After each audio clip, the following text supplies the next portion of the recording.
in raising interest rates, which is a collapse of the banking system, which gives the Fed a license to continue raising, because when you remove the risk of a banking collapse, then all that's left is that you will slow down the economy, which we actually want, and that people will lose their jobs, which you're actually comfortable with, because right now, as Paul has said many, many times, that the job market is very strong, et cetera, et cetera. So I think what the market is going to realize, and maybe has realized, which is why the futures started to turn again, because we had the futures spike up and then they started to spike down, is because what the Fed has now bought themselves is they have bought themselves a license to continue raising rates, with one of the most significant repercussions now being taken off the table. And I don't know if the market's seeing that yet. So let me, and I'll shut up, I promise, right after this. So let me just give a mild rebuttal. Okay, not a rebuttal, because I kind of agree with you, but I tell you where I think the pendulum is going to swing. I've mentioned this a couple of times since last summer, okay, but it's not been a really big deal. Some people have talked about it, and that is long-run inflation targeting, okay? Basically, to keep it simple, since the 1970s, we've been living with a 2% inflation target, okay? No one can actually pinpoint how they came up with 2%, but it came, in the era of Burns to Volcker, and it stuck, right? But there's nothing legal about that. It's not written as their mandate in Congress. They're supposed to keep price stability and maximum employment. And price stability has been defined as a long-run inflation target of 3%. Europe copied it, up to 2% in Europe, and in places like Australia, it's 2 to 3%. I believe when you look at the construct of the world and look at how much sovereign debt, 330 trillion, and then the rest in unfunded pension liabilities and consumer corporate debt, you cannot make the math work where we are in debt to GDP, because demographics globally are so stressed, right, in terms of aging demographics, et cetera, that the long run is no more than 2 to 3%, quote unquote, the new normal. Very hard to get that up. And so when you actually do the math, you can never deleverage. The only way you can deleverage is for a 3 to 4% long run inflation target. And I believe you're going to start seeing that dialogue, because when you have Elizabeth Warren and the congressman from yesterday, didn't they Matthew, saying the same thing? Yeah. Didn't someone from the Fed come out and say 2.8% was the new 2%? I don't so they said 2.8%, Rand, because they said you got to reach the mirror image of the 1.3 before. So equilibrium balancing to 2%. So let's target 2.8 to make up for the disinflation of the last decade. But still, 3 to 4% long run inflation targeting is something the Fed, I think, is resisting now. But if Congress imposed it, they would say, okay, we'll live to that. The day that happens, obviously risk assets have a very different profile, but it's basically akin to the debt. Okay, not the Davos reset that tinfoil stuff, but this kind of reset. And I think that is an alternative to what you're saying, right? So there's a Fidelity portfolio manager named William Danoff of the Contra Fund, and back in 2008, 2009, he was saying the same thing. If we have 3 to 4%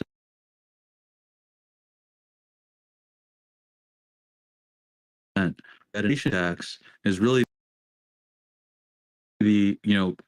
without the inflation tax, we're not going to get the debt a lot lower. Is it desirable to get all is to continue the debt forever until it cannot continue, until the credit rating is no longer creditworthy? That's what every empire's done. It's never the longest a currency has ever lived was the British pound has continued to roll over until it's unacceptable. And is the goal to reduce debt, because that's a contraction in the supply of money and all the consequences. Well, Yeah, it's all about debt to GDP. It's not actually about the debt.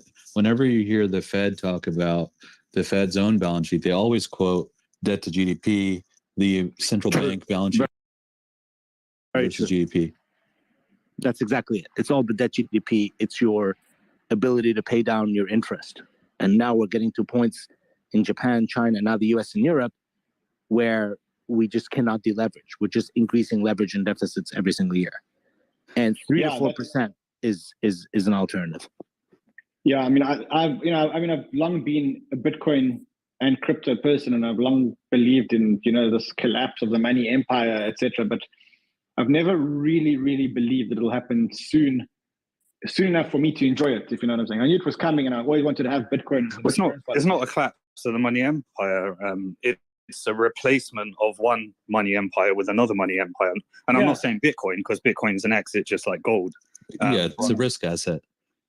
Yeah, but I'm just saying it's just you never collapse fiat. You just collapse a fiat, and the dollar and every fiat currency has to collapse because of the way they're structurally designed.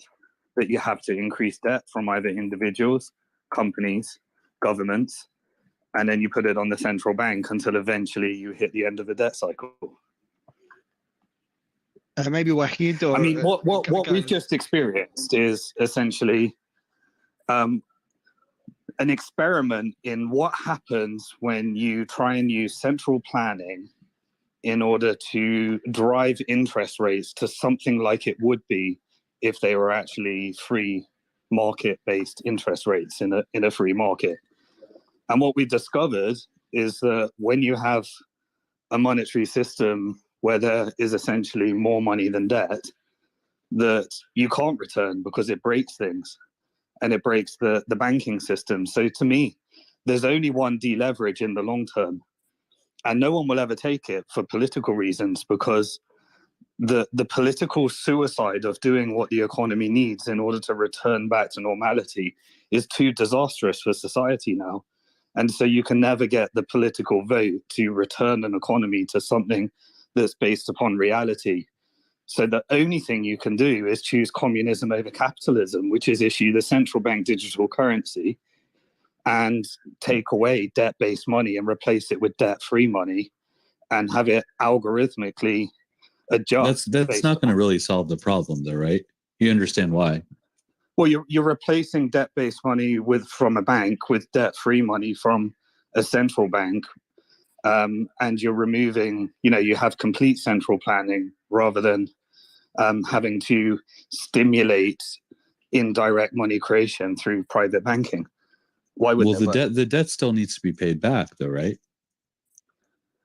Yeah, I think they have a year to do it. I think it's what I read on the FDIC website. Maybe, guys... I don't think that crypto is the issue. I thought the purpose of this space was to talk about the very large banks that are moving 30, 40, 50% pre-market.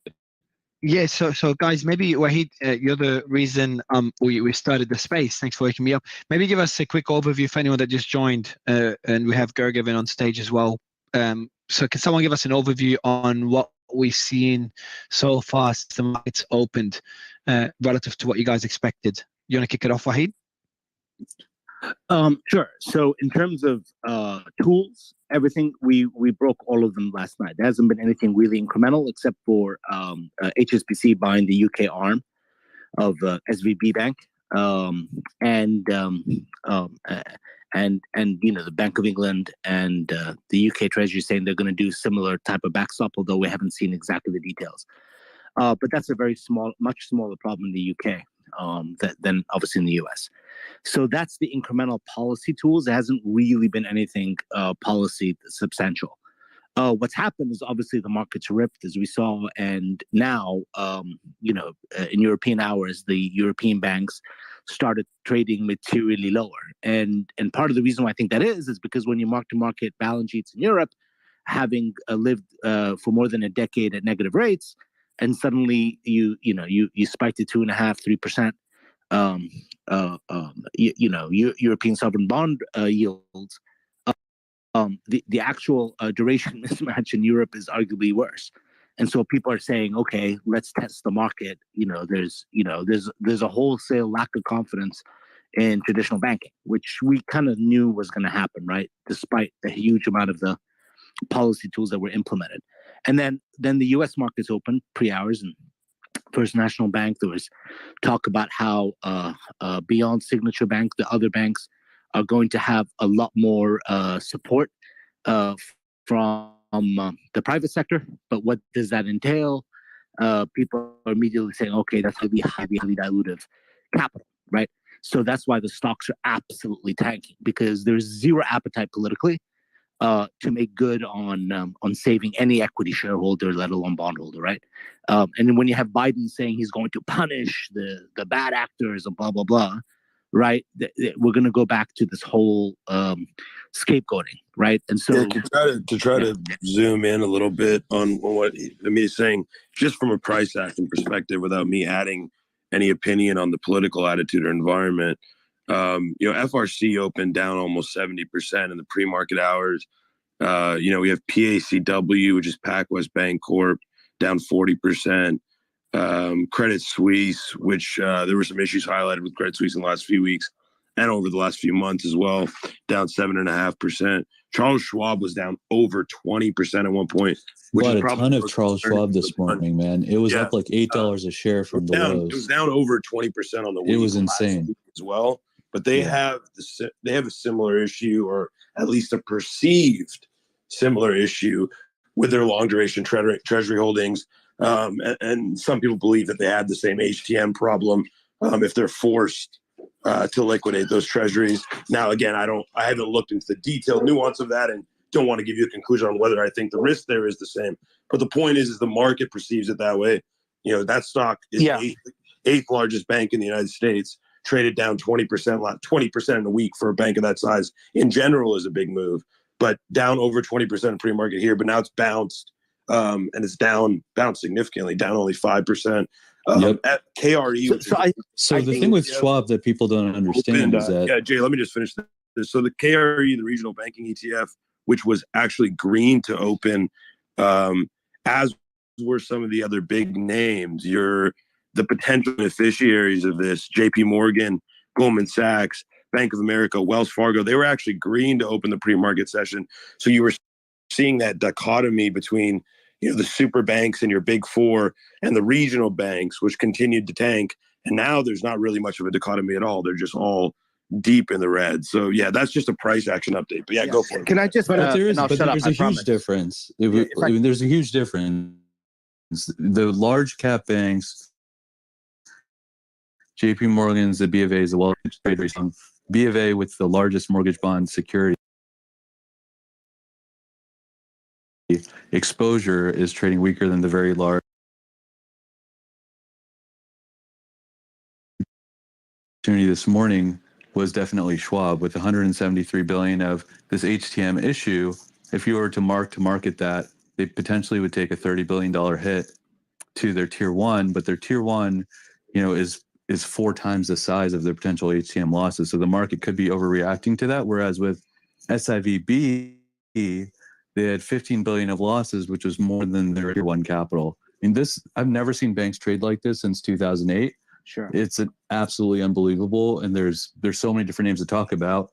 When you look at PacWest, PacWest has similar action to what we're seeing with FRC. FRC had tens of billions of outflows on Friday. And the issue, like Faith Tribe was mentioning earlier, is that you can't actually, all these firms will have to raise equity. The discount window is just a Band-Aid. You can only pledge securities to the discount window and raise capital to the extent that you have those securities available and at that LTV that you can raise that capital. If there are more deposits leaving your bank, then you have the ability to raise money at the discount window, by the way, which is terrible for your net interest margin.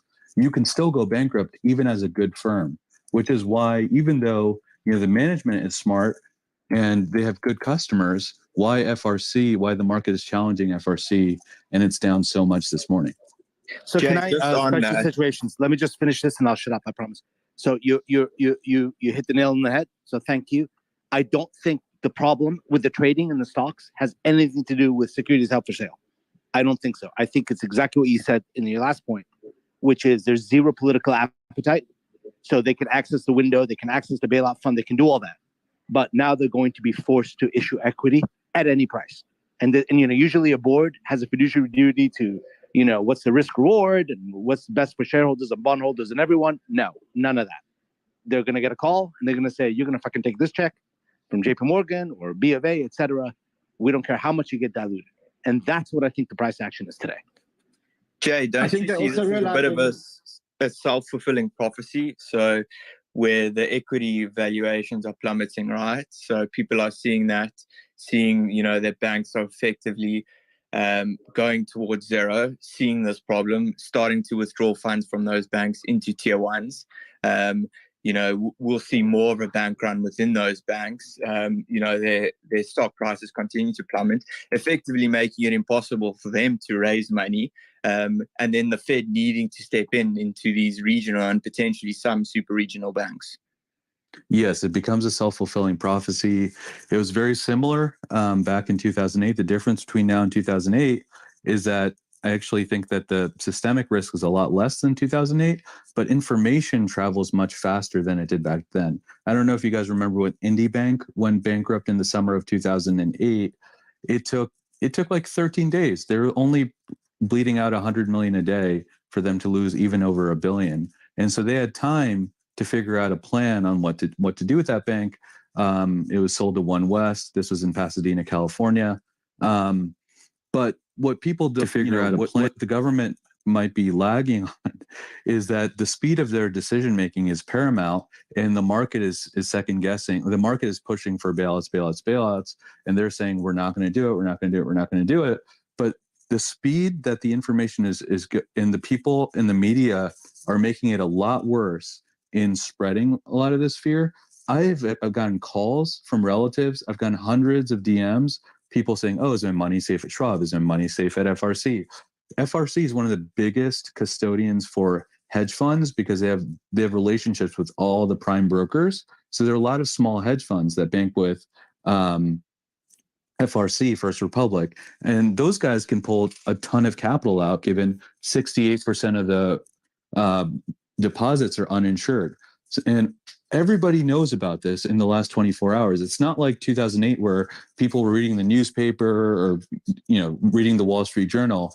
Information, like we have the spaces. There's a senator in the spaces. Mark Cuban was in the spaces. Everyone's sharing their info in real time. And that's making the impact in these moves a lot faster and a lot more severe. It's your fault, Mario. Yeah. If you see me in jail, you'll know why, guys, for market manipulation. well, it's Peter Thiel started it. The point that Jay touched on. I want y'all's take on risk assets, given that all this kind of stuff is popping off. I feel like I just checked commodities; they're kind of flat, at least on the Dow. But I wanted y'all's take on smarter people than I have suggested that risk-on assets are going to start melting faces today, and I just got here, so I'd like y'all's input on that. Is Stock Talk? I'm sorry, I didn't understand the question. And I think Stock Talk, you were saying something.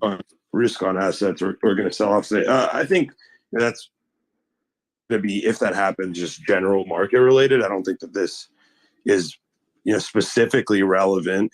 It's more so relevant to small cap growth and technology companies that require credit facilities to operate. But we've already talked about that in detail. But to the point that Jay was making earlier about it happening so fast, like that was the broader takeaway that I had from this entire thing, which is that like today with modern technology, with a mobile banking app on everyone's phone, with every single major bank on earth having some kind of digital presence, what's different now than it was even just in 2008 is the second largest bank run in modern history, and this is maybe an exception to like the bank panics in like the early 1900s and like 1909 through 1914. But if you take those out, the second largest bank run in modern history was on Washington Mutual in 2008, and that was a $16.5 billion bank run over a 10-day period. And I talked about this last night, but that was enough to be the trigger that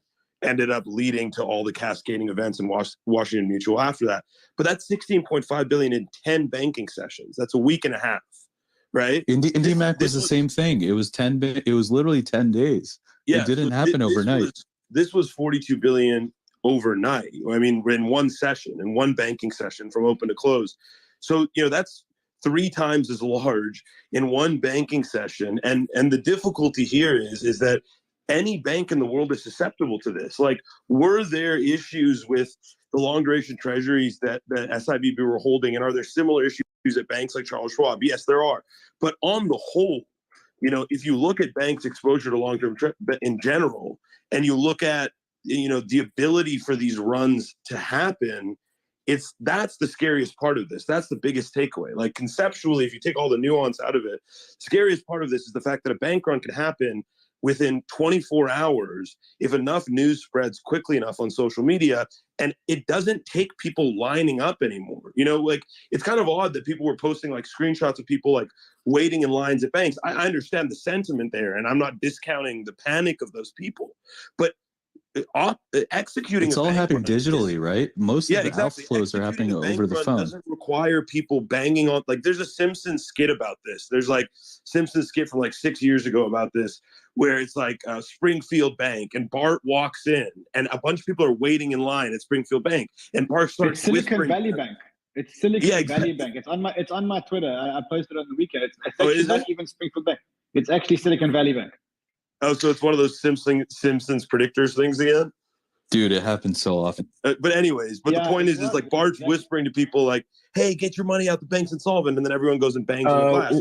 But the funny thing is to point out that video is edited, so that's not real. Okay, whatever. Even if it's not edited, it doesn't change the point I'm making. The point I'm making is that that's not how it happens anymore, right? It's not. People don't need to line up at tellers and bang on the glass and ask for bundles of cash. They need to get on their computer, click 10 buttons, and now you have a withdrawal request in place. And if enough people do that, and it's so easy to do that, then you have a bank run. And that's all it takes now. And that's the scariest part of this. So I think if there's reform, immediate reform that's necessary, it's there to try to put measures in place to prevent that. I don't even know how you would do that. I don't even have an answer to that question. But it's terrifying that the digitization of the economy, this is one risk that has gone completely overlooked by banks. Like, if you sit down with other countries, the way they address it, I'm not saying they should do it, is in other countries they actually put limits on withdrawals. Actually, in 2008, I don't know if you guys remember, you had $200 ATM withdrawals for a decent amount of time in 2008. I'm not saying that's what should happen, because it might cause how long panic. was it for, Jay? How long did they give it was for several days. You had $200 limits for withdrawals from ATMs. I'm not saying you should do that because it might cause panic, but it might give the government some time to shore up some of the But in today's climate, Jay, politically, where people are so distrustful of the government, that would backfire. Well, you don't have to do it on the biggest banks. You would do it on, you do it on the smaller names. But internationally, Eastern Europe, that happens all the time. Yeah, I mean, that's what they did in Greece. It's not a hard problem to solve technically. It's a very easy problem to solve. It's a perception panic problem. But technically, you can just apply a lot easier. I mean, right now, if you look at Nigeria, they have the same exact thing going on. It's $225 a week that you can take out of an ATM. India did the same thing in 2018 when they devalued 80% of the currency overnight. I mean, these were the first 2 pumps of Bitcoin beyond the drug market, which was when you had the Cyprus bail-in and the Greek crisis, when they limited what you could withdraw. And then also the India monetization. Those were like the 3 early geopolitical spikes in Bitcoin, when people realize they don't own their money, they can't spend their money, and inflation. So guys, I have a quick question before going to Tom. If I can just say something. Yeah, well, the simple, question is for you, and then we go to Tom. But the narrative of the money flowing into those big banks, which led to a few of those stocks rising, I think it was on Friday. Is that still there? Do we have any concerns around the big guys, or is it purely the regional banks? They're going to crush it. They're going to do so well. The money has to go somewhere, and it's not going into risk assets. It's not going into crypto. It's not going into. It's going into U.S. Treasuries. It's going into the bigger banks, and it's going into bonds, investment grade. That's kind of how I think the market is going to perceive it, and it's going into precious metals, especially headed into this debt ceiling debacle. And crypto, obviously, crypto's up on the margin, but it's an $800 billion asset class versus, multi-trillion-dollar asset classes that are benefiting from this. Okay. Wahid? I mean, it's unfortunate that that this feels so pre-scripted, but the reality is we have to go through this. We have to go through a horrible crackdown and break in the system in order for central banks to capitulate. And unfortunately, I'm very cynical. I don't believe the world economy and world markets rely on anything else but liquidity and fund flow. And unfortunately, we need to see all this in order for them to just back off, capitulate, start a new cycle and a new bull market. It's artificial as hell. I hate it, but it is it's the way of life these days. So basically, we just all need to lend our money to the U.S. government. That's the solution: is lend more to the U.S. government. Simon, you know that I agree with you on all this, but I can't. My role is to just tell the folks on Twitter Spaces what I think is going to happen, not what I want to happen. No, exactly. Yeah, like in principle, some of the things you're saying, Simon, make a lot of sense in principle. But I think when it comes to what is likely going to happen, it's hard. Those principles might be many years ahead. Oh, they definitely are, yeah. But it's always going to be a trigger event like this that makes it happen, because it's not going to be done organically. It's just the tech isn't ready. Tom, what do you think about the risk of a bank run? Is that something even worth talking about? Not a general bank run, not just regional banks. Not really. No, it's we a have little bit we of, have 18 trillion the of thing deposits. With the bank run, Fad, it's good for the headlines and the clickbait. Obviously, I'm a content creator, so I understand that part of the business. The way it works basically is very simple. Look, it's a very unique scenario. It's probably not the last casualty, but I would say that the chances of super banks getting involved in this is pretty much the same chances of my grandpa dating a 19-year-old supermodel. Probably not going to happen, although possible. So it's not that kind of contagion. I think. But can I ask who has more? Sorry, who has more? Hold on, Ryan. Sorry, just quickly, Ryan. What do you say, Ryan? Don't think it was. I'm saying the Fed took the possibility of a bank run off the table by saying that they're going to insure deposits. They're pretty much they basically said, look, we're going to insure deposits. So equity holders of banks beware, because chances are your equity is going to be worth shit. That's why the banking sector is responding like it is. But do you think, Rand, that them saying, hey, we'll cover all deposits at these first two banks is completely dissolving of the possibility of a bank run? I don't think so. They didn't say that. They said it basically at all the banks. The way that they worded it. They did not say that. All the banks. No, that's not accurate. That is not what I haven't heard that. No. That is not at all what they said. Well, they've got the perfect backdrop for it, which is the run to treasuries. It's just what they said was, we will make all depositors whole at Silicon Valley, and then they said the same about Signature Bank, which they took over the weekend. That's all they said. They did not say we will cover all deposits at all banks everywhere. That's not at all what they said. This is essentially an solves exodus itself, though, right? I mean, the money is either going to go to the big banks or it's going to go into treasuries, right? People aren't going to. I think it's going to go to those two places only. Yeah, it's not going to go into a swimming pool. So if the money's the argument to be made there, though, then more regional banks and more hyper specialized lenders could fail in the next few weeks. Of course, they could. I think that's the most reasonable take, and that's been my take from the beginning. I think there is probably more contagion for some other regional banking or hyper specialized banking players. There is probably contagion for some small cap growth and biotechnology companies that were dependent on these credit facilities, and there is probably some benefit to the big four. That's, I think, the most reasonable. Like, if you were to construct the perfect pitch for how to secure a funding round for the US government, you've literally just created a scenario where everybody has to take their savings and lend it to the US government. That's what this does. And then those that are concerned about their creditworthy will just put it in commodities and in Bitcoin or gold. And that's the scenario you've created. By the way, Mario, I just posted on Twitter a chart that pretty much shows you, even without the Fed stepping in, or so the government stepping in, that couldn't have been the case. There's a chart I posted on Twitter, not mine, I actually took it somewhere, but it shows you the framework of the percentage of loans plus securities as a percentage of deposits versus the retail deposits percentage. And you can see where JP Morgan is located with 50% deposits from retail and all, like 70% from loans. And SVB, which is the Silicon Valley Bank, is at over 100% and sub 10% on the retail. So it's a very specialized kind of bad setup where the liquidity crisis was created. The deposits were actually, needed to support the clients, which were very specialized clients. But in all fairness, I should caveat what I said with one thing.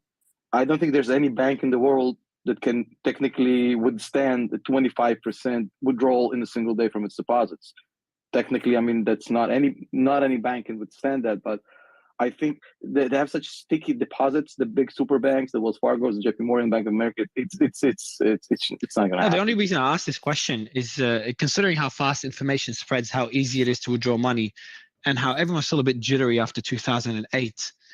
Just asking, like, what would it take for the discussion to change?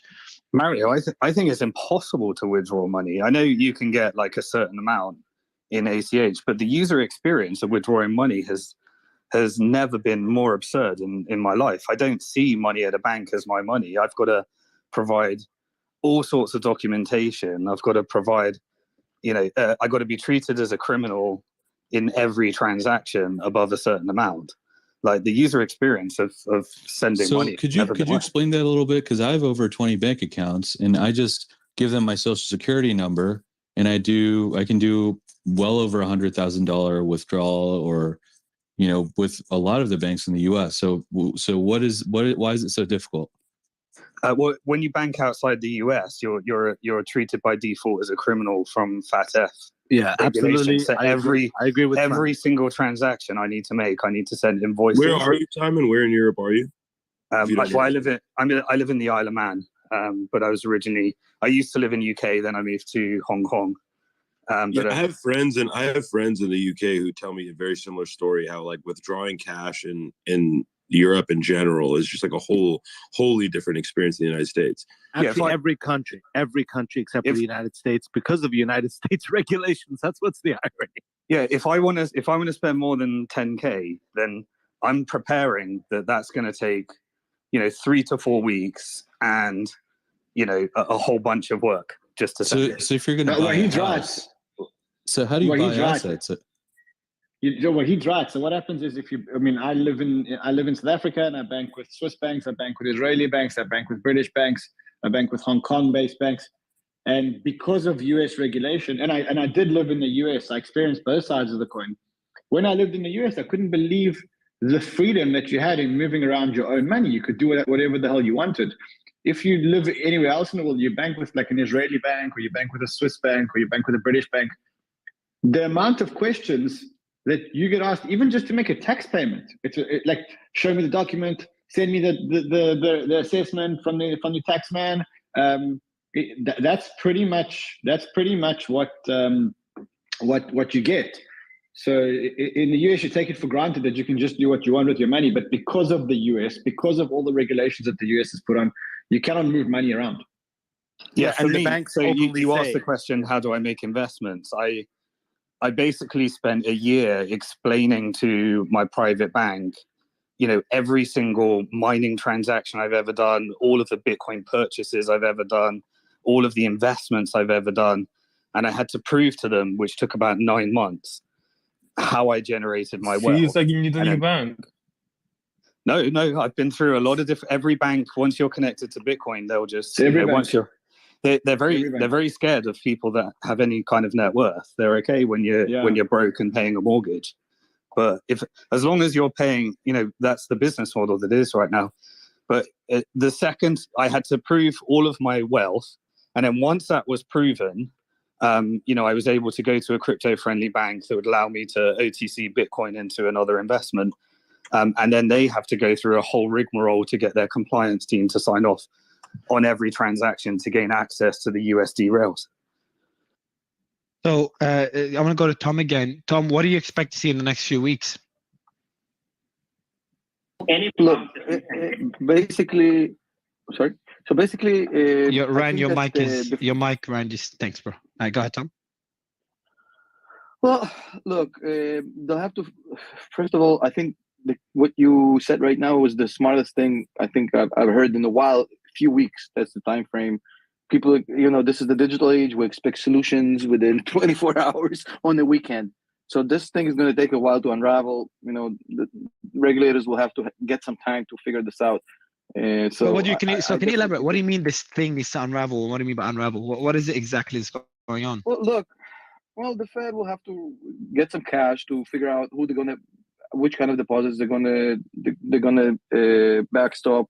They're gonna have to create that fund to basically going forward to cover the ass of beyond the 250K, so that hold never gets created again. They're gonna have to create that insurance payments for the banks, and they'll have to figure out what's going on with the interest payments. I mean, I've heard really good breaking. The U.S. 2-year Treasury just came in 50 basis points this morning.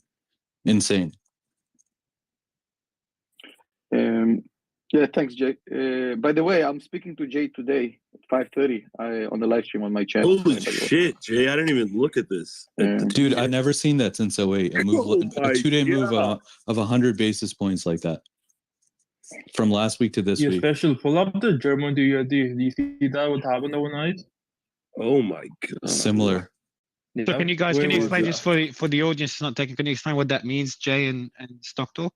It means that the market changed its expectations for rates on a 2-year forward basis by 100 basis points. So the market is expecting cuts over the next 2 years, additional 4 cuts. Now, a lot of this, is due to this banking crisis. And if there is a solution, who knows what the solution is, but if there is a solution that comes out soon, you could see it reverse. But I have not seen a move like this since the financial crisis. Speaking of and just to give people an idea, so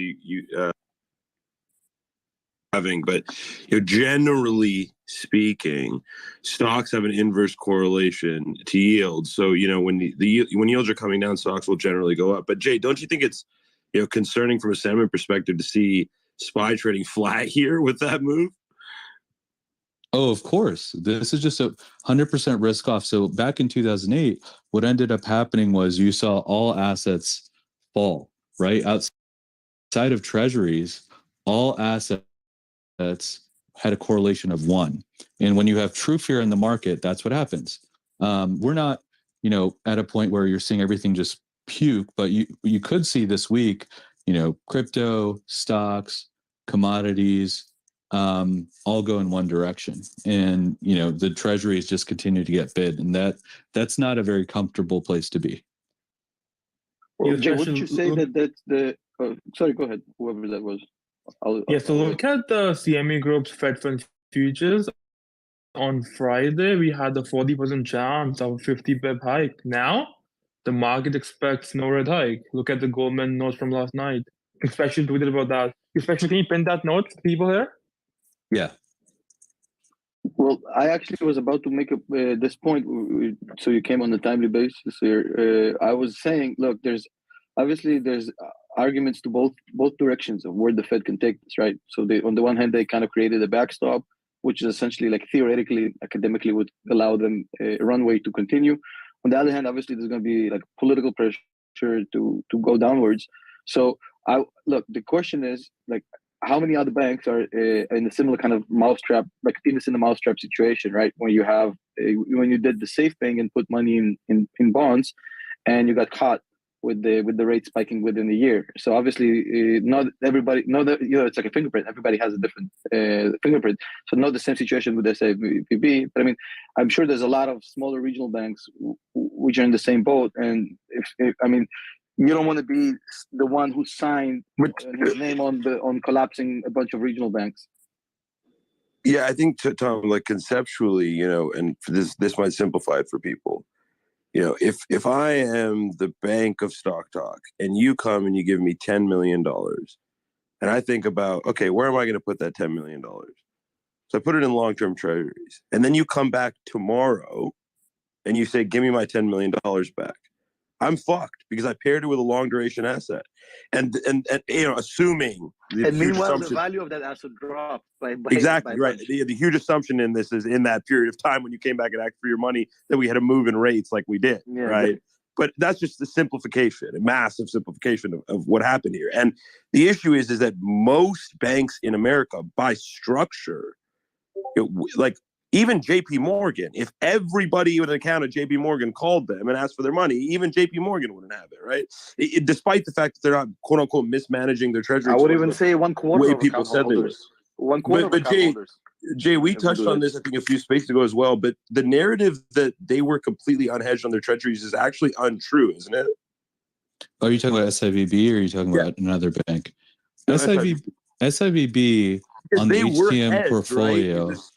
It was just the loan to deposit ratio, right? No, it wasn't just the loan to deposit ratio. They're really underhedged. But hold on. But on the point of treasuries, the narrative that I've been seeing put out there is that they were completely unhedged, like completely. They were unhedged. Mostly unhedged. If you pull up the financials and you look for, the guy was wrong. The guy was wrong. You're saying that guy was wrong. That guy was 100% wrong. Just pull up the financials. Pull up the 10K. Look for the footnote and look for fair value hedge and interest rate hedge. And they were definitely not hedged. Otherwise, they wouldn't have gone down so fast. That $15 billion hole, which was probably now a $25 billion hole, was all due to the fact of this guy top ticking $91 billion of MBS and not properly hedging it. If you go to B of A, for example, they hedge the risk. If you go to PNC, they hedge the risk, and they clearly have their fair value hedges in the footnotes of the K and the Q. Yeah, okay. So see, that's what I thought it was originally as well. But then that guy that came up yesterday, he was like, yeah. I have no idea. That guy didn't read the financial statements. I don't know what he was talking about. Yeah, I was confused. You were there too when he came up, right? You know who I'm talking about? Yeah, I wasn't speaking, but I was listening. Yeah. He was the one that confused me because I thought the narrative was that they were unhedged. But I mean, okay, despite that, and going back to the earlier point, which is the real point here, even if they were hedged, right, 42 billion in withdrawal requests in one day would have caved them either way, right? Yeah, even if they were hedged, if they had $42 billion of withdrawals, it would cause a liquidity problem. But you would argue that if they were hedged, they wouldn't see $42 billion of withdrawals. And Thiel wouldn't have gone on national TV. His deputy wouldn't have gone there and said, pull all your money out. Right, yeah. The question is like, what's the catalyst that induces someone to spur a bank run, right? And in this case, it was that exposure. But you could make the argument that most people, in this case, maybe it was an exception because there were more industry people involved here, more VC people involved here, more people that knew, I guess, at least a little bit more than the general public about this stuff. It would be harder to have retail recognize something like that, right? Like, I think the broader point I'm trying to make is that there's some retail's just running away. They don't know what the hell's going on. They're just pulling their money out. I agree with that. And that's my point is that, I think that there's been at least some people that have been trying to spread the narrative recently that people should know, regular people should know better about where they're putting their money, or regular people should be able to. If I was a dentist, I wouldn't know what a friggin' swaption, interest rate swaption was. So, but that's what I'm saying, right? Should we expect the American public? Should we expect everyday people to have the ability to do the diligence to say, yeah, I'm putting my money at a bank that doesn't have, either a solvency issue or a treasury exposure issue? I think that's an absurd thing. So, Yellen should do a teach-in and explain that the 620 billion class on Zoom or what? They should do a class on Zoom. This is the 21st century. They should do a class on Zoom and say, hey, this $620 billion of total losses split between AFS and HTM. Half of it is already embedded within the CET1 ratio, and the HTM losses, the other half of the 300 odd billion, is mostly at the big banks. The big banks are not going to go under, and this problem is not systemic. These are government securities that if, these banks hold these munis, and if they hold these MBS and they hold these treasuries for a couple years, right, this is not going to be a major problem. But, one, who's going to pay attention to that? Is it going to cause more fear? I think the best thing for the government to do is to do a teach-in, and honestly, maybe they limit withdrawals at some of these smaller banks. They limit withdrawals on uninsured deposits. I don't know. Jay, help me work through some of the flows of who benefits here. So let's just assume the everyday person, they've got less than $250,000 as an individual in their bank account. If they're wealthier, then they shouldn't have more than $250,000. Well, it's businesses, right? So it's like exactly. It's 5% of individuals and businesses. So when you're looking at someone like First Republic, it's hedge funds, right? That have accounts with First Republic. It's high net worth individuals, and it's small businesses, and that's why the number is to over 2/3 uninsured deposits. SVB, it was all businesses, which is why it was over 90% uninsured deposits. But your small savings and loans bank on the corner. Most banks, by the way, of the 4,900 odd banks, including savings and loans, most banks, their liabilities are funded 90% with deposits. 90%. And most of those deposits are insured. Okay, so you're a business. You need several million in your bank account to meet your next payroll if you're any kind of size. A mom and pop business probably can stay under the FDIC limit and have some 3-month treasuries or something like that. But so the impact of this is that every business that has more than $250,000 in a bank account needs to make a move potentially. And everyone else is just. Well, I don't want to say that they need to make a move with 10,000 people in this space, but I would say that they need to make decisions. And I would assume, and this is how I'm thinking personally, it's not financial advice, but if you have money at the too big to fail banks like JP Morgan or Bank of America or Goldman Sachs or Morgan Stanley, you're probably in a much better spot. You should do whatever's the best for you, but people are going to put their money somewhere, and I actually think that the biggest banks are going to see more inflows, so their capital ratios are going to look a lot better, and their liquidity is going to look a lot better. Okay, so you then manage your risk, and you say, right, I need any amount above that at a tier 1 bank. If I need demand deposits, but the alternative to that is I need to go to treasuries. And so essentially that's like that is an attack on banks, right? That's like the government saying, you lend us the money because you can't hold it at a bank because there's no trust. So it's almost like the same thing as just doing a higher FDIC limit guarantee, but without essentially the bank currently is earning the interest, and then we're saying the bank now needs to meet a demand deposit, so the bank no longer receives that interest, and then you go and buy treasuries in your business and you take the bank out of that relationship. So who benefits from that? Because that would all be done via a custodian, right? Well, I mean, if you're talking about people taking their deposits and buying treasuries, I mean, the U.S. government benefits from that, and whatever broker you can go to Treasury Direct and just buy directly off the U.S. Treasury's website, or you can use a broker. With a broker, you have a $500,000 SPIC guarantee in the United States that's broken down into $250 cash, or if you have an account that's invested, it's $500 total. So, then by the way, they're brokers. What people don't understand is that brokers buy insurance, and they buy from reinsurance companies. So for example, Schwab actually guarantees your money for over $1 million in certain cases. Interactive Brokers is a very conservatively capitalized, and they have a cash sweep at several banks. So you're actually getting much more than the 250 or the 500 that you would normally think. So you really have to look at it on a case-by-case basis. And it's very hard to kind of answer these questions because everyone has, different circumstances, and people need cash to fund working capital, and they need cash, right, to operate their business on a daily basis. Forget the financial planning, just risk alone. If you're risk managing right now, you're a business, you have to have several million. You're trying to manage how quickly you need access to that money. You got 250K with FDIC. You could then buy some treasuries with a broker, and then you've got another half a 500,000 of coverage, and then anything above that, you could buy treasuries direct, and then there's no counterparty risk other than the US government. Is that in simple form? Yeah, I mean, and there are other options as well, but in simple form, I think that's one way to look at it. But I don't want to spend too much time on this topic because I don't want people to freak out. You move on to the next topic. Sure. By the way, I have a question. Can I jump in real quick here? Just a couple. Can I just ask a quick question? Yeah, go ahead, Tom. Thanks, I appreciate it. Just a quick question, Jay.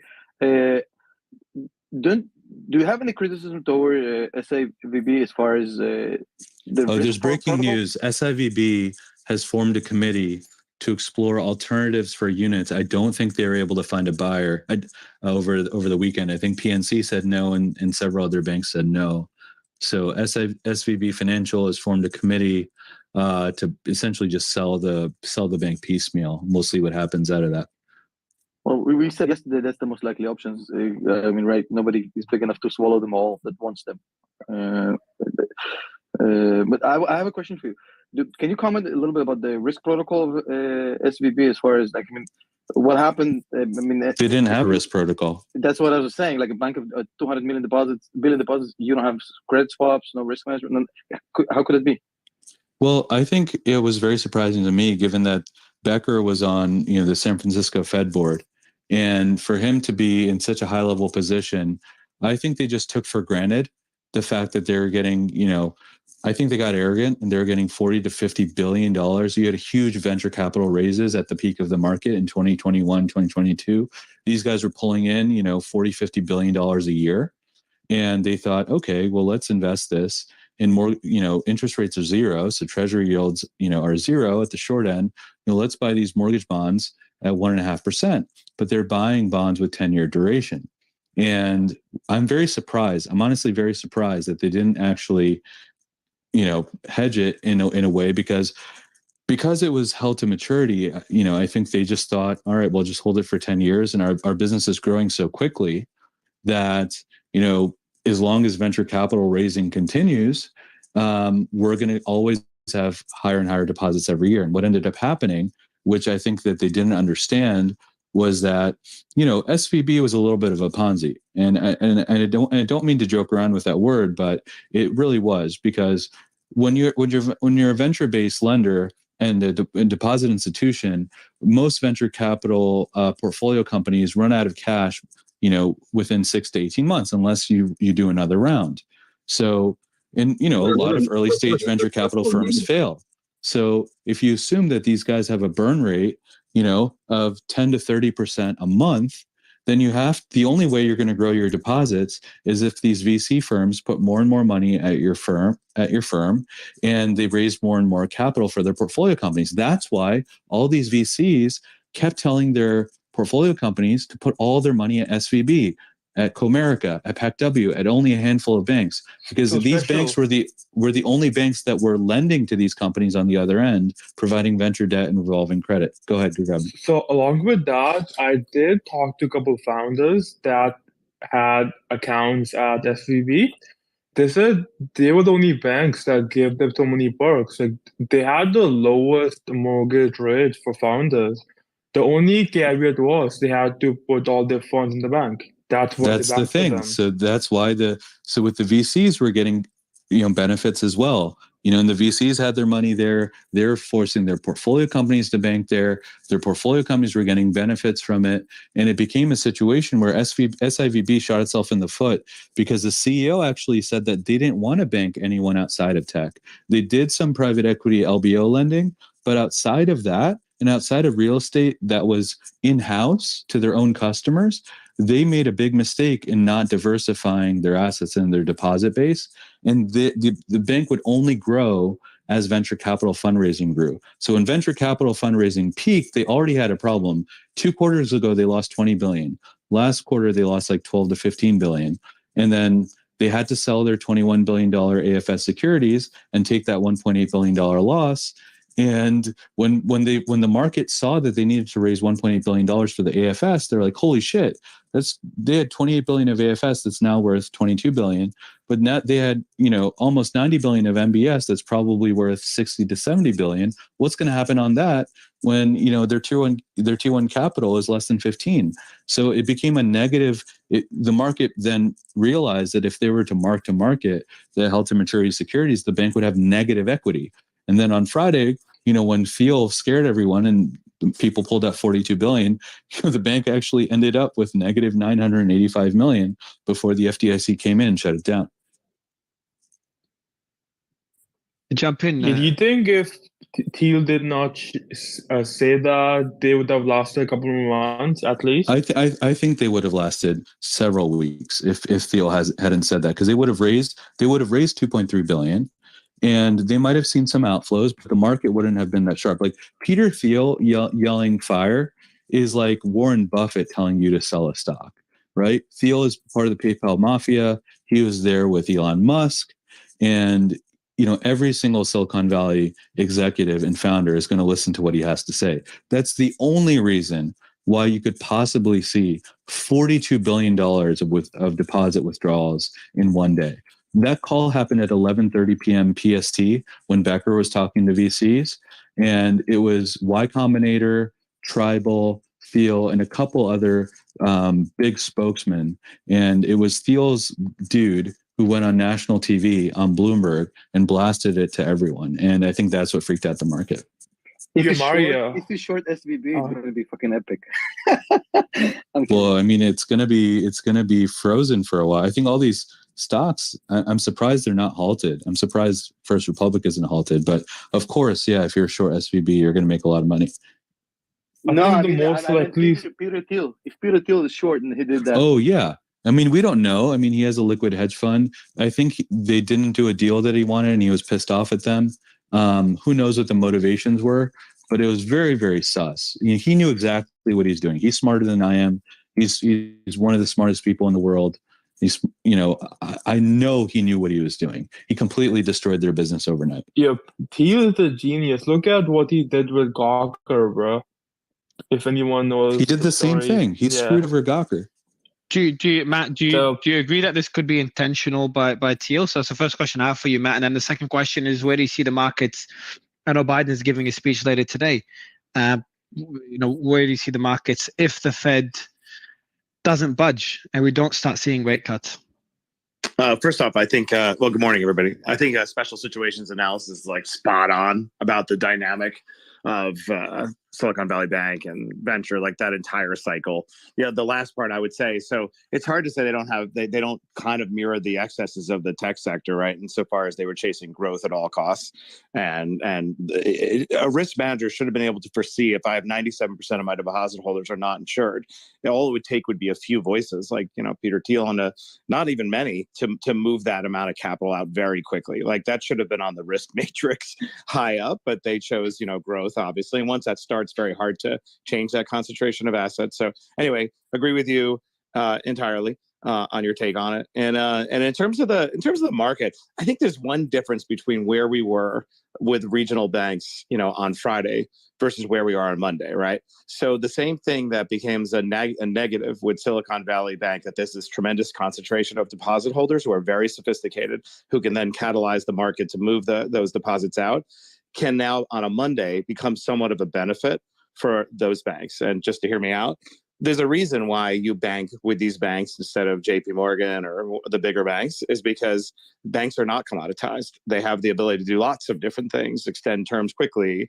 favorable terms, mortgages, lines of credit, just the same way SVP was doing for this, for venture firms.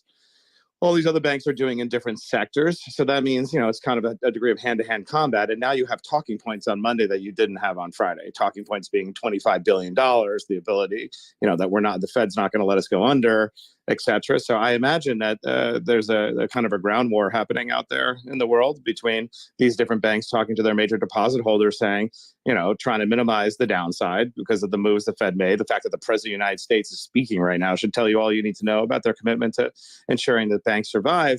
And by the way, we've had a relationship for 10 years. And remember the line of credit that I gave you. So I mean, I think, not start calling out some of the banks may be down just because of the prediction of, EPS with losing all that, outflow. But I just think today is a very different scenario for the banks. And it's 8:30 in the morning, right? So that's just begun. In terms of the broader market, I mean, Goldman coming out saying now there's going to be no rate cut, which I think is actually no rate hike, rather, I think is actually very bad for the economy because now we're kicking the can down the road. So I don't know why the market is reacting. I know why I'm reacting.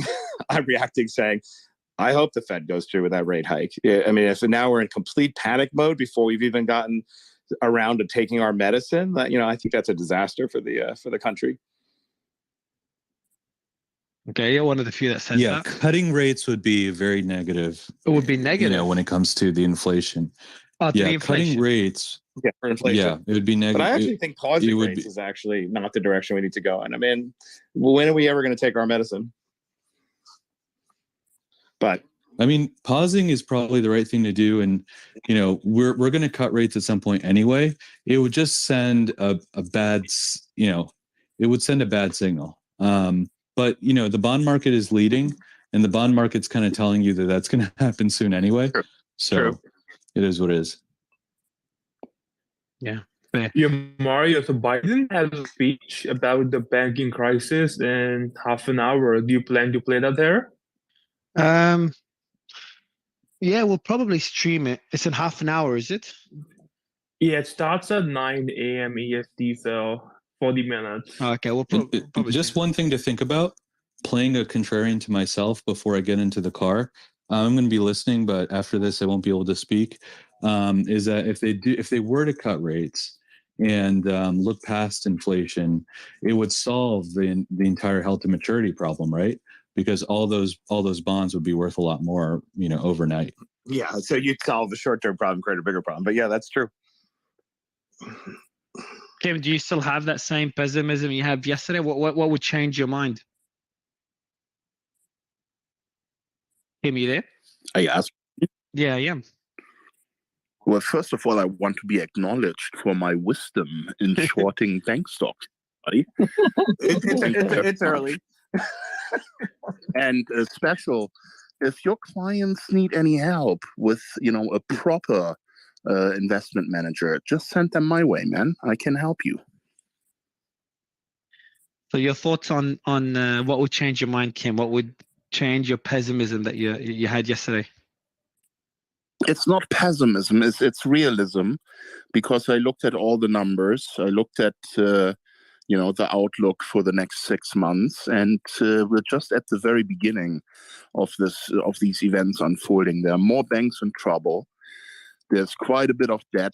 There's quite a bit of problems to navigate through. And for anyone who was in this room yesterday laughing at me when I said I'm shorting bank stocks because my intuition tells me this isn't the end of the road, look at the situation now, and it's only going to get worse. Like, if anybody thinks this thing is over, and it doesn't matter what the president says at 9 a.m., he's not going to be able to turn this around. I think he's probably going to make it worse because he can't stitch any sentences together. So I'm looking forward at what he has to say. But to me, this is just the beginning of a bigger market crash.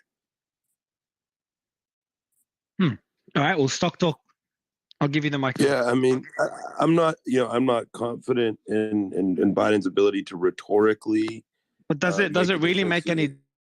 But does it really make any difference? I mean, rhetoric. Look, rhetoric matters, and me saying that is not a political statement either. By the way, I just think rhetoric does matter. I mean, one of the reasons Powell is often perceived as a dove or painted as a dove is because rhetorically he's good at being dovish. He's good at being reassuring, and the rhetoric does matter, especially in a situation like this. I don't think Yellen's rhetoric was particularly moving either. And markets speak through price action, especially in the short term, right? And people say this all the time. This famous quote: "Short term, markets are a voting machine, and the long term, they're a weighing machine." I generally agree with that as well. But you see how the markets are expressing fear in short term price action. Yeah, bank stocks are down big today. I'm Kim. I know we disagree on a lot of stuff, but I mean, I was with you on that one. I've been short on these regional bank names for several weeks now, but the point really here isn't about, you know, where there is to make money. That's a separate conversation. If people want to have the conversation about trades to be made off here, that's a separate conversation. But really the question is, you know, do you believe this is a contagion that can be limited to regional banks, that can be limited to hyper-specialized banks? Or do you believe that a silver bullet has been brought out of the bag, as we talked about before, with the speed and accelerant of the ability to withdraw, right? If you use that as a metric, the ability to withdraw funds, we're in a much different place today than we were in even 2008. So much has changed in 15 years from that perspective. So I think this is the time to talk about, you know, the core issues that this is exposing in the financial system, as opposed to being like, hey, you know, it's an exception to the rule, or it's a limited case. Yeah, there are a lot of things about Silicon Valley Bank that made it an exception. You know, as a hyper specialized bank, you know, it was involved very, very particularly with the VC growth and tech industry. There were, as we've already discussed in detail, issues with not only their exposure to long-term treasuries, but their inability to hedge those long-term treasuries properly. There were other management errors as well. And so all of this does pile up, and you can say, look, in hindsight, it's really easy to say that. But the question becomes, does the American public, do regular people even have the analytical capability to foresee these things or know if their money is safe at banks? And so I think there's a deeper sentiment issue here, but I would love to hear the panel's thoughts on that as well, if Kim or Jay or Matt or anyone wants to chime in on that. Yeah, let me just weigh in with a basic observation that I think anyone who is following the stock markets can agree with. The markets were on the heroin of quantitative easing for years, right? That heroin has been taken away, and now you have a very fragile environment. You have markets that are not stable at all. And one thing that is quite telling is how quickly the Treasury, the government, the Fed acted yesterday to try and prevent a major crash. And that is telling me, because that's, you know, usually not what dinosaurs do, that is telling me that the panic in the US government about not having any kind of shock event in the markets that they cannot any longer compensate for with printing new money or other tricks that they have used in the past. So, you know, it's quite telling. For an observer who's watching the situation unfold, how unstable the U.S. markets actually are and how critical this time is, because the next major drop will not be cured with a big injection of heroin, meaning quantitative easing. Everyone needs to keep in mind that, you know, times have changed. They do that now. Inflation is going to go through the roof, and that will be just as fatal as a major market crash right now, because there will be no way to correct this. So everyone needs to, you know, look at this situation with a bit of realism and understand what has happened over the last 10 years with quantitative easing and markets being artificially pumped. That show is over. So anything that's happening in the market now, which has almost no retail investors anymore. The last few years was always just banks propping up, stocks with retail is 35% of the market now, and we're still at. So without getting into this debate, because we do have the Biden speech in 30 minutes, and I'm going to play it live when we get that. But Jay, I have a question for you specifically about your opinion on the Credit Suisse tweet. Gavin posted this about an hour ago. You can repin it if you want. So the CDS about the default swaps hitting a new all-time high. Do you think that there's any special risk at Credit Suisse compared to other banks? And if there is, can you explain, I guess, for the audience, what exactly you think that particular risk is versus other banks? Yeah, sure. So Credit Suisse CDS hit about 450.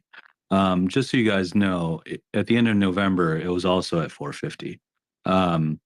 It tightened all the way down to 275 in the beginning of January. Then we found out that the CEO was lying about AUM outflows from their crown jewel business, which is their asset management business. Credit Suisse has a pseudo guarantee from the government. So eventually, I think that the equity could be a lot lower, but it will potentially get bailed out. The credit risk is spreading across the European banking system in sympathy with the U.S. system. If you guys remember, Europe, you had $17 trillion of negative interest rate yielding debt. The majority of that was in Japan and Europe. So a lot of these banks in Europe have similar issues where they had bought bonds, some of them at negative interest rates, right? And now, Lagarde is trying to raise rates another 50 basis points, and some of these bonds are now yielding 3%. Imagine, the held to maturity losses on European bank balance sheets. We haven't really done a deep dive there, but Credit Suisse, has lost full faith of the investing public. The CEO has lied multiple times to the public. Their asset management business is shrinking. Apollo and some other private equity firms have come in to buy their CDO business. They're spinning off their investment bank, in a management type buyout. So what is left at Credit Suisse? And, that's the question I have, compared to all the debt that is outstanding, what are the assets that are left? Didn't they also delay their earnings or their annual report that was supposed to be published earlier this month? Yes. They delayed it. Out to them. Yeah. Yeah, they did delay it. So to put in perspective, 450 basis points is not the end of the world. We were there at the end of November, but it does show that this global banking risk is spreading. In the end, I do think that CS could be bailed out. So Stock Talk, if you look at the press release about the delay, it said that is to do with the last 2 years, not with 2022. So nothing will be changed for that. But there's a Financial Times article on the delay. Yeah. So the SEC called up the night before they were supposed to release their annual report for 2022. SEC wanted them to change some stuff that they mentioned and the way they calculated that for 2021 and 2020. Nothing for 2022. So it was more just like a basic regulatory inquiry. It wasn't about anything. Basically, I think if it came a bit earlier from the SEC, they would have already released. Regardless, the timing is suspect, though, right? Someone it is. On here, just tell me what the Tier 1 capital ratios are for European banks versus what they are for U.S. banks, and then let's have another conversation about European banks tomorrow.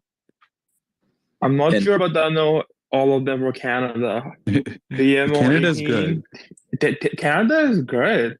I mean, all 4 of the big banks have almost 20 billion plus each because they have been saving for mergers. And they're pseudo guaranteed by the government. In Europe, the Tier 1 capital ratios are much, much lower than they are in the U.S. Regardless of what we're seeing with some of these smaller banks, the U.S. banking system today, outside of Canada, is one of the strongest banking systems on the planet. You can just measure the capital versus the assets. We were touched earlier on which the notion that bank runs in themselves are sometimes self-fulfilling prophecies. With some of these regional names where the stocks are trading down, 60%, 40%, 50% each.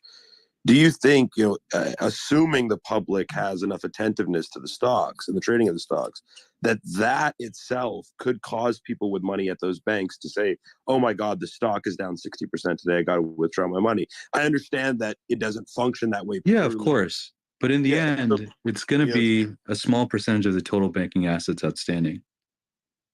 Hopefully, right? Yeah, so talking about Canadian banks and US banks, has anyone looked at First Horizon?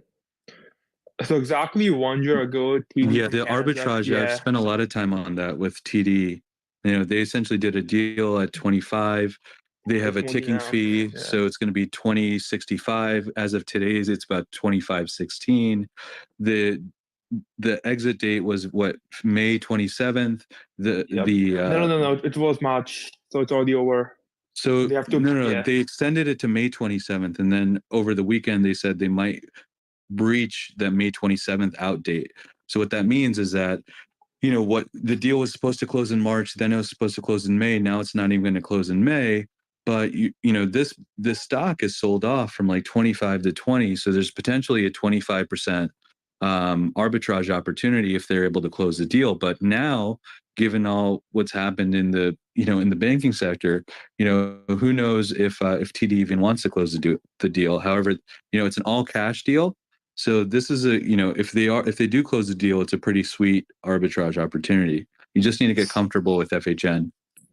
So TD Bank CEO Bharat Masurani, he wants to retire soon, and he said he wouldn't retire unless he closes the deal. So he wants to get this done before he leaves the bank. I was talking to some people that were working on this deal on last Sunday. They said it's almost done, and boom, we had Silicon Valley Bank and 2 other banks going down. So, but even if the deal falls through, the bank doesn't seem that expensive, trading 10 times. I think the break price, so they call it a break price when a merger fails. It could be like $16, $17. But I guess if you assume all banks are worth less, maybe you discount that a little bit. But you do your analysis, down 3 or 4, up 6, your expected value is positive. It's an interesting ARB setup. Yep. On top of that, they have 3% yield. Looks very, very interesting to me. And TD has to pay, I think, 30 cents on an annualized basis as long as they did the deal. Yeah, I think to a cap of 65 cents. So they could eventually pay $25.65 for the deal if they keep delaying it.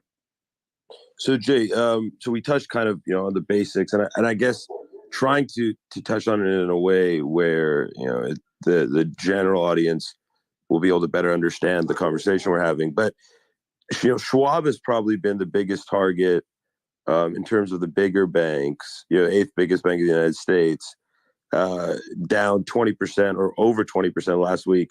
At its peak, it was down 20% in pre-market today. Now it's only down about 10%. But what do you see as the particular risk there, again, versus other banks? So we talked about guys.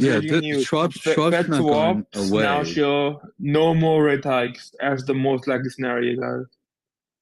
And that's that's the market. That's good news. Some would disagree. I think Matt was saying that's not something he'd like to see. Is Matt still here? I'm here. Yeah. Apparently, I don't make the decisions, but yeah, I would agree. Yeah, none of us make those decisions. So Matt, based on the current Fed futures and Fed swaps, there is almost 80% chance of no rate hike the following week. Yeah, no, I've been seeing that. How do you feel about that? Yeah, I mean, I think that's obviously where things are headed. I just feel like this momentary crisis is eclipsing the real crisis, and that is inflation. So the more we kick the can down the road. But could it be? Could we like the whole narrative for weeks has been if something breaks for months, not break. We're just waiting for something to break, and now could we have? Maybe there's more things we don't know. Maybe there's more bits and pieces. With inflation, it's not as easy as you're framing it, right? With inflation, if the system breaks, it'll be extremely deflationary. Inflation will go away overnight. Already, we have deflation when it comes to most goods. And real estate prices are falling in the majority of the United States. Rents will fall, but it will lag due to OER, 30% CPI, 16% PCE. So over time, because not everyone's lease goes up at the same time, you're going to see those rent declines flow through into CPI and to PCE. Powell's talked about this in the last 3 meetings. So the only thing that's left is your sticky PCE, so your wages. And if you see more and more layoffs, you might see several 100,000 layoffs just due to this SVB debacle because of labor laws. The reason why what you just said is the point why I'm making my point, that we haven't seen the wage relief, right? Which only happens when the inevitable layoffs happen. So if this ends up being the catalyst, which very well, that's different. I just don't know if that's necessarily the case. Yeah, I mean, I think even outside of this being like a full-blown banking crisis, I think inflation is going to come down dramatically. I want to just follow up with something. It's just a matter of time. Something that Kim said, which is so true. Having been in government, I've been in every kind of crisis, 9/11 and so forth. The behavior of the government over the last 72 hours is incredibly uncharacteristic. And if you look at it as a sign, government can only act this quickly when the crisis is so obvious that they need to stem the tide. So whatever happened behind the scenes, it might actually be a bad signal that the government's been so nimble, because it means that they respect the gravity that would be different if we were right in the middle of an election cycle, because then, pandering plays into it. But this was very preemptive action taken by the Biden administration, which signals probably. Do you think they had a choice, though?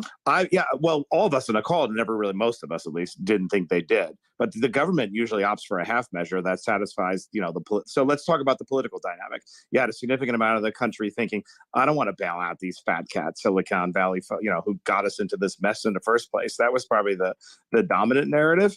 And yet the reality is that wasn't the constituent. The constituent is the average American who's afraid they have to pull their money out and how that could collapse the banking system.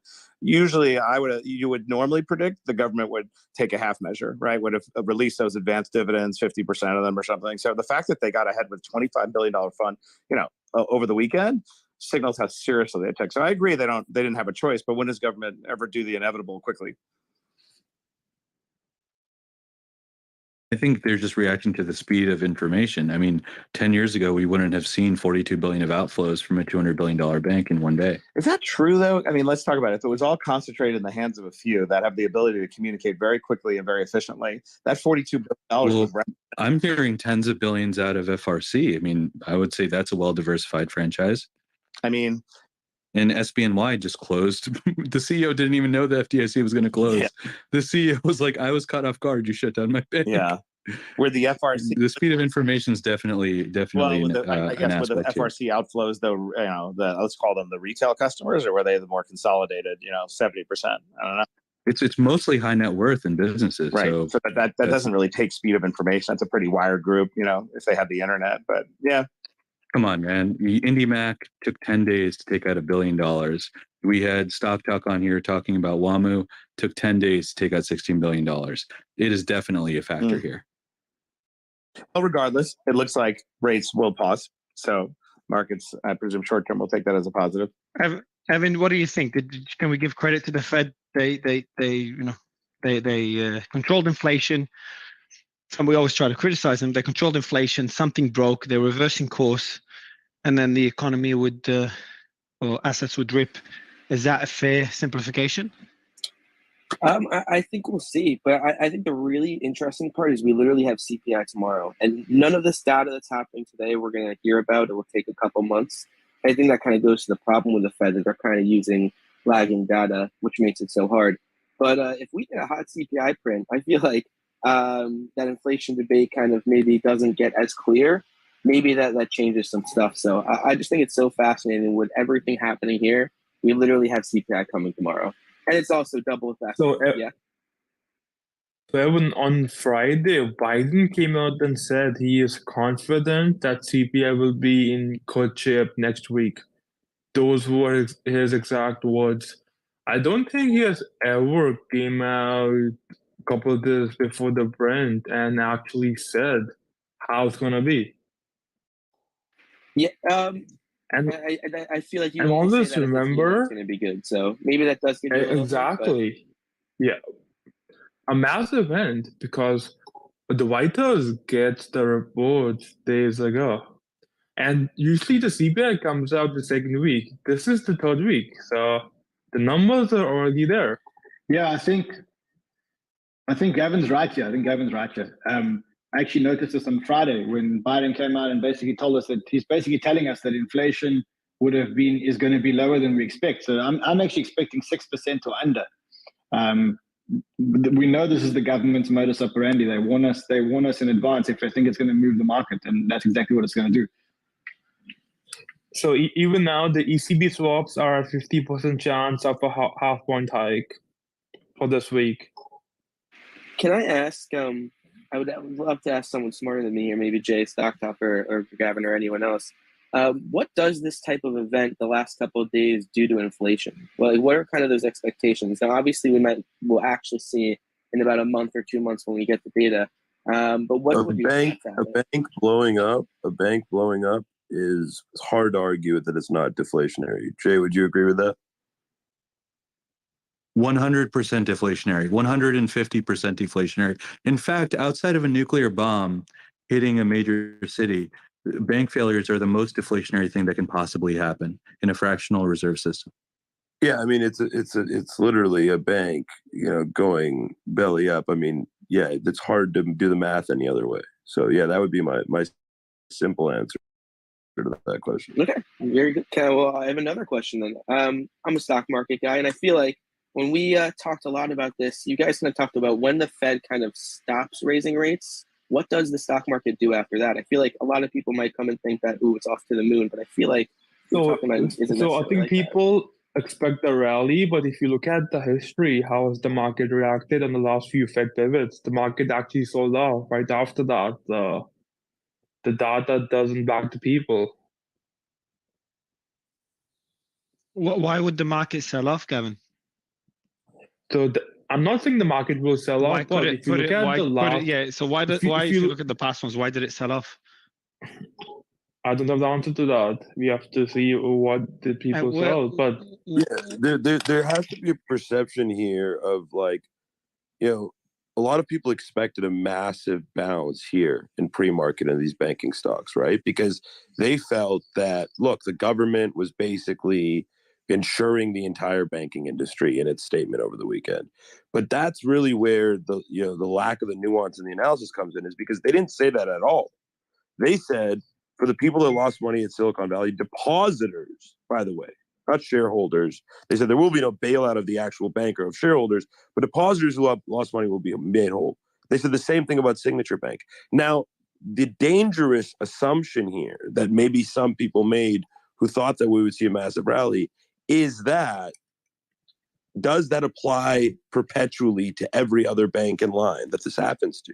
And I don't know the answer to that question. I don't know if the FDIC's policy will remain. If 7 more regional banks fail, I don't know if that policy will remain in place. I don't know. And you guys know what sucks? The Fed is in the quiet period from Saturday. The Fed is having a big meeting today, but they can't really come out and give a speech. Yeah, Evan had a hilarious tweet on this where he said the Fed loves to talk all day, every day, but not when they should be talking. So, Evan, I would assume they want to come out and talk, but they are in a quiet period. The quiet period usually starts on the Saturday, the week before the FOMC meeting. Yeah, March 11th is when they end. If it was an emergency, they would talk, but you know, this is an issue for now. The this Treasury is the emergency, though, special. You know what? I kind of count that that release yesterday. It said the Fed on it. I kind of count that as a talk, but we don't have to. I count the biggest bank run in U.S. history as an emergency. Agreed. This is an emergency. This is it. But if this wasn't in a blackout period, I really feel like we'd have 75 Fed presidents speaking today. Bro, Jerome Powell would be on Bloomberg Daily, bro.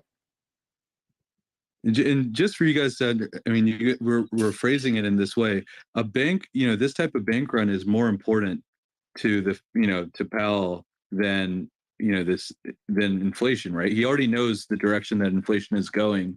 He's not going to care as much about inflation with the deflationary impact of what's happening right now, right? You have probably several tens of thousands, if not hundreds of thousands of people who may or may not lose their jobs as California boards, right? Given the liability that they have, are forced to lay off people when you don't have access to airlines.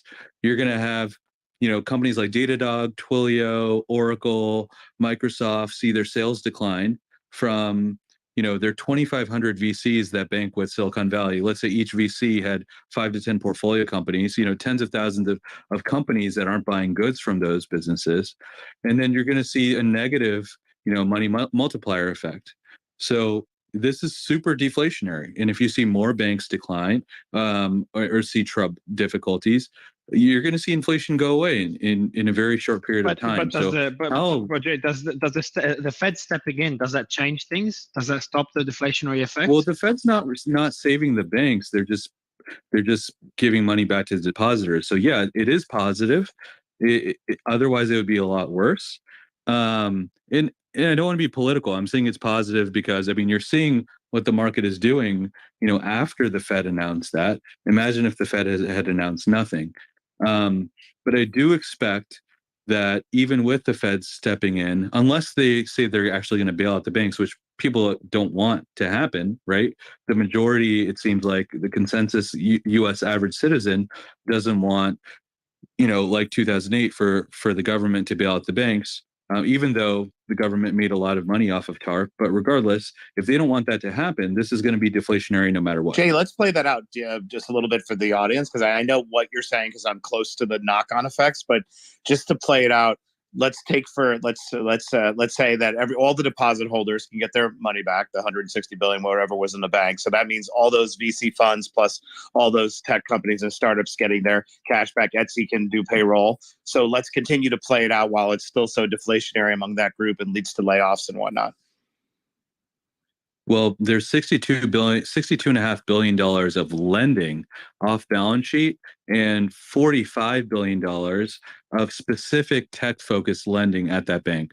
So you have over $100 billion of lending to those institutions. And these are companies that burn all their money in 6 to 18 months.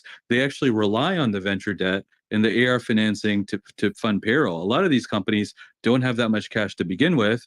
And because the market was down, they weren't able to raise new venture rounds.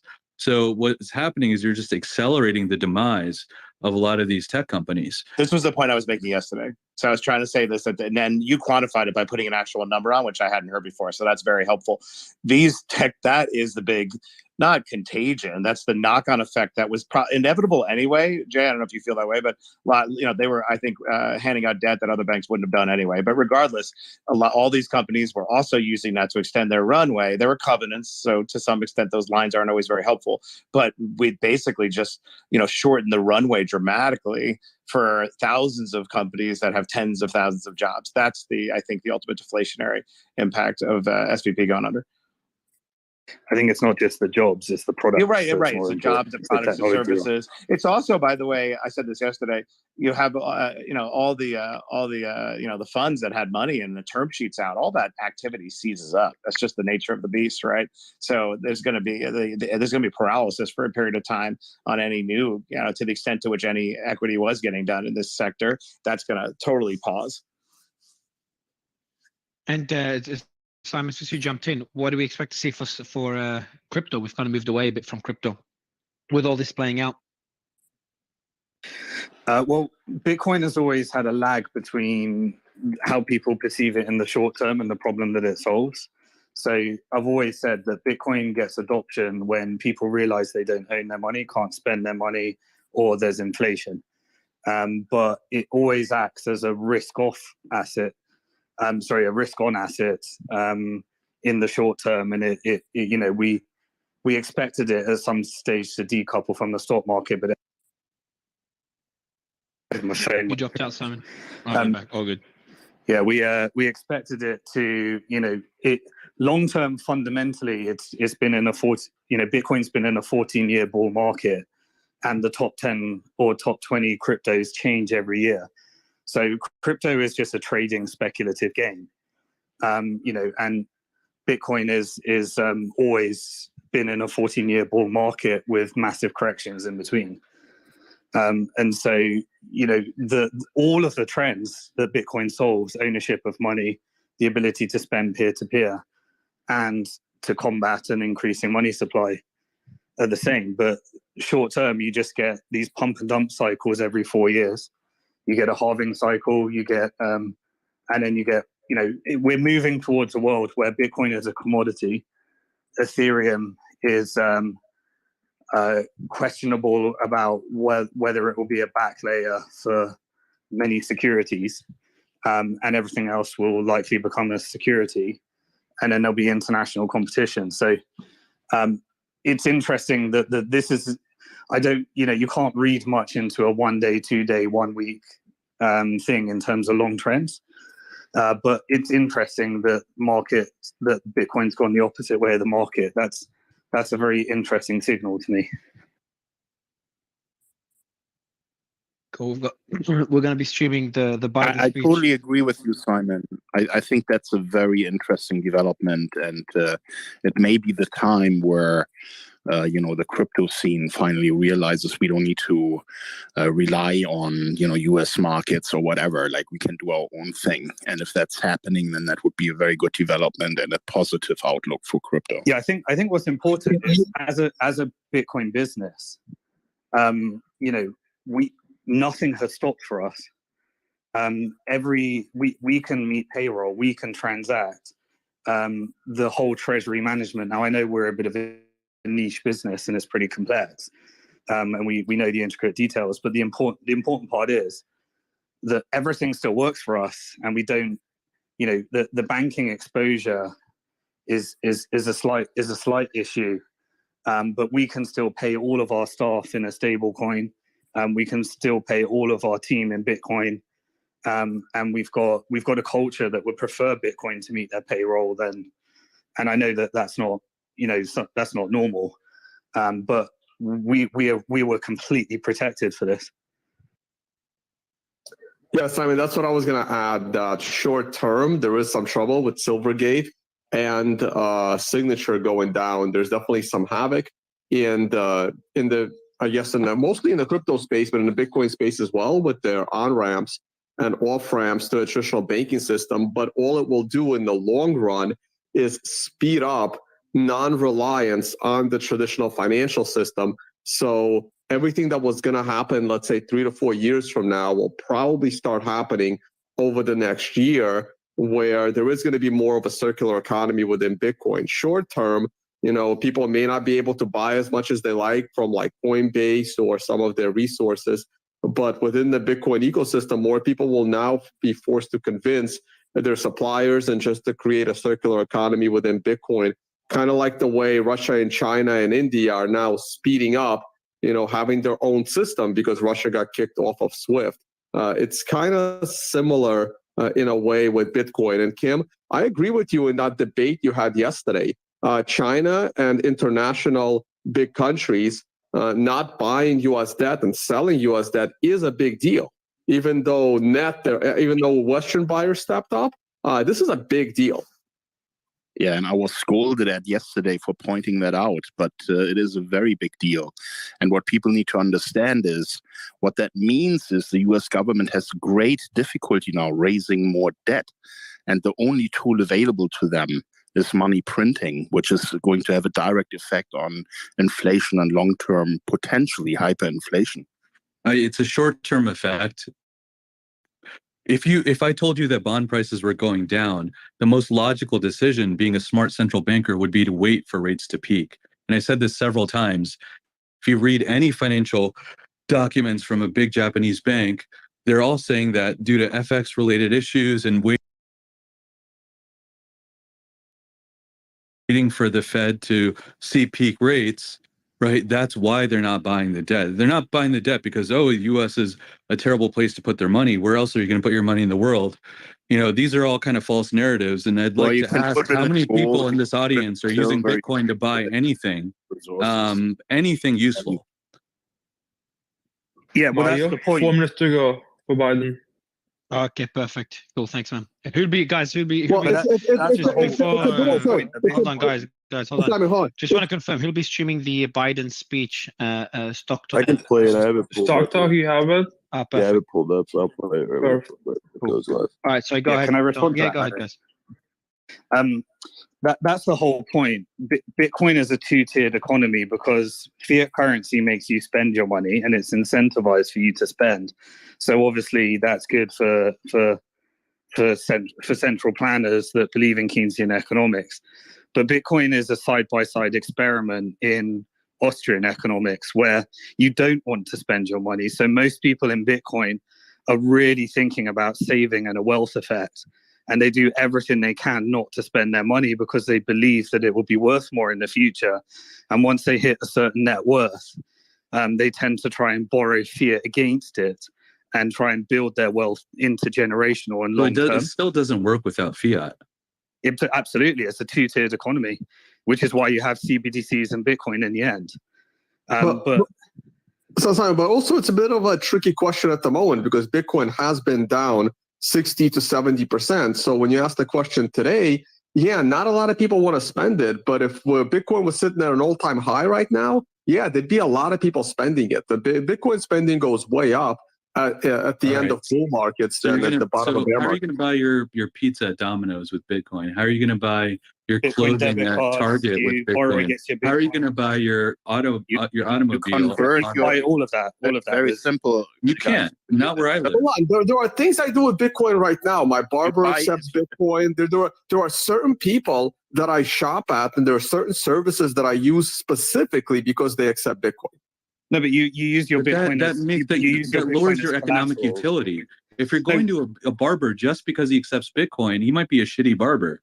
It just defeats the entire economic premise. But he might not be, right? Like that's not a correlation, right? He may not be, but if you're just going to say, I'm going to go to a barber because he uses Bitcoin, he very well, it's more likely that he's a shitty barber than a good barber. That is not true at all. Hey, Jay, you just demonstrate again how little you understand about crypto. Thousands of vendors are being added every week to accept crypto. So, it's just a matter of time until even the best barber is accepting crypto. And by the way, if you ask how to buy your coffee, people with Bitcoin can just convert some of their Bitcoin to their little brother, Bitcoin Cash. And then you can pay for anything without any fee instantly. No, but the point is Bitcoin Cash.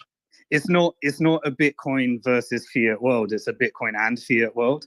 It's like saying gold is useless because I can't go and use it as a barber. Exactly. I view Bitcoin as a commodity. It's like, all right, am I going to have all my net worth in gold? Absolutely not. But the difference is that you can program financial products on top of it to pull out fiat as collateral on your Bitcoin.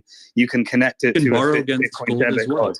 So guys, we've got exactly. Before you respond, Sam, exactly. We've got the speech will be streamed in a minute or two. So I just wanted to let everyone know. Also, I'm assuming, just full disclosure, I'm assuming Biden will be a few minutes late. He's always late, so you need to be used to Can I say something else on rates real quick? Someone said that Powell fought inflation with rates.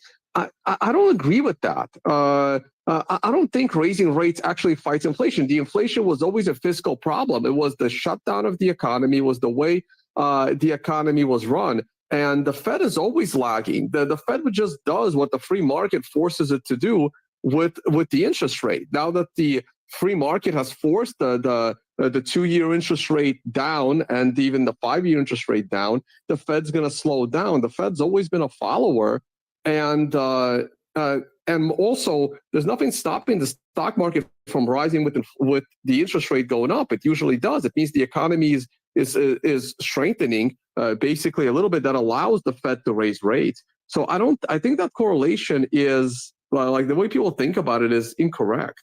I think that's incorrect. You think real estate prices are falling because the Fed is cutting rates or because it's raising rates? They're the biggest asset class in the world. Real estate prices are falling a little bit. They're not falling all that much. I just sold my condo. Jesus Christ, you keep talking about your barber and your condo. Look at prices. I just sold my condo a month ago and I got a bigger price for it. Look at prices in San Francisco. Okay, hold on. Wait, hold on. I was in contract to sell my condo a year and a half ago, and I sold it last month for a higher price. Dude, I don't want to participate. I'm not going to participate in a fucking crypto pump space. I'm out. Sorry, say that again, Kim. I don't know what that had to do with crypto. Hey, but okay. Guys, Grandpa has arrived. Let's listen. Grandpa has not arrived yet on the White House live stream. He's just now walking in, closing the door. He is there. Closing the door, yeah. He's walking like... Okay, here he is. Okay, here we go. Briefly speak about what's happening in Silicon Valley Bank and Signature Bank. Today, thanks to the quick action of my administration over the past few days, Americans can have confidence that the banking system is safe. Your deposits will be there when you need them. Small businesses across the country, the deposit accounts at these banks can breathe easier knowing they'll be able to pay their workers and pay their bills. And their hardworking employees can breathe easier as well.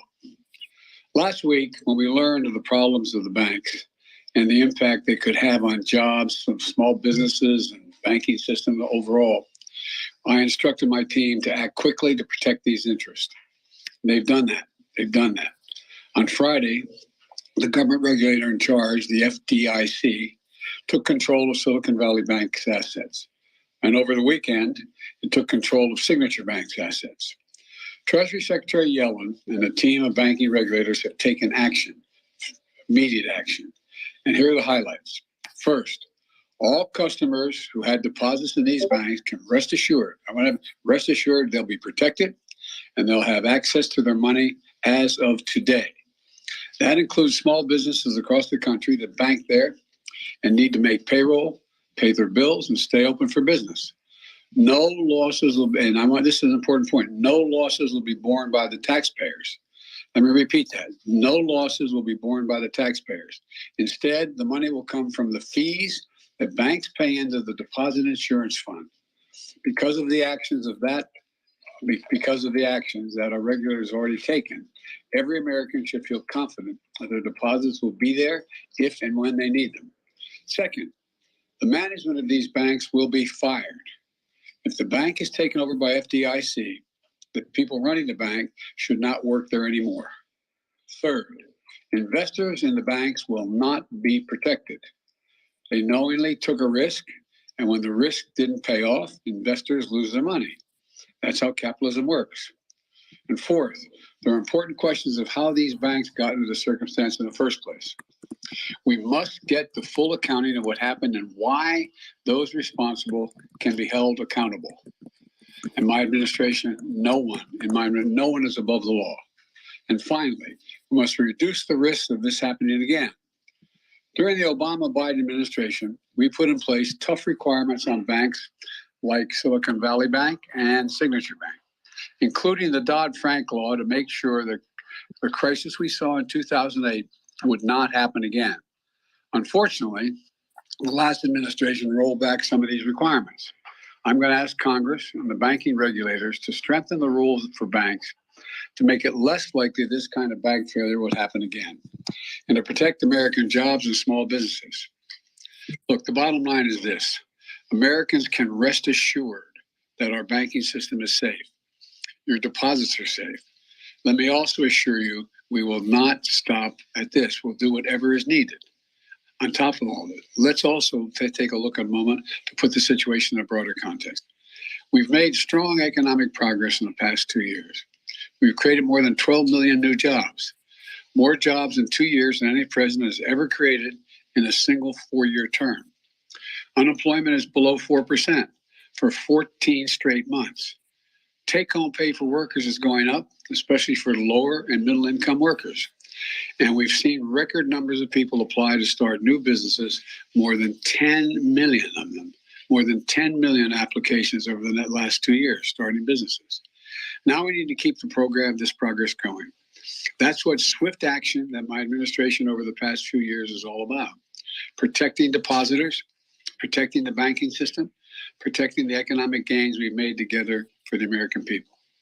Thank you. God bless you, and may God protect our troops. See you in California. Mr. President, what do you know right now about why this happened? And can you assure Americans that there won't be a ripple effect? Do you expect other banks to fail, Mr. President? Oh, wow. He walked right off. He didn't even take questions. That is not a good move at all. I don't know what. He blamed that's not surprising, guys. He blamed Trump for what happened. Yeah, but I think presidents blame each other all the time. I think it's not the. Hold on 1 second. Who said that's not surprising that he didn't take questions? Me? No? Oh, Yeah, I'm not surprised either. Why on earth? I wouldn't advise him to take questions. I wouldn't advise him to either, but I don't think that's exactly confidence instilling. I think the big thing, honestly, the world expects. I think if you think who his constituency that he was trying to talk to was the rest of Americans who don't know what to make of any of this and are thinking, do I need to move my money? I don't think he hit that strong enough, frankly. Didn't kind of make the case why the rest of the banks will be okay. I mean, the last point he made from a rhetorical standpoint, I guess, is fine, but I didn't feel like he nailed that, conveying confidence. Well, I think what people are forgetting is the back alley here is that, this isn't purely about risk to treasury exposure. This isn't purely about loan to deposit ratios. This isn't purely about concentration of deposits. This isn't purely about what percentage of deposits are FDIC insured. Those are all elements. But the back alley here for this, I don't want to call it collapse, but the other angle for these banks to be targeted is the collapse in the stocks, right? And one of the things he directly said is investors in these banks will not be protected. Now, I'm not saying I disagree with that. I'm not saying that investors should be protected. in these banks. I mean, that's just not the way markets work, right? You invest in stock of any company. If the company goes zero, you lose that money. I'm not saying that should change, but by saying that, he is now, opened the door for already what is maybe one of the biggest pressure weeks in stocks outside of 2008 to continue. Because why would you own these stocks, especially in the regional banks names? Like, even if you feel I'm an informed shareholder, I've done all the work, I've read all the filings, I've have hundreds of thousands of dollars in equity in one of these regional banks, why would you not sell it? After hearing that, why would you? You did emphasize that a little too much. That was that was a little jab. Yes, Dr. Why do investors still own Credit Suisse? Sorry, you broke up there. What did you say, Graham? Why do investors still own Credit Suisse equity? I don't know. Exactly. Yeah, I mean, look, That's I'm not saying that every single investor is going to sell it. I'm just saying that this has only emboldened the short thesis on these bank stocks, right? Because you're essentially saying, hey, look, if there is some sort of asymmetrical risk or event that happens, or if one of your regional banks is hit by the silver bullet of 42 billion in withdrawal requests in one day, like Silicon Valley was, then if you're an investor in that bank, you're fucked. Like, that's essentially what was said. And again, I don't disagree with the notion. I'm not implying here that anyone should be protected from investment risk. I'm just saying that has emboldened the selling, or it should embolden the selling in these bank stocks, and the short thesis in these, especially in the regional bank stocks. So yeah, that's interesting to me. That was really a forfeit on the ability to try to sell. But don't you think? I mean, he has to do that in order, at the end of the day, because no one has an interest in bailing out. Of course, Matt. Of course. I think politically. But Matt, wouldn't you also agree, though, on that point, that if you are a retail person with money at a bank, okay, and a lot of people said this about Silicon Valley. They said, well, if you had done the diligence and looked at the treasury exposure and seen that it was unhedged, you would have seen this. Yeah, I think that's crazy. I think that's kind of bullshit. Yeah, insane. I agree. I think that's bullshit. Bro, most people, I would say, even in the space, don't know what that is. So, Gavin, hold on. My more specific point, though, is not that I agree with you, Matt. I think that's bullshit. The people who are saying that, like, oh, if you had really looked, you would have seen this coming. But the point now becomes, if you're a retailer with money at one of these banks and you see First Republic stock down 60% in pre-market, okay? As a regular person who doesn't have a tremendous amount of, specific financial literacy or market literacy, wouldn't that make you panic? I 100% agree. You're a retail investor, just average Joe, and you're looking at that. You see that as a proxy for the bank is in trouble, right? So that's a separate issue. I mean, that's just a fact. Anybody who's not paying close attention would see that as a proxy. The bigger issue is, will the market eventually conclude that the backstop, let's just call it that, that the government's prepared to do, will be enough to stop those outflows? Because those banks that have the highest concentration, I don't know if it's going to be, let's just call them retail, the percentage that's insured as bank depositors, retail fleeing with the outflows, or is it the concentration of wealth of companies and high net worth individuals that needs to be stemmed? And I would argue that what the government did over the weekend would be enough to arm those CEOs. Maybe we'll find out, right? So, but your point about whether or not an average investor is going to see the stock being down 70% is a very bad sign. I mean, for sure, obviously.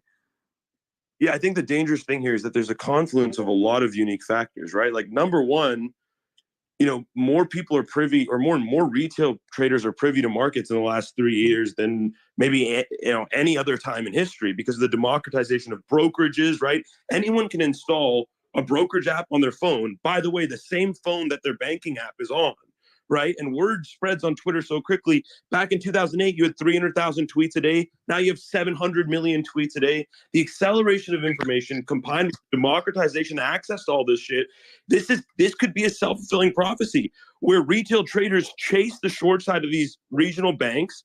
The holders of the regional banks in equity say, why the fuck would I be taking the risk on holding equity against the short selling campaign when the government just directly told you, yeah, we'll cover depositors, but we won't cover investors?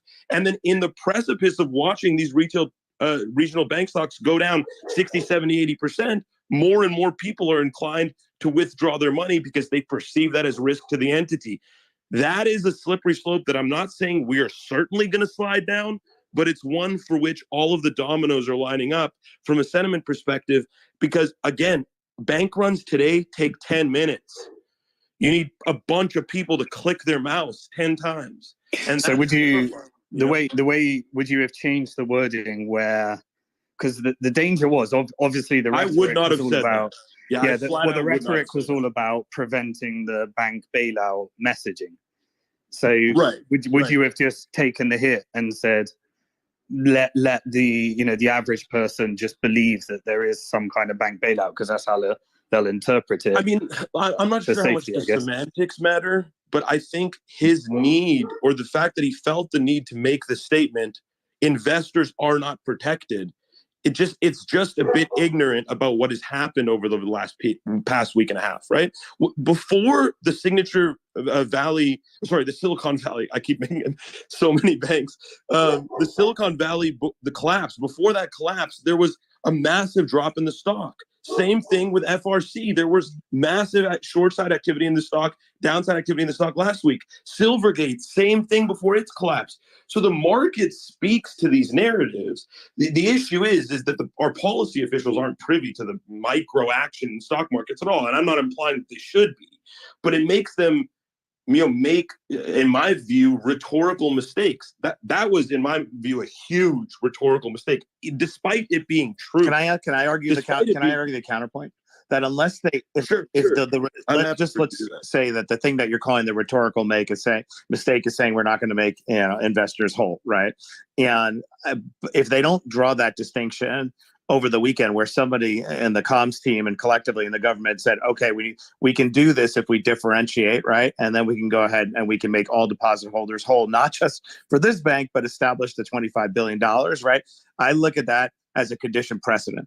The rhetorical distinction, if we don't have that, then they're taking a half measure and only addressing the situation with SVP, with the advanced dividends. So it's a consequence that flows naturally from the bigger solution. Now your point, the downside is maybe that makes folks, say flee the equity. But I just think it's a byproduct. I hear your point. I just don't think he had a need to say that. I mean, I think it's readily obvious even by Yellen's statements yesterday. I just felt like that sentence was not necessary at all. I don't think that sentence helped anything. But yeah, I get your point about setting precedent and making sure that it's clear. I just don't think that misconception existed at all. Like, even the people who were clamoring for Silicon Valley Bank to be saved, they were clamoring for FDI insurance to be exceeded, really, is what they were asking for. They were like, hey, please insure deposits beyond the FDIC insurance limit. And nobody was, at least that I saw, even like the All In podcast guys who were all going crazy about it, even they weren't saying, hey, bail out the shareholders, right? I don't think anyone reasonable, especially in this environment, that we're in and macroeconomically, was calling for a bailout of shareholders. I think what they were calling for was for depositors to be made whole. And I don't necessarily have a problem with that. I'm frankly fine with the fact that they agreed to make depositors whole. I think, again, policy-wise, that was the right thing to do. And we alluded to this about Powell's. This is the record. In my view, it was, because I think in 1991, the case which we brought up in the last space, where Powell said, look, the FDIC had a decision then too, to either say, look, no, if you had over 250,000, we can't guarantee it. And the alternative to that is to spur a bank run. You spur a bank run by saying that, because anyone who has over $250,000 anywhere will immediately move it or take it out. And that was what they were trying to prevent in 1991. That's what they were trying to prevent every other time. If you really look at FDIC insurance history, the suggestion that they should not insure over the limit is patently absurd. The data doesn't support it. There have only been two instances in all of FDIC insurance history where they didn't insure the entire amount. But wait, the FDIC fund was already under the statutory reserve, so they had a problem going in. So it was 1.3%. That's on a PV basis over time. They're only talking about 125 billion of backstop at FDIC right now. and they just basically wiped out. The emphasis on the FDIC balance sheet is again, it's misinformed, because the FDIC is backed by the full weight of the United States Treasury. The FDIC balance sheet is a non-issue. No, where are you going to go? So you're going to hit depositors you're going to triple the annual premium of other depositors? If you want to string this into a deeper conversation about the United States Treasury and about money printing, yeah, I mean, we can have that conversation. I don't think it's worth having. Yeah, but stay at layers, though. FDIC just took out. I would like to have that conversation if you don't mind. No, I mean, Tim, but that's a very deep conversation that we can have on a different space when it's not a relevant. It's not at all. It's not at all. I can explain it in 1 minute. No, but we're not going to have at the first level with FDIC. This is a reckless move. There's no way they should be taking $25 billion out of a fund that was already undercapitalized. And the real culprit, if Joe Biden wants to look at the real people responsible, he should look in the mirror. What he did with inflation was basically wiped out half the banking system's capital by this inflationary run we have. You just take all your marks to market, and it's probably $700 billion, probably more, maybe $1 trillion. If you do an extrapolation of what we just had in the liquidity discount at SVB, they're running to do fire sales on their portfolios. Then the entire banking system's got about $1 trillion hit to take. They've just been kicking it down the road, and the Fed has been way behind on this. If the Fed were not behind, the hit would have been even worse. If they were running the rates to really deal with inflation, then the hits would have even been worse. But there's no way they should have taken $25 billion out of this just for these two or three little. But Robert, look at the sentiment in banks today. In spite of them doing that, if they hadn't done that, how much worse do you think the reaction would? The pain going. What would you have done? Hold on a second. What would you have done? Look at the pain that is now. So everybody else has to bear the risk for SVB and Silvergate and SD.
But like this, what worries me more is the sentiment itself.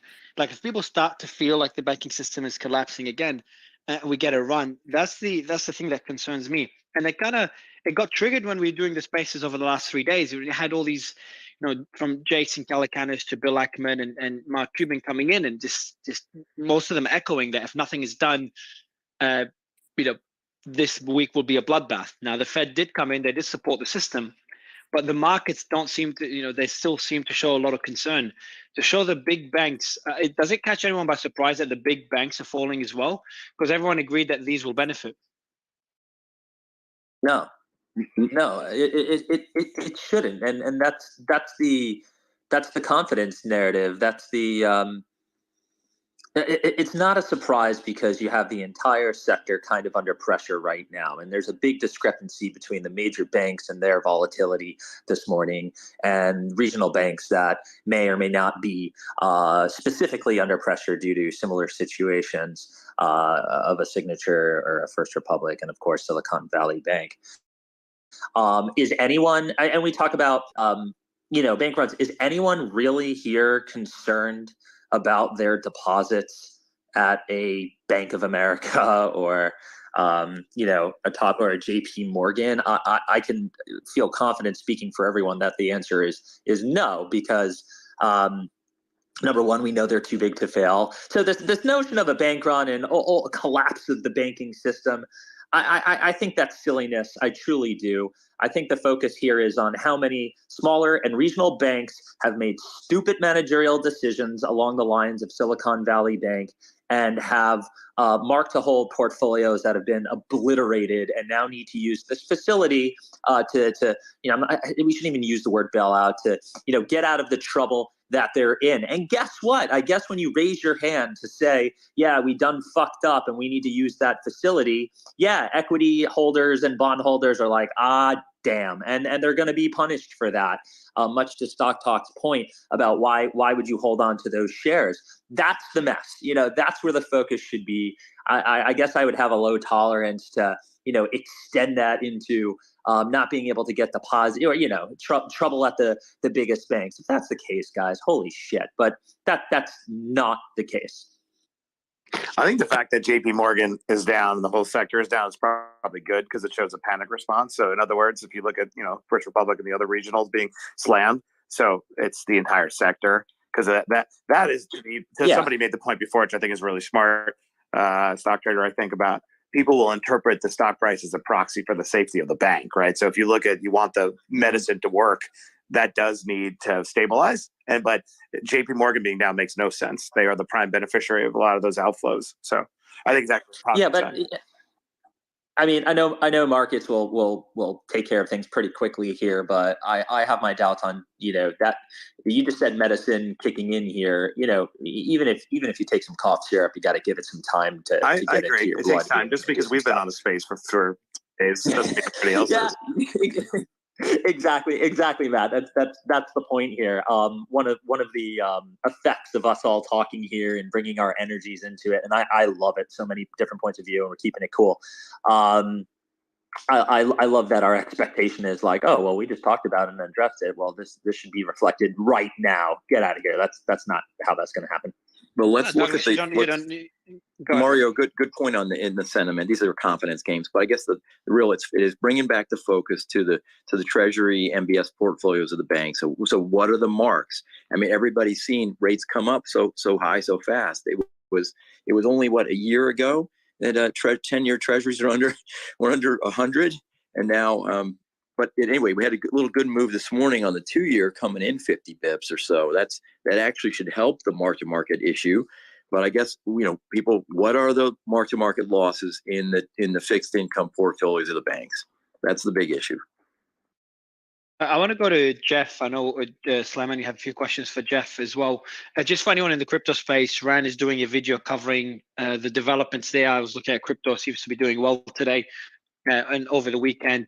And I think CZ, the founder of Binance, announced that he's investing $1 billion into various cryptocurrencies. So that's helping the market. But I want to go to Jeff. Jeff, your thoughts on the Biden speech and the sentiment? I'm just here to do a victory lap on my reporting yesterday, which accurately predicted that this. Congratulations. So now that I've said that, I can duck off the call.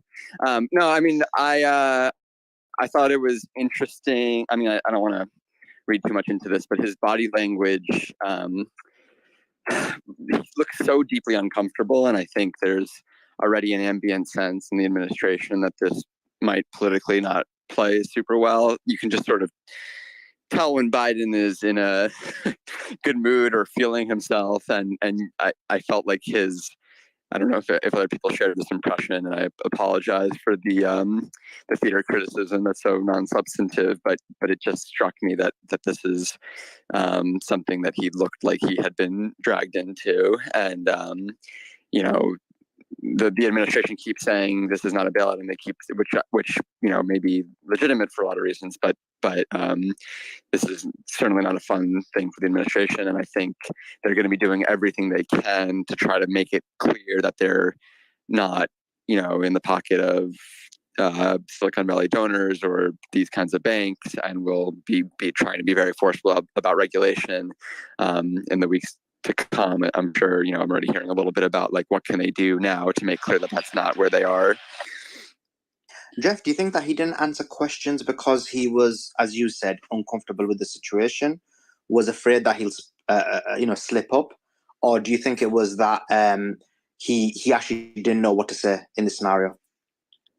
I think it could be a bit of both. I mean, to state the obvious, it's just really not the situation you want to sort of freelance and kind of improvise. You know, he certainly does that quite a bit, and I think.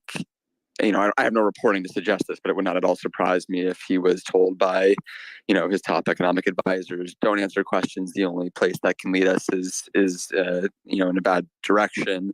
You know, last night we had a call with a senior Treasury official who spoke to us on the condition of not quoting that person by name, but you know, I asked a few questions about, does this mean that now all uninsured deposits are effectively backstopped by FDIC? Does this, you know, you guys keep saying that this isn't a bailout, but isn't this fund effectively backstopped by Treasury and therefore taxpayers? And those are questions that the administration was certainly not eager to answer. And I can't imagine the president who, you know, despite being from Delaware, is not particular. You know, his heart is often in really the foreign policy, and that was sort of where he made his bones as a senator. I don't think his head and his heart are in, you know, finance nearly as much. And so I think, you know, it's probably safer for him just to not answer questions.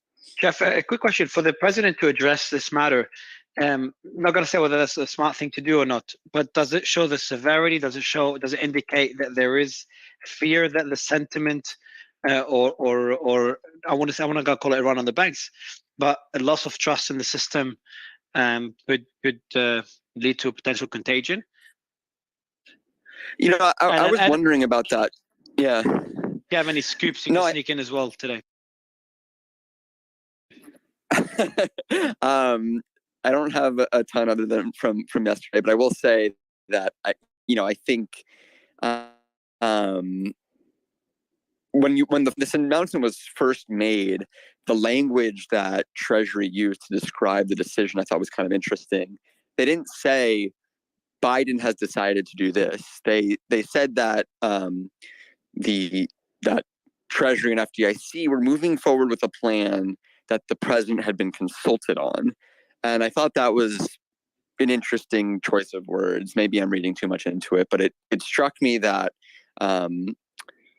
that Biden has, you know, sort of a reason to want to distance himself from this controversial action. And to your point, the fact that they still felt compelled to have him go out there and say this, I think, you know, more clearly associating these controversial moves with the president himself. You know, the fact that that was necessary may be a reflection of the need, that the awareness that this might not have been enough to stop the panic, and it's important for the president himself to get out there and be like Liam Neeson in a caddy, or what is it, an airplane, sort of just saying everything's fine, nothing to see here. So obviously we'll have to see if that comes to fruition. I noticed that too, but then when you look at the tweet he put out, I think at the end of the day, retweeting that article, he said "at my direction." That was the intro to that tweet. So he sort of obviously shifted throughout the day, and then Yeah, and that's what I'm sort of getting at, that I wonder if their initial language was kind of like the president was just consulted, and as the days gone on, they felt the need to be like, no, the president, the White House, we're standing firmly behind the banking sector, and the distance there is closed, maybe as they're trying to make sure that this actually doesn't continue to lead to a panic. And the Dow just turned positive, by the way. Wow. Shit. Hi, actually, Stock Talk, can you give us a quick update on the markets? Thank you, guys. Appreciate it. Thanks, Jeff. Appreciate it, man. Stock Talk, you there? Or Gavin, do you want to give us a quick update? Yeah, on the sorry. market? You're looking for just update on the markets. Banking stocks? Banking stocks and the market in general. So, the market in general, has recovered quite a bit from the lows. Actually, it's funny that you asked right now because we're rallying pretty hard here on SPY right now. Some of the bank stocks are turning around, not all of them, but some of them are here. I don't know if there was any particular news that just hit. Was there anything that just hit? Nothing related to the market. There was a headline with Biden backing the Alaska oil project. Other than that, nothing really has come out since the market opened. We just jumped from 3,800 to 3,850 pretty quickly. So, talking about banks, I think one bank everyone should keep their eye on is FHN. That's First Horizon, and TD announced a deal to buy them out last year for $25 a share. Until last week, it was trading at that price, but with the recent sell-off and all the other regional banks, the stock is down to $15.40 now. And just Sunday of last week, TD CEO said he wants to close the deal as soon as they can, and they're waiting for the U.S. government and other bodies to approve that. But again, this was before all the stuff we saw with Silicon Valley Bank and other banks collapsing overnight. But with this, the risk reward looks pretty good to me. So far, I don't have a position. I thought to share with you guys before I do further research. Gordon, what's up? Hey guys, thanks for letting me come in. Interesting discussion. So I just wanted to highlight one key thing that I didn't hear discussed. So while the BTFP is great for, I think, the existing banks, one thing to keep in mind is what's a little tricky here is that held to maturity securities in this BTFP consist of U.S. Treasuries and agency MBS, and not all banks in their HTM portfolios hold U.S. Treasuries and agency MBSs, similar to like First Republic. They have barely any of those in their HTM portfolio. And if you don't have those, it seems at current, you're not able to access that BTFP program. So I think that's one thing to consider. And then the other thing is there's a big kind of shadow banking sector in the United States that was created post GFC to extend credit to banks that, lenders that banks were unwilling to do. And it seems like what the Fed has done here is they've drawn a circle around kind of the regulated banking sector. But all the non-banks with duration risks are still there. And all the banks that aren't non-banks that don't have these U.S. Treasuries and agency MBSs are still there. So I don't know what the Fed's going to do, but and clearly this was a step in the right direction. But it seems like there's still some risk out there if you consider that. That's all I wanted to highlight. Thanks. And so, Gordon, what type of risk do you think about that, though? If you could just expand a bit. Yeah, I don't know, but I would just ask yourself if you have over $250,000 at a regulated bank that their HTM, their hold to maturity portfolio consists of no or very little U.S. Treasuries and agency MBSs. Are you willing to keep that money there with the implicit, guarantee from the Fed that your deposits are safe? I don't know the answer to that, but it's something to keep in mind. Yeah, we didn't address that yesterday. That is definitely still an unflanked risk at all these banks. That's a smart management, though. They didn't want to take the price risk of rising rates, so they got out of Treasuries and MBS. And Signature Bank or Silicon Valley Bank had more than half of their assets in these long-term fixed income things that took a hit. And so isn't that the question, Gordon? Like, if they are taking that level of risk, then why as a depositor, or why as someone who's going to be interacting with that bank or using that bank, why should you even be why should you be banking with them? No, they're going to be taking huge risks. So that again goes back to the management of the bank, does it not? Or have I misunderstood it? No, I 100% agree with that. But it seems like what the Fed said yesterday, bailing out the deposits is one thing, but providing, loans at 100% par on, risk-free assets that are underwater, that's a completely different thing. That's effectively bailing out the bond market, bailing out VCs, and bailing out, in my view, equity holders and management teams of the banks that didn't go under. So yeah, I agree with you, but it's like the problem is it doesn't matter what your opinion is. You have to follow kind of what the Fed does at this point, and they're telling you what they're going to do. But I just wanted to highlight what they did is they kind of circled what they're willing to bail out and what they're not willing to bail out. And what they're not willing to bail out is still a large part of the de facto banking system, whether it be regulated banks with out treasuries and agency MBS, or the non-regulated banking sector. I mean, you hit an interesting point, and I do agree with it that they are essentially bailing out all those people. I mean, what if you can expand on that more, because we do have a lot of listeners who maybe don't understand the intricacies, like how what are they doing? Because what the average American is thinking is, who are these banks? Who is actually getting bailed out, and what is the loss to me? So, if you can expand a bit more on that, like in what manner are they bailing them out? Yeah, sure. So, I mean, I was going to say it's simple, but it's not simple, I guess.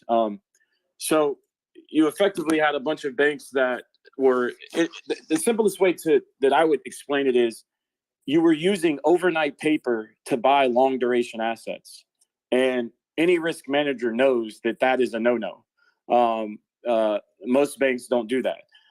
So I think that's effectively what happened, right? You were using overnight deposits to buy, risk-free treasuries that had durations of 2, 10, 5, 10 years, et cetera. And rates went up, so your bonds declined in value. And I think the issue here is that, in 2008, right, banks got rich. They went bust, and then they got bailed out. And it was unfair. And effectively, taxpayers bailed out the banks and the equity. And, there were supposed to be systems put in place to stop this from happening again, right? But SVB, which by all intents and purposes is a minor bank, I think that we could have let the process play out. And someone corrected me on a comment I made, and they were 100% correct last week. Depositors would have got 100% of their money back. It just would have took time. But instead of letting that happen, right, let the system play out, show everybody that the system has improved, we come in and bail them out immediately, bail out the depositors, but then again, and also bail out the debt. So, I think the problem is we're not letting the system show that it works, despite the prior bailouts. And, I'm not trying to argue whether it's right or wrong. You could argue it's unfair, but I think that maybe they should have let the system or the process play out. And I think that's the part that I think is unfair. Stock, do you think that they should have let the system play out, or was it just way too risky and it would have caused a contagion? Look, I think that the trouble with that question is that people have been weighing the difference between their general economic view about government intervention versus what is the right thing to do rhetorically in those situations. And it's difficult because, if you were to ask me macroeconomically, I'm not an advocate of government intervention in markets or in anything really, but, in markets especially. And it's difficult because when people hear me say, look, the FDIC should, in that case, guarantee insurance, it's all about strategic decisions and rhetoric at this point. When we're highlighting, like what Gordon highlighted about their exposure to long duration treasuries and using overnight deposits and swapping them into long duration treasuries and the solvency risk that is posed there, if any bank in the United States, by the way, any bank in the United States is forced to realize those losses. I mean, you can just go find these charts publicly available anywhere. But if you're in the audience and you're retail and you don't know about this, just look up the exposure of U.S. banks to long-term treasuries, and you'll understand, where this concern comes from. But as far as government policy goes, knowing that silver bullet, the same silver bullet that worked in the case of Silicon Valley Bank, would work on practically any other regional bank in the country. I mean, that's why you're seeing the action that you're seeing today. It's like, hey, this can happen at any regional bank. No regional bank in the country can survive 42 billion of withdrawal requests in a day. And on top of that, we're not protecting the investors. Why on earth would you own a regional bank stock here? And the market is telling you that today. And again, am I implying that there's going to be zero shareholders of these stocks?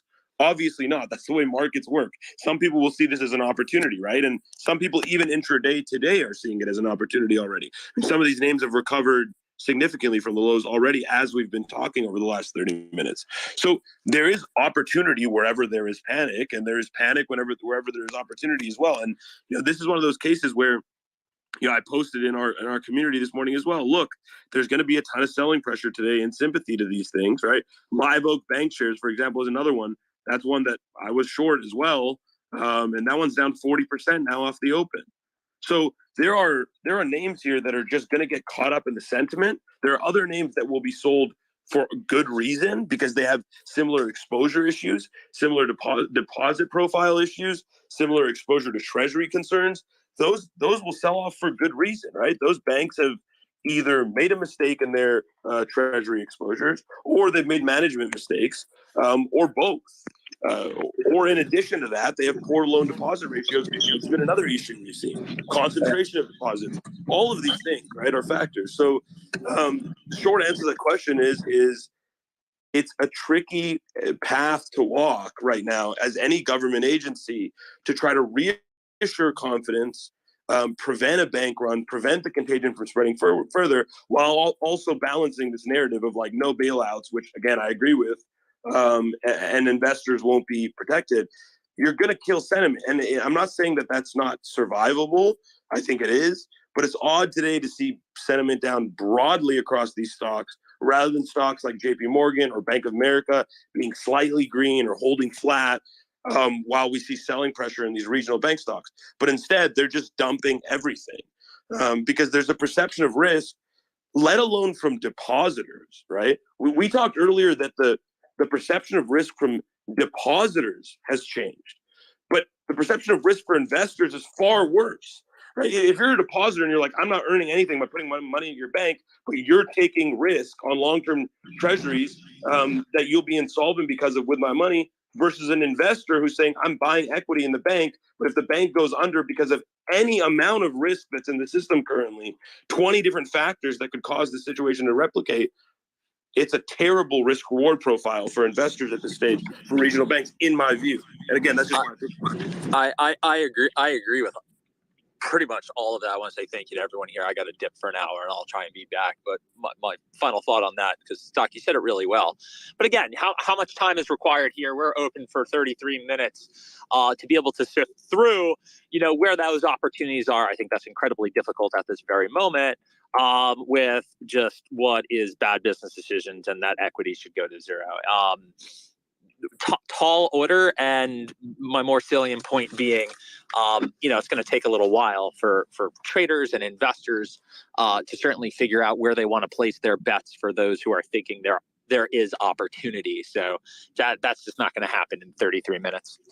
I mean, my question is this: you said that Stock and anybody else can answer this, that any bank, if someone was to withdraw 42 billion, would be in the same situation. Is that every bank, or is that specifically regional banks? And is the reason? It's a matter of the deposits relative to the reserves, right? So for a bigger bank, that amount might be a little bit bigger. For a smaller bank, that amount might be a little bit smaller. But the idea again is, it shouldn't be a surprise to anyone conceptually that if everyone shows up at the bank and asks for their money, that they're not all going to get it. Everyone already knew that. I mean, the system of fractional reserve banking is dependent on understanding that notion. But the question becomes, withdrawal requests in a 24-hour period. We used the analogy earlier of Washington Mutual, right, in 2008. That happened over 10 days. That was 16 billion over 10 days. This is 42 billion in one day. And again, people who want to make the distinction will say, well, Stock Talk, this isn't a retail bank. This is a venture capital focused bank. And it was much easier to pool sentiment amongst 5,000 venture capital companies versus 5 million Americans. That is also true, right? Which is part of why we emphasize the idea that, Peter Thiel, Founders Fund, and Y Combinator were really the stimulants here, right? They were the ignition here. You needed ignition for 5,000 or 10,000 venture capital companies and small cap companies to say, yeah, we want our money back today.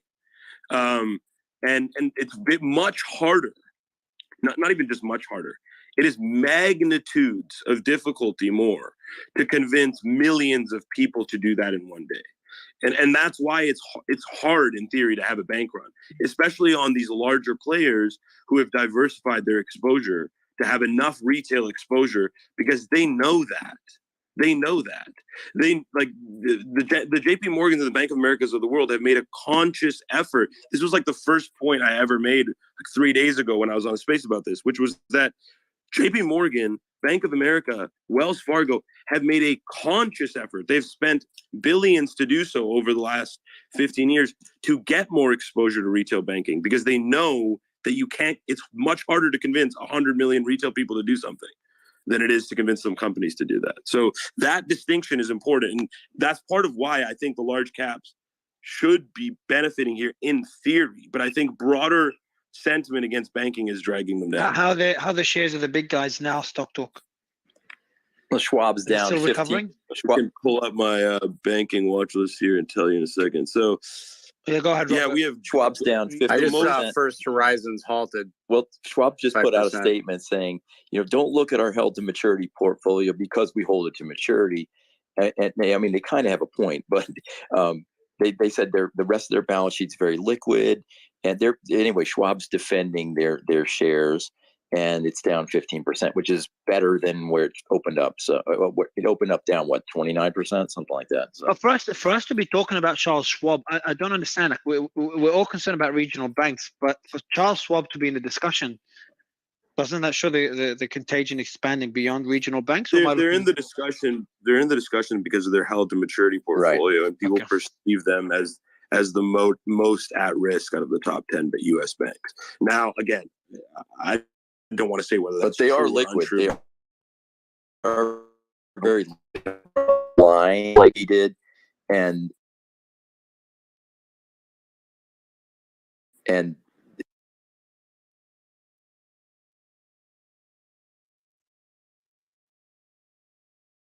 why would they get hit? Why did they get hit? Yeah, so why have you seen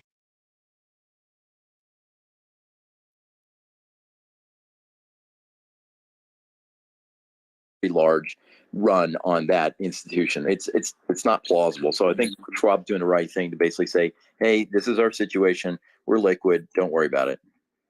The way it works, Robert, you remember back in the financial crisis, excuse me, is the market, Wall Street, they shoot first, ask questions later. Exactly. So if there's a bank that is sort of highlighted or said, oh, well, this bank has this much in losses on their HTM or whatnot, then the market's going to punish them until they hear something from the bank or the bank raises capital. So you have Regions halted, looks like Western Alliance. There's tons of banks that are getting slaughtered today for this reason, PacWest. So they're just going to that's just the way Wall Street works. So Naim, I mean, people have mentioned it here, but I just wanted a bit more of a detailed explanation for people who are listening. When it says that certain, the market in certain banks are being halted, what does that mean? It just means there's circuit breakers in place. Like if I think it's Robert, I don't know if you remember, but it's like if a stock goes down like about 10% or 15% within like 5 minutes, it's an automatic circuit breaker halt, and then reopens. Was it 30? Is it 30? There's a number of reasons why a stock can be halted. It can be halted for news. It's basically he said circuit breakers. So I'm talking about circuit breaker halting. The guy wasn't asking about circuit breakers. He was saying, why can a stock be halted? I'm saying there's a number of reasons why. I think he said, why is the stock halted? They were referring to the bank stocks. Be halted. I was just trying to be clear that there are other reasons why stocks can be halted. It's not always because of circuit breakers. Everyone knows and also, as far as circuit breakers are concerned, it's not an automatic halt at 10 or 15%. That's on the indexes. On an individual stock can fall 10 or 15% without a halt. I want to, guys, just before going to where's Ryan? Yeah, before going to Benny, Benny, good to have you as well. Ryan, I just wanted to get your overview. I know you did a show on the mainly focusing on crypto. What updates do you have for us? Yeah, I mean, we just we did a show now. We just covered what the latest was. We obviously listened to the Joe Biden thing. Pretty much live. He didn't say too much. I think it was kind of disappointing. We've read everything in the press. We looked at which narratives were going to bounce the fastest, because the way we positioned the show is we said, look, we think that this is the catalyst for the next crypto bull market. And we broke down why we think that. We've actually thought that for a while, that the bull market was coming. We just didn't know what the catalyst is. And we said that, look, the Fed can afford to increase interest rates until something breaks. And the problem is that thing has already broken. Now, the problem with that is that what you can see in the US 2-year yield is that it's not about stopping interest rate hikes. It's actually about reversing course, which is what you can see if you look at the US 2-year yield this morning.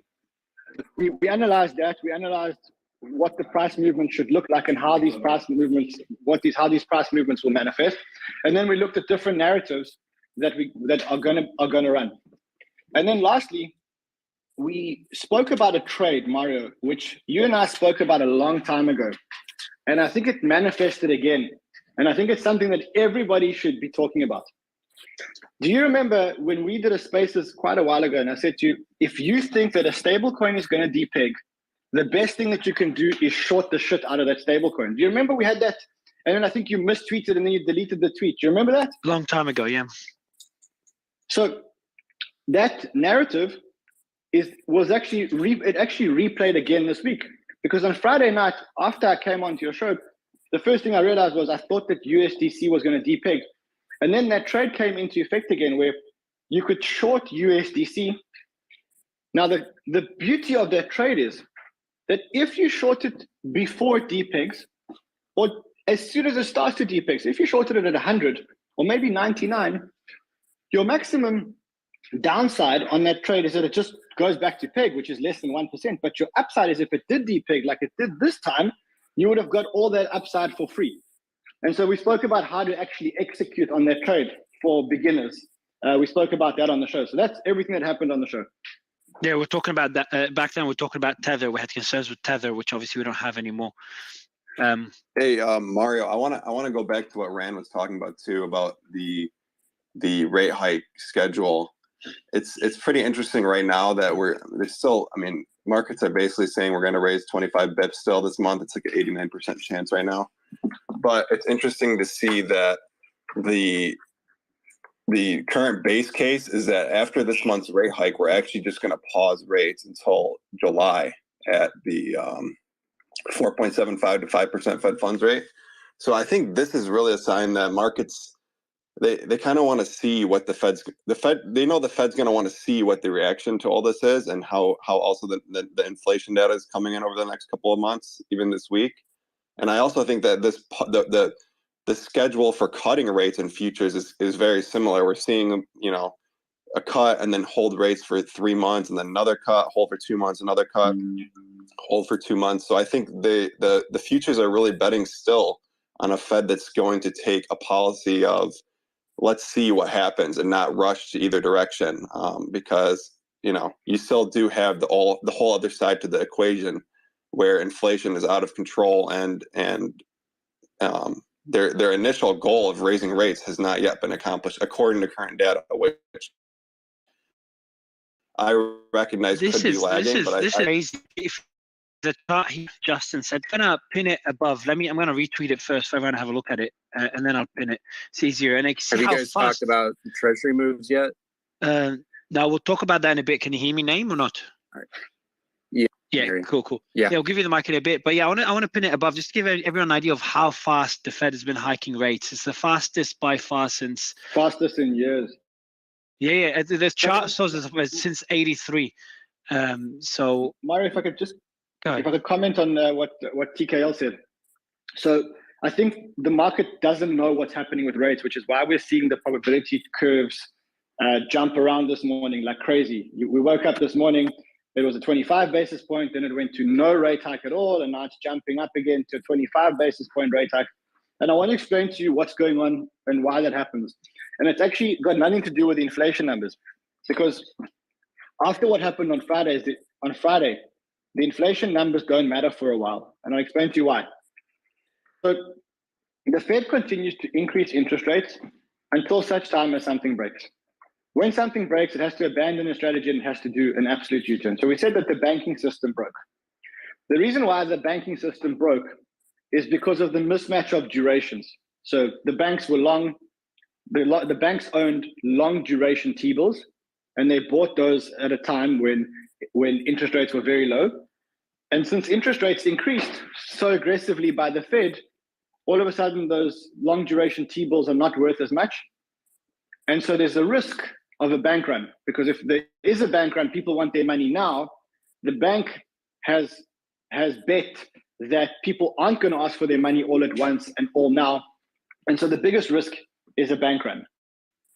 And so the reason why the Fed cannot continue to increase interest rates is because if they do, then the banks can crash. And if the banks crash, then we get it back into a 2008 situation.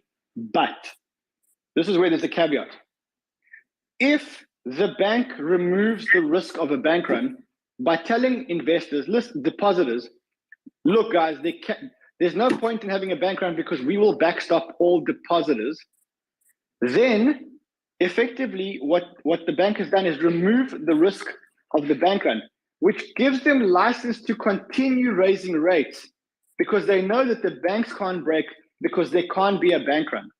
And so that's why the market's jumping around now. And that's why, if you're noticing what's happening is that the price of bank equity is going down onto the floor, and the probability of a 25, 50, 0 interest rate hike is jumping around because the market's going, hold on, maybe the Fed has just bought itself a license to continue interest rate hikes. So I think we need to abandon these probabilities just for a week. Let this all settle. Let the market realize all the different risks, and then we can go back to looking at that chart for some kind of.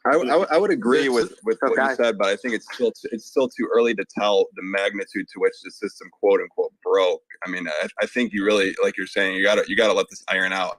And also, we should also note that the thing that markets have been wanting for over a year now, quote unquote Fed pivot. This is the biggest pivot we've ever seen, and the markets are actually down. So it should be interesting over the next few weeks to see how this plays out. But I guess it goes to show you that even in a falling rate environment the market has wanted, we could see valuations. We do not believe that the Fed will hike rates in March. It came out just now from NatWest. That's what I said last night. That after 2 bank failures within a week, that I just personally saw no point in the Fed hiking rates while they're starting to put out emergency measures like a bank term funding program, the BTFP and whatnot. Doesn't that depend on the CPI numbers tomorrow? Not anymore, man. Not when we're getting in this situation where, and this is what I was talking to Kim last night when he shorted the bank index, and my comment was like, yeah, there's euphoria in the beginning when the Federal Reserve comes out with some announcement like a rescue plan. But when investors digest this, I said, wait till the morning. And of course, now we see like the bank, the XLF is down, where is that? Almost 4%. You have multiple banks getting pounded, halted, circuit breaker halted because they've gone down within 10% within like 5 minutes or so. And now look at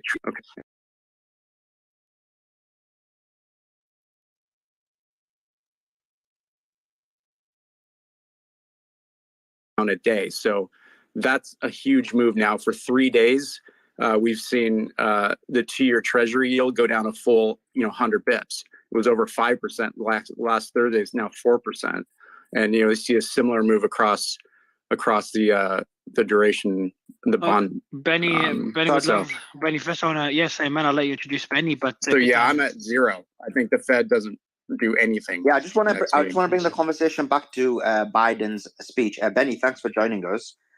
First of all, what's up, guys? Yeah, thanks for coming on. I mean, my first question is, what did you think of Biden's demeanor during the press conference? He doesn't know what he's doing. Nobody seems to know what they're doing right now. I mean, if they knew what they were doing, they wouldn't have spent all this money. They wouldn't have crashed the market themselves. And this is all policy of the federal government. This was avoidable. There's no such thing as free money, and there's no such thing as a 0% interest rate. And when you make policies like that in order to artificially inflate an economy, then you're going to have a crash eventually. And history tells us that. The laws of economics are the laws of gravity.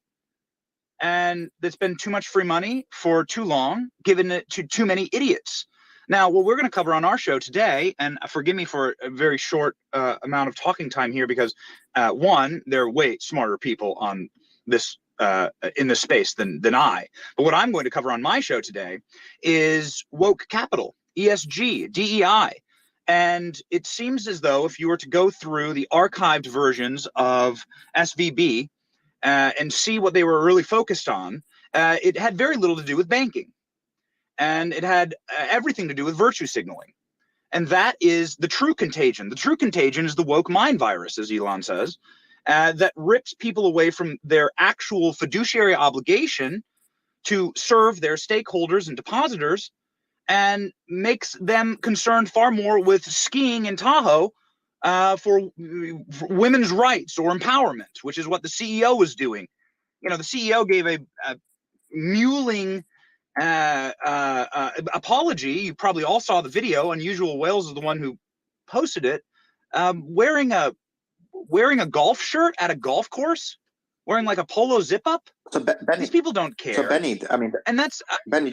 That's ultimately the thing that I think is the most. That I think that this is the end of the woke. This is the end of the woke. I believe this is the end of the woke moment, right? I think people are excited. People want adults in charge, and they want bankers to be bankers and to care about their fiduciary obligations, and not to care about the in fashion, in vogue, political messaging of the moment. And they want people to get back to work. So Benny, I've got a question for you, just specifically on what you said. Yes, of course. Because one of the things is, and I thought it was important for you to come and address this, is what is the sentiment of the people? Because we've got a lot of people who are obviously technical experts here. But when I've been going on other streams, the main sentiment for people is, why do we need to basically essentially bail out or pay for the mistakes of bankers, of the elite, of the and why and so why is that happening? I mean, what's your view on this? So let me tell you what my base and my listeners and my audience say. My audience says, wait a second, the federal government hasn't even lifted a finger for the people of East Palestine who were nuked with chemicals, and their children may die of cancer. It took months for the transportation secretary to fucking visit. Forgive my language. Didn't care. And it was only people like Mario and his team actually forced this issue. And so now these people and we saw 90% of have over 250,000 in the bank. Now, let me, in context, 250,000, I mean, that's like what people in East Palestine make over the course of 10 years of work, right? The median household income is $45,000 a person. So after taxes, what are you going to get? I mean, so you really are talking about a bailout of the richest people. Now, I don't fault them. I don't. I'm with David Sachs on this one. I don't think screw these people, right? Because screw these people because they trusted a bank and then that bank failed and it's not their fault, right? The depositors, I do not blame. However, it does look like a bailout of the rich once more.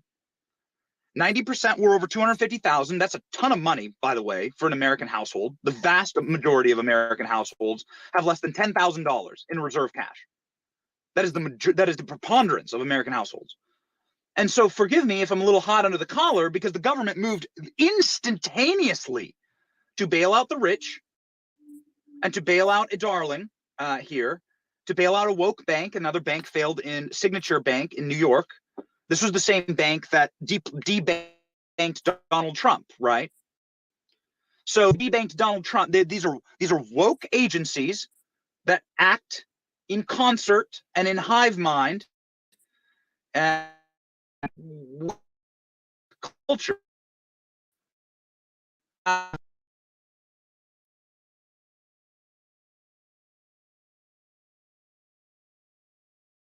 Run out of money, then they're the first to get bailed out.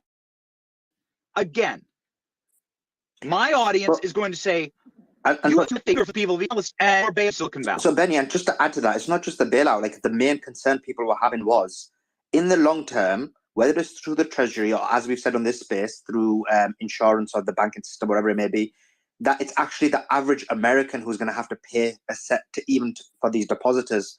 So again, people who are struggling, they're still having to pay. So is that one of the concerns of your base? Before you jump in and answer that, just another update here on the stock side of things.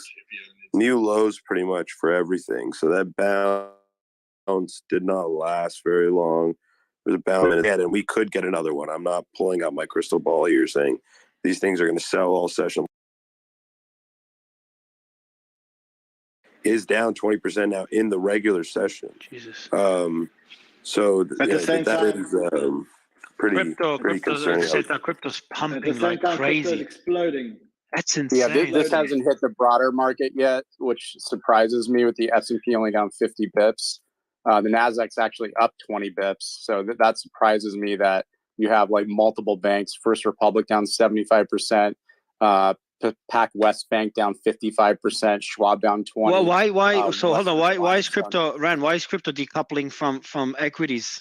Well, because I think for now the main reason is because the dollar index is down like 80 cents or so, and you have rates down like huge across the board. So the market is pricing in no rate cut. In fact, they may start even be pricing in, or sorry, no rate hike, but they may even start pricing in a rate cut. I don't know who's looking at the forward yield curve or Fed.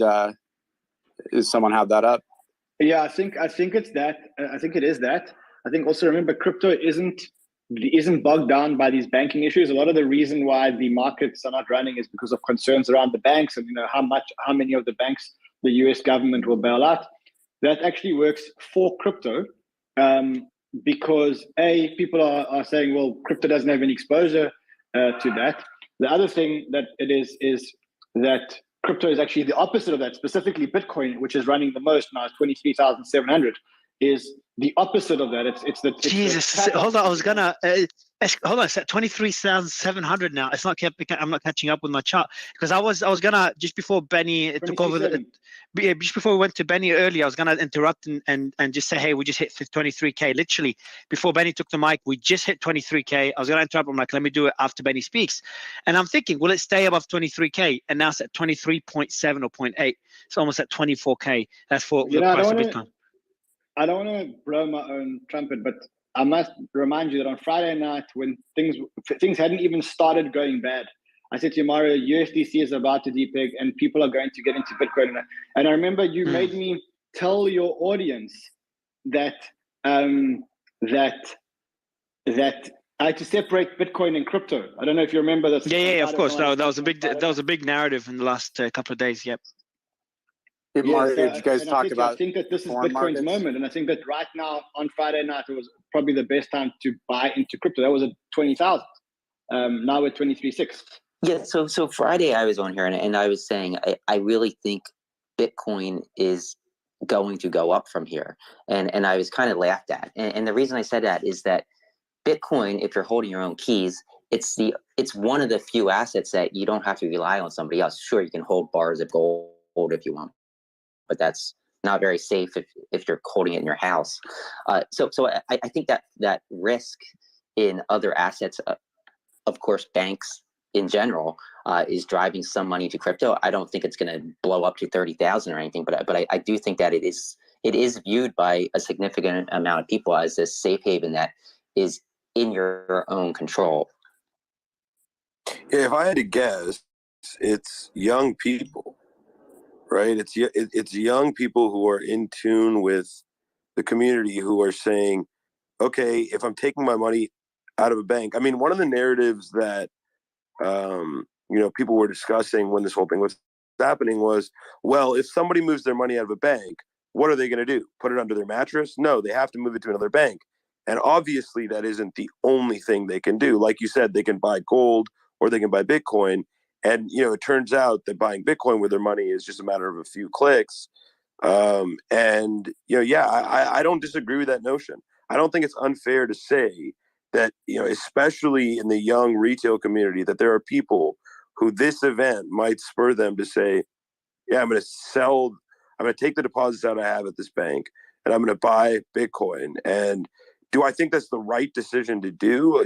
That's a separate conversation. I won't comment on that. But I think that the buying sentiment, it makes sense in terms of the narrative that people are buying it today. I understand that. It's not like I see Bitcoin up on this news and I'm confused by that. From a narrative perspective, it makes sense. So yeah, I think that's but point. Stock Talk, wouldn't you agree? Talking about the narrative, name redacted, your mic dropped, but talking about the narrative you're back. Yeah, go ahead. Yeah, I get what they're saying, and I think you are seeing Bitcoin and even gold are ripping today, as silver's up 6% too. But the reason you're having I'm not going to give a full thing on crypto, but crypto really is risk related. So if the market's risk on, it's going to go up. If it's risk off, it's going to go down. But what we're seeing right now is a repricing of expectations from the Fed and interest rates. And that's why you're seeing, interest rates down heavily across the board. How are tech stocks doing? Tech stocks are performing great right now, given the environment. Nasdaq's up 15 bips. And I'm sure where's the Dow? Where's the Dow at? Down 80. I don't look at the Dow's down 20 bips. 80 points. But the Nasdaq's up 15 bips. The regional bank issues hitting the Russell 2000 more. That's down 2%. But the market overall is holding up, and that's surprising. You would see Bitcoin turn lower. You dropped out again, name. Someone's calling you. I think someone's muting me. Yeah. No, no. I see that. Hey guys, I have just to finish my go thought. ahead, yeah, sorry, Benny, go ahead. Yeah, then we'll go to Rand. Go ahead, Benny. All right. Hey, just real fast. I have to hop on air here in just a second, but thank you for the wisdom. I just want to say thank you for the wisdom for everyone on this show. It really helped educate me, who is not some genius financial mind. I will say, based on the sentiment of young people who I deal with every single day, and we have an 8 million person audience, and the preponderance of that audience is between 25 and 45. These people don't want to go fight. So invest their money under Janet Yellen. Nobody thinks that we are led by competent individuals right now. And so perhaps you will see a run to Bitcoin because young people do not believe that we are led by competent adults. I think there's an age gap there. Obviously, everyone running our country right now, Chuck Schumer, Nancy Pelosi, Joe Biden, Janet Yellen, they're in their 80s, right? Everyone's in their 80s. I think there's a big age gap. There's a big confidence gap. And when you tune into someone like Tucker Carlson and you are able to properly see that there is a universe apart between the way young people see the world and the way the young people want to structure their lives and the way that this gerontocracy wishes to structure their lives for them. George Soros is 95. Klaus Schwab is 85. Everyone who's in charge of the planet right now is in their effing 80s. People are losing faith in the system rapidly. And so whether it's signing up for a war, signing up to deploy to war, and you can check the recruitment numbers for the U.S. Army, Navy, Marines, and down 20% or more. And that's just the stuff that they the report. picture of the iPhone, the Apple iWatch. Anyway, I'm just saying that there is a huge confidence. because There's the a interest massive rate, confidence the chasm Fed going policy right now. change.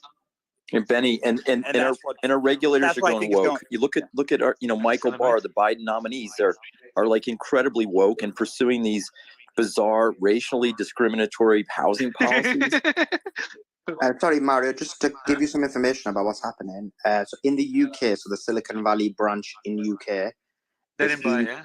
Have you I got think another one bought it. Who bought it? Yeah, HSBC bought it for £1. Have you guys already mentioned it? Yeah, that was this morning. Yeah, well, yeah. Yeah, and just so you know, credit default swaps are also blowing out too. Why'd you stop the movie? Credit Suisse credit default swaps have blown out to record highs again over all the banking issues. So just point that out too. Yeah, Credit Suisse is down pretty big today as well. I think the stock is down about 7%. It was down over 10%. Anyway, I wanted to say to Kim, good trade, man. Good trade.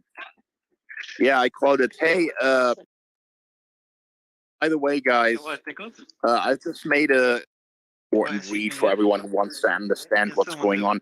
Hey, and Mario, maybe you should mute your mic, man. We can hear everything you're saying.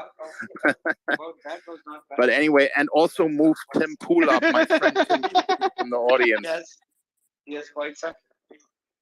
Hey, Mario, you're unmuted. Oh, sorry, guys. Hold on.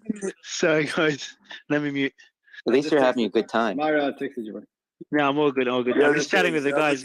That's my first human interaction since I woke up, because I woke up on the space. I'm like, let me say hi to the guys, and then I'm muted. But yeah, go ahead, guys. Continue.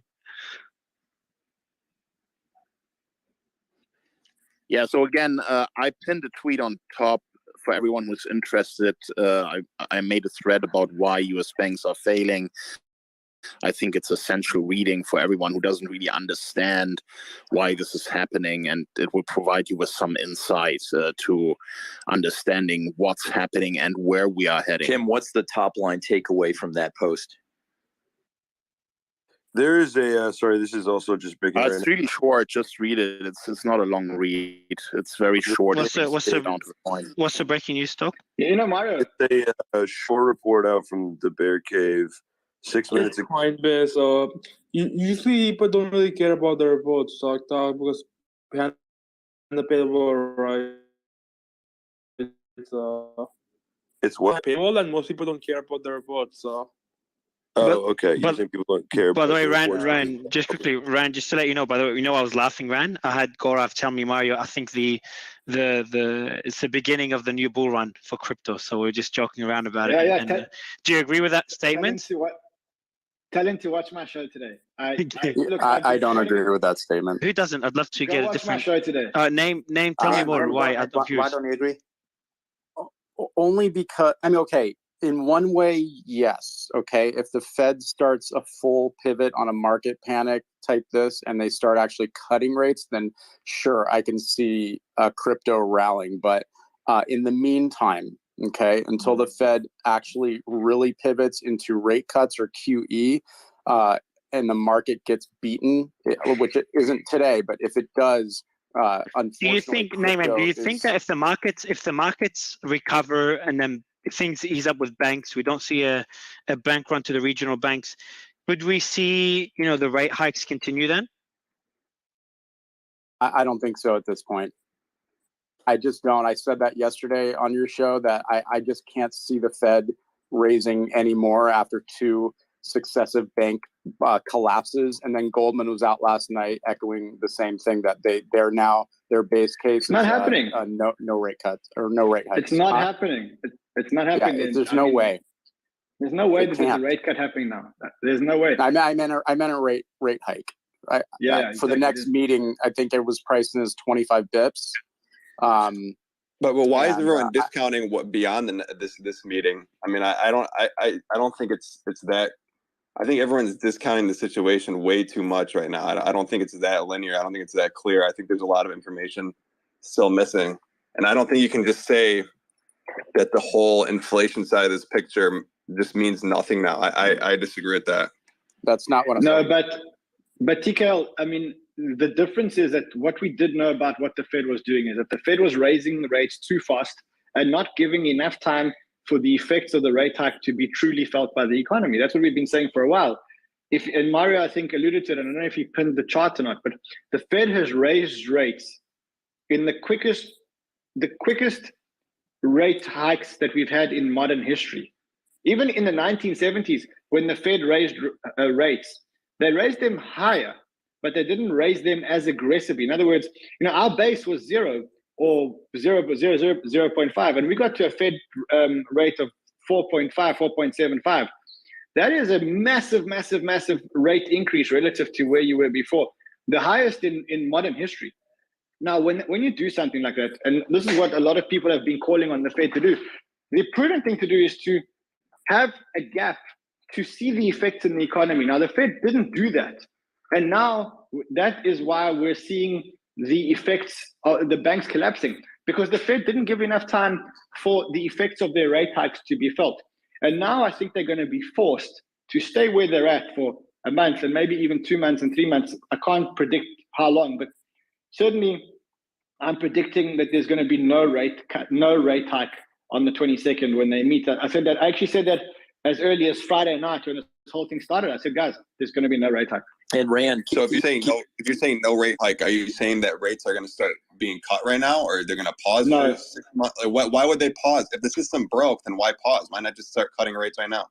So I think because they only have a week left, they will probably just pause for this one and then understand what the effects are going to be on the total market, and then decide whether or not they're going to continue on their journey or not continue on their journey.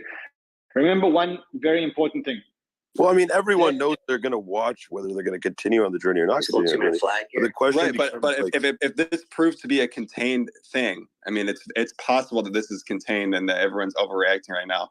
Then you're telling me that there's no chance that they raise rates even 25 bips at a time going forward if inflation stays elevated, and this is just a contained regional bank issue. How would you? The only way that this can be contained is as per what I said a bit earlier, and that is that people don't create bank runs, because the Fed basically says, look, no matter which bank you're with, no matter who you are, we will backstop you, which is kind of what they've said. I mean, by bailing out 2 very small regional banks, they've kind of sent a very strong message to the world to say, we're going to bail out any depositor. I'm using the word bailout wrong, because they're not bailing out anybody, they're backstopping the bank's deposits. You can call it a bailout, that's fine. No, I think a bailout refers to equity holders being bailed out. Yeah, I think in this case, maybe we should let's maybe as part of the space is actually start owning the term backstop. So let's say that they're backstopping deposits, and that's the Ran, although you're right in making the differentiation, but in reality, the average person doesn't see it like that. So I know we're trying to be a bit more precise in the verbiage that we're using, but for the average, but I think person, I think it's our responsibility to explain the difference, because it is an important distinction, bailing out shareholders versus depositors. And then I think someone was explaining. Not sure if someone can elaborate on it further. Someone was explaining about the funds that are being used for this backstop is not taxpayer money, and that was made clear by Biden as well. Yeah, that is correct. Yeah, but it's depositors' money. I mean, it's not depositors. But it's not directly taxpayers' money, but essentially, in the long term, it is going to be, isn't it? It's depositors that are paying. It's the FDIC, exactly. Saying that the FDIC, all government money is taxpayer money. At the end of the day, the FDIC is not well capitalized. Exactly. The FDIC can't handle a collapse of the banking system. Right now, the extent of this problem is 620 billion. The banks are sitting on 620 billion of unrealized losses. I can tell you for free that the FDIC... The conversation around the FDIC's balance sheet, again, it's a moot point. The FDIC is an extension of the United States Treasury. So, like, saying that today they have X amount on their balance sheet and that is the systemic risk. No, it's not. The systemic risk is the exposure of these mega banks to treasuries, and hypothetically, if there were enough withdrawal demand, then them being forced to realize those losses. But that's a huge hypothetical. But stock talk. So yes, the first line. It's a huge. The first line of defense should be the capital, the banks. However, with the way the Fed sets the risk-based capital, they don't have to hold any capital for treasuries and govies. So that $620 billion, mostly on fixed income, NBS and treasuries, has no capital assigned to it. That is a problem that needs to be addressed. Well, not only that, I mean, the half of that is AFS, and AFS is already included in Tier 1 capital. So, I mean, we're all talking about this $600 billion number. You should be talking about half of it. And they don't. Go ahead. So on this topic, right? And I feel like for those of us that have been exposed to financial markets, I mean, this reality has been relatively obvious. If you accept the existence of fractional reserve banking, you accept the exposure of these banks to long-term treasuries, then we've known for a long time that conceptually, in theory, this has been an issue.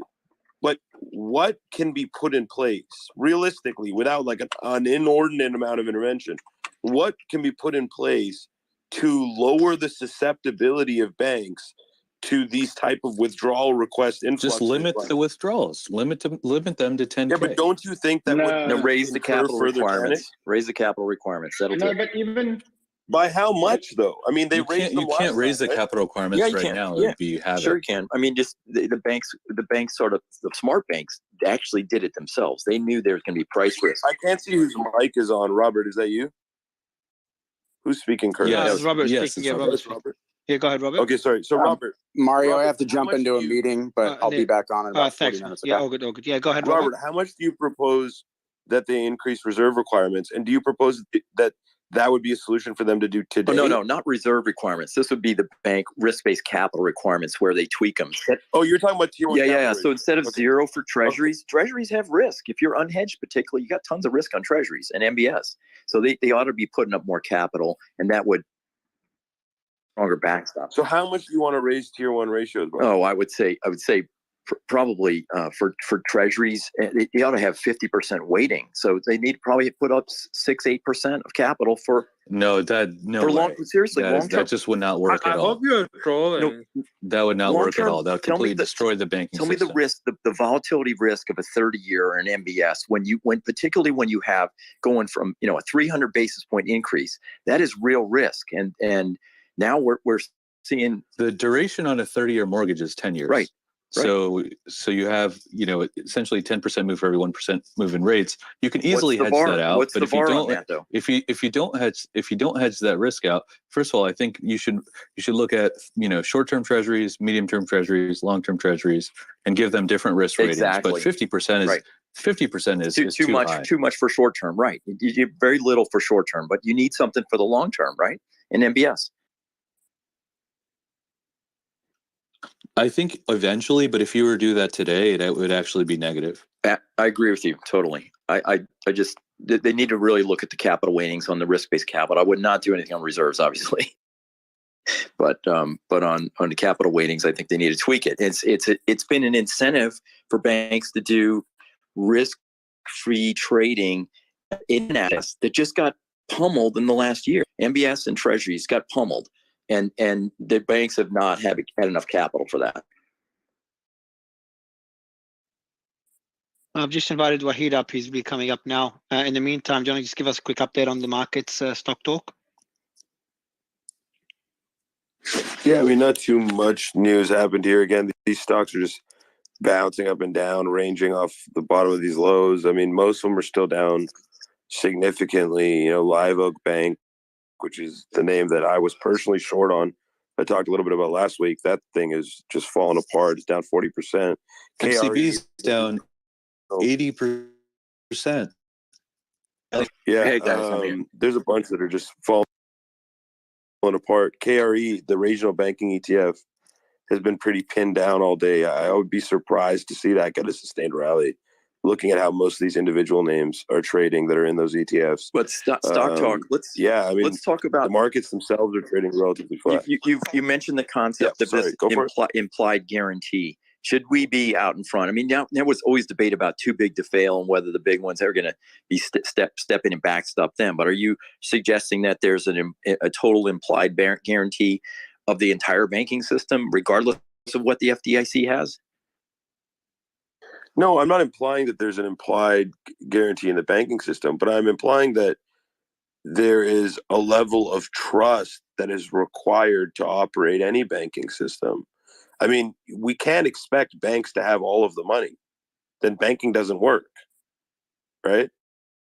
I mean, conceptually, banking does not, the concept of why would they do it, right? If you expected a bank to take your money and just have all of it sitting in the back office, why would they do it? It would be like putting it in a warehouse. Exactly. Why would they bank? Why would they build the nice buildings and have the coffee in the lobby and have the guy who talks to you about, you know, your loans and have all, you know,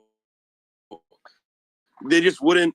Isn't that the whole Bitcoin discussion? Maybe banks don't need to be. Yeah, that is the Bitcoin discussion. I don't think Bitcoin is the solution to the problem in banking at all. But yeah, that is, I guess, one of the narratives. What about smart contracts and DeFi? I mean, is that not a solution to the banking? I don't think problem? you need any of that. I just think you need, again, I don't have the playbook spelled out like, hey, banks need to do X, Y, Z and need to regulate this, and this should be the tier 1 capital ratio, and these should be the reserve requirements. I don't have objectively the numbers sitting on a piece of paper where I can go submit them. You know, but what's more, you don't even necessarily need to have those requirements as long as you say, okay, you can have very low capital requirements, just have an interest rate hedge. That solves the entire problem. Exactly.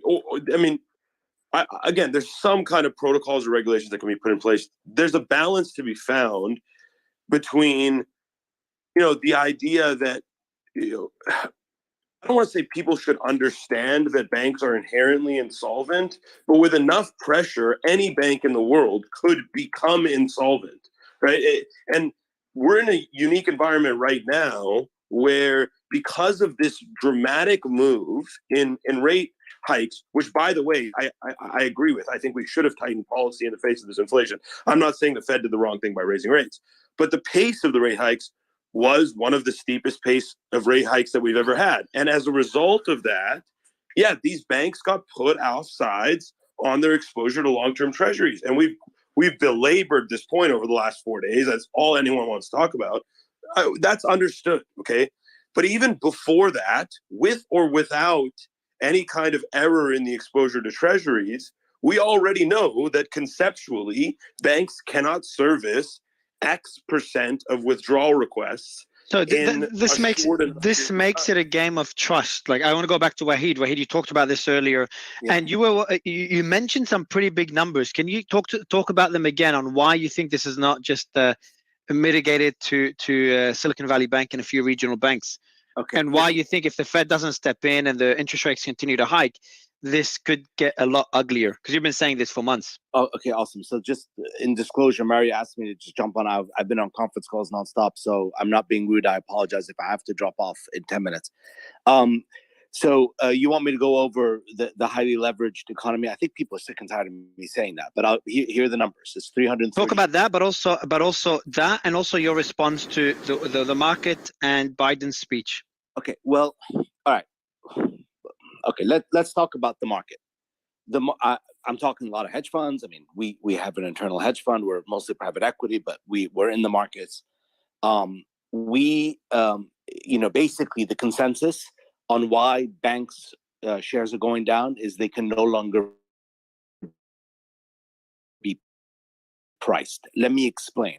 The fear, right? It's because that's sort of covered, unless it's completely overwhelmed, which I don't think is going to happen. It's the new stress tests that they're going to be unleashing now, because the Democratic Party and also the Republican, frankly, they're only going to go down this road over the next 48 hours if savings and loans banks use the next 12 months, and preferably very soon, to issue a lot of capital. And they don't give a shit about the shareholder return. Okay, so that is the moral hazard they want to just take out of the window, right? So that's why the bank stocks are basically trading so low, because they're going to have to be highly diluted. And that brings me to the Biden speech, because the Biden speech is 100% that, right? He wants to take the victory lap and saying punishment, punishment, punishment, change of boards, change of management, change of everything. So, and I think the candidate list of the banks that are going to be forced to do highly dilutive equity is anyone with a duration mismatch. So you can come to the Fed window, you can tap the, the bailout fund.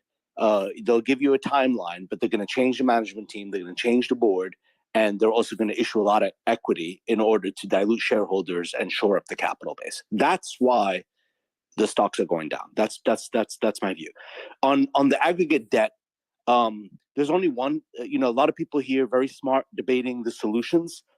Unfortunately, the solution is staring us like a deer in the headlights. It's the Fed, right? They have to unfortunately capitulate. It pains me to say this because I'm a hard money guy, but that's the reality, because the numbers just don't lie. The 330 trillion of global sovereign debt, what we have in America, pales into is so much more mild than the shadow banking system of China.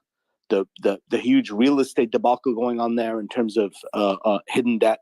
In aggregate, we have 330 trillion of global sovereign debt.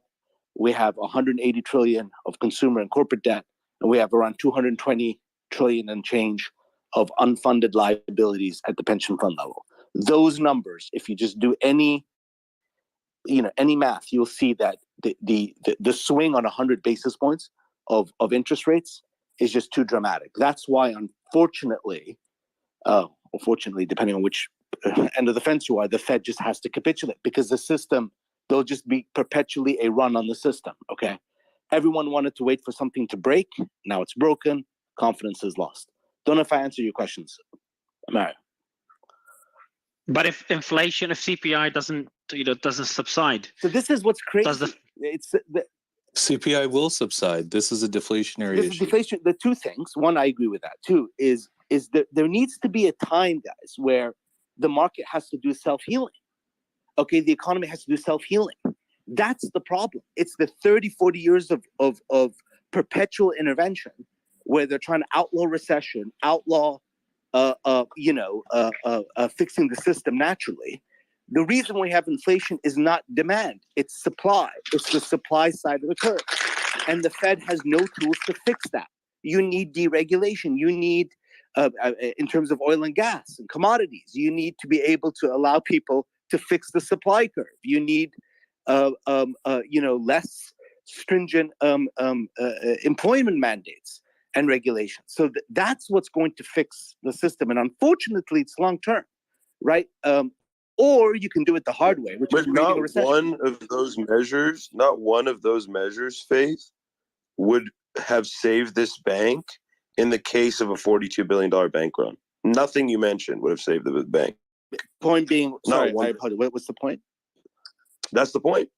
So no, is that's not that those things aren't solutions. Like there's a need in these types of situations, and it blows my mind. I don't understand it. There's a need in these types of situations to drag the narrative.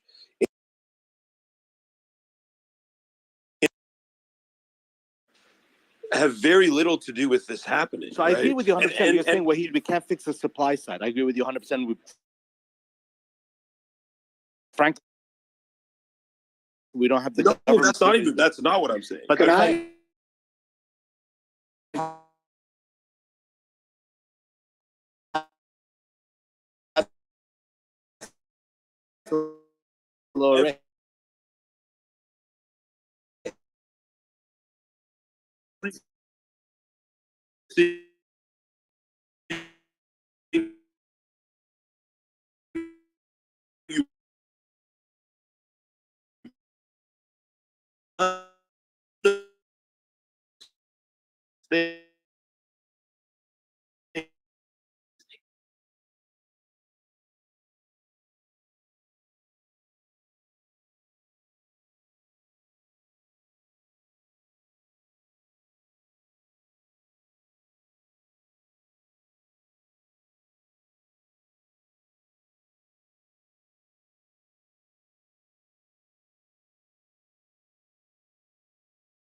salaries, the businesses that have deposits in these troubled institutions will experience nothing more than a stressful weekend. They'll still be able to make payroll today. They'll still be able to make payroll tomorrow, and this will not have implications for the broader economy. What does so if that's the case, then Goldman could be potentially right in that maybe they skip the March meeting, things go back to normal in April and May, and we get 3 hikes into July, and we go back to 5.25 to 5.5. So I don't think they're going to skip. I think Goldman's wrong. I think they could be. I'm not saying they're right, but I'm just saying the idea that they slow down and then start up again could make sense. And I think the slowdown will be. I think that qualitative story is right. I suspect if there's going to be a slowdown, it's going to be the plan was to raise rates by 50 basis points in March. Now the plan will be to raise rates by 25 basis points in March. I think the Fed should still go with 50, but Goldman's expecting 0, and I think that's that will look like an overreaction. If the Fed go with 50, like you think, what happens to the rest of the banking system? I mean, it's I agree with you. We've got a big inflation problem, and it's easy to say the Fed should carry on going with 50. I don't think they can do 50. It's going to make the held to maturity issue and the securities, mark to market issue a bigger problem. It'll make those a bigger problem, but those are going to be a problem. And the Fed, look, the broader macroeconomic situation, in my view, is very clear. The Fed has to go considerably higher than it currently is, and whether or not what is considerably higher to you, Michael, on the Fed? I think above 5.5. So right now we're at roughly the. So why policy wise, Michael, do you feel that way? Because I mean, okay, look, I understand over the last 2 months, the suggestion that the labor market is stronger than expected, the suggestion that consumption is stronger than expected, the suggestion that inflation is resurging. But do you not expect any pullback in the general inflation metrics in the second half of the year? Do you think that we're still going to be raging red hot to where it's not about holding rates above 5, but really getting above 5.5? Because I hear this policy advocacy from people, more and more now, especially in this part of the year, that we need to go above 5.5 because we saw a blip back in inflation over 2 months. But when it came to the flip side of the ball and we saw it deflating data for 2 or 3 months, the first thing those same people were saying was, well, don't rush to call it deflation within 2 months. And it seems that now those same people are calling this reflation within 2 months. I feel specifically that we need to get above 5.5% to make an impact here, as opposed to staying where we are for an extended period of time. Before you answer, if you don't mind, I'm just going to give Michael just 2 quick updates. So Bill Ackman, who was on the show yesterday or the day before, he just says regional bank stocks are a quote incredible bargain. And then another quote for anyone in crypto: OKCoin has suspended U.S. deposits because of Signature Bank and because of their closure. So 2 quick updates. But Michael, go ahead. Go ahead, right? Yeah, so I agree with Mr. Ackman that the regional bank. And why is that, Michael? What brings you to that conclusion?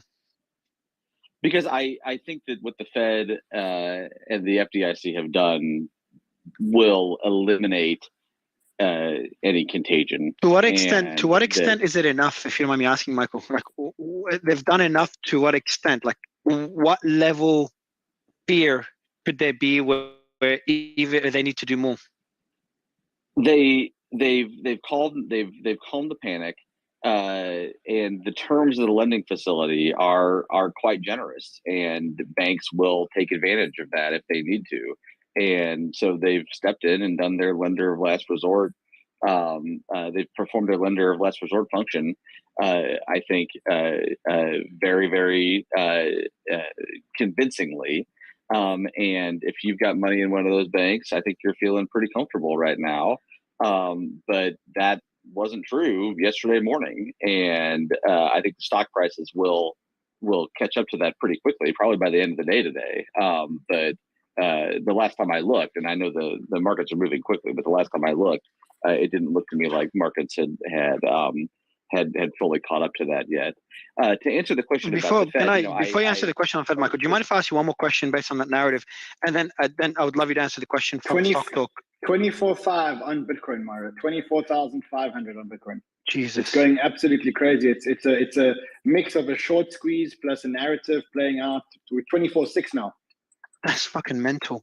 It's at 18%, 20% in the last 24 hours. But I want to go back before getting distracted, Michael. Question I want to ask you is what would have happened if the Fed didn't step in? So we saw like the Silicon Valley was up in arms. We had Mark Cuban, Bill Ackman, and a few others, on the show and on Twitter and other channels, coming in and saying it's going to be a bloodbath. I'm not sure who used that term yesterday. I think it was Bill Ackman when he came on the show. He told us it's going to be a bloodbath next week if the Fed doesn't step in. Would you agree with that? So did the Fed have any other choice? And then would love you to answer the Fed question as we watch crypto rip. Yeah, so I'm a Washington and New York guy. I'm not a Silicon Valley guy. And on Friday morning, if you had asked me that question, I would have told you that the FDIC should not step in, the Fed should not step in, and that this was going to be, a problem in the VC community, but a manageable problem.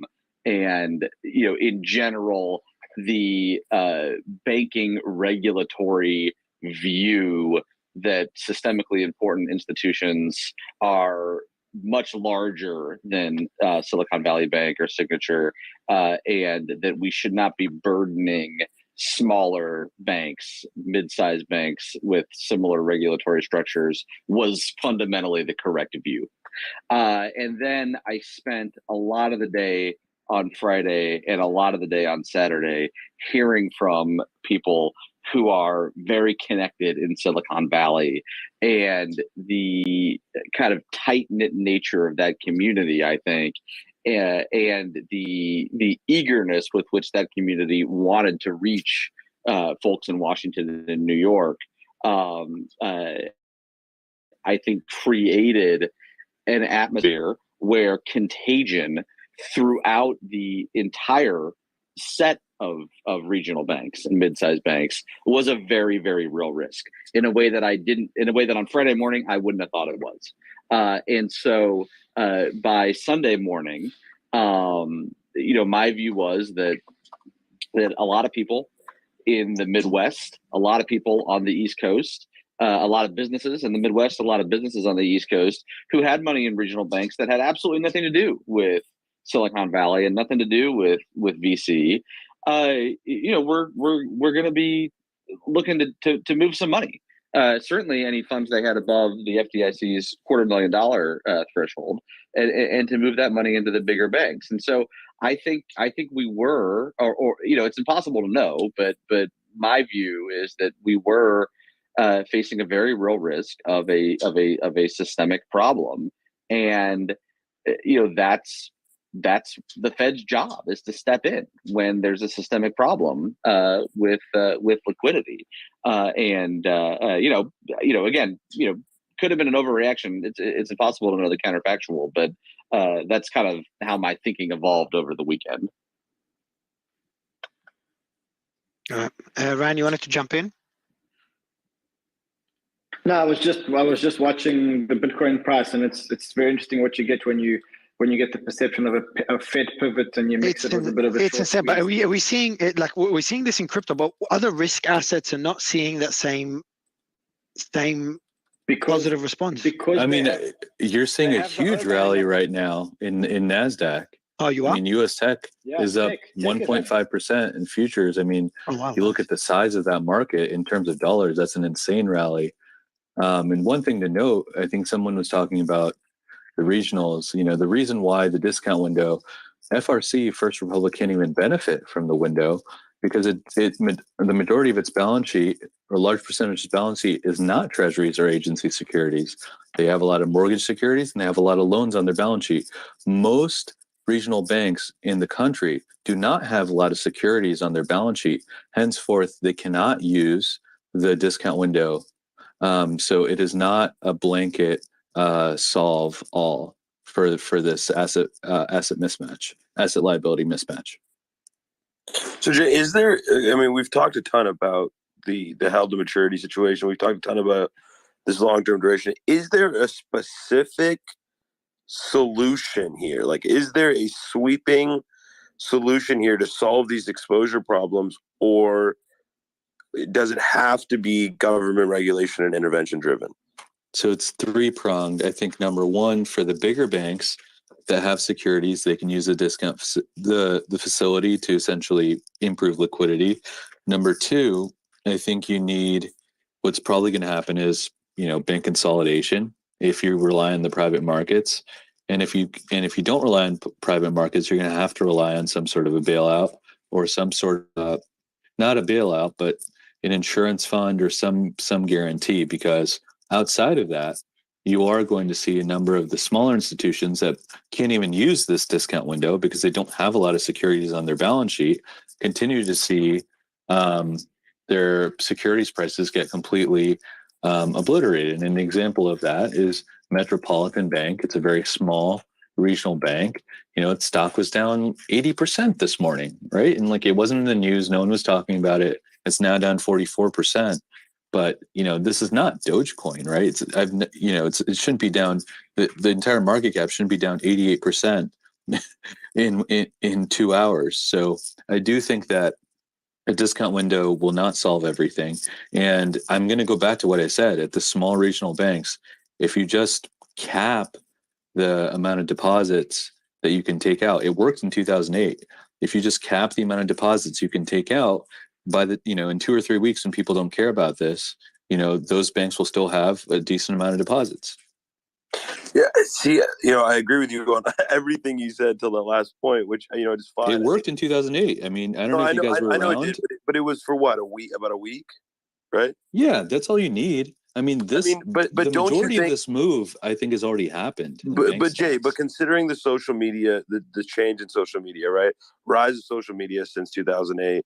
Considering the fact that we just had the largest bank run in U.S. history, considering the fact that we have regional banks still under pressure, not only in the stocks, but for people showing up at regional banks, don't you think that just be a consequential decision to make at this juncture to put deposit limits on these regional banks? I think it would work. I would think you don't put them on the big banks. You put them on the small banks, and by next week, when there's a broader solution, all these small banks are still around. I've got a question. I've got two questions here to ask from the audience. So audience members, you can ask the questions bottom right corner. So we have someone, a leading account on Twitter that shares news that all of you would know. They say the following. It's a pretty basic question, but maybe Jay, you can explain it to them. It's important to remember a lot in the audience are not as knowledgeable as many of you are. So I'm confused as to why some individuals are expressing concerns that the current situation may resemble the 2008 crash. While I'm aware the GFC crisis originated with the bankruptcy of Lehman, I believe that there will be significant indicators preceding a similar event, right? This is just with Silicon Valley Bank and some other banks, or I'll kind of add on some other smaller regional banks. Would anyone disagree with that statement? And also, Jay, as you answer this one, Jay, I want to add something to it before you respond. You've heard Wahid's narrative. He was here earlier. I think he jumped in right after, and you heard it yesterday as well. The sovereign debt around the world. Would love your thoughts on his position and whether you agree with this concern. I agree. I've been bringing it up since the end of last year that every 1% increase in rates is a $400 billion hit to our deficit, given that half our debt is maturing over the next 3 years. I mean, in the U.S., it's very easy to quantify it. The Federal Reserve makes the data public. So, one, I agree with him. There's a limit to how much the Fed can raise. I think above 6, a lot of things start to break. Not only commercial real estate, but corporations, just based on the fixed charge ratio of a lot of these bank lending deals that we've looked at. I just think it would be terrible. Now, going back to the Lehman situation, we were betting that something was going to happen in the residential real estate market in 2005. We were betting on it 3 years before it happened. The two Bear Stearns hedge funds defaulted in July of 2007, people had over a year to prepare after those Bear Stearns hedge funds blew up. And then in March of 2008, you had another big financial blip. So then you had another signal. You had multiple signals over several years where people knew the real estate market was overheated. They knew the rating agencies weren't doing the right thing. They knew there was no-doc lending. They knew there was toxic CDOs. And it just kept building and building and building and building on itself, where every single bank in the United States had some toxic assets. That's not the situation today. These banks do not have loads and loads of toxic assets. Now, they have some bad real estate loans that they have exposure to, but they don't have toxic assets where you don't know what the actual asset is worth. So I think this is a completely different scenario in the U.S. banking system overall. In a month, this is a recorded space. In a month, I don't think that we're going to have this issue. I think that the big banks are going to be fine. The small banks are going to have to raise capital. There are going to be some that go out of business. There are going to be some that are going to be taken over by bigger banks. But overall, we have 30 trillion of bank assets and 18 trillion of deposits. And if you assume all the stocks that saw 50% type moves today and last week just went to zero, it still would be less than $1 trillion. And as a percentage of the banking system in 08 versus now, it's a lot that's a lot less impactful than what happened in 2008.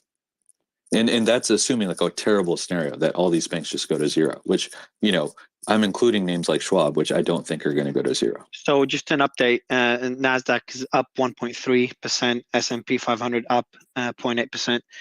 Michael, would love your thoughts on what Jay just said. And I see Wahid's back up on stage. We were just talking about your narrative, Wahid. Not sure if you heard Jay, but go ahead, Michael. I think that's exactly right, and I think it's even. I would make the point even stronger. This is not 2008. Silicon Valley Bank is not Lehman Brothers. A major problem with the financial crisis was that banks held assets that were extremely difficult to value. We didn't know how much these assets were worth. We didn't know how much the houses worth that underlay the mortgage-backed securities. We didn't know how much the mortgage-backed securities were worth. There's a sense in which that they were worth zero, but nobody wanted to sell them for zero. Nobody knew what the appropriate price to sell them was, et cetera, et cetera.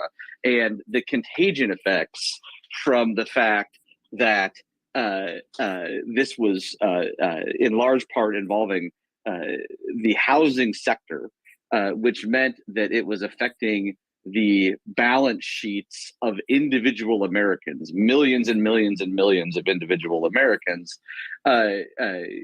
allowed for there to be a mechanism by which problems in the financial sector spread into the real economy. There is just no parallel to that today in type or in scale.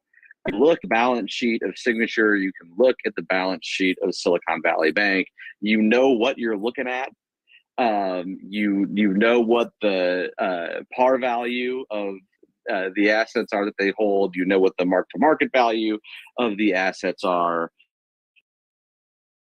that they hold. The Fed has stopped, or I think the Fed will have successfully stopped there being spillovers into the real economy because the lending facility will allow for people who are expecting a paycheck today or expecting a paycheck tomorrow to receive that paycheck. And I think the risk of bank runs throughout the rest of the regional banking system have been substantially mitigated, if not entirely eliminated. So very, very, very, very big differences between this and 08. Absolutely. And I will say that it doesn't mean that all the risks are over.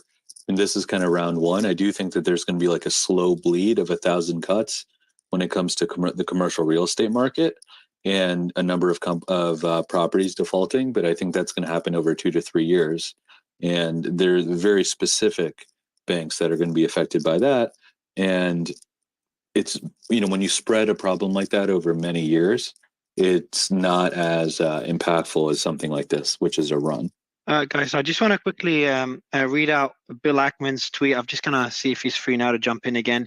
I'll read out one sentence. I think is enough. Our economy will not function effectively without a community and regional banking system. Therefore, the FDIC needs to explicitly guarantee all deposits now. Hours matter. So that went out 25 minutes ago. Regional banks, and something we mentioned already, regional banks are an incredible bargain now, as long as the government does the right thing, and I'm confident it will. Patrick, good to have you again. How are you? I'm great. Can you hear me? We can hear you fine, man. Would love your thoughts on what you've seen over the last 3 days and what you expect over the next few weeks. What a strange set of events. You know, I'll tell you a few things that this makes me think about. Number one, we desperately need regional banks. There's no conversation here that we don't need regional banks. The worst thing that we need as a nation is to keep losing more and more and more banks. I mean, if you look at the sector where, you know, they're selling weapons, we used to have 51, 55 different companies we bought from 40 years ago, and now it's down to 5 companies, and we're forced to only go through these 5 companies. We already seen the writing on the wall, what happens when we have fewer. So I'm not in the camp of let's nationalize everything. But at the same time, you know, I'm sitting here with my associate, we're having a conversation together, and I said, listen, when the Benghazi event happened and the 4 folks that we lost there, and to the average person, if you went and watched the movie or if you followed the story, if you supported the president then, you would have said, well, they did their job, they did this, they did that. If you didn't like the president, you would say, well, you know, Hillary Clinton, she wasn't on top of it. What a terrible leader she is. This, she was sleeping, she was doing this, she was doing that. But the average person moved on and watched the movie and they moved on. Those who didn't move on were the 4 families that were by the event, who they lost a loved one. That's someone's father, son, brother, best friend. That you're going to remember for the rest of your life. As a matter of fact, if that happened to any one of us, we would have endless sleepless nights just thinking about what to do to retaliate. We would be thinking about revenge. We would be thinking about this is not fair. We would go to DC. We would call our Congress, our senator.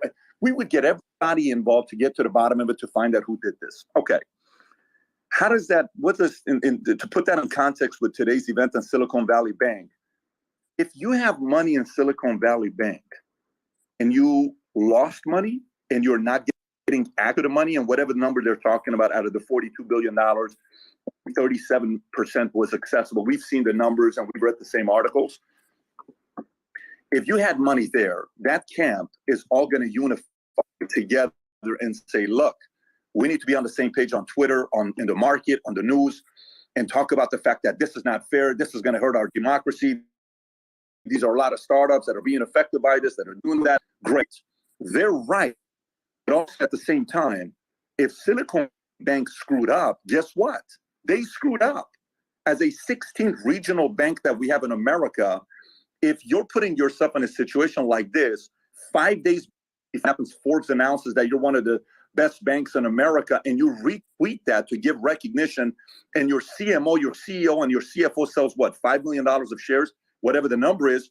Listen, that's dirty to do as well. So now the next camp comes in and says, well, Patrick, are you saying these people that have their monies in the bank shouldn't get their money? They shouldn't get what they're, we shouldn't protect them because it's not going to cost anything. This is not a bailout. This is a backstop. What do you mean it's not a bailout? Like, where do you think that money's coming from? Well, the government's going to be able to back them up because they're putting $25 billion. The number keeps changing. It's not a bailout. You and I are not going to feel it. Well, I remember just a few years ago when a president got up and said, this health insurance is not going to cost you a penny. What happened to that? How much money do we end up paying for it? As an employer, every year my health insurance costs for my employees kept going up. And every year I had to either eat the cost or have a tough conversations with my employees to say, listen, guys, this used to be this much. Now it's this much. Let's split the difference. And what do? It was not a fun conversation to have. So no, it's not going to be free. We are going to pay the price for it one way or another. And then at the same time, I kind of like what Vivek said when Vivek said, if we have $250,000 for FDIC, why not just raise it to half? Why not go to $1 million? Why not 5? Why not 10? Why do we have a limit on it? So I'm in a place where it I should go up with inflation at least, right, Patrick? Say that again. It should be going up at least with inflation, right, totally Patrick? It's agree been with you. 15 years. I think $250,000 is a small number. You're right. And those are the types of conversations we need to be having. But okay, let's take it to $500,000. Would that make a major difference? I don't know. But I think if we keep going this route, and I'm looking at the market right now, 1 minute it's up, 1 minute it's down, 1 minute it's up, 1 minute it's down. The market should not go up after a 16th bank has this event happen to it last week on a Monday.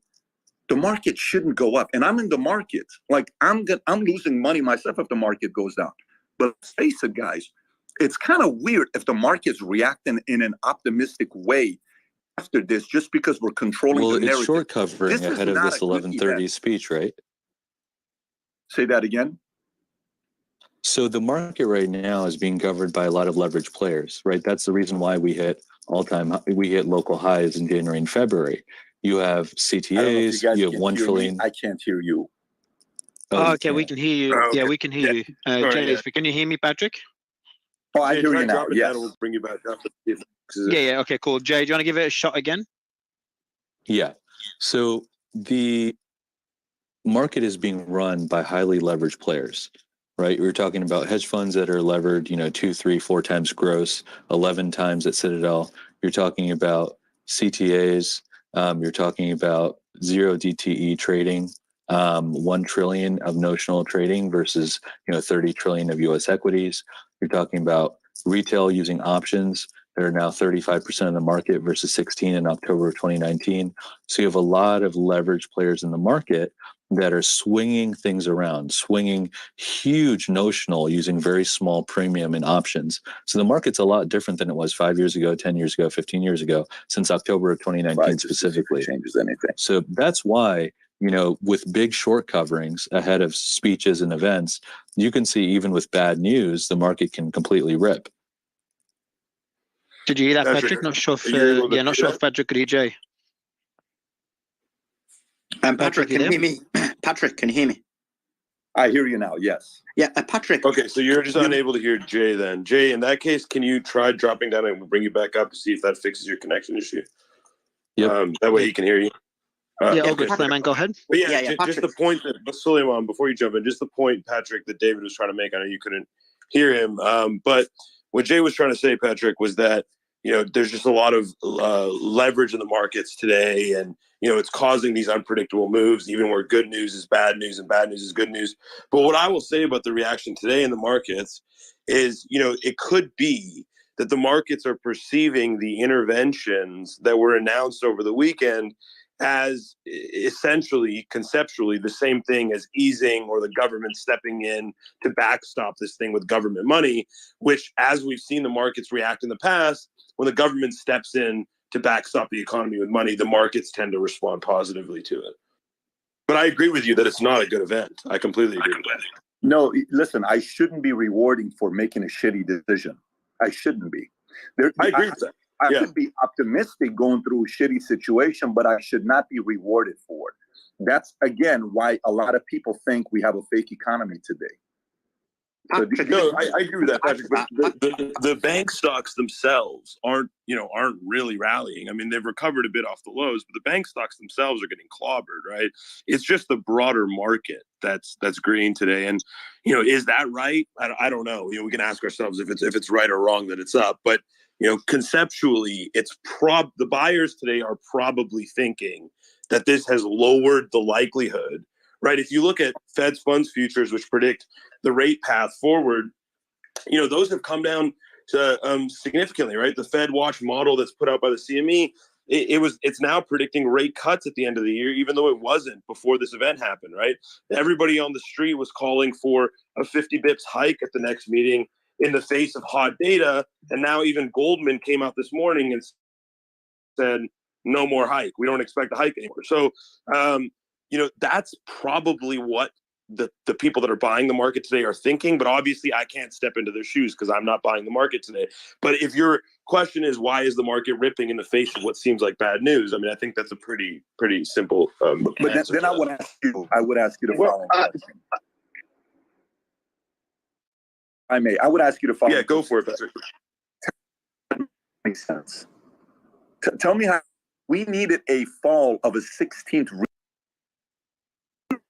2011 when I started my insurance company. I had a choice between Decathlon, which I don't know if you guys know the folks at Decathlon, and I met with the folks at Silicon Valley Bank. We went with Decathlon, but we were almost going to get them from Silicon Valley Bank. They had a good reputation. All my guys recommended them.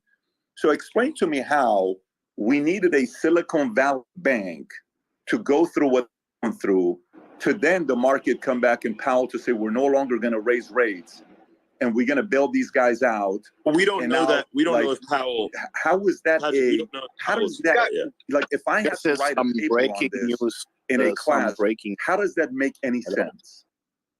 Hello, some break.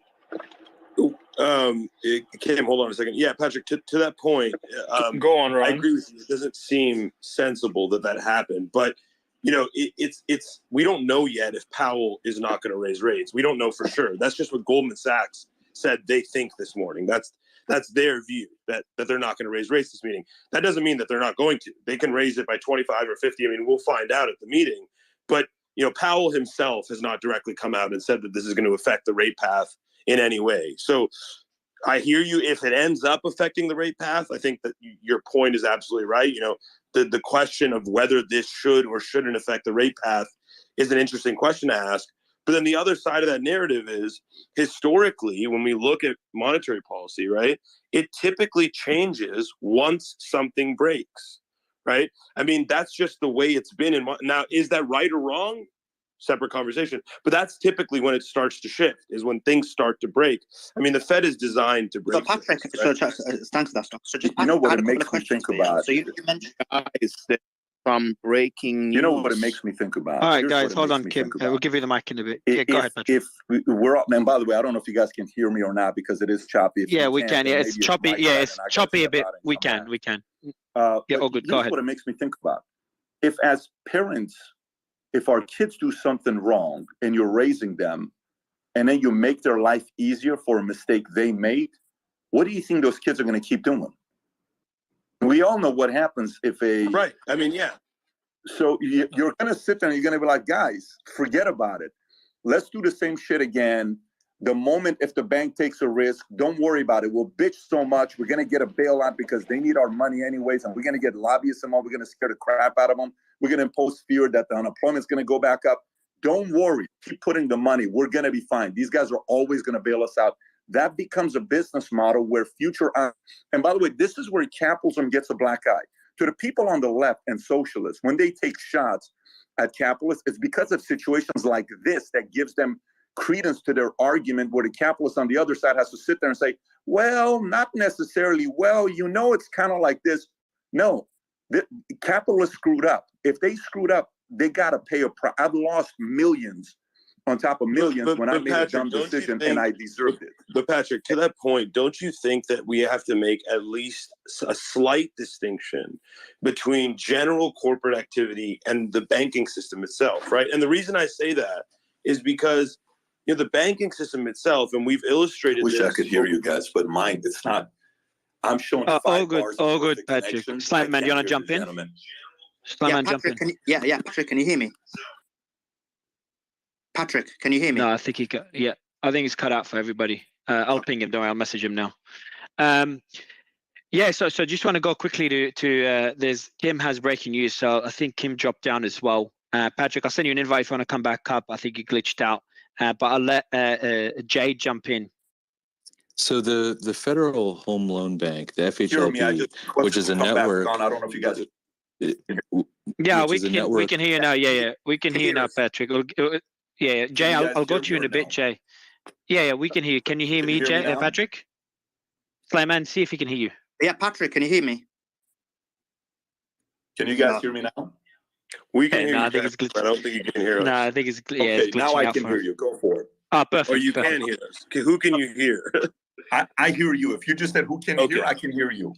Okay, can you hear me? Okay, yes. All right, Stock Talk. You can ask the questions. Go ahead, Stock Talk. So the point that I was making, Patrick, is that, you know, you're right, but, you know, when you look at, you Fed policy historically, and you look at the banking industry and the corporate industry, I think we have to draw a little bit of a distinction between, capitalism when it comes to the corporate and business environment in general, and then banking specifically. Because one of the things that we've discussed, and I'm sure you're privy to this as well, Patrick, is the idea that banks are exposed to long-term treasuries. And we've discussed this hold to maturity issue that a lot of these banks have when they're being forced to recognize those unrealized losses on treasuries.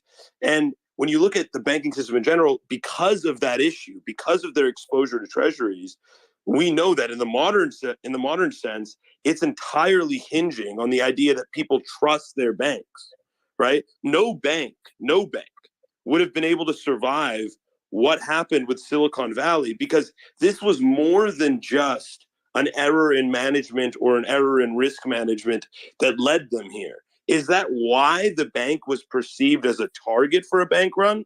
Yes, that's probably true. But the bank run itself could have killed any bank in America, right? 42 billion, Patrick, was the number. 42 billion in withdrawal requests in one day. Right? That's the biggest bank run in U.S. history. You remember Washington Mutual in 2008, right? Which we touched on this as well. Yeah. So that was 16.5 billion in 10 days.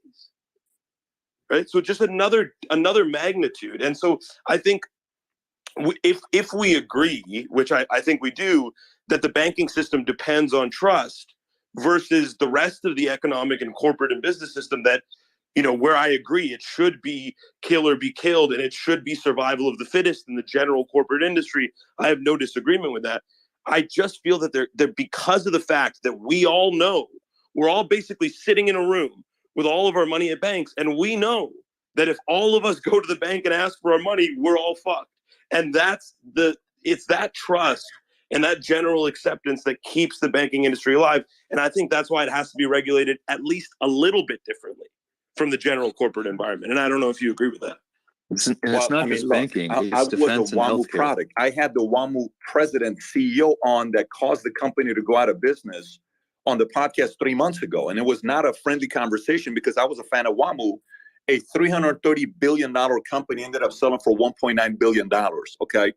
But believe it or not, I'm for that somebody came and bought them out. Here's the problem, though.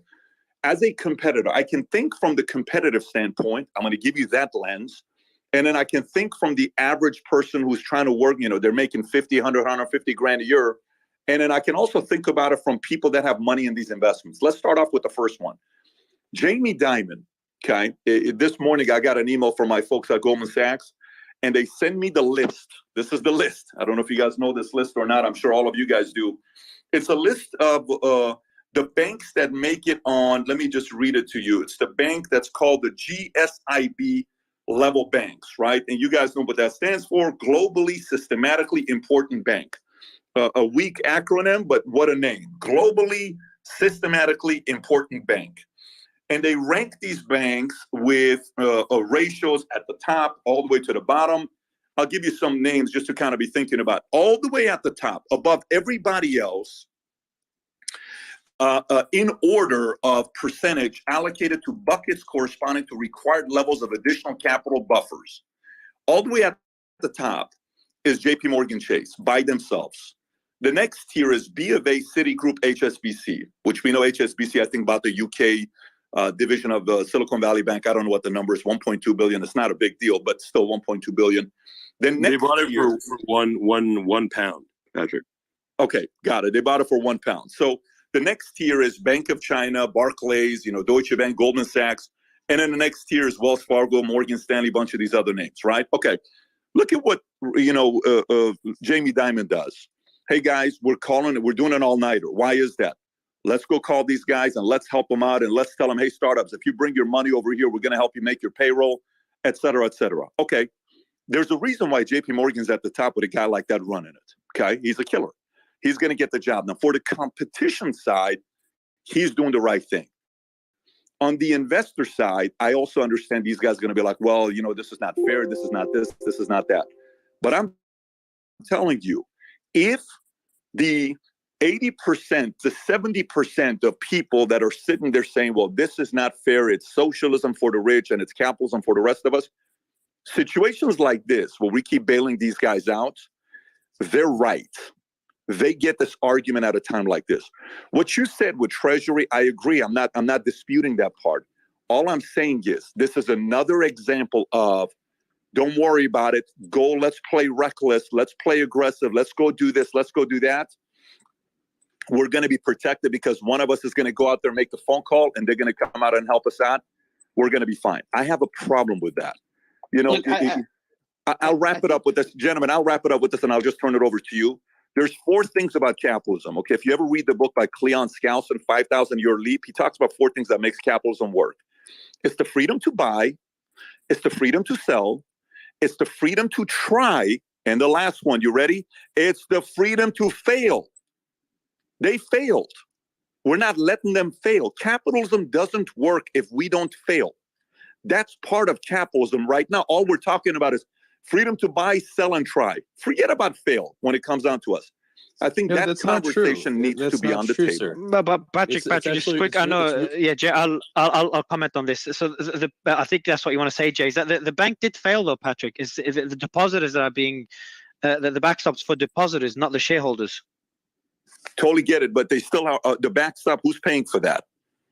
They're still stepping in to pay the 50%, and then possibly the other 50% is going to be later. Who's paying for that? You and I. No. So that's an excellent book that you were mentioning. Are they going to just go print more money? Oh no, it's not. No, they're not going to print more money. They're not going to. I don't think he can hear you, Jay. Can you hear Jay, Patrick? I can only hear you. I don't hear Jay. Yeah. All good. So I know you have to jump off, Patrick. Last question we ask every special guest, and I ask you, I know you've been on the show before. What are your thoughts on Twitter Spaces covering stories like this live and breaking the news live with guests coming in for hours? Oh, I'll give you credit for this. The other day I asked the question I did a poll and I said, which business, magazine, newspaper do you trust the most? And I think on the poll I put Wall Street Journal, I put Forbes, I put Fortune, and I put Harvard Business Review. And even though Wall Street Journal came up at the top, and I read Wall Street Journal every day, I actually read the paper, everybody said Twitter Spaces. Dramatically above everybody else was Twitter Spaces. So you guys got to keep doing what you're doing. This is the new radio. If I kind of want to hear what's going on myself, I'll catch myself jumping on for 10 or 15 minutes to listen to what you got. You're doing a phenomenal job. Keep at it. It's very necessary. Thanks for joining, sir. Appreciate it, Patrick. And you're welcome anytime. Thanks, Thank man. you. Bye-bye. Jay, you were jumping in to add on your thoughts? Yeah, just very briefly. I mean, if you go back, I had read the book he was referring to about capitalism. When it's talking about failure, there are going to be hundreds of commercial real estate failures. There are going to be hundreds of corporate failures over the next 3 years. When it comes to the banking system, that has a multiplicative effect.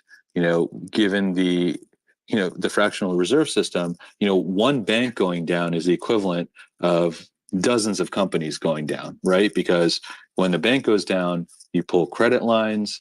People are worried about deposits. They might invest less, right? You're going to see people get laid off. You're going to see contracts canceled. So you can't really compare a company to a bank. And the entire reason during the Great Depression, in 1929, that these institutions were created, why the FDIC was created, was to ensure that the volatility of business cycles wouldn't be so wide that it would completely wipe people out. Right, because if you didn't have the Smoot-Hawley Act, if you didn't have the FDIC, you didn't have the government try to address some of the issues with economic volatility, then we would be seeing like 7-8% swings in GDP, and people, like entire generations of family businesses, would be completely wiped out. So I think, allowing failure is one thing, but allowing, just systemic failure of like entire, regions of the U.S. in like a real banking crisis and just economic depression is a completely different thing. One thing I will say though is, and I think it was refreshing for him to come on, because I know everybody on here, I keep saying it, has is, you know, in the industry, is in the tech industry, is in the market. And generally speaking, we sometimes forget how it's actually impacting real people, real Americans, and what the actual real life impact is going to be on them. And so he's quite clearly laid out. It doesn't mean. Go ahead. And I don't even mean that you can't allow one or two banks to fail. You can allow the weakest banks to fail, right? SBNY failed. You know, it's a sad situation. Obviously, Silvergate failed. Sad situation. How many people were affected? Right? SIVB, a lot of people are affected. But when you think about it, you can let a few of these banks go under. But if it becomes more of a systemic issue, then it is the government's responsibility to step in. And the cost of that is actually a lot less than if you just let it run wild for 2 or 3 months and then did a much bigger stimulus program. But Jay, you just said that if SVB on its own had failed, that would have been fine. And in reality, what I mean, my view on this is this: that actually, what in my thought, what actually happened was, SVB was failing because of its internal decisions, bad decision making within themselves. We know about the process that occurred, and then what happened was people, you know, who were wealthy, who were the elite, who were connected to the bank, or were startups or whatever, made a big drama about it, and almost forced the situation for where they almost caused a contagion by saying that there's going to be a contagion, and then that forced the FDIC and the Treasury and the government to step in. So in reality, all of this was caused by these guys, and they shouldn't be allowed to do it, because now what's happened is you've basically got an unlimited situation where any bank can fail and people are going to step in, and basically you're covering trillions of dollars, and that completely is unsustainable. And the people that get affected is the average person, the average American. And so that's what we have issue with, and that's why what Patrick said probably will resonate with a lot more people than maybe what others are saying. Michael? Yeah, Michael, sorry. I was just going to point out that I think a really important disagreement that I have with Patrick, and I think this point was just made, is that we are letting the bank fail. The shareholders of the bank have been completely wiped out. The executives have all been fired. Unsecured debt holders are going to lose a whole bunch of money. This is about protecting the depositors. Now, you know, maybe $250,000 is too low of a threshold, but I think an unlimited amount of deposit insurance is too high a threshold. Michael, isn't that what it is now, though? Essentially, isn't that what it's become now? It is essentially, I think it is reasonable to criticize the government as essentially lifting the cap on deposit insurance, and I think that is not what we want to do. And so there, I think, was a strong argument for the FDIC and the Fed and the Treasury not to step in and make all the depositors whole. What made that decision make sense was the judgment that this was spreading out of Silicon Valley and into the broader regional banking system. In my view, that judgment was correct. Now, a lot of this happened over the weekend. It happened very quickly. And so, Michael, why do you think that happened, though? So that is a key point. And I think, why do you think that happened? Because everybody agrees that SVB was failing because of internal decision making, both long term and even short term. Wednesday and Thursday, Mario's got a thread explaining, detailing what happened in terms of the decision making that caused the bank to collapse. Why has that caused, for example, Signature Bank to be in the same situation where they didn't make those same types of terrible decisions? And so my argument is that the reason that happened is because tech guys, wealthy guys, market guys, almost created this scenario and made people think there was a bank contagion and made a self-fulfilling prophecy. Now, if you agree with that, fine. But if you don't, what do you think actually caused that specific point? Look, I think it's hard to say for sure, but I think that's basically right. I think that people with big microphones on Twitter were spreading lots of concern about the regional banking system, and I think that there was a lot of emailing going on over the weekend. I saw several emails from various groups urging investors to pull all of their funds in excess of $250,000 out of any regional bank that those funds were in, and moving them into JP Morgan, moving them into BOA. And I think that folks in Washington at the Treasury Department and at the White House were hearing similar things. And there is a difference. It is a distinction that we have been making for decades between rescuing a single institution and preventing a systemic failure. And but Michael, sorry to interrupt again, but do you see the optics, or do you see how it comes across then? Because you're agreeing with my point. So what you're basically saying is these startup guys, even the guys who had the deposits in there, who are basically, a lot of them are rich, they're wealthy. We mentioned there was Harry, Meghan, Oprah are just examples, but even normal startups, rich people, businesses, all had money in there. They caused this havoc to make the government step in. The government stepped in, and it's going to impact poor people. That's how it comes across. I would say the average Joe rather than poor people. I get it, but these same people are employed by these same businesses that need the money to pay to meet payrolls. So it's all connected. It's this, and I wouldn't put the businesses, the startups, in the same boat as rich people. The rich people are generally sitting in the big banks. That 0.1%. So we are talking about startups that raise money to try to create value and to. You don't think Oprah, Harry, Meghan? No, but we can't choose. But these are but like these are that's the minority. The majority are startups. The majority of the people that use Silicon Valley Bank are the startups and the heart of U.S. innovation. Isn't that the point? They made the decision to go to that bank. But they made the decision. But they made the decision to go to the bank. Is not the same. Their intention isn't to take a risk. The intention is to have their money saved. It's putting your money in a bank. Look. No. It wasn't it? I'm all for Harry and Meghan losing money, and I think that's great. And but you're going to be covering it now. And I understand the populist concern about this, but the key point is that real people's paychecks were on the line here, and real businesses were on the line here. And we don't want startups to fail. We don't want businesses to fail. We don't want people not to get paid. But Michael, again about the startups, because a separate judgment is whether or not depositors at well-run institutions were going to be able to make payroll, and we're going to be able to keep businesses afloat.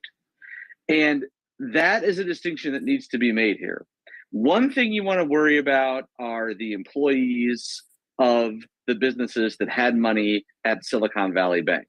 A second thing you want to worry about are the employees of businesses that had money at other regional banks that were well run and that had nothing to do with what happened at Silicon Valley Bank. And the judgment was that those employees were also at risk. And that judgment may have been right, that judgment may have been wrong. The weekend was very chaotic and confusing, but I think it was at least a reasonable judgment. I want to just get an update. We have a special guest I'll introduce shortly. I do want to get an update on the markets by Stock Talk. If you're with us, Stock Talk, I know there's a few hands up. We'll go to them in a bit. Let's do a quick market update, and then I would love to introduce Roger. And Roger, we've got a lot of questions for you and get your thoughts on what's happening. But Stock Talk, mic is yours.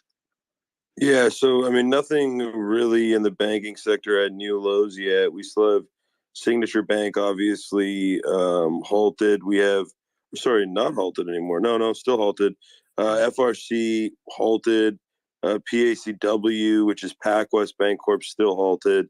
The regional banking ETF has started to slip back down here after a pretty mean rally, and this thing moved from 42 at the bottom to all the way back up to 47, but curling back down here behind Wells Fargo, really, which started the move here. But I haven't seen any news on Wells Fargo so far that would indicate why that is leading the relative weakness here into the second half of the session. But Wells Fargo's back at daily lows.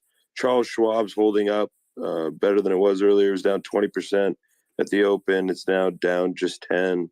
The crypto stocks are all ripping behind the move in Bitcoin. Most of the Bitcoin miners, Bitcoin mining stocks, I mean, there are dozens of those that are public. Those are all ripping. You know, Mara, Riot are the ones that most people are familiar with. But even Silvergate, curiously enough, now I guess they're commencing liquidation proceedings, but that stock is up about 20% today. Silvergate Capital, behind the move in Bitcoin, as is Coinbase, up about 15%, despite the fact there was a short report published about an hour ago. So, yeah, the crypto stocks are running, bank stocks are dumping. That's really the theme of the day today. And then the gold stocks, I talked about this last week as precious metals are probably a great exposure here. Precious metals tend to make really good short-term moves when you have any kind of lack of confidence, either in the Federal Reserve or in banks in general. And so there's kind of a confluence between both of those things now in the short term. And you've seen a pretty mean rally in gold over the last 3 regular sessions, today, Thursday, and Friday, and the gold stocks as well, moving nicely. Silver also, of course, precious metals in general.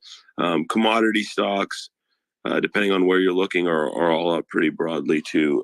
So yeah, that's just a quick recap from where we are. I'll let you know if we make new lows on carry, then I'll chime back in. So Roger, if there's any. Sorry. Go ahead, so maybe we can just kick it off with just a general question. I also want to introduce Holmaz, who's been giving us a sentiment from Silicon Valley. So I'll go to you in a bit. Holmaz, good to have you. Roger, good to have you. How are you? Yeah, I'm good. Sorry if I'm a bit quiet, but I'm actually on a plane.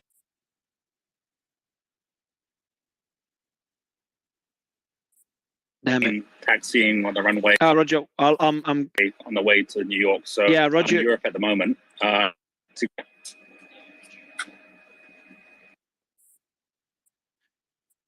Can you hear me, Roger?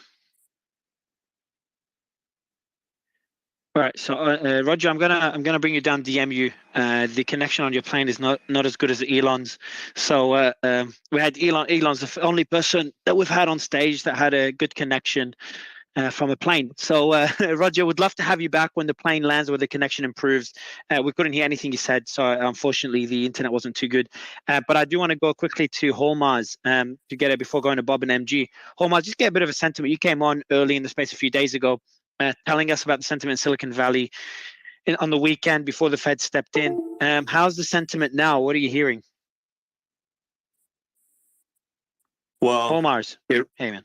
Yeah, I mean, it really is something. I went to a going away party on Saturday for someone who's being relocated to start a branch in New York City. And his company told him, right as he's preparing for the move, that we have most of our money in Silicon Valley Bank and a small amount in JP Morgan. So it really is amazing sort of how widespread this is. It seems to have touched everybody in some way or another. People are moving their payroll providers, trying to get money out. I mean, we were at this bar, Paper Plane, and you could just hear walking around, going to the bathroom, that everybody was talking about this, what it meant for their company, gossiping about other companies. I mean, the Federal Reserve and the federal government acted very quickly over the weekend to make sure that they had something in place to announce before the market opened on Monday. But it really is just kind of a crazy, unprecedented situation to have, multiple bank failures, the Fed having to step in. They're obviously doing everything they can to try and make people feel calm. Look, everyone's going to have their money. Nobody's going to miss payroll. But I guess the big question now is really, did they restore confidence or not? So I'm going to read out a message here by a leading tech CEO. Hey, buddy, have a look at Y stock. I'm a UK tech entrepreneur, etc. We work closely with many tech companies and fintech players. Since yesterday, we've advised many tech entrepreneurs to be careful at Wise and Revolut. So just a message from someone I trust. Wise is dumping on the London Stock Exchange since today morning. Both Revolut and Wise are having difficulties in proceeding with processing bank transfers. None of the area insured by the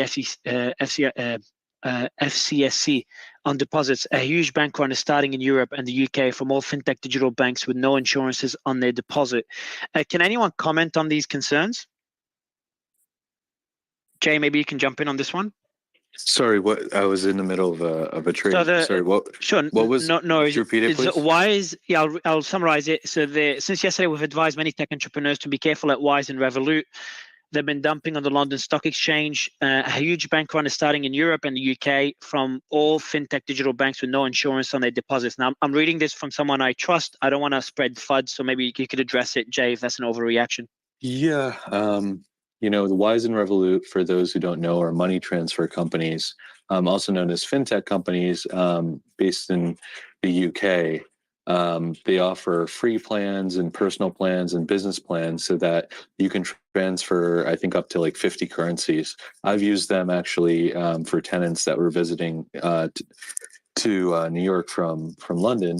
And they're good companies. The problem is that they don't have banking charters. Because they don't have banking charters, and they're fintech companies, they don't have guarantees. So assume you have a bank without an FDIC guarantee. How is that going to trade? So it makes sense to me why those stocks are trading down.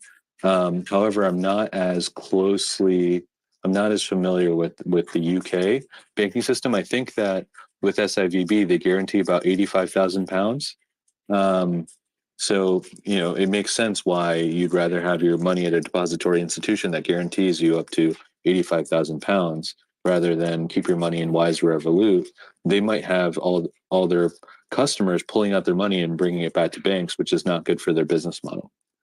And the point that he says, the last comment, a huge bank run, because he's mixing those fintech companies with banks, but a huge bank run is starting in Europe and the UK from all fintech digital banks with no insurances.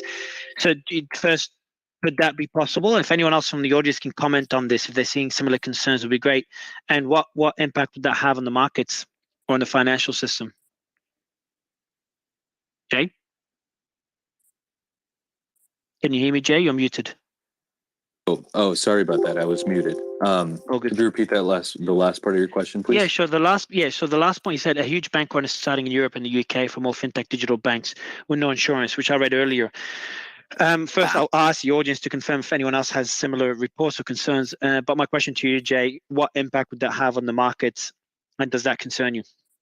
It does concern me at the margin. However, last week we saw European bank stocks, Barclays, HSBC, we saw Deutsche Bank, Credit Suisse, all trade down in sympathy with US stocks, because we talked about this earlier. The European stocks have lower capital ratios. And not only do they have lower capital ratios, they have more illiquid marks. Like the bond market is a lot less liquid in Europe. So if you actually need to sell a bond, it's going to be at a pretty big discount. And on top of that, you have a situation in Europe where the banking system itself is very concentrated, and the banks own a lot of government bonds. And those bonds, some of them were bought when rates were negative 2 years ago. So if you think the issue in the US is a problem where SVB is buying bonds at 1.5%, where yields went up to 300 basis points, imagine buying bonds at negative yields. So that's a problem. The problem is...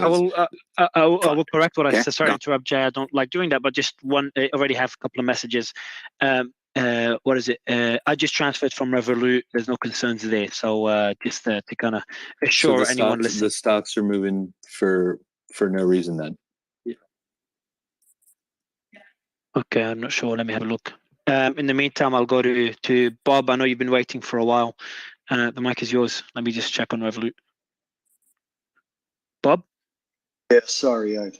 Bob and I'm here. Can you guys hear good. me? Yeah, we can hear. We can hear you now, man. All right, great. I just want to comment on a couple of things. First, I think you guys. Your mic. Can you get your mic closer, Bob, can you get your mic a bit closer to your mouth? Is this better? No, it's worse, man. Hold on a second. Cool. In the meantime, while you fix that, Bob, MG, jump in. Hey guys, thanks for having me. Stock Talk, Jay, good to see you guys. I just wanted to chime in a little bit. I think that there's a lot of moral outrage at sort of the supposed bailout of SVB, but it looks to me more like a bail-in. Now, things could change considerably, but basically they've wiped out the stockholders, they wiped out the equity holders, management's fired. They pretty much wiped out the bondholders, unsecured bondholders. So, they're trying to make depositors whole. Now, there's a moral, kind of hazard to making depositors whole, but like everybody's been talking about, most folks don't sort of like do serious deep due diligence on which banks to hold. And given that this was the 15th largest bank, there's been kind of a narrative that somehow these guys did something that was really untoward, and therefore they have deserved their comeuppance. And I'm looking at this, and I've looked at banks for 30 years. What they did is potentially a crime, and they basically didn't hedge their duration risk as much as they should have. But in the grand scheme of sort of bank malfeasance, this is extremely mild. And to me, it looks like you just had a, kind of an insolvency, not an insolvency issue, but a liquidity issue where depositors just fled from them. And like Stock Talk said, there's not a single bank that could withstand any sort of deposit run, north of 10%, let alone 25% of the total deposit base within a week. Not a single, JP Morgan couldn't survive that. And so, the issue for me is that we raised interest rates unprecedentedly from zero, by about more than 400 basis points. The long end of the curve went up 200 basis points. That had, not manifested itself. And the reason why the Fed slowly kind of moved up and didn't just kind of jack up interest rates day one when they had a terminal target that was much higher is because they were waiting to see if things broke. And along the way, as they just kept raising and raising, the effects weren't being felt. But, in the U.S. banking system, and you can check the New York Fed's H8 reports every Friday, they list it. So they list out the complete aggregate balance sheet of all the banks. There's $5.5 trillion in marketable securities, and then there's $12 trillion in loans.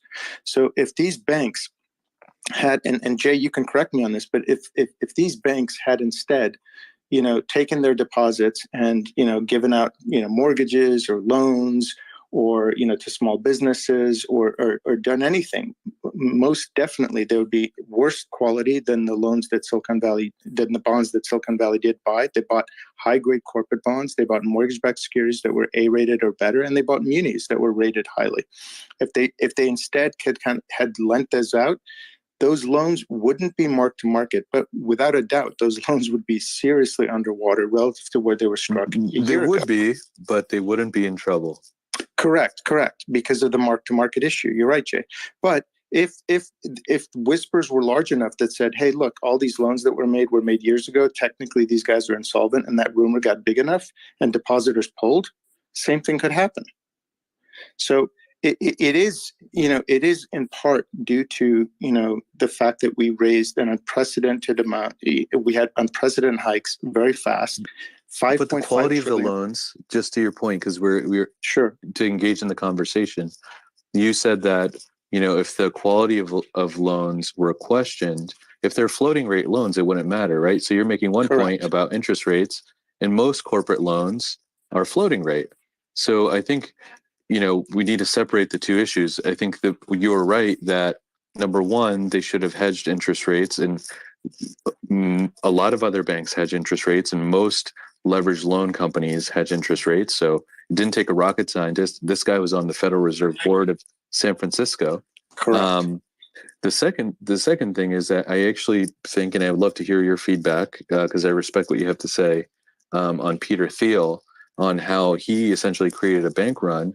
And then, when you look at WAMU or IndyBank or, these other bank runs from 2008, you were seeing like 1 to 2% deposit outflows per day over a period of 10 days, not 25% in one day. No, I think that, for example, in the UK and in other sort of common law countries like India even, what Peter Thiel did might be actually considered criminal, right? You can't sort of just kind of whisper, hey, by the way, I think this bank's insolvent. You should pull out in a kind of a public forum where you have some sort of like influence over other people. That's usually, that's kind of the equivalent of shouting fire in a crowded theater. I don't want to get into that argument, but I think that, certainly from a moral and from a kind of what's right from a business community perspective, what Thiel did is very questionable, if not outright, inappropriate. And you're right. No bank can kind of withstand that kind of deposit loss in that quick of a time.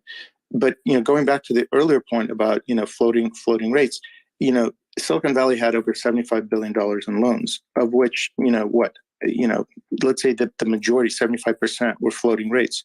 Even if you had 25% that were fixed and they were struck a year and a half ago, as you know, with the duration risk that's involved, they're essentially blown out of the water when their equity is 10% of assets.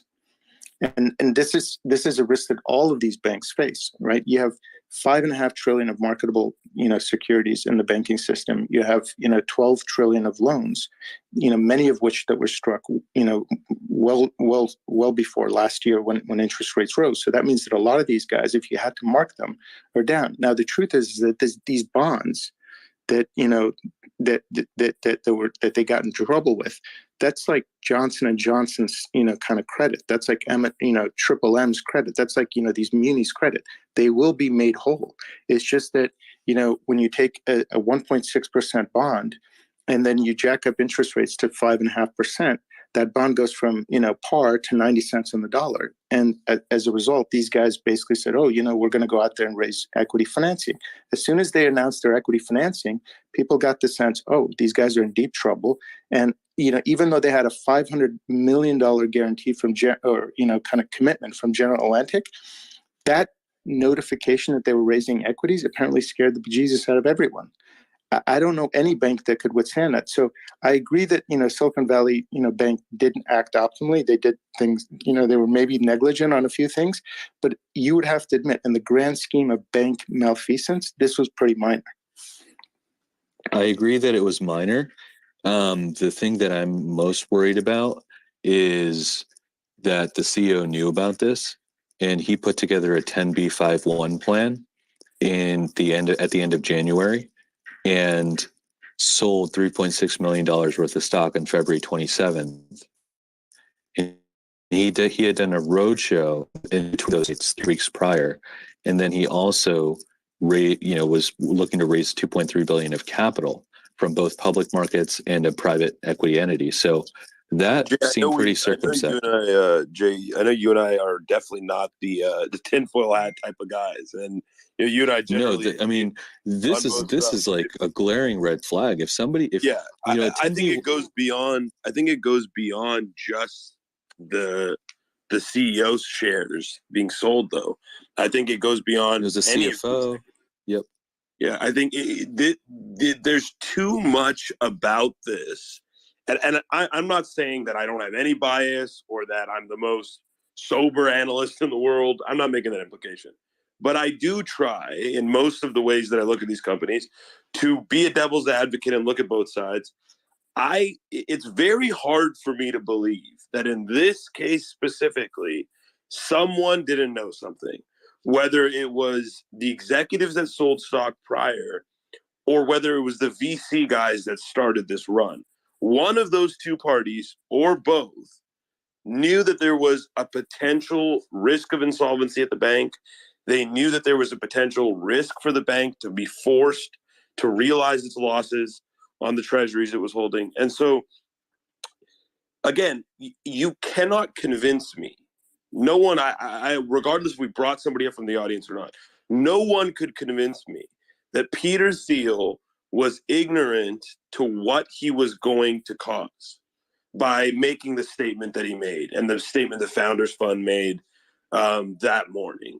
And if he knew both the implications of his statement, A, and B, any potential solvency issue at the bank that could be exploited as a result of that, yeah, I do think that's fucked up. Now, is it in the letter of the law illegal, I don't know. A case would have to be made there, and there would have to be enough evidence presented. But as MG said earlier, I think a good analogy to it is yelling fire in a crowded movie theater, because that's kind of what he did, and he forced anywhere from 1,000 to 5,000 companies. I don't know the exact amount of entities that made withdrawal requests that day, but it was enough that it was 42 billion withdrawal requests in a single session, and you don't get that without a catalyst. I mean, it was yelling fire in a you movie need a theater consensus. and then lighting a match. That's what it was. It wasn't just the yelling, it was lighting a match, because he forced companies, because if he says something, it's like Warren Buffett saying take your money out. And if he says take your money out and you are a competing VC and you don't take your money out, then your LPs are going to call you and say that you are irresponsible. So it was more than just saying, hey, everyone take your money out on national TV. Jay, just to piggyback on that, the other problem is that the VC community and the tech community in general didn't rally behind Silicon Valley Bank. Now, these guys have been going to this same cocktail parties for this, has supported that. But in the case of LTCM, which was a similar story, in my opinion, you had a whole bunch of banks, kind of coordinated by the Fed, who privately came and bailed out. In fact, the bank that didn't bail out the LTCM was Bear, and later on they were punished for it, in 2008 when they effectively allowed Bear to fail. So for some reason, there's something wrong with that community, in my opinion, when a leader of that community comes out and instead puts the knife in these guys, instead of kind of rallying the troops and saying, look, this is an important part of our ecosystem. Let's try to help it out. Because they could have all written checks to essentially made it whole in the same way that GA did. So guys, I just got another message I want to read out, and let me know what you think. Hey Mario, ex-bank and current fintech SME. Points regarding the bank run spreading to the UK and EU is true. The UK insured limit is £85,000. People are rightly worried. Wise and Revolut do not have deposit insurance. By the way, Revolut is not listed. People are rightly worried, hence why the UK government and regulator moved with speed over the weekend to ensure Silicon Valley Bank UK was swiftly sold, plus they're ensuring they sent regular updates over the weekend. So yeah, I would love any thoughts, any perspective on EU markets. I think Jay gave us an idea of how exposed they are. I'm going to bring up one of the people that could give us an idea of the situation. And while we're waiting, one of the the guys listening, who is a really sharp guy in London, his name is Jonathan Lashawa. You can bring him up. He essentially pointed out that Revolut had to restate all of its 2021 financial statements, and its auditor BDO LLP put up a red flag. So that also contributed. Can you send me through? Can you DM me Jay his handle, and I'll send him an invite. I'll do that. Cool. Francesco, I know you had concerns. Maybe you can share what concerns you have and what you're hearing. Francesco, yes, exactly. Yeah. Hi, everyone. Yeah. Thanks for joining me to the stage. Yes, exactly. I'm exactly right now based in London, and we have a business that works very close with many fintech players. And yeah, this is what is happening right now in the UK. There are many fintech and tech startups that use Revolut and other fintech digital banks as a bank account who are not insured. And yes, this is exactly, let's say, scaring a lot of people. I actually noticed as well in the weekends that many personal accounts, not just the business bank account, but also the consumer ones on Wise and Revolut, were very, very slow into providing bank transfer, because there is actually a very scary bank run at the moment. And yeah, it's definitely sure. And the main discussion here, because I have a question with everyone, and this is also what's happening in the European countries, is that a lot of fintech players are not actually insured by the £85,000. They are all safeguarded. And the main topic here is understanding what is the safeguarded guidance, because there are many, many unsecured people at the moment that are, let's say, trying to provide a withdrawal from the Revolut bank account. And the scary part you mentioned before, Revolut, it's a private business at the moment. It's, let's say, the consequences that everyone has saw from today morning from Wise, that it's public listed on the London Stock Exchange, who is facing minus 50% in the stock trading, even with very low volume. So this is a scary part, because the volume, if increase, it could be even worse. And actually, the let's say, not direct consequences into the fintech industries, because the fear at the moment that everybody is, let's say, feeling in the fintech industries is the potential dropping down in private company valuation in the fintech players. And we are talking about companies that is worth billions. The last evaluation for Revolut 1 year ago was more than 30 billion. So this is also affecting the private companies. And it's what everybody's is thinking right now in the UK. Yeah, maybe just to add to that, there's a kind of a lot of misinformation going here. So Revolut's not listed. It's a private company. Same with Monzo. So their stock price is quite down. Exactly. Yeah. So there's a lot Wise of is the one down 14%. Sorry. Wise is the stock that's down obviously 14%. Wise is listed, but many others aren't listed. Obviously Wise is a bit different. You know, I wouldn't put them as a digital bank like Revolut or Monzo. And depending on the account you actually have with those different digital banks, they could or can't be insured. As an example, Monzo is insured with FCS, whereas Revolut, you can have an account with them that is insured with the FSCS. So I think people need to make sure that they're not causing panic based on misinformation that is going around. From a UK perspective, you are insured depending on the bank account you have. That if it's under 85,000, you can go into the FSCS website and you can literally type in your provider as well as the amount you have in the account, and it will tell you exactly how much is protected if you're not protected or you are. In terms of a lot of these fintech players actually, you know, keep their accounts in custody with the kind of top tier banks, whether they are, I know Revolut, I think you use Lloyd's Bank as an example. So it's not them necessarily you have to worry about right now, because most of them don't do lending activities directly.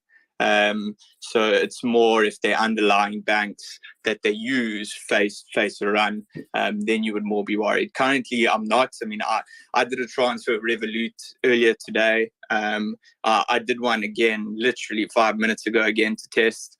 It executed without problem immediately. So I personally haven't seen any problems with Revolut or Monzo or any other digital bank that's used in the UK.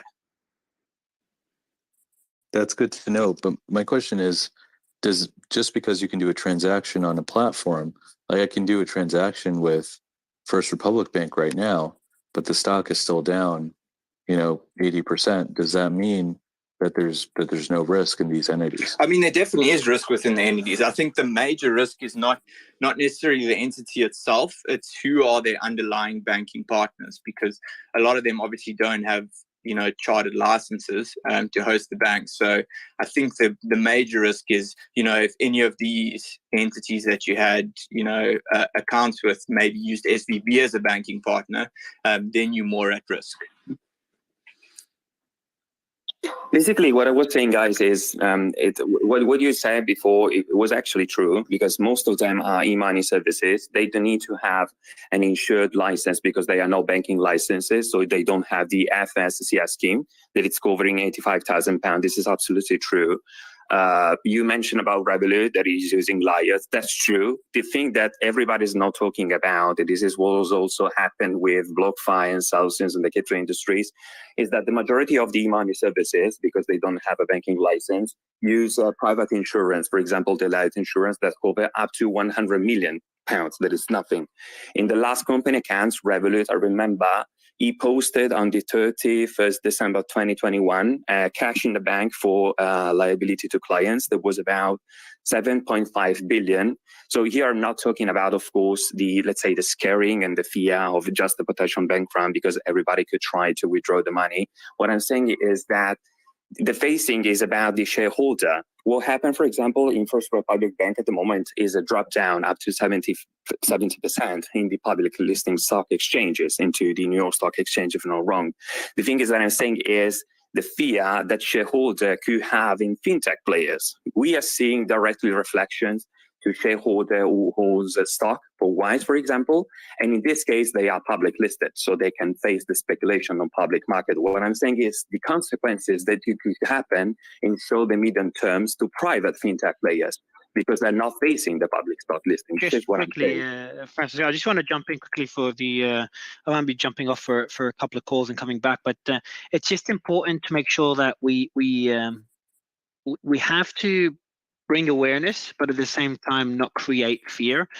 So a lot of people are just taking action based on what's being discussed here. I got that information yesterday, and I'm getting it now as well. So it's whatever we say, it's just important to say what is confirmed. It's always balance it as well, because on one side, I feel responsible to make sure that people are protected. On the other side, I don't want us to be the cause for any fear that spreads. So just of course, absolutely. So that comment that comment goes to everyone. That's just a general comment. But yeah, I'll give the mic to Stock Talk and Slayman.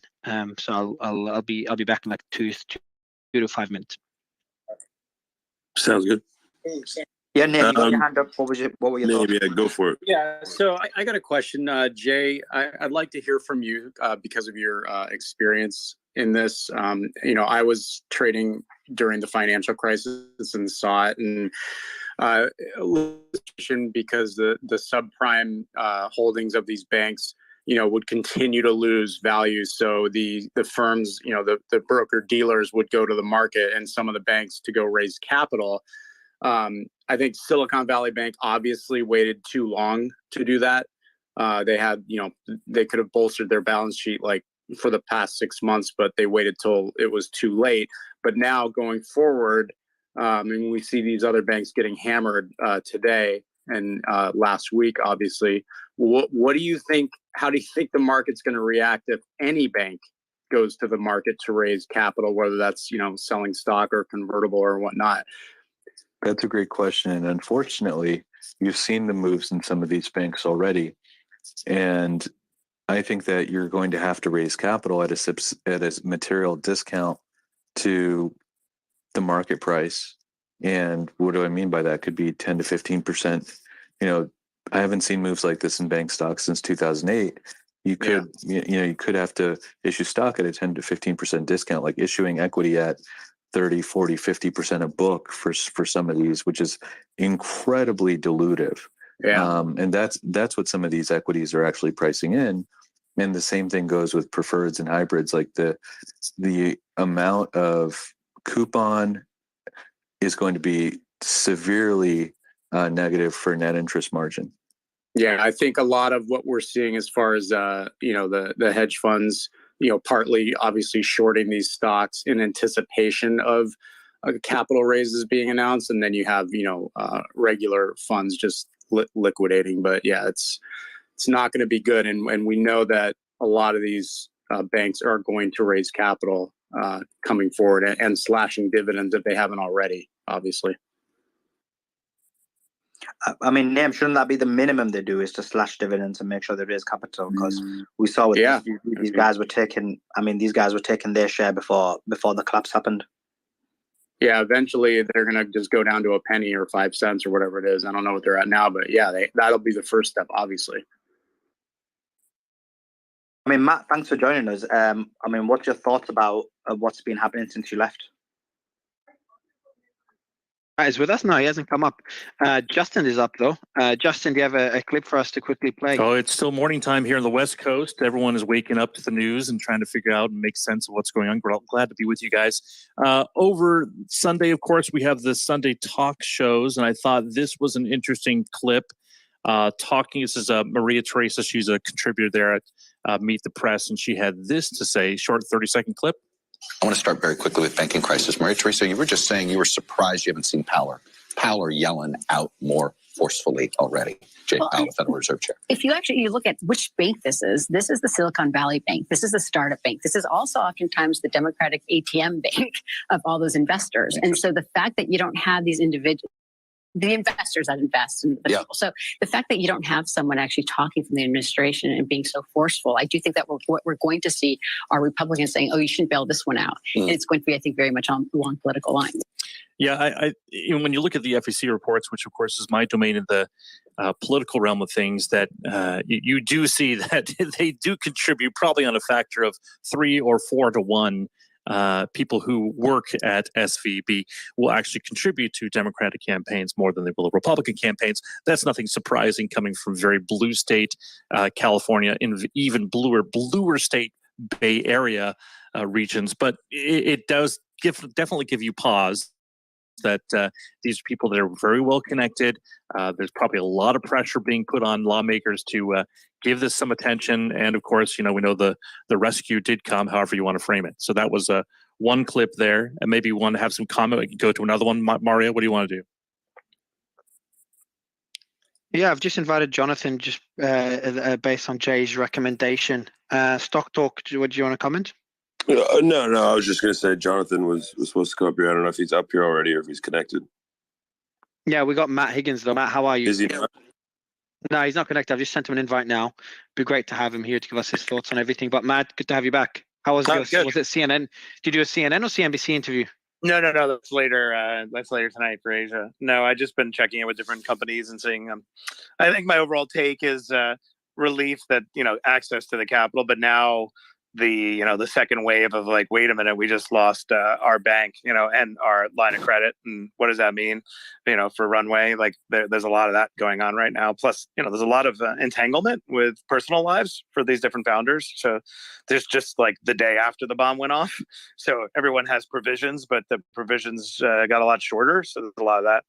Also interesting to hear about First Republic, watching their behavior and watching how hard they're fighting for their bank, and just little anecdotes I'm picking up here and there, just personal outreach, just like really doing everything they can.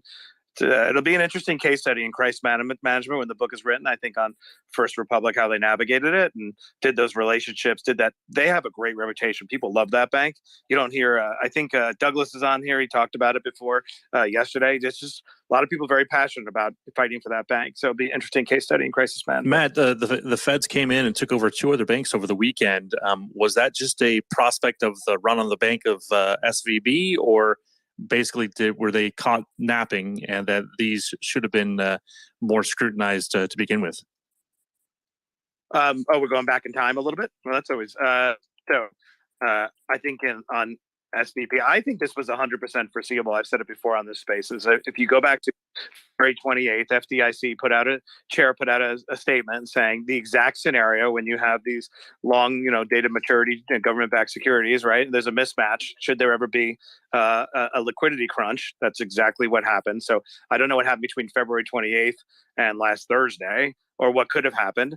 And then from a bank standpoint of risk management, it was totally foreseeable if 97% of your people are not protected. If you don't really manage your communication around when you sold that position, that $21 billion position for a $1.8 billion loss, bad things are going to happen. So first, I blame it on the regulatory changes in 2015.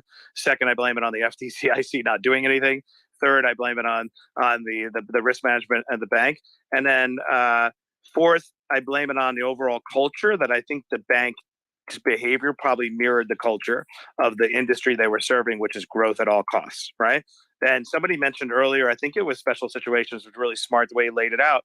Like, I'm not going to use the P word, but he did. But that you were constantly, the only way to keep it going, because these startups are burning, 10% a month, right? And they have no path to profitability.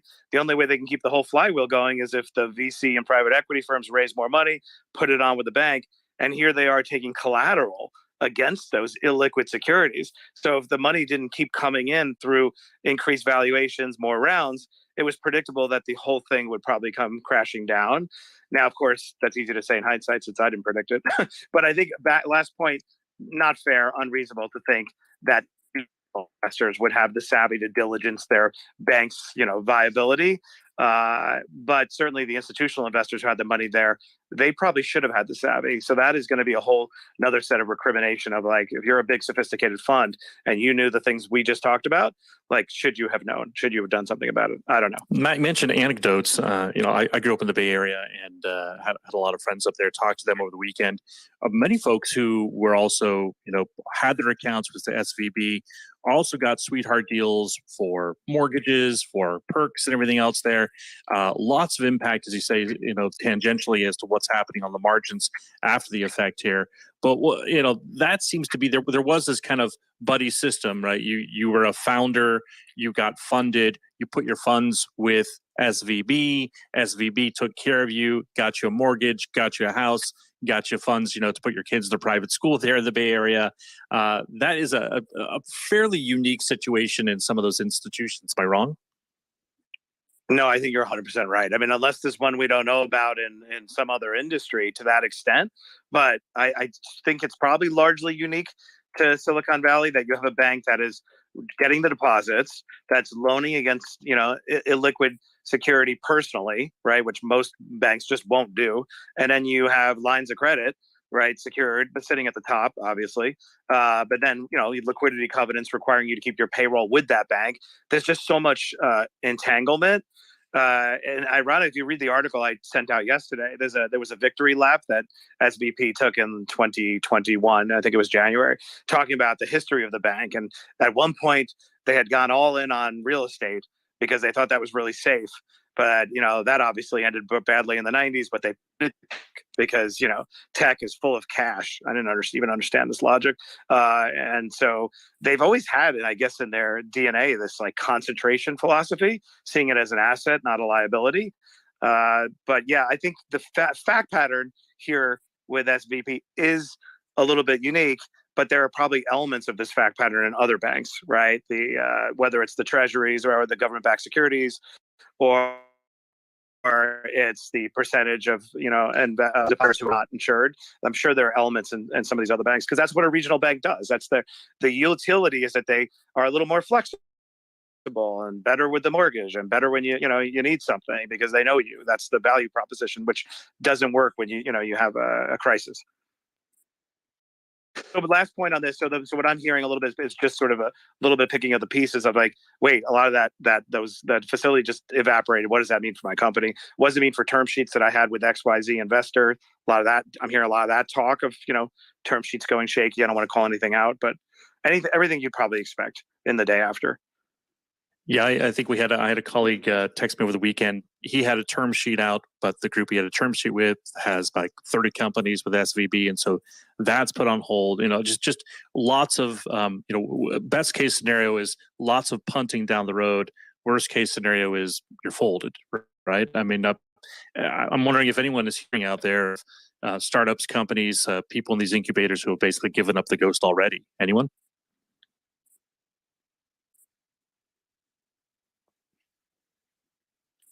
Silence. That's good. Good news. Is that good news? Yeah, We'll see. I think the answer to that is no. Whether it's good news or bad news, I mean, it would depend on your exposure to startups. But I think to that point, anybody that's involved in, I imagine some startups and some smaller companies as well. As an investor, as an advisor, do you think, as far as technology companies specifically are concerned, and we've already highlighted, SVB being a specialized, lender and money holder basically for so many of these companies for so long. Do you think that over the course of the past 15 years, with policy being as easy as it has been and rates being as low as they have been and the pace of innovation being as high as it has been, right? I mean, we've seen the birth of so much new industry in just the past 15 years. Is all of that, fueled by, I don't want to call it easy money, but fueled by the facilities provided at banks like this in the past? And do you think the collapse, again, and this is no small bank, we know it's the second biggest collapse in U.S. history and the biggest bank run in U.S. history. Do you think that this collapse is going to give, other lenders second thought now when looking at high cash burn growth and technology companies in the early stages and saying, look, you're worth taking the risk on purely from an operation perspective, even if you aren't going to make $1 for the next 8 years?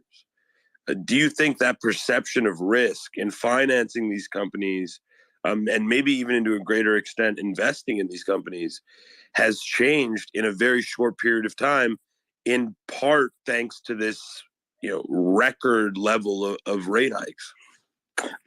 So to break that down and just to contextualize for the audience, because I wear a bunch of hats, but let's talk specifically about the startup hat. I teach at Harvard Business School a course called Moving Beyond Direct to Consumer. So I have a pretty significant portfolio of direct to consumer businesses with my partner Jesse Darris, well over 100. So that's where this particular aperture comes from. So on the financing front, I just want to make it clear: Silicon Valley Bank wasn't a lender of last resort; it was a lender of only resort.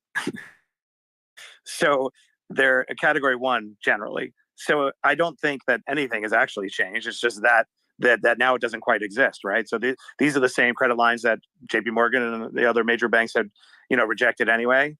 On the equity side, investment side, I don't buy into the sort of innovation is jeopardized forever in this country. Like, I think it actually just pulls forward the reckoning that would have happened anyway. Down rounds, massive down rounds, and consolidation and collapse was coming in this sector. So it pulls forward. But I think good companies and good innovation companies are always going to get funded, not to invoke a cliche, but it's like true. So I actually don't think it's going to have an acceleration of something that would have happened anyway, but not a fundamentally different impact. Guys, I just want to mention 2 quick things. So first one, I've just got this information from a source asking him to offer more details. No, actually from 2 sources now. So I'm going to read out what they said. I'm getting worried about local banks. Can't tell you exactly why, but I'm getting very worried. Used car loan sector might default. They cannot. I'm asking them to offer me more information, but just thought I'd share that with the audience. And again, I only share things from sources I trust, and not sources that might be trying to spread unsubstantiated fear. So would love any thoughts on this. Not sure if Jonathan or Tiger Global, you guys could offer any information. So are you talking about Ally and the banks that serve the used car market in terms of lending? Yeah, I'd assume so. Yeah, so obviously the used car market. Actually, you go first. Sorry, I didn't. No, it's okay. I would say particularly subprime auto, which is obviously where Ally is very concentrated, as well as Credit Acceptance Corporation, which I have to disclose that I am short Credit Acceptance Corporation, are very vulnerable. I mean, it's a ticking time bomb. It's been a ticking time bomb for a long time, and this regional banking crisis or a banking crisis of smaller financial institutions could set the match off. But I had a question actually for some crypto guys, and I just want to see if I'm missing something here, because I've been trying to ask myself this question for a few weeks. So now that Signature Bank has been handed over to the FDIC, I'm inclined to say that the FDIC is not equipped to manage the operations of Signet. So I just wanted some color from you guys, or any of the crypto guys here at least, because this is a pretty core settlement system for 24/7 365 USD transfers. So I have a hard time believing that if there are hurdles that arise from Signet operating, that there won't be a liquidity issue. So would love to. Simon, that'll be perfect for yes. You got the Bitcoin guy himself here, Simon. Yeah, sure.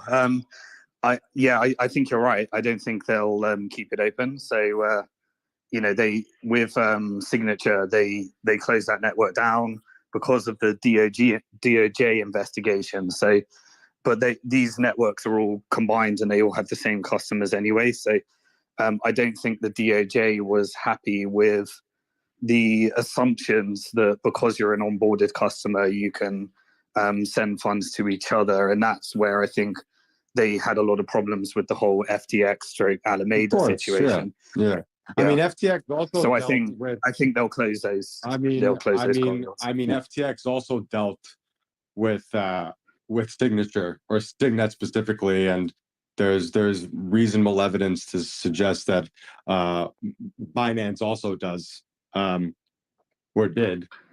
So I'm just if you're a crypto exchange, and I'm a shareholder in 100 different companies in the industry, you've all got an account with Signature, you've all got an account with Silicon Valley Bank, you've all got an account and you also start getting international ones. And but if you're but if you're an offshore I've spent 10 years opening bank accounts, and it takes about 1 year to get one open. If you're an offshore exchange and you might not have, the usual internal controls on who you accept as a customer, maybe you might be allowing transactions or nefarious transactions to occur on the Signet or on the former SCN network. So I'm just trying to understand, because it seems like Signature will be liable for some sort of violation of AML or KYC at some point. So I just wanted I think those are those are two different issues. I take a slight, as somebody that's not from the US, I've had a bit of a bee in my bonnet and take slight offense to the word offshore. That's a very US centric version of the world. Offshore is onshore for other people. And, as somebody that runs the longest standing regulated company in Bitcoin, we are registered with the Cayman Islands Monetary Authority, as well as having a broker dealer registered with the SEC. And it was Coinbase that ended up buying it. But our regulatory requirements for the Cayman Islands Monetary Authority were significantly stricter than for the SEC. And our AML requirements, because, a country that can be blacklisted by Financial Action Task Force. And it's why money moves so, even the fact that you could withdraw $42 billion in Silicon Valley Bank would not be possible outside the US, because any transaction that I have to take requires me sending weeks of documentation just to get past the way more aggressive AML and KYC policies. I understand where that perception comes from. Right, no, I get it. I 100% understand. Yes, Tiger Chai, do you mind? So can I just jump in? Can anyone tell me from their sources, are they hearing, because I'm getting more and more messages about concerns with regional banks and a bit of a run. Has anyone heard anything? Has anyone seen anything at all that is worth mentioning? There are some other West Coast banks that I would be concerned about. You're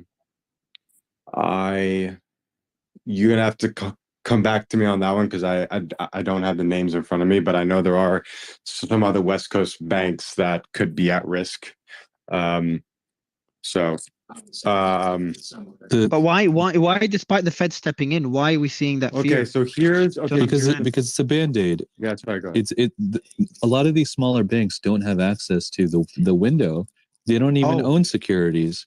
And the second thing is that, so the majority of the 4,900 banks in the United States, they primarily fund themselves through deposits. They don't actually fund themselves through, they fund themselves through deposits, and then their assets are mostly loans. So they don't actually have 20, 30, 40% securities on their balance sheet. And then number two, even if you do have access to the Fed's discount window, let's say you have 30 billion of securities and you borrow, 20 to 25 billion from the Fed's discount window at a lower cost of capital than you would have last week. And you have 50 billion of deposits and, 70 billion of total assets. Well, what if you have 25 to 30 billion of deposit withdrawals? The value of the deposit window is only that you can raise capital as long as that amount of capital that you raise outweighs the amount of deposits you lose. But if you have a bank run and people are pulling out so much money out of your bank, it almost doesn't matter how much liquidity the Fed offers you, because in the end, you're losing all your funding, right, and all your short-term funding, and you can go, even a good bank can go bankrupt. I think there also needs to be some clarity here. Like, this is not a recapitalization, right? Like, they're just protecting the depositors, right? So it's not really that bullish. Like, the only bullish piece of news I saw, and it's not even super bullish, is that JP Morgan is sort of backstopping First Republic with some liquidity. Now, that's a private entity backing a troubled regional bank, so that is a little bit more bullish than the other scenario where it's just the FDIC saying we're insuring the depositors, right? So it's not bullish for the bank itself. It's not like, oh wait, it's more akin to the SNL crisis in the 80s, right? So Jay, have you covered much about First Republic? It's not a bank I'm very familiar with. Have you covered like where you think the exposure is? I'm familiar with First Republic just because it banks a lot of hedge funds and it has high net worth individuals. It has, I think, like 68% of deposits are uninsured. Correct me if I'm wrong. You're right. And it has a very high percentage of uninsured deposits because it's in elite cities where you have wealthy people that are banking with the business, and that's why there's currently a run. There's a slight asset liability mismatch like most banks, but also because you have all these wealthy people, just like Silicon Valley Bank, where you had all these businesses and wealthy people. If the deposits are not insured, right, there were tens of, what I've heard is that there are billions of outflows from First Republic Bank on Friday. Now that the Fed has come in, you would think that the market would be smarter and people would be less apt to pull their deposits. But in reality, no one's probably focusing on that. Everyone's probably just doing what their friends are doing, right? I'm getting texts from my friends who are not in finance saying, hey, what are you doing about this? Or what are you doing about that? So if one person says we pulled all our money out, right, and they're using it as a custodian, because it has access to all the prime brokers, and one small hedge fund pulls out 5 million, then all the entire network of that hedge fund manager is going to pull their money out. So if it's a good company, First Republic is a nice bank with a good management and diversified business model. The problem is the percentage of uninsured deposits and the fact that you're dealing with all these hedge fund managers that are talking to each other like the VCs. Yeah. So my fund, we bank with First Republic. Sorry, guys. Sorry, I'm gonna interrupt quickly again. Sorry, Tiger. Guys, the potential run on regional banks, will that be controlled? Could that lead to a bigger impact on the general markets? And what more can the Fed do? Well,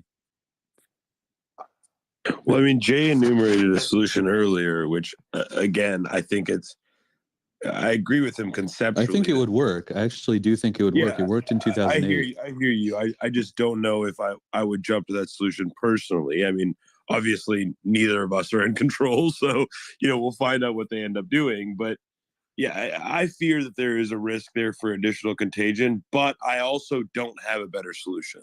That being said, I don't have a better solution. Let me see, Douglas and Jonathan. What do you guys think?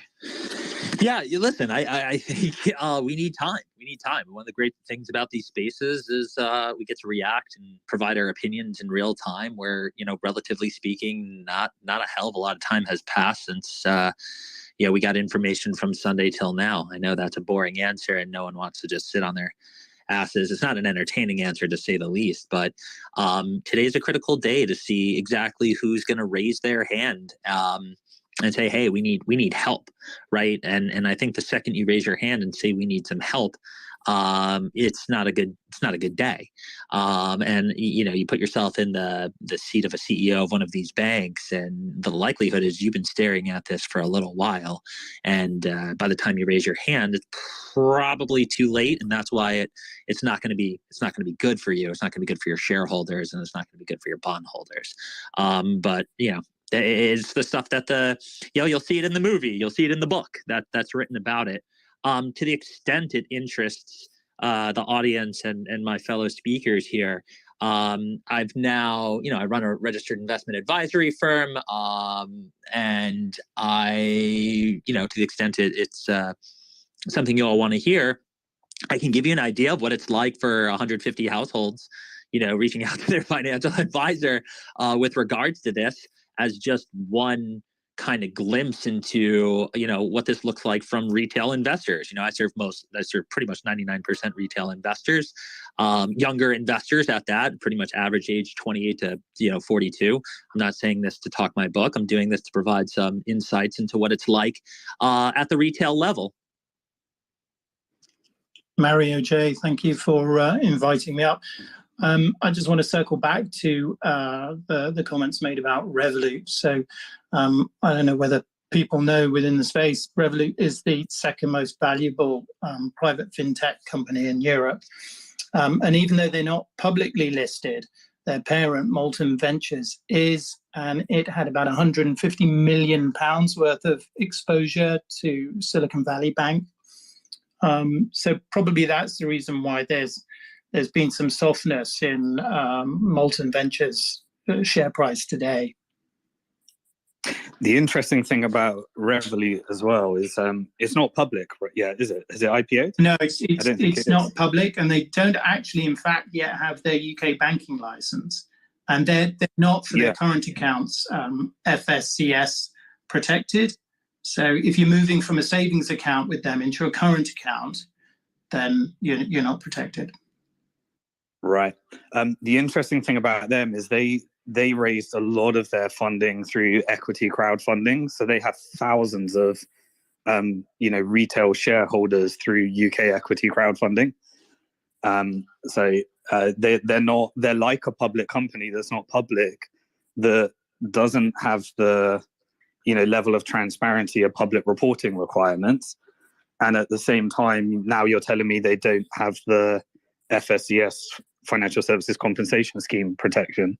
Is that correct? That's correct for the normal bank accounts, so the current accounts. And in fact, Molten Ventures owns Crowdcube, or not owns, but is a large investor in Is a shareholder. Yeah. Crowdcube and also Kazoo and Trustpilot. I mean, they're very well diversified across the UK and European tech space. Very, very serious, incredible investors. But I guess the exposure to Silicon Valley banks, so they had a debt facility of, I think it was £150 million. And so therefore there must be concern. Sorry, did you say it was debt facility or they had deposits? They had a debt facility, £150 million debt facility. But and what does that mean? Have they exercised it, or is it something they need? I don't know.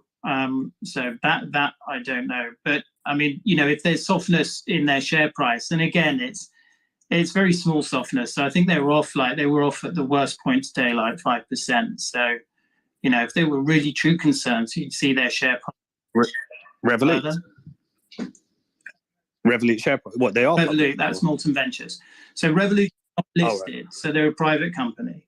But Molten Ventures, which is the main investor in Revolut, is listed. So you can take movement in their share price as being a parallel. I see. Okay. Yeah, it doesn't sound like a story yet, but definitely one to monitor. Yeah, I mean, I have a Revolut account, which funnily enough, I use for virtual cards for my daughters. And, it's got a couple of £1,000 in it. I haven't bothered to move it, but I did move some funds between the current account and one of the virtual cards for my daughter earlier on today, and there were no problems. And they also have crypto exposure, so they allow you to easily take a card, buy crypto, go in and out between currencies and crypto. So, yeah, I would.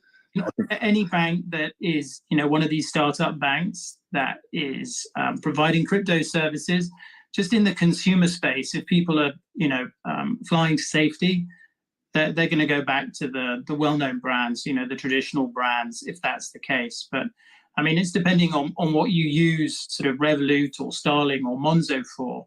If it's small amounts of money, then why would you have any concerns? But obviously, if you're using that as your main current account for salary, or you've got money in savings accounts, and I believe they're saving accounts, so Revolut savings accounts, although I can't find it listed anywhere, but it does say on their website that they're protected under FSCS insurance. So again, maybe if there are concerns, it's just a flight to safety. Yeah, the interesting thing about this is back in the day, round about 2007, the UK really started this whole challenger bank movement, and this is when I lived in the UK. We spent years lobbying the Bank of England in order to. So in the Bank of England, clearing is a monopoly between like 4 big banks, and to get access to GBP clearing, they just don't issue it. They haven't issued it. I think Metro Bank may have got it. I think it was the first time in 100 years, but they had to build on top of Barclays Bank. Now Now, what we were lobbying for, which I think that they was getting traction, was an API direct into the Bank of England. And so, you know, I think this type of scenario, everything leads to that CBDC in the end, because I think they're going to, all of these fintechs, depending on rollout from here, they're going to need, I think what they always wanted was just an API direct into the Bank of England, and they just forced you to go on, sit on top of a bank, and then you have these weird scenarios where, are you protected, aren't you protected?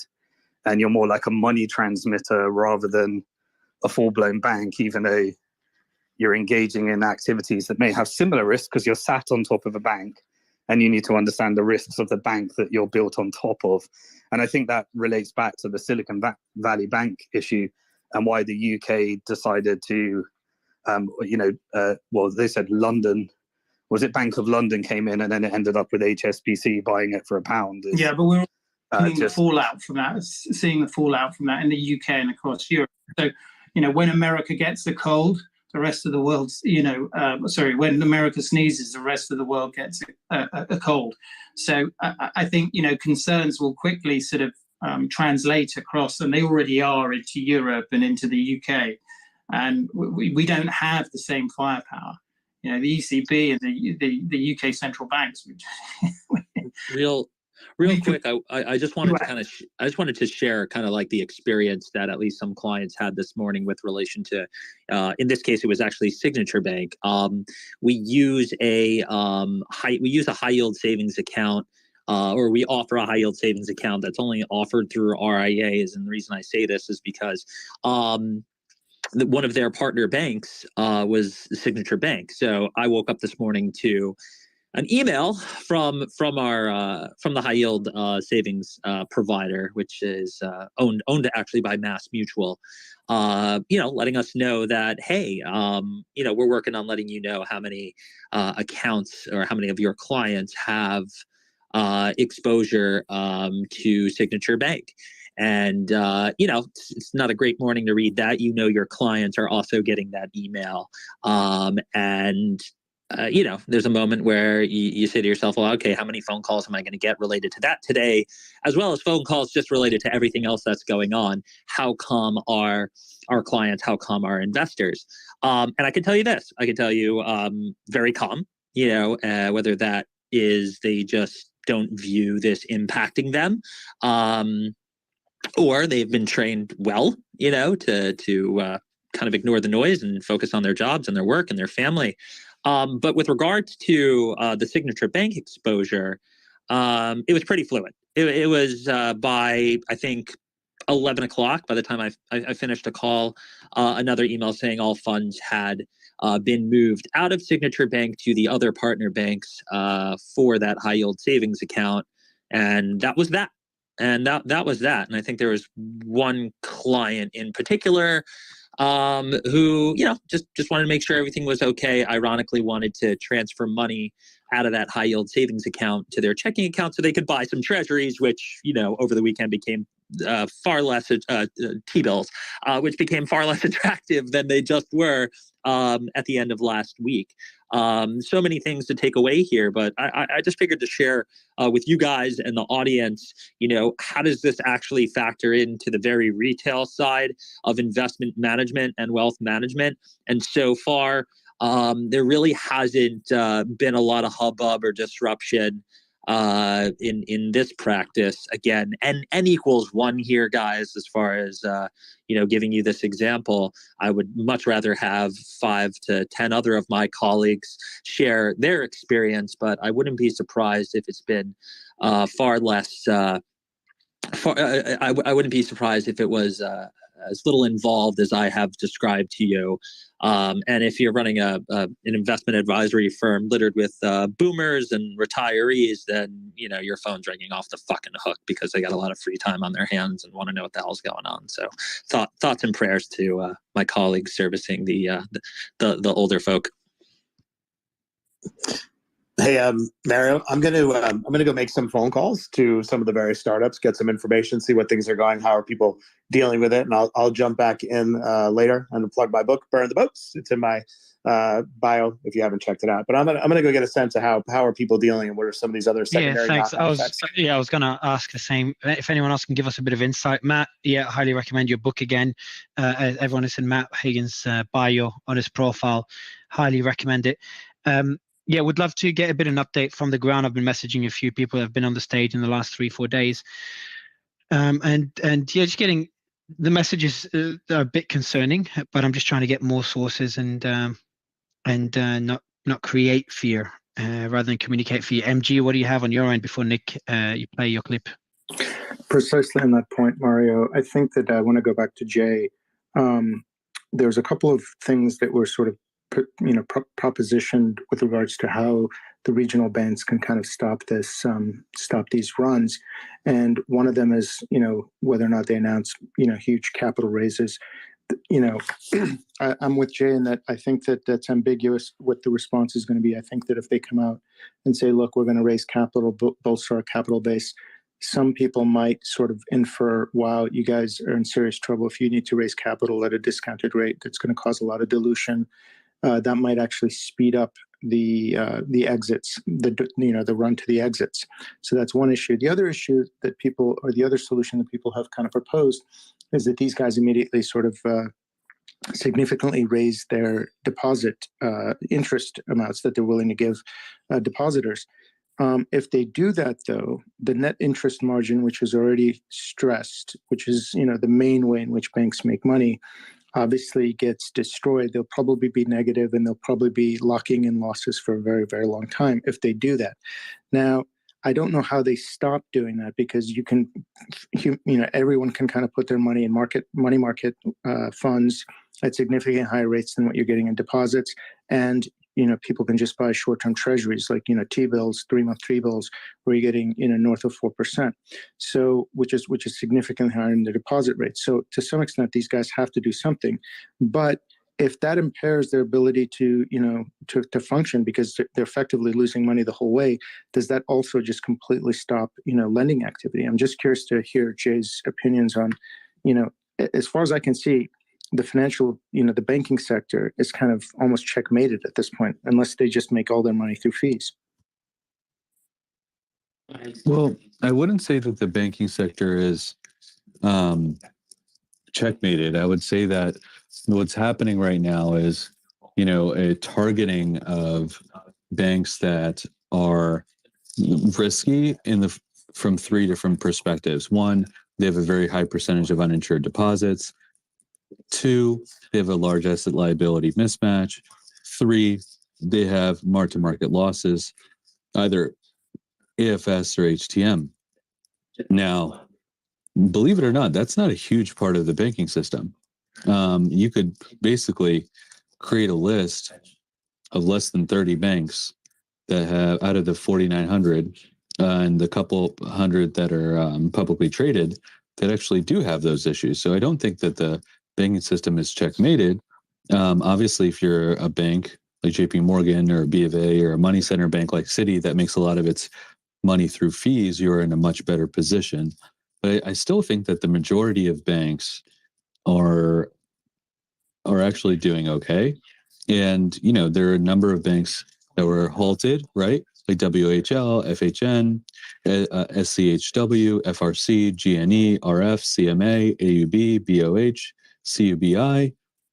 So there's a handful of these names, but the contagion is really focused on, on those specific names that the market is assuming either need to raise equity or have, sharp deposit outflows. In the case of First Republic, it looks like JP Morgan's actually giving them some liquidity because First Republic can't actually access the deposit window because it doesn't have a lot of agencies in treasuries, which I don't think people understood on Sunday when the Fed did this bailout. First Republic wasn't really going to benefit from, I mischaracterize it as a bailout. It's a short-term Band-Aid. With the discount window, First Republic wasn't benefiting from it. So JP Morgan actually stepped in, which is really interesting. So hopefully that's an answer to your question. I think that, in in a couple months from now, after some of the weak players are bought out, some of these banks that have gone bankrupt, their depositors come out whole. I don't think we're going to be talking about the same issue. We might be talking about commercial real estate, but I don't think we're going to be talking about this issue. So I want to get your thoughts on, Jay, maybe get your thoughts on this or anyone else. Let me read out a message I got. If package notes get downgraded, the whole thing blows up. Package notes are the used car loans. Any thoughts on that? Package notes, could you repeat that, please? So the message that I got here, if package notes get downgraded, the whole thing blows up. Package notes are the used car loans. So it's talking about banks having multiple points of vulnerabilities. Oh, I mean, listen, JP Morgan actually had to stop lending in the auto market because the remuneration was so low. The rates, were so low when it came to auto lending that the business made absolutely no sense. And, used car prices and car prices peaked last year. And we're in an environment where what they call the loan to value ratio, which is what banks lend on, is getting higher and higher. The V in loan to value, right, as the value of the car falls, the L becomes, the numerator becomes bigger relative to the denominator. It makes these loans riskier. And as the consumer gets weaker and weaker and weaker, the delinquency rates on these loans get higher. Historically, defaults on car loans have been lower outside of subprime because people need their cars to go to work.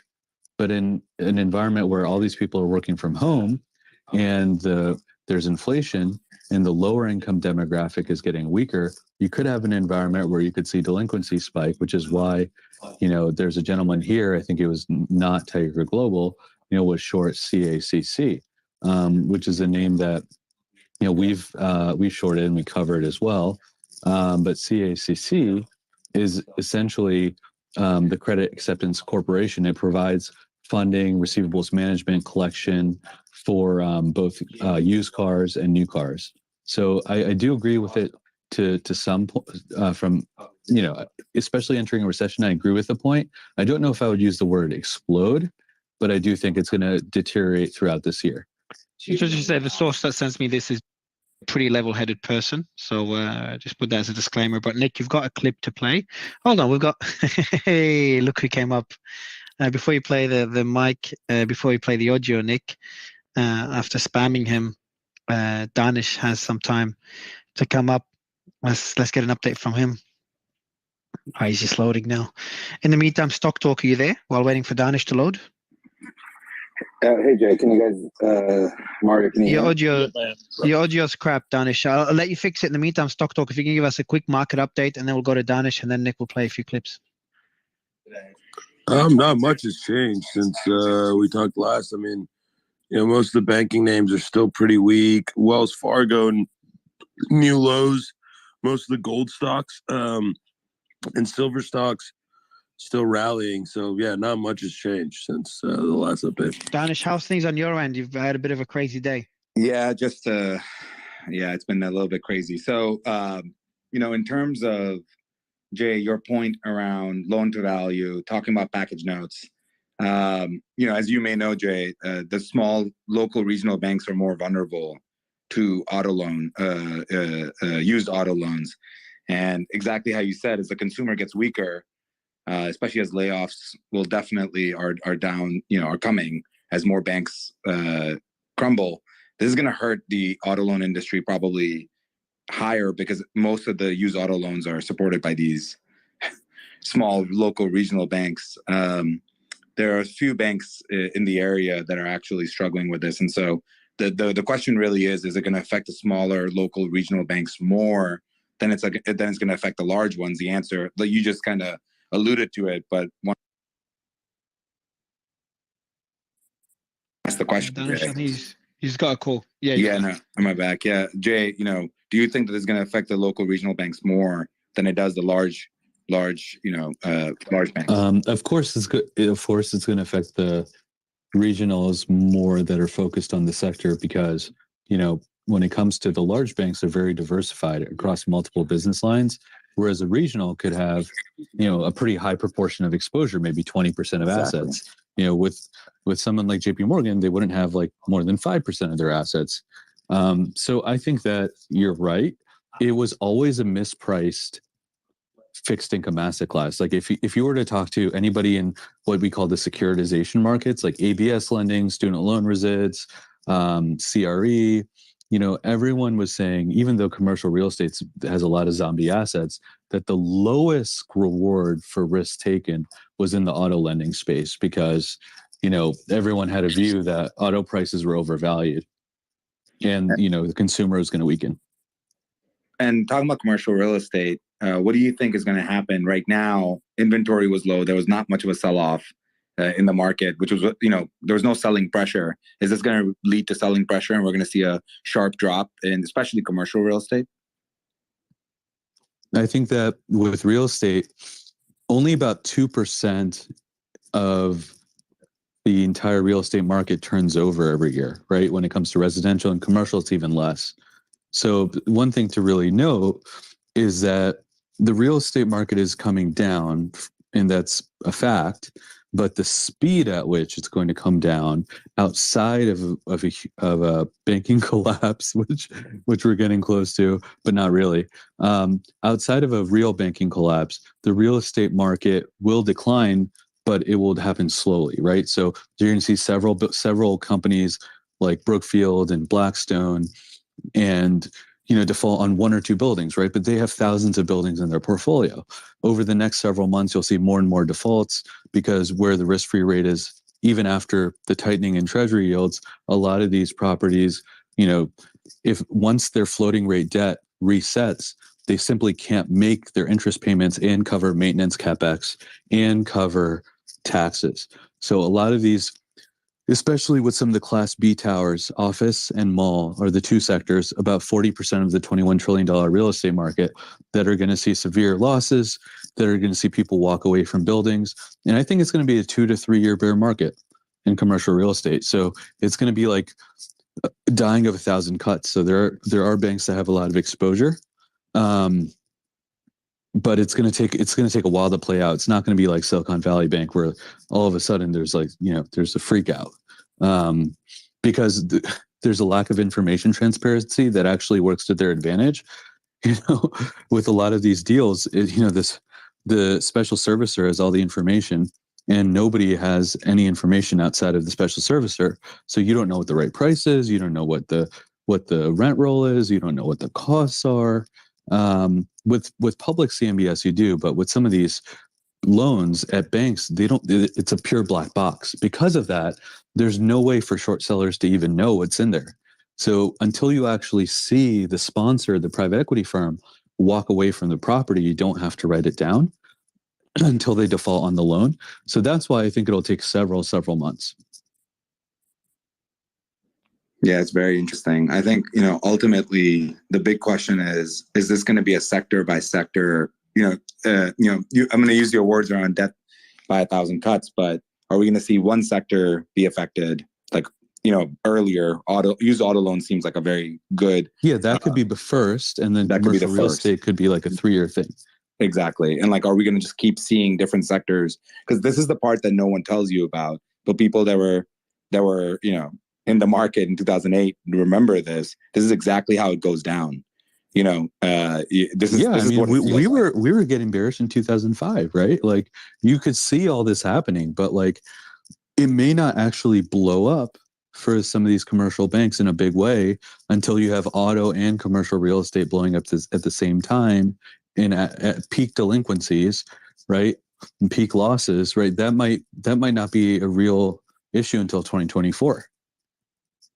And the question really is, sorry, Nick, go ahead. No, go ahead, Dr. Nish. No. I was going to say that, one of the things that's very confusing is where is there some refuge in the market right now? Because again, every aspect of the market relies on the financial infrastructure. And so, because of the low interest rate environment, flipping to a high interest rate environment so quickly, everything's a little wobbly, everything's a little unstable. It's really hard to know where to find peace here. There are a lot of good areas some areas that have been very stable today. One area, which is my biggest exposure, has been long-term treasuries. which anyone can attest to, the 1,200 people, that look at my allocations on the website, I will say that was the best trade, from Thursday to today. We also have some precious metals.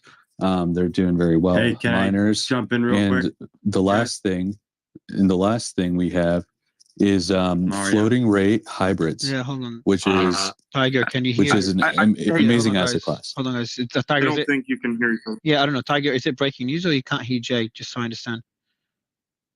Tiger? Can you hear me? Yeah, I can hear you. I think everyone can. Tiger, are you there? Oh, Tiger's having issues. Yeah, sorry. Mic is yours, Jay. You're finishing off. Okay, sorry. The third asset class is, these 1,000 par and 25 par, high quality, what they call investment grade, so BBB minus, Baa3 hybrids. So you can actually buy like JP Morgan hybrids below par, and earn 7-8%, and you can actually buy JP Morgan 4.75 bonds at like less than 80 cents. Now you're talking about 15 to 20% type total returns, and by the way, these bonds have actually barely moved at all. So I actually think there are a lot of areas in the market, and if in some of these bonds, if interest rates go up, your coupon actually rises because they're based on LIBOR. So precious metals, floating rate bonds of good quality companies, and treasuries are three really easy areas that any retail investor can get allocated to. And we have a list of like 180 names on the high quality bank pref side, 800 names across REITs and energy pipeline MLPs, and about 50 names with 1,000 par bonds. Hey, Jay, quick question. On these high-grade corporate debt that you're talking about, what are typically yields to maturity as well as current yields? So they can range anywhere from 5 to 11%, because, and you won't believe that people don't understand that they can be 11%. The reason why is that some of these were, master limited partnerships, energy pipeline bonds that were 6%, and they were struck at L plus 450, L plus 500, some as high as L plus 600. Well, the 3-month LIBOR benchmark and the 3-month SOFR at 5%. No one thought they would ever be at 5%. So when you have a 600 spread, that's an 11% current yield on a 25 par pref. And those have been opportunities that we've been able to find that I think a lot of people just are not focused on in the market. Now, if you're an ultra high net worth individual, what conversation are you having with your financial advisors right now?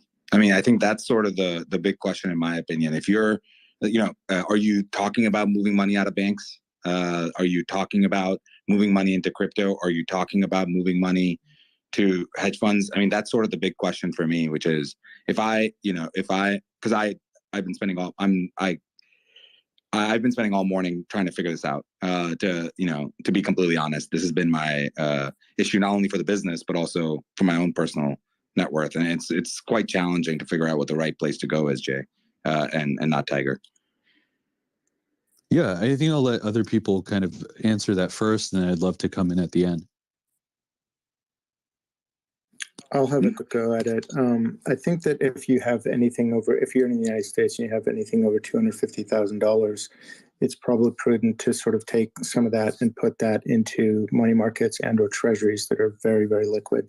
If you need access to it and you're worried about, liquidity, those are very liquid kind of situations.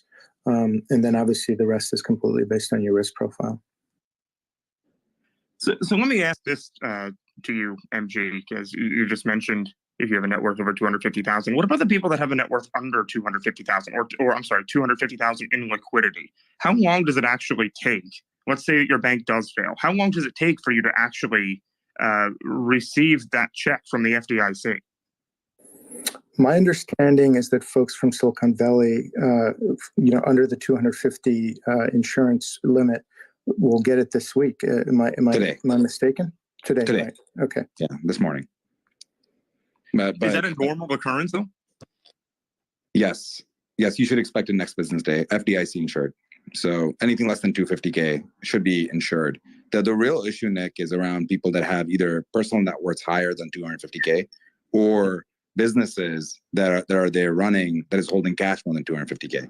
And while the government has come out, and while the federal FDIC, to be more specific, has come out and made it very clear that one, there's going to be a backstop, so people will get their deposits. They can't guarantee that, but they haven't. Bill Ackman's tweet this morning was right on point, saying, "Hey, you've got to just come and say that everybody gets their deposits. All of the, opening up the discount window, giving 25 billion is still leaving uncertainty in the markets.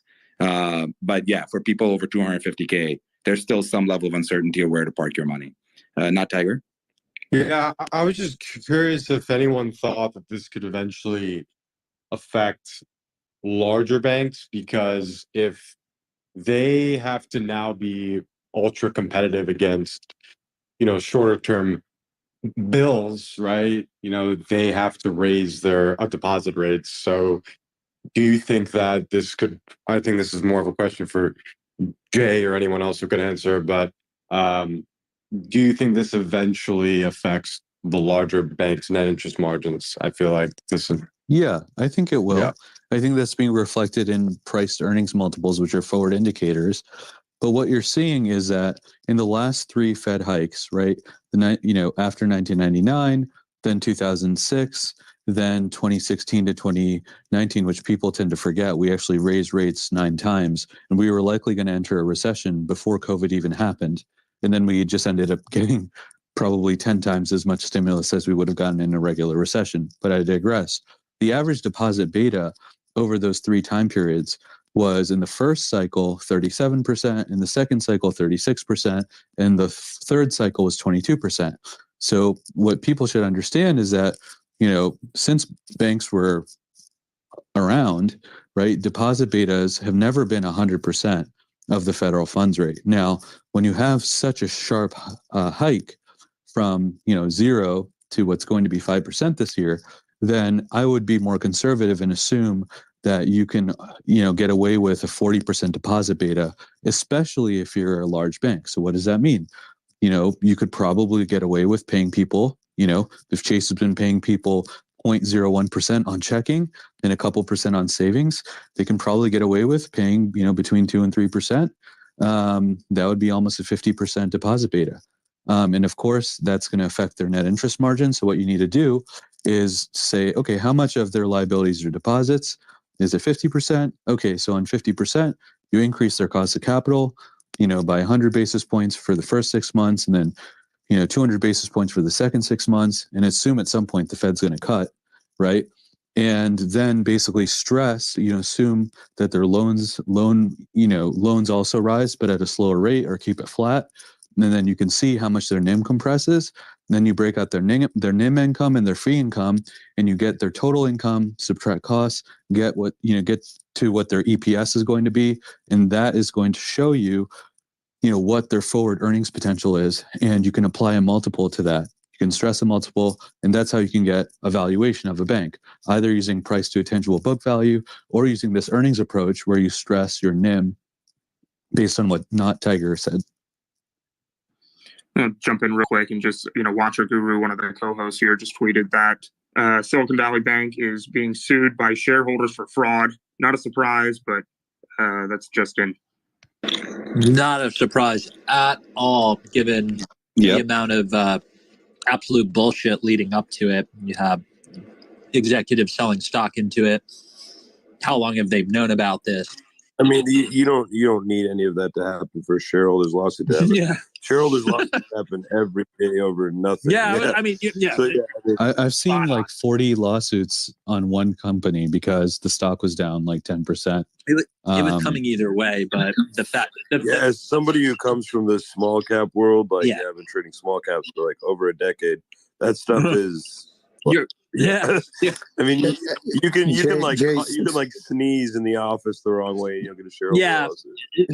The only rub here is that in this case, there's actual bullshit worth suing about other than stock price go down. These shareholder lawsuits will likely come to a head in some way. For sure. All right. Now, I was just going to say there are actually law firms whose business it is. Anytime a stock drops a certain percentage, they auto-file a lawsuit. And believe it or not, they actually make enough on it. 199% of them kind of basically are worthless, but on 1% of them, there's some fire there and people settle. So it's not that informative. Yeah, but I mean, I think in this case, where the curiosity comes from about the lawsuits is that there are, I should say, some questions that have to be answered here, and so hopefully we'll without a doubt. Yeah. Yeah, we'll get. No, I mean, there's so many circumspect and kind of really kind of funky things that went down that people want discovery to find out who knew when they knew it and what they did with it. But there was an apology video, so they should be good. You're right. So let me ask you guys this. I'm sure you've gone over. Wait, he didn't cry in the video though. True. You definitely don't get full credit for not crying. It's not over till Ackman cried. Something like that. Yeah, if you're not crying in your apology video, was it even an apology video? So based on what we know right now, do we think anything of, because we keep getting this question in the comments section, do we think that there was illegal activity? Are these guys going to go to jail for selling millions of dollars worth of stock? If you put a gun to my head today and said, "Stock Talk, tell me what happened," what I would say is that the CEO knew, the executives knew that there was an insolvency issue. And I would also go a venture to say, and this is entirely speculation based on the circumstantial evidence available, I believe Peter Thiel knew. And I think, the only part of this element, which I think is really tinfoil hat, is to say Peter Thiel and potentially even the CEO of Y Combinator, Gary Tan, had short interests, either in the regional banking ETF or in this stock specifically. And I would not be surprised at all if that came out tomorrow. If tomorrow it came out that they had a $1 billion or $2 billion short position in the stock or in the regional banking ETFs more broadly, that would not shock me. Because again, I think one of the biggest question marks here, and at risk of belaboring this point, because I know I've made it several times, but one of the biggest question marks here is, why did they say what they said? Like, knowing the consequences of that. And I just can't reconcile that in my brain. Like, I can't think of a sensible, logical reason why Combinator and Founders Fund, knowing their influence on the industry, right? I mean, VC is a much more intimate industry than some others, and they know that it's a matter of 7 or 8 phone calls before everyone in the VC industry goes, "Take your fucking money out." And they knew that was going to happen. And so, yeah, I would venture to speculate that a lot of this was either, I don't want to say planned, because it's hard to plan something like this, but a lot of this was at least attempted to be engineered by a handful of people. And that sounds tinfoil hat. That sounds conspiratorial. I usually hesitate to think that way about these sort of things. But the way this happened, how quickly it happened, 42 billion in withdrawal requests in a single day, the 2 top tier funds in the space making that commentary the morning of, the CEO, CFO, countless other executives selling stock days before, and top it all off with the fact that there was tens of millions, maybe even close to 100 million in equity dark pool activity in a regional banking ETF that isn't even the most popular regional banking ETF. I mean, as far as regional banking ETFs go, they're not hyper liquid anyway. And this was the biggest ticker in this one was SIVB. Exactly. That's the whole point. And so why was there 100 million in equity dark, or even more potentially, in equity dark pool activity in regional banking ETFs that are never hotly traded in the dark pool ever? Like, you never see one of these tickers popping up in the dark pool. And on top of that, you had flow in the options activity on all of these names. It was unreal. The options flow was unreal. Yeah, so somebody knew, period. Like, that is indisputable. Now, the extent to which they knew, who it was that knew, and the extent to which this was a manufactured short attack plus a bank run, I mean, all of that is just hard to put a finger on at this stage. Hopefully the shareholder lawsuits will give us more insight. But somebody knew, and somebody made a shitload of money off of this. And they didn't even have to know that the bank was going to go away. All they had to know, and the CEO knew, was that they had this issue. They had lost 20 billion of investor money in the third quarter because of burn. They lost another $12 billion in the fourth quarter, and they knew they were going to have to sell their AFS securities. Just knowing that fact alone and taking a $1.8 billion hit was very material to the book equity of the company. Just knowing that fact alone was enough, right, to essentially blame the CEO. Now, he'll say, "Oh, I did a 10b-15 plan. This was planned," but the entire 10b-15 plan was at the end of January. So this entire thing happened over a period of a little bit over 30 days. And see, that's where the fear comes from. At least for me, that's where the fear comes from. Because assuming somebody knew, we already highlighted the notion that all of these banks are susceptible to this because of their exposure to treasuries. So if there are other banks at which people, whether it's insiders or the funds involved, are able to identify internally, I'm not talking about publicly, but to internally identify a potential solvency issue, liquidity issue, hold to maturity treasury issue, whatever issue it is, if there are parties that internally are able to identify these issues at other banks, then aren't we back to square one to say, look, we already know the silver bullet exists. If these issues are exposed to the public in a way by a party that's respected enough, we see how quickly they disseminate and how quickly they spread. And we saw what happened here, where $42 billion fucking dollars was requested to be withdrawn in a single day. So it's like the cat's out of the bag. That's the scary part. Well, the cat's out of the bag, but I don't think it could be replicated in this way. And the two major reasons are: you're right, there's no bank left that has 93% of uninsured deposits, right? That's number one, of size. There's no bank of size that has 93% uninsured deposits. So you wouldn't see that much money leave overnight because people would realize, hey, we're all under 250.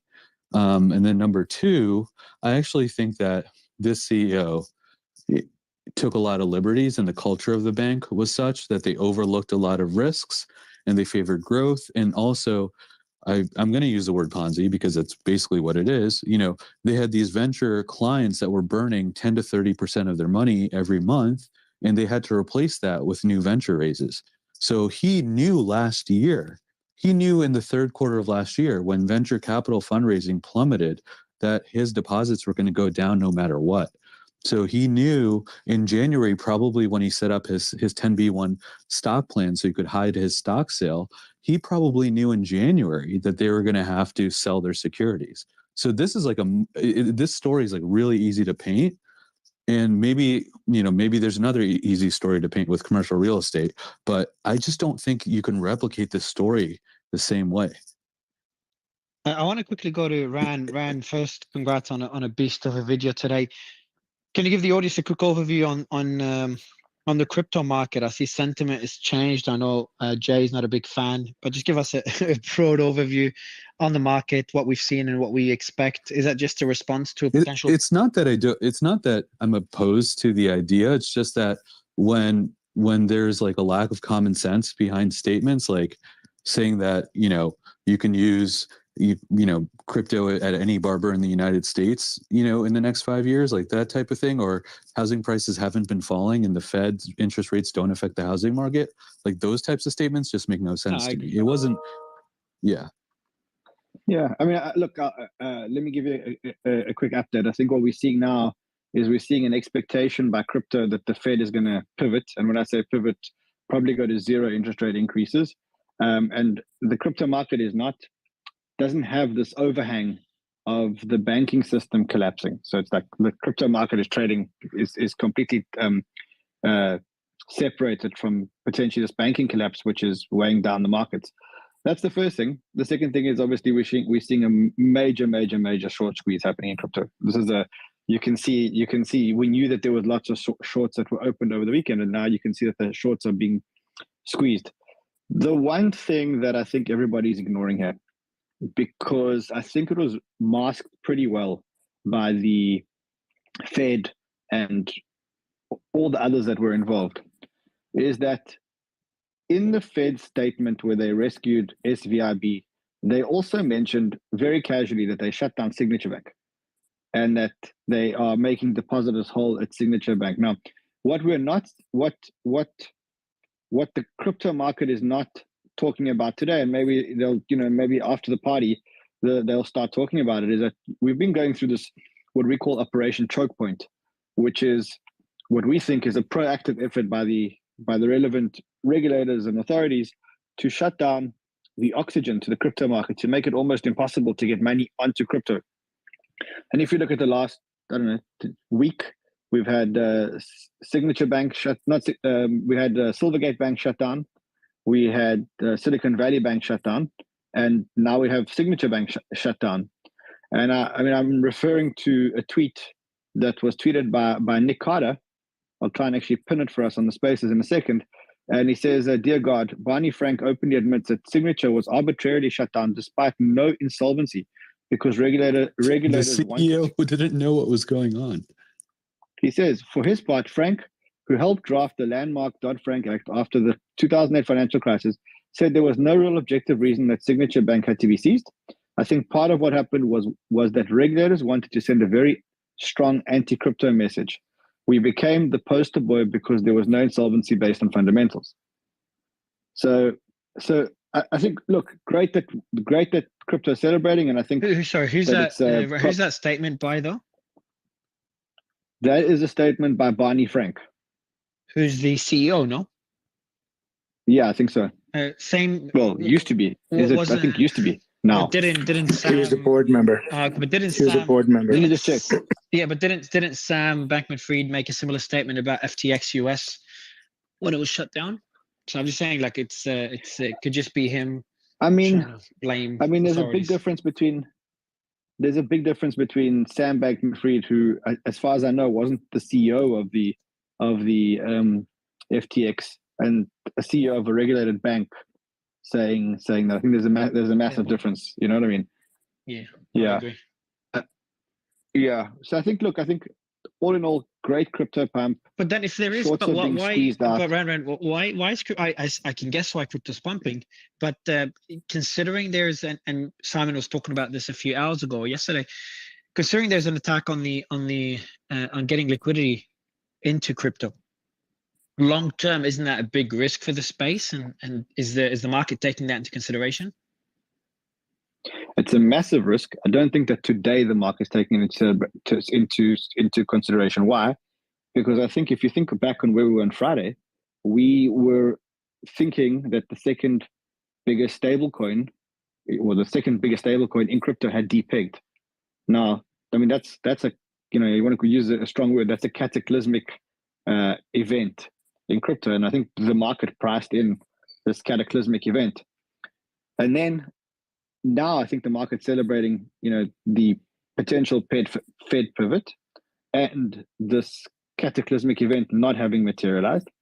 But I think as the music, as it gets later and later into the evening and the music gets a bit softer, I think people are going to start realizing, hold on a second, we've now lost all our crypto banks. I mean, there are some crypto banks left, very few. In fact, I'll read you a few of the crypto banks that remain, just if you give me a second, because I made a list of them earlier. But if I read a list of the crypto banks that are remaining in the US, it's BCB Group, Cross River, Customers Bank, Jewel, Mercury, and Ceres. Now, most people haven't heard of any of those banks, and that's the problem. The problem is that the remaining banks are tiny regional banks and certainly can't accommodate a huge. So, Ran, if these banks fall, like we're seeing a lot of FUD and people talking about a bank run onto regional banks, if those banks fall, what happens to crypto? Well, we've got a huge problem. Look, it's not a problem that we haven't seen before. I've got to be honest. Like, it is a big problem, but it's not something we haven't seen before in crypto. It just takes us many years back. Like in 2017, there were also very few on-ramps and off-ramps onto crypto in the US. And over time, they get developed and redeveloped. Silvergate Bank didn't really support crypto. It didn't really exist. I don't know if it didn't exist or didn't support crypto, but it wasn't a crypto-friendly bank. And then in 2017, or 2018, it became a bank. And again, I don't know the facts. I don't know if it was started before or whatever, but I'm saying banks evolve. But I think what we're seeing now is I'm worried that crypto is celebrating and I think it should celebrate. But I think they're forgetting that we took a big casualty. We took two big casualties in the span of the last 4 days. So since Friday till today, we took a massive hit in terms of the ability to get money on and off into crypto. One other thing that I should mention here is that is not necessarily, it's a bad thing, but what's happened in various countries when there's been a hardship to get money on and off the crypto ecosystem, all that really happens is that the money on crypto becomes more valuable than the money off crypto. So what I mean by that is, I've seen it happen in countries like Nigeria, countries like Zimbabwe, countries like South Africa, countries like Korea, many other countries where they made it, or even China, where they banned Bitcoin or made it hard to buy Bitcoin. That applies to Bitcoin, not all the other altcoins and startups that will have issues getting. Yeah, it is. Look, as I said, it is the sobering. It is the sobering thought here is we've lost the bank, and I want to see how we recover from losing the bank. Because I mean, again, we've lost 3 on-ramps and off-ramps in the span of 8 days.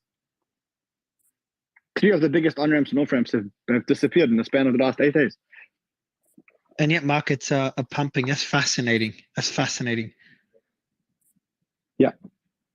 I mean, unless the market's pricing in a bull market without but wouldn't other? US? But I've seen reports and articles of other banks looking to step in and fill that void.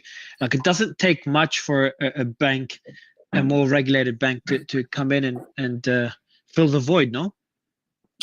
No, it does. There's massive regulatory scrutiny, and the banks kind of think to themselves, is it worth it? Is the risk return here of taking on crypto companies and stuff like that, is it actually worth the extra regulatory scrutiny that we get? And Signature Bank, as a result of this, was actually in the process of reducing its exposure to crypto companies. Correct.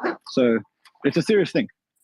Yeah, I think the collapse of these 3 major tech banks has kind of brought a light to a lot of these founders. I actually spoke to one today who said he lost most of his net worth in SVB. Not due to, he had a lot on the deposit side, but he also used a lot of their financial products, which he just said he found out today are not covered. So he would fall under, a normal creditor, and he's on the view he's probably lost most of his net worth in kind of financial products with SVB, and a lot of them are coming to the realization, well, I can't trust banks as custodians anymore of my funds. Where else can I put it? And I know a few who kind of had this kind of same thought and said, I'm moving it either to Bitcoin or Ethereum.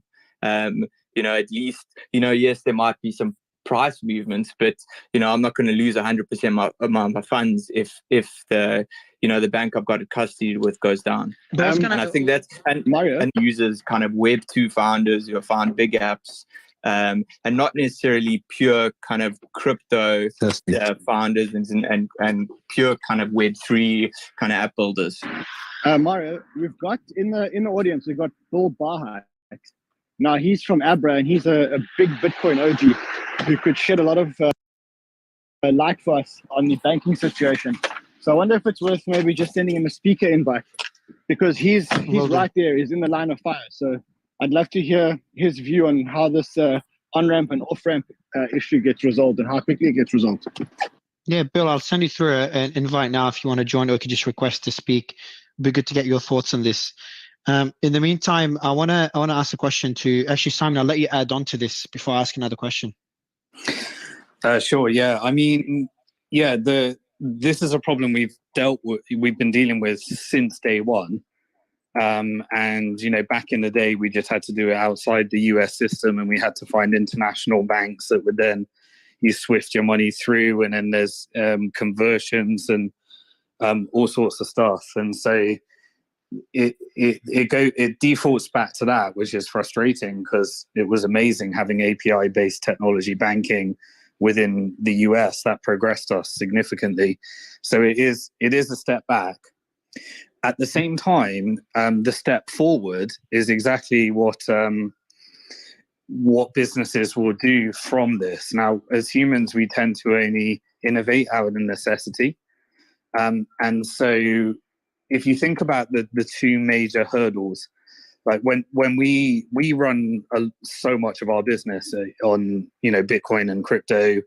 Bitcoin was our venture capitalist. We managed to manage our finances where we never had to sell Bitcoin and we never had to sell ETH, and we make sure that we earn enough dollars, never have to do that. And in one of the biggest challenges in running a business in this space, or not even in this space, just using crypto as your bank, is key management. And so like the first big hurdle is just taking the time to set up a governance structure within a company in order to have effective key management. And the technology is awesome now to do that. There's amazing solutions where you can have a really robust system where your accounting team can request some kind of payment, and then you can have a multi-signature setup, and then a director authorizes it, and then another director has to authorize it based upon. But how do you get the money onto the system, Simon? I mean, it's great for us who've got reasonable percentages of our net worth sitting on the freeway already. But how do you get? We're in this game and this game only grows if more money can flow into this game.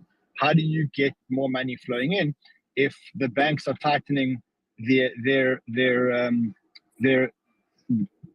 banks are not letting crypto people add more money? And that's what's happened in the last 8 days. 3 of the top banks, and probably the 3 major banks in the crypto ecosystem, are now wiped out.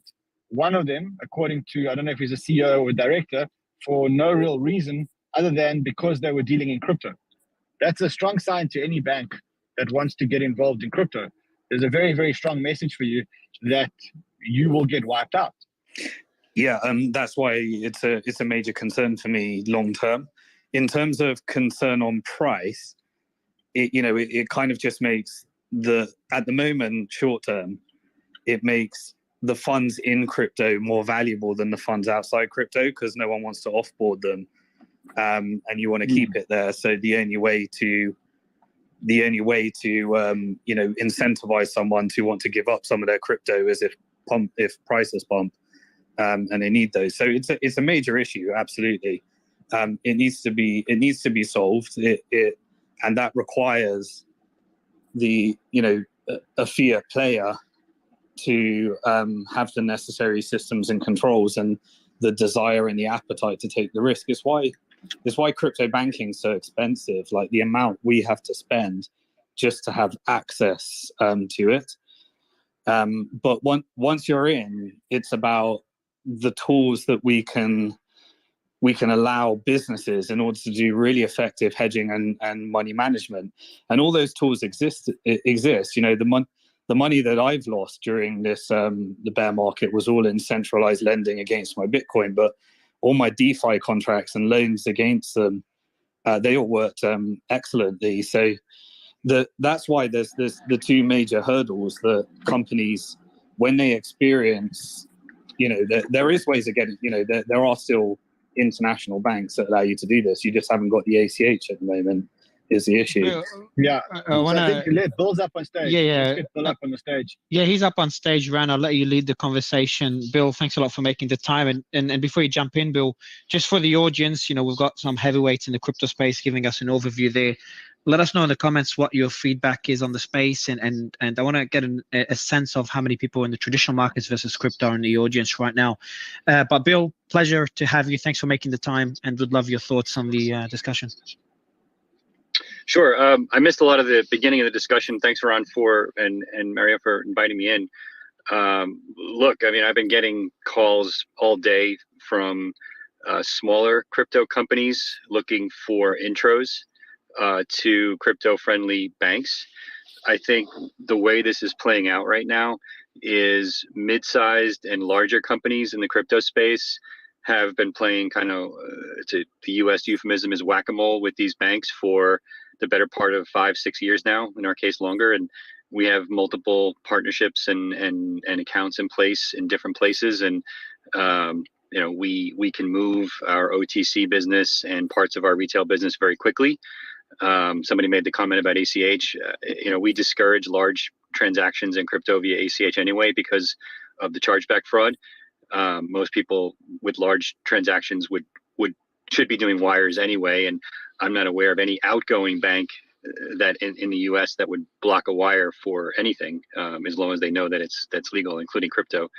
But yeah, I think the companies that are going to suffer here are the early stage seed and Series A startups who just can't get through the risk management of the remaining players. And to be clear, we're not shut out of the system. There are several banks still that are servicing our industry.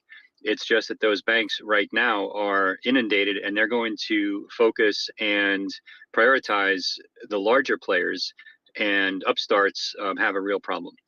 I can give you my midterm views on where this is going, but that's what I'm seeing right now. And I'm also before we go there, yeah. Bill, before we go there, just my understanding and my experience too was when I was in the US and I started wiring money from my account to crypto businesses. When I say crypto businesses, well-known crypto businesses and exchanges, which I'm not going to name here, but I got a threat from the bank that my account was going to be shut down because I'm participating in crypto transactions. Now that was about 2 years ago, because I left the US about 2 years ago. But is that not the situation now, where if you're banking? Yeah.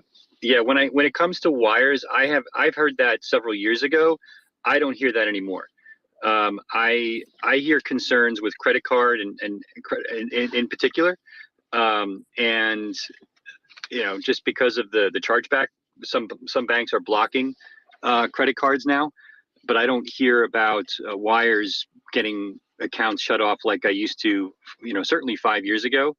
And once your account is live, generally banks don't, they will ask you for source of funds or where it's going.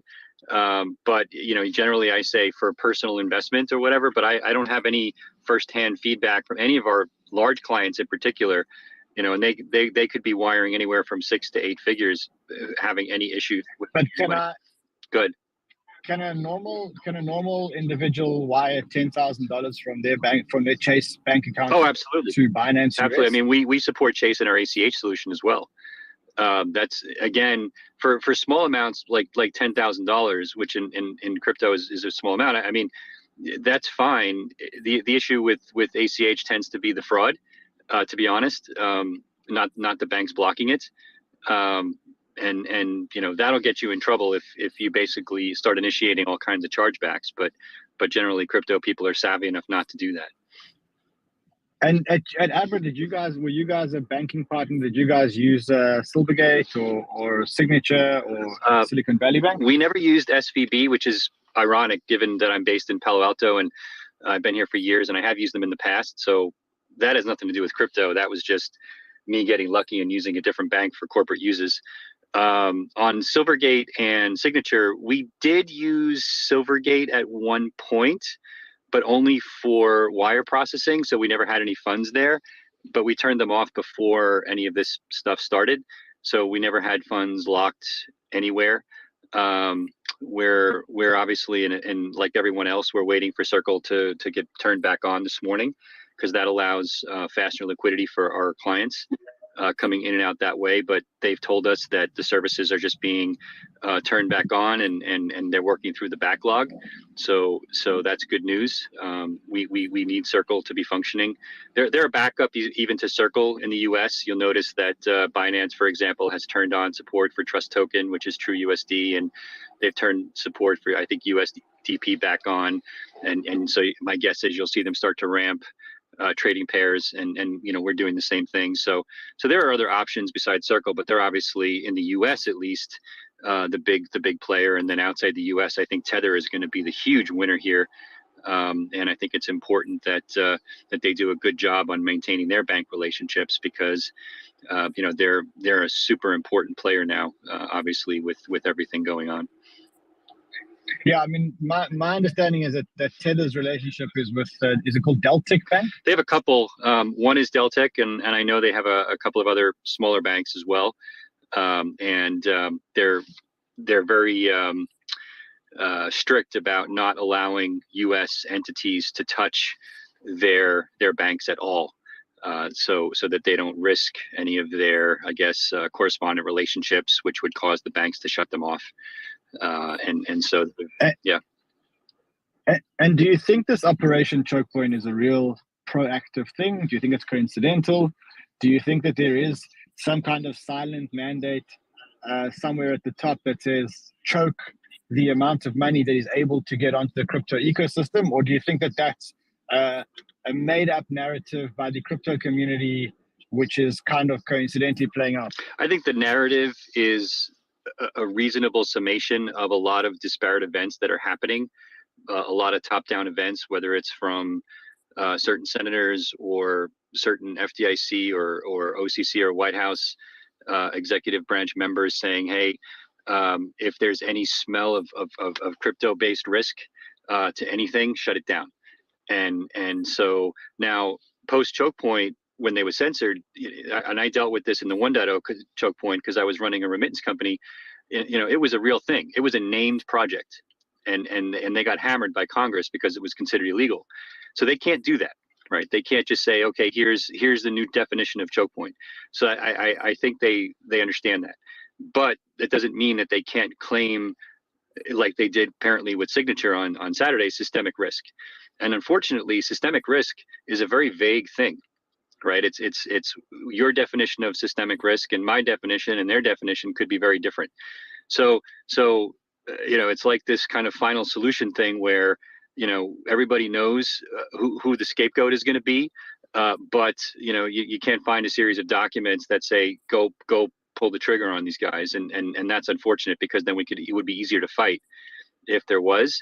And make no doubt about it, it is a fight, and I think we need to basically continue to make our case to people, particularly in Congress, to make them realize that, hey, we had nothing to do with banking execs making stupid risk management decisions around long dated bonds and treasuries. That has nothing to do with crypto.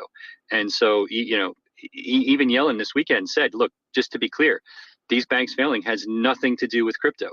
And she was backed into a corner and she had to say it. So we need to keep hammering that home as an industry. I know there's a big blockchain conference that Perry Ann's company hosts in DC next week, and a bunch of other crypto execs are going, and it's really important that they show a unified front that we want to be good stewards of integrating into the banking system. Long term, we know where this is going, right? But we need those on and off ramps to function now. And it's going to take a lot. This is a reset from an education perspective to make sure that they understand that this had nothing to do with us. Nothing, zero. Right. So do you think that, why do you think that crypto is running as hard as it is today? Do you agree with my summary that on Friday we thought we were having a cataclysmic event of the second biggest stablecoin in crypto essentially collapsing?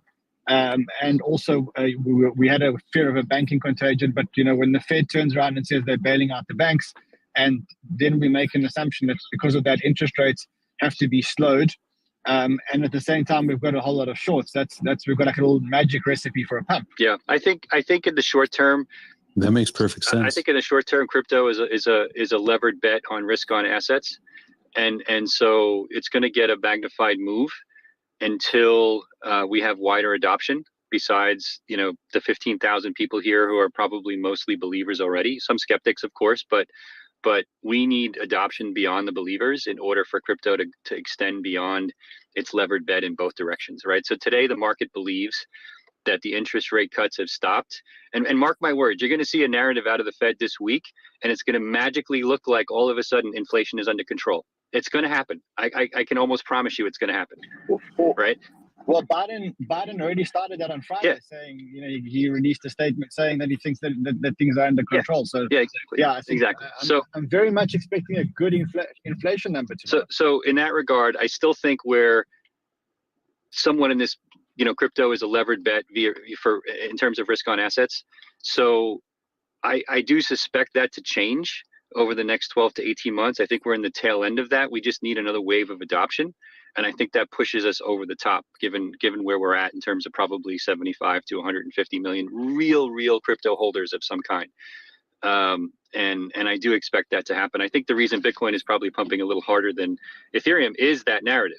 But if you'll notice, it's not getting an outsized pump versus a dramatic outsized pump versus Ethereum. Well, if you look at the Bitcoin dominance is very close to 45%, which is the highest it's been in a long time. Yeah, you expect that in the down market. To me, right? Yeah, well, to me, it feels like maybe this weekend was a bit of a Bitcoin moment where people realized that money in the banks is not safe. Yes, we were bailed out again, but I almost called the bailout. I almost called the events of this weekend a warning shot. Sure. You were warned once again that your money is not safe in the banks. Sure. And there will come a time where the Fed eventually say, listen, we're not bailing out the depositors. Yep. And on that day, you either want to feel like you felt this weekend when SVB, when Silicon Valley Bank was going down, or you want to say, hold on a second, I'm in control of my own money. I actually think that this is the beginning of the genesis moment for Bitcoin. I think this is the beginning of a new. I just posted that a few minutes ago. I reposted the. So do you? 2011 TED Talk where I used the Chancellor on brink of bailouts newspaper. Do you think it's? But look, there's some background noise. Network effects are based on the number of users. So let's say there's 5 million people that are doing exactly what you're saying, Ron. It's not enough, right? So I think if this is the beginning, and that number probably needs to be 500 million, I actually think there's a really, really good chance that given the fear that's in the market right now, that we could see that growth to a truly 500 million people who believe exactly what you're saying over the next year. That's how Bitcoin gets to 250,000, in my opinion. It's funny because I was on the Spaces on Friday night, and I said, I think that this is the moment. Your mic is a bit bad. Can you hear me now? Yeah, it's okay. It's a bit echoey, a bit far. Yeah, so I actually said on this Spaces on Friday night, I said exactly the same thing. I think that this is the moment, and this was before USDC unpegged. I said I've got a feeling that USDC is going to unpeg, and I think that this is the moment. And I told people to buy Bitcoin. I think I'm glad that it actually worked out. So this is the moment. Just do you think that it was actually because? Jay, I'll let you ask your question. Just one quick question, and then I'll give it to Jay. So when you say this is the moment, just to be clear, so 08 created global financial crisis, created Bitcoin. Are we saying that this moment is what will kind of depeg Bitcoin from risk assets and have it as make it a store of value in the perception of the mass market? Yeah, if you're asking me, what I'm saying is that you need network effects. And the question is, what are the catalysts for those network effects? And fear is. I apologize. I may not be able to hear. Fear is a great catalyst, right? And right now, I haven't seen this much fear since 2009, or 2008. So yes, it's possible that this is what gets us over the hump, combined with the fact that you do have a recipe for interest rates to need to fall again, or for quantitative easing, or both. All right, so I've just special sits. I've just sent you an invite to come up. I think you had a glitch. Oh, thanks. Yeah, I had a glitch. I couldn't hear the you're speaker. Up. Shit, I can't see you on stage. Can anyone see? Shit. All right, cool. Oh, you're there now. Yeah. Cool. Go ahead. Sorry, there's a glitch. I couldn't hear. So to your question, I actually take an interesting perspective, and it's actually not bullish or bearish, but in the evening of March 12th, if you pull up any type of graph, you can see, the rally in crypto, and the reason why I think it rallied is actually the opposite. Not that this is a point in time where if the Fed doesn't bail out securities that it will rally. I actually think that it rallied for the same reason it rallied in April of 2023, that the market anticipated bailouts and money printing. That is why I think Bitcoin went through a short squeeze. And that is also why I think it will be relatively short term, because I think that within the next couple months, this banking crisis will be contained. Because if you just kind of use your logic there, right? Why would it be rallying if the market is assuming that the banks are not going to bail out the market, when it started to rally right after they announced the backstop? Although it could be solved, do you think the PTSD will hang around? Because you tend to, once you experience this, it sticks within your psyche, and you tend to start to want to hedge these risks. I think that I think there's nothing wrong with that thought process. I'm just saying, like, if you just, as a trader, if you look at the price action was perfectly timed in the evening of the 12th, right when the news came out that 100% of depositors were going to be bailed out. That's when you saw that sharp rally from 20,500 up to well above 22,000. And I think that it's the concept of a risk asset that futures were rallying. So that's one aspect. And the second aspect is, I think there's the idea that there'd be money printing again. Those two things. I also think that you've missed 2 points there. The first point is that when the Fed announced that they're going to make everyone whole, what that meant is that they were going to make USDC whole. And then people who believed that there was going to be a $3.3 billion hole in the second biggest stablecoin got a sigh of relief.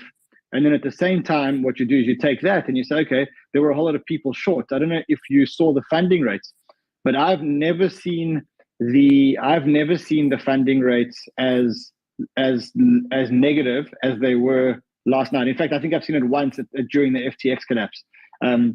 And so when you've got such big funding rates, what it means that there's a lot of, for people who don't know, it means that there are a lot of people that are short.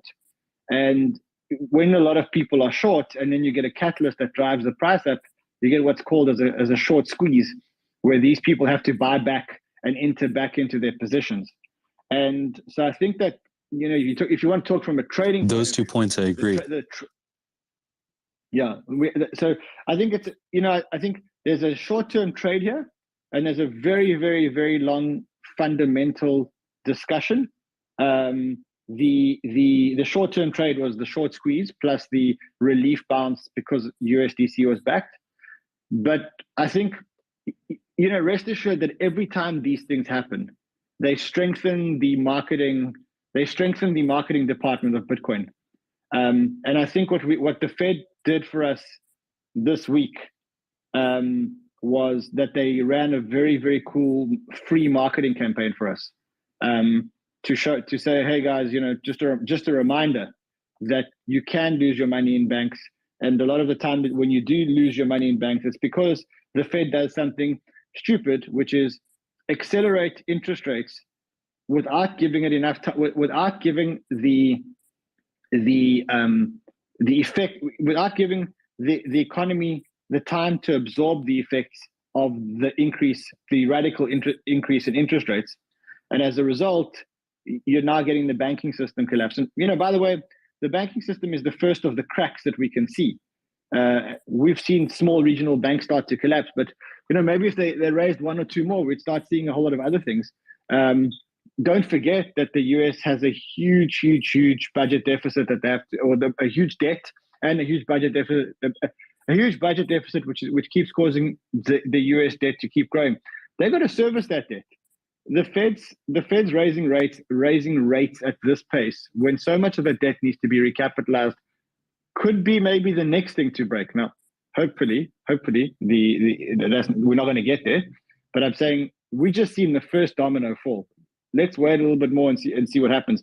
And that's why I'm of the camp, and I have been of the camp since Friday night. Even though on this basis it wasn't really a very popular opinion, and actually even now it's not the opinion of, I'm just refreshing my page, 71% of people. I think the Fed doesn't increase interest rates now in March.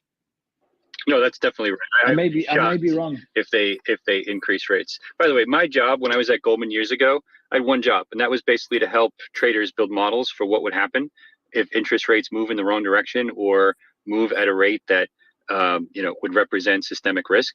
And the idea that these banks don't have that person on staff doing the same thing and basically calling out the fact that if these interest rates move, regardless of what the Fed says, right, these interest rates move against us, our clients and our shareholders are fucked.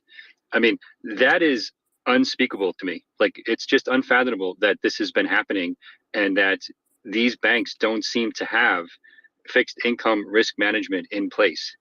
And I mean, it is just scary. And that's wasn't Alan Lane's risk manager his son-in-law? Well, I don't know about that, but Well, it doesn't matter, guys. It doesn't matter. There's no fixed income risk management when there's a bank run. No matter how well you've managed your risk, the minute that people believe that there is a bank run on your bank, whatever risk management you've done is when Peter Thiel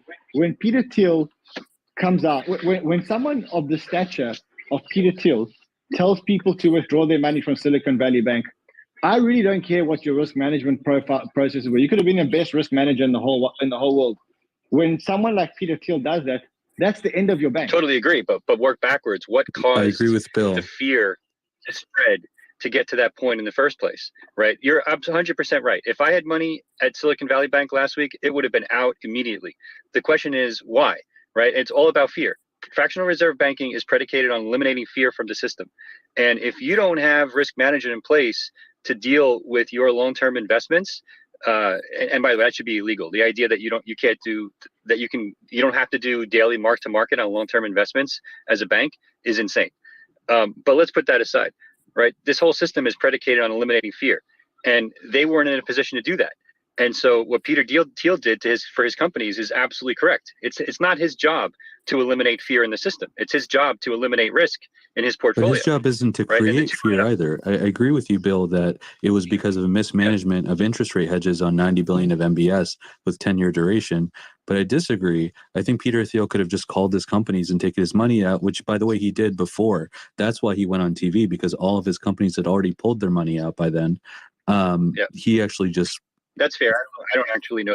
Yeah, So that's exactly. totally The issue here isn't that Peter Thiel made the declaration in general. It's that he made the declaration publicly after he had likely already made it privately. Yeah, I don't have an opinion. But that's the playbook. He's right. Guys, that's the playbook of Silicon Valley. Come on, we know this. I'm going to remind you that Peter Thiel was at the Bitcoin conference, Bitcoin 2022 conference in Miami last year, doing a speech of just how amazing Bitcoin was. And then the disclosure showed that a month before that, or during that conference, he was selling. And he was, and there he's a a sneaky man. And then he was calling, he was yelling at Buffett They for all not are. buying it right after he sold. Correct. So that's the game that unfortunately Silicon Valley and many other factions play. Don't hate the player, hate the game.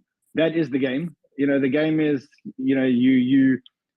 I wouldn't be surprised. But it's different to do that with a currency versus doing it with a bank that is indirectly employing tens of thousands of people.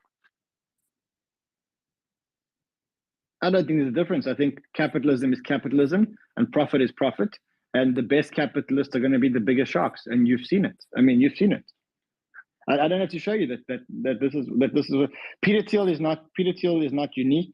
I think that is the game. Come on. Even if you just watch the series Billions, Come on, that's not right. I know who it's modeled. I met the person who it's modeled after, and that show's not that realistic. I think it paints a reasonable picture. I don't think it's very realistic, but I think it paints a reasonable picture. I don't think it's 100% different from that. I think it's maybe 20% different from that.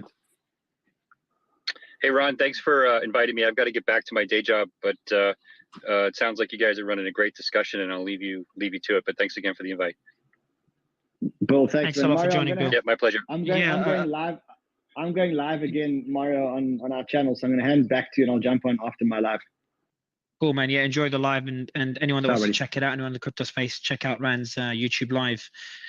Travis, pleasure to have you. Thanks a lot for accepting the invite. Hey guys, how we doing? Good, man. Good. Would love to get your thoughts on what we've seen over the last few days, maybe a quick overview, and what you expect to see over the next few days and weeks. Have you guys talked about this CNBC article with the Barney Frank quotes in it? Yeah, I wanted someone to bring that up. Yeah, this is pretty tough, and I feel like is pretty good confirmation to help. Hold on. let me just kind of like read the part for the people who haven't seen it here. Here's the snippet from the CNBC article. For his part, Frank, who helped draft the landmark Dodd-Frank Act after the 2008 financial crisis, said there was, quote, no real objective reason, end quote, that Signature had to be seized. Quote, I think part of what happened was that regulators wanted to send a very strong anti-crypto message. Frank said, we became the poster boy because there was no insolvency based on the fundamentals, end quote. Yeah, so I think that takes you from like pseudo tinfoil hat land into just like straightforward, very adversarial movement against crypto from U.S. regulators, and there's just no, two ways about that.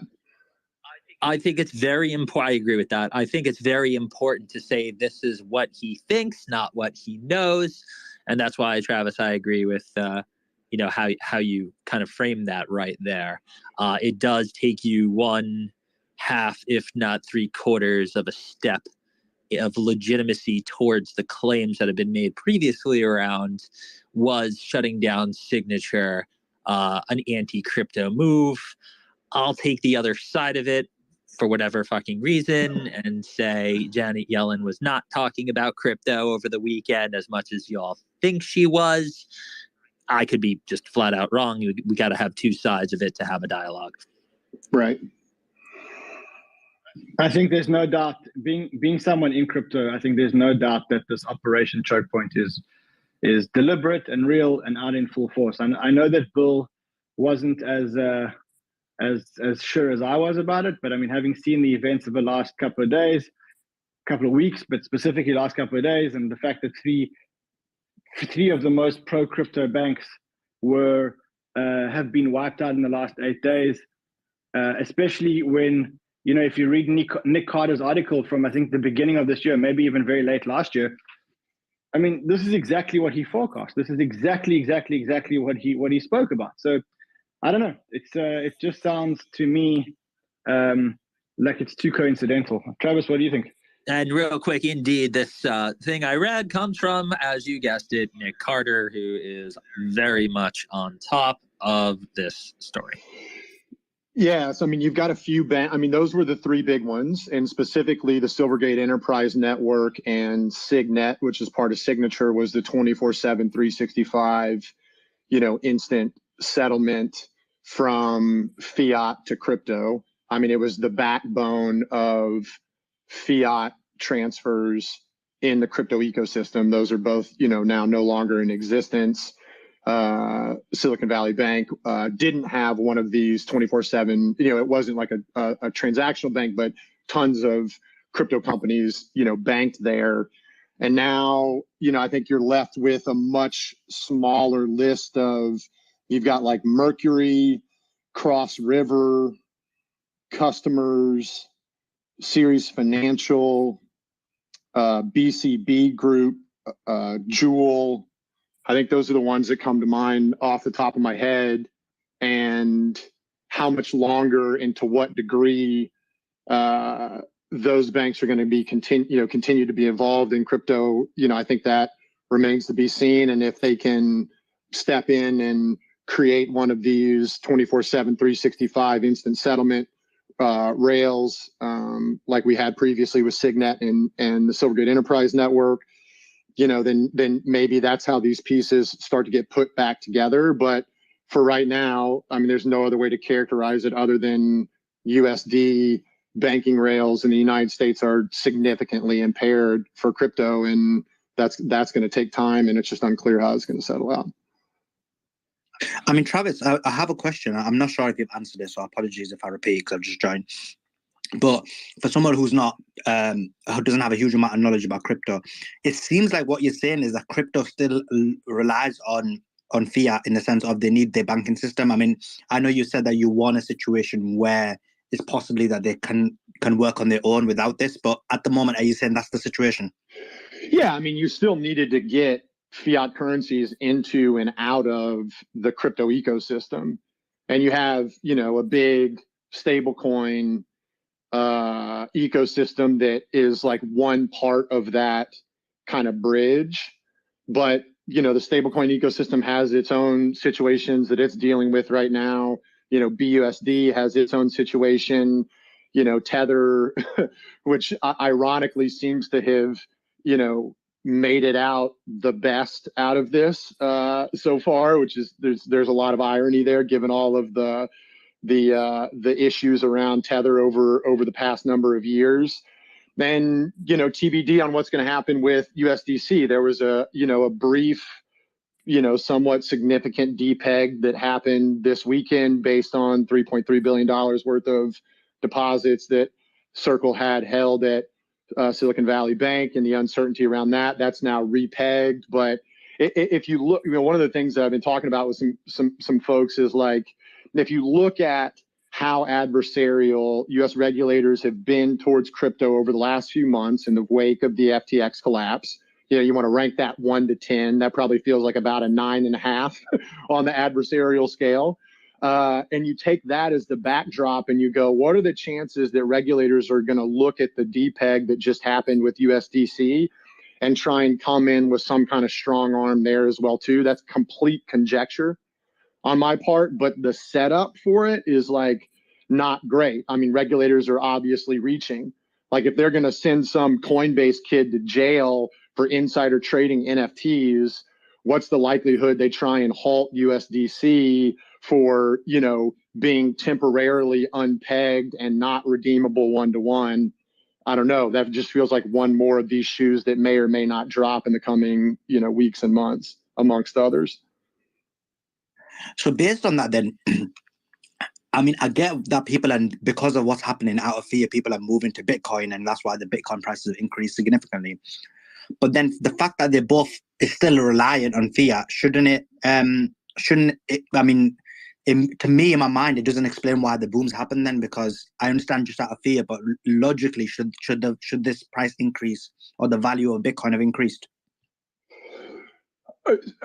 Just to understand your question, do you just mean the recent price rally we just had off this kind of $20,000 low over the weekend? From 20 to 24,000. Yeah, if you're going to try and wrap a narrative around that, I mean, part of it was, and I am an active trader in the space and have been for a number of years, order book depth got extremely low at the bottom, like historically low. So there was very little liquidity. So this move up from 20 to 24 did happen on, I would say very thin order books. And, if you were going to try and say, did it happen because the market is sort of looking at the fragility of the status quo global financial system and saying, okay, Bitcoin is this alternative decentralized form of money. And so it's, the value of that is in focus with that kind of backdrop. I mean, maybe some of that.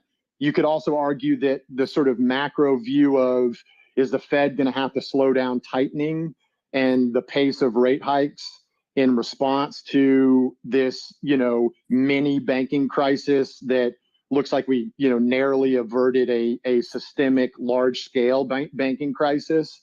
And like now the Fed has to slow down. So that's like, bullish Bitcoin. I mean, I don't know, but I would just say, I'm not sure I would read too much into the price action that we just had off the low, because it did happen into just very thin books. So I think it's a lot of those things. And real quick, Travis, I appreciate you mentioning all the three things that were running in my mind. Maybe a little bit more of an assignment to, the banking system trust issue, and I want therefore buy Bitcoin, right? I think there's probably that's just my opinion, a little bit more of that than on the trading side necessarily. Just hey, this is digital hard money. Let's get some of that after seeing what's going on here. So Douglas, same question to you. If the reason is what you said, Bitcoin is still reliant on fiat, then surely it's more out of fear as opposed to some logical decision then. Well, you got to have some long-term thinking here that, real quick, someone had mentioned earlier that, by removing fiat rails or on ramps and off ramps, you create more of a closed system around, let's just talk Bitcoin here for a second, around Bitcoin could very well create higher value in that network.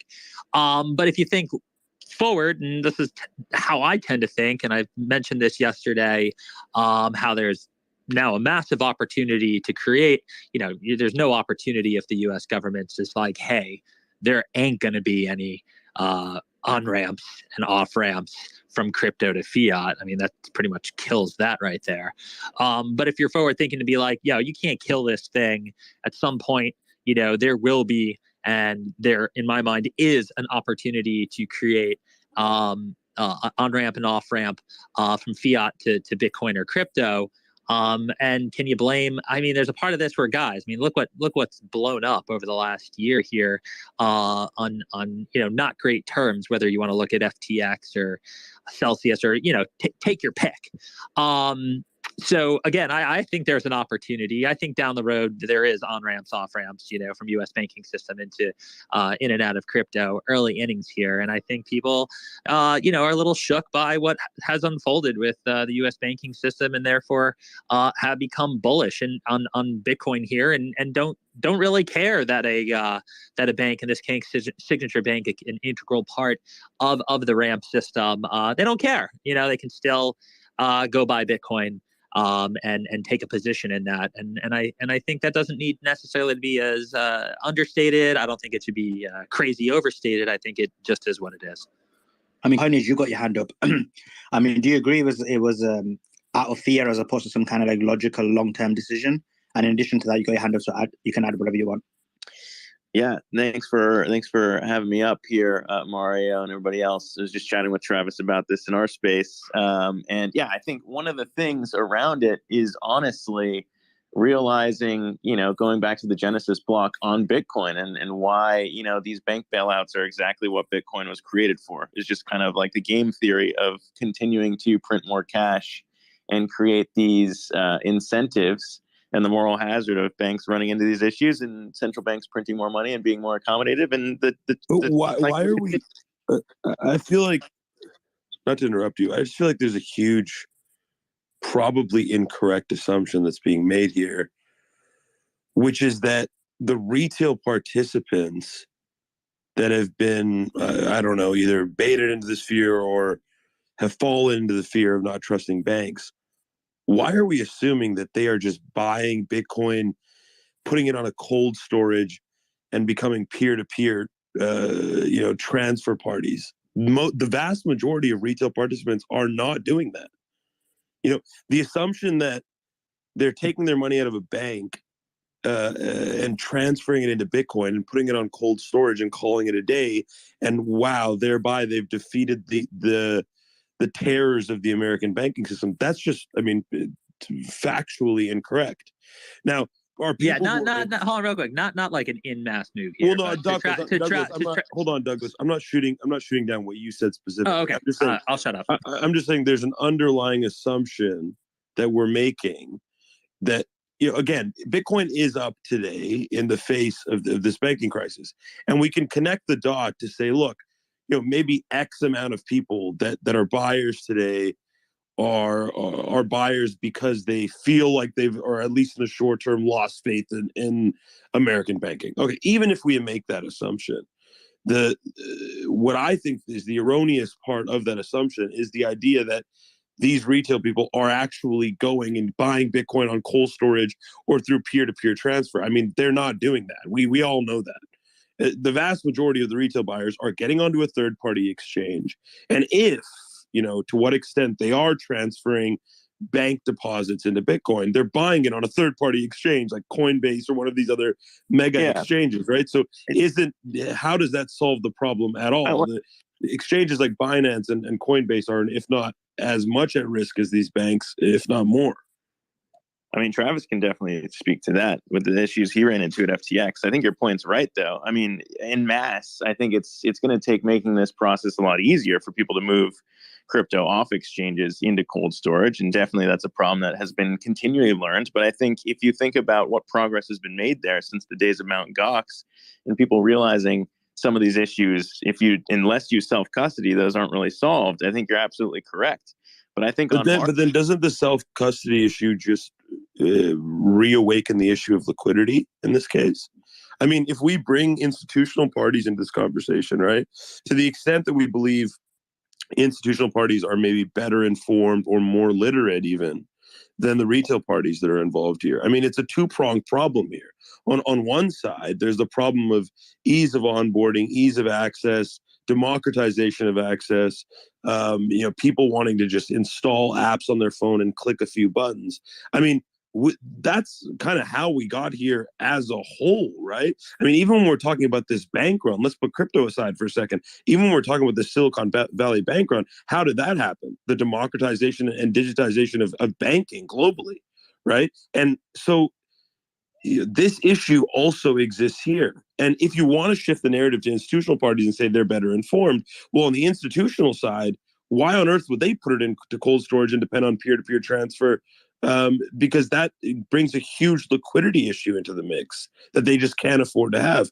So I think conceptually, there are a lot of problems here that we have to be careful of assuming that this is just a solution off of one day of price action alone. Yeah, are some buyers today aping into Bitcoin because they feel like it's a play on the loss of trust in the American banking system? Sure. We're seeing movement in precious metals too over the last 4 sessions as well, right? And you can probably tie that to a similar narrative. 100%. But I think, again, right, the retail versus institutional involvement is an important thing to consider. And if we are talking about retail, at what point do we ever expect them to not choose the easiest onboarding process, which historically has been third-party exchanges? And I imagine to achieve the scale that people want to achieve in the industry, we'll have to continue to be third-party exchanges for the foreseeable future. Yeah, I think all that is correct. And I think, the biggest thing to point out here is just, I do not remember, and I've been, journalist in the space covering it for a while. I cannot remember a time where you see such moves in terms of risk off, and the moves by themselves in the bond market are historic, going back to 1987, right? So like, I have not remembered a day when you've seen that amount of risk off, sentiment and Bitcoin popping as much. So No, I think, I have. just I mean, it was again, during COVID. It was during COVID. You absolutely saw it. And to be very frank, I really think, just like the move in bonds, just like the move in gold, this is a temporary move. By the way, the number of hedge funds short bonds is unreal, just like Bitcoin. And the number of hedge funds, that were avoiding precious metals, that were short silver, I think that this is all one trade, right?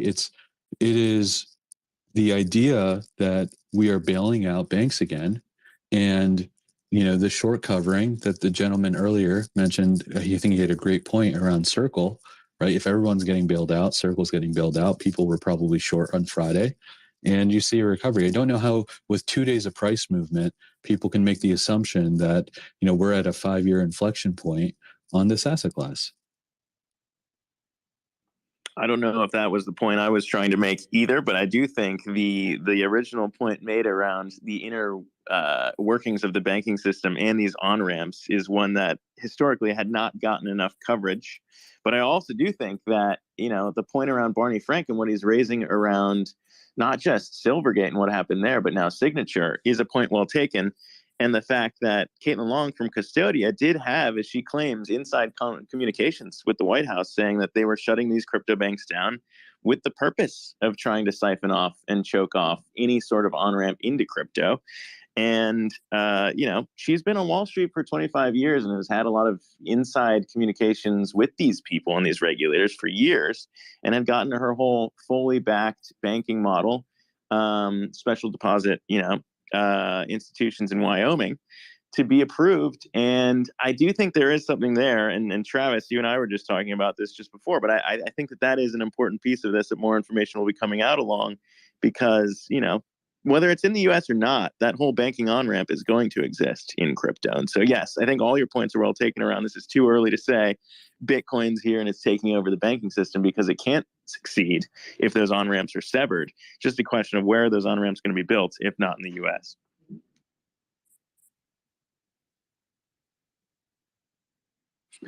MG, you got your hand up. What do you want to say?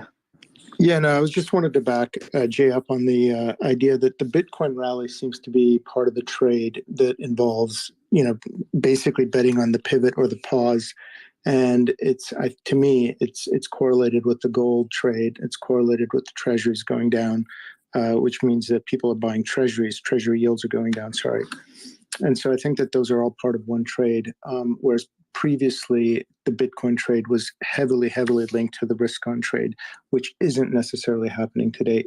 While stocks are up, the amount that Bitcoin is up is way more than that. So it's not really a risk-on trade today.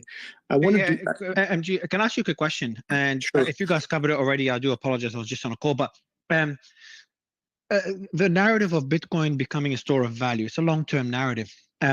With the fact that on-ramps into crypto and off of crypto took a hit, and this obviously some people are saying it's a coordinated attack.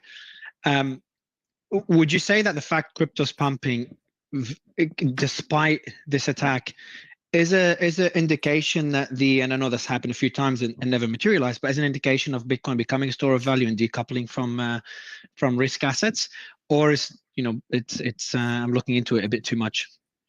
On the margin, Mario, I would have to answer yes to your question today. I mean, again, one day does not make, a year, but, on the margin, that seems to be the case. I think that if you look at Bitcoin as a payment system, that's obviously taken a massive hit. So what's left is the store of value thesis. And the store of value thesis, I think, is what's driving it. Because if the on-ramps are off as a payment system and as a medium of exchange, it's obviously taken a massive hit. No one is using Bitcoin to pay payroll, and and that prospect has actually diminished as opposed to increased. So if we were trading 20K instead of 24K, we wouldn't be having that part of the conversation, right? Are we in agreement there? But I do think the part that we would be talking about is that institutions are going to be much less apt. One of the big theses was that big institutions are going to come into this sector. I think the probability of that happening in the very short term has gone down, close to zero. I think I agree with that. Yeah. But I think there's some highly misinformed opinions that crypto's taken a step back from losing fiat rails, when in effect the technology, whether it's use of Lightning Network on Bitcoin, which effectively is instantaneous payments. We've seen, and you can say Lightning's not used, but it is. We've seen Lugano in Italy. Effectively, they've put Lightning Network in that entire city. You can buy anything, pay for any service. Umbrella. With the possible attack by regulators, again, I'm calling it an attack. It could be anything, but with what we've seen over the last few weeks and months, do you really see the herd still coming into crypto? It's been a narrative since 2017, kind of gained steam in the bull market, and now it looks like we took at least 5 years back. I mean, the regulators have been attacking the tech industry for years, right? And we still see innovation. So, I would put kind of Bitcoin and crypto more on the tech innovation side than the money side at the moment. But which regulators have been attacking tech outside of Lena Khan and attacking very big tech? Which regulators have been attacking? In fact, most regulators want tech to create jobs when it comes to small businesses and I mean, we've seen recently with the Twitter files and the attack on social media. I mean, I think that's a very small part of tech. I mean, social media is probably one of the, who are the biggest tech companies out there, right? Facebook, Twitter was there, LinkedIn. I mean, they're huge tech companies. Google, and they run their social media. Google really isn't a social media. I think you should focus on Snap, Twitter, Facebook, and TikTok. And when you look at those compared to the entire tech, which is 40% of the S&P 500, I think it's a relatively contained area where regulators are attacking, and regulators are also attacking very big tech because of oligopoly. But I actually think that tech is one of the areas every single mayor, every single governor, every single senator wants more tech in their hometown. Yeah. I think it's more than just the anecdotal thing on the tech importance of the tech thing. I mean, we touched on this, when people were talking about the political narrative behind government action around this. I don't want to call it a bailout because they specifically chose not to use that language, but around this move for the FDIC to ensure all depositors. People are talking about the implications in the venture tech industry in the United States, and you don't even need to go that far back for political evidence to support that. The CHIPS bill, relatively recent, the Inflation Reduction Act, relatively recent. The centerpiece thesis on both of those pieces of legislation is to bring technology, manufacturing, and innovation to America. And if you expand that to the competitive thesis with China and say, look, the United States and China are in as big of a tech war as they have been in modern history, which again, I think is not far-fetched to say, then you have to ask yourself politically, based on the things that have happened in the last 6 months, can the United States afford to take a hit to its technology industry? And I think the answer to that question is plainly no. And so beyond all the nuance involved here from a numbers perspective, a lot of this was a drive, I think, to protect U.S. tech. As it relates to tech, I would agree with that. If you narrow it down into crypto, the actions by U.S. regulators since the FTX collapse seems pretty clear to me that they're not that worried about competitiveness as it relates specifically to crypto. I agree. Yeah. Because it's so obvious that you're pushing crypto out of the United States. It's not going to go away. Surely politicians realize that don't like crypto, that if they push it out of the U.S. banking system, it's not going to go away. But they just don't seem to care about the sort of competitiveness long-term. Where does that put U.S. if crypto becomes a global phenomenon and the U.S. isn't as involved in it as they would have been? And that is a power dynamic that has shifted significantly relative to where it was 12 months ago, where you had a lot of pro-crypto politicians in D.C. that served as a layer of protection against anti-crypto politicians, and there was protection against heavy-handed regulatory action. And then there was just so much damage that was done in crypto over the course of 2022 that was punctuated by the FTX collapse, and Sam Bankman-Fried is like this guy that we sent to DC, and he gave all these politicians money, and then he turns out that he's like a Madoff level fraud guy. And there's so much egg on the face of US politicians that now the pro-crypto politicians don't seem to have the political willpower to stand and hold the line against anti-crypto politicians. And so now it's just swung in this other way. So do you think that that's their fault, or do you think it's one thing to be introspective about is the fact that there are no regulations, right? If you had no regulations in financials or in banks, you would have the same problems, right? So the fact that it's just a widely unregulated sector has created a lot of these issues, right? That's why Fried was able to get away with all this crap. Yeah, I agree with that. I've written and talked about that a decent amount over the last few months. And like the thing that got crypto into so much, most of what got crypto into so much trouble last year was trusted middlemen. Like the Bitcoin blockchain worked fine, the Ethereum blockchain worked fine, and decentralization and trustlessness, these are ethos that are foundational to crypto. But we have allowed trusted middlemen to be pervasive in this ecosystem, and we continuously get burned by these trusted middlemen. And that's true for exchanges. That's true for centralized borrow lending businesses, Celsius, BlockFi, Genesis, FTX. And so there's kind of three paths forward, the way that I think about it. The first path is, and we've touched on this just a second ago, the first path is you go, okay, we're not going to do any more trusted third-party middlemen. Everybody is going to hold their crypto in self-custody, and they're going to trade on DEXs. And if you want to borrow, you're going to do it through Maker, and we're just not going to have any trusted middlemen. I think that is a non-starter, because I just don't think that the user experience, the world is not ready for that. Maybe 5 years from now, the world will be ready for that because the UI is going to be good enough. It's not ready for it today. The second option is you have regulation of the trusted third-party middlemen that we allow to remain in crypto. And we're getting that right now, whether we want it or not. That's happening. That's obvious. And you can look at the state of those regulatory and enforcement actions that are happening, and you can hate those or you can love those, and you can think they're helpful or they're not helpful. But that is the state of things. But Travis, doesn't the pursuit of regulated, well-regulated middlemen in crypto, broadly speaking, and I'll put a caveat on this. I know that a lot of people in crypto view everything else as one thing, and Bitcoin as an entirely separate thing. But for a second, grouping them together, don't you think this pursuit or this advocacy, if you will, for better regulated, more trustworthy middlemen, really rooting back to centralization? I mean, isn't it just full circle at that point?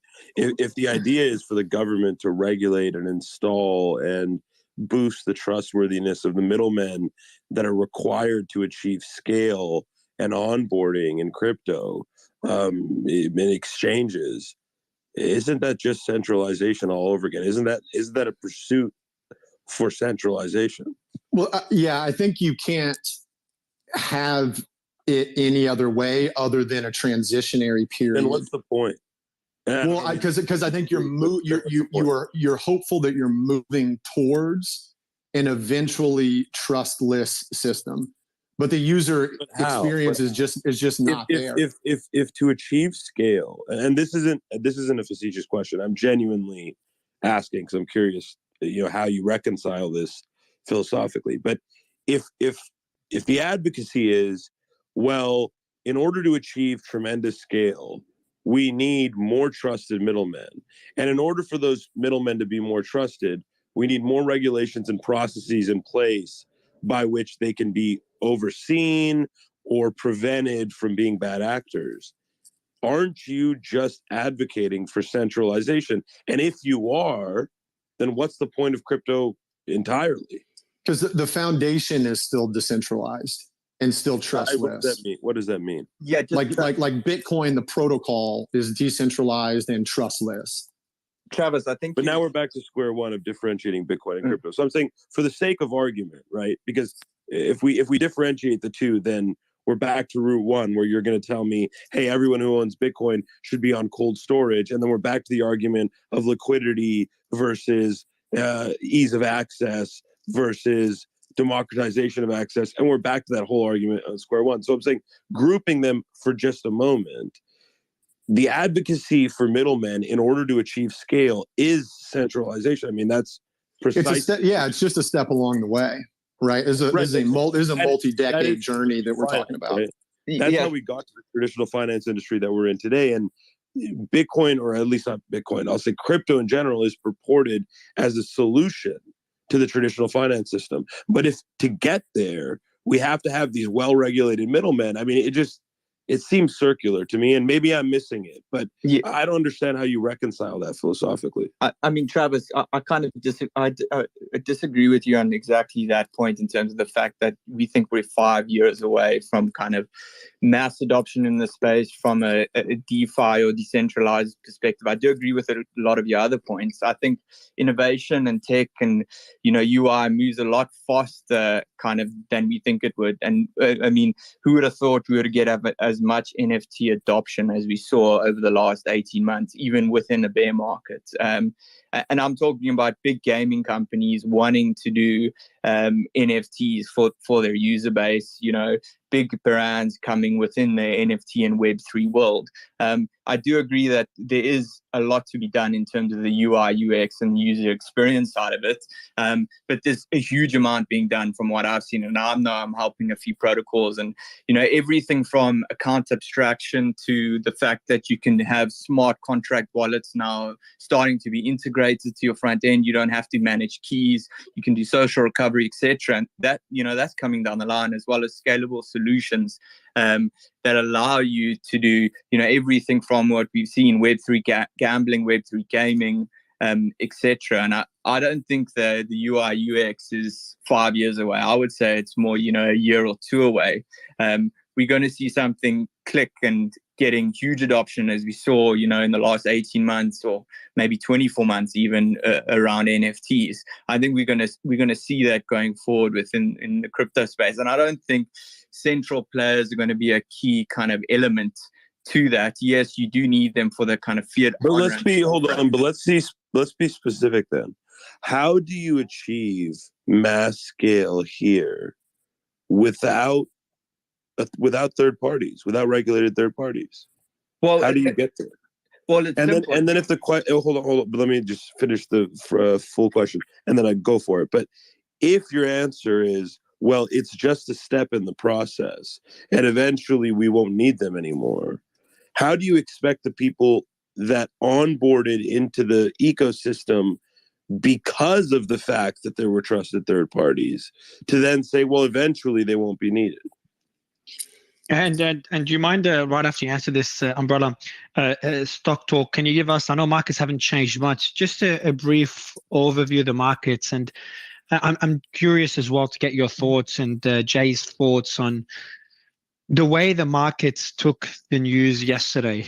Volatility, correct me if I'm wrong, but volatility seems to be easing now. Bank stocks recovered, things have recovered, and I'm genuinely curious to see if this is, this is the response we were hoping for, we expected. Yeah, sure. I'll let Umbrella answer it, and then I'll jump in on that. So I guess probably the easiest comparison I like to do it, and I was early in kind of the internet, starting building my own computer when I was kind of under 6 years old. And, I remember the dial-up days, probably gives my age away. And I would compare it to similar there where you had an ISP or trusted ISP coming into the mix, and how difficult it was to, do anything on the web, and how it evolved since then. And I think we're going to see that similar. Like, as an example, managing your own wallet is not easy right now. The user experience is not great. Though I see with what they're building across, and I'm specifically looking at the Ethereum ecosystem, the fact that they're not just using private keys and seed phrases, that they will allow, smart contract interaction directly on the front end of wallets, which will allow users to just, either use their mobile numbers or use something else to effectively, get those keys or smart contracts back in case they had to, lose their wallets on a specific device. So I think that's one step in the right direction. And what I think is that it's going to allow users to participate in the ecosystem. And I think that's the biggest step. Is a lot of people I speak to just don't know where to start or don't understand it.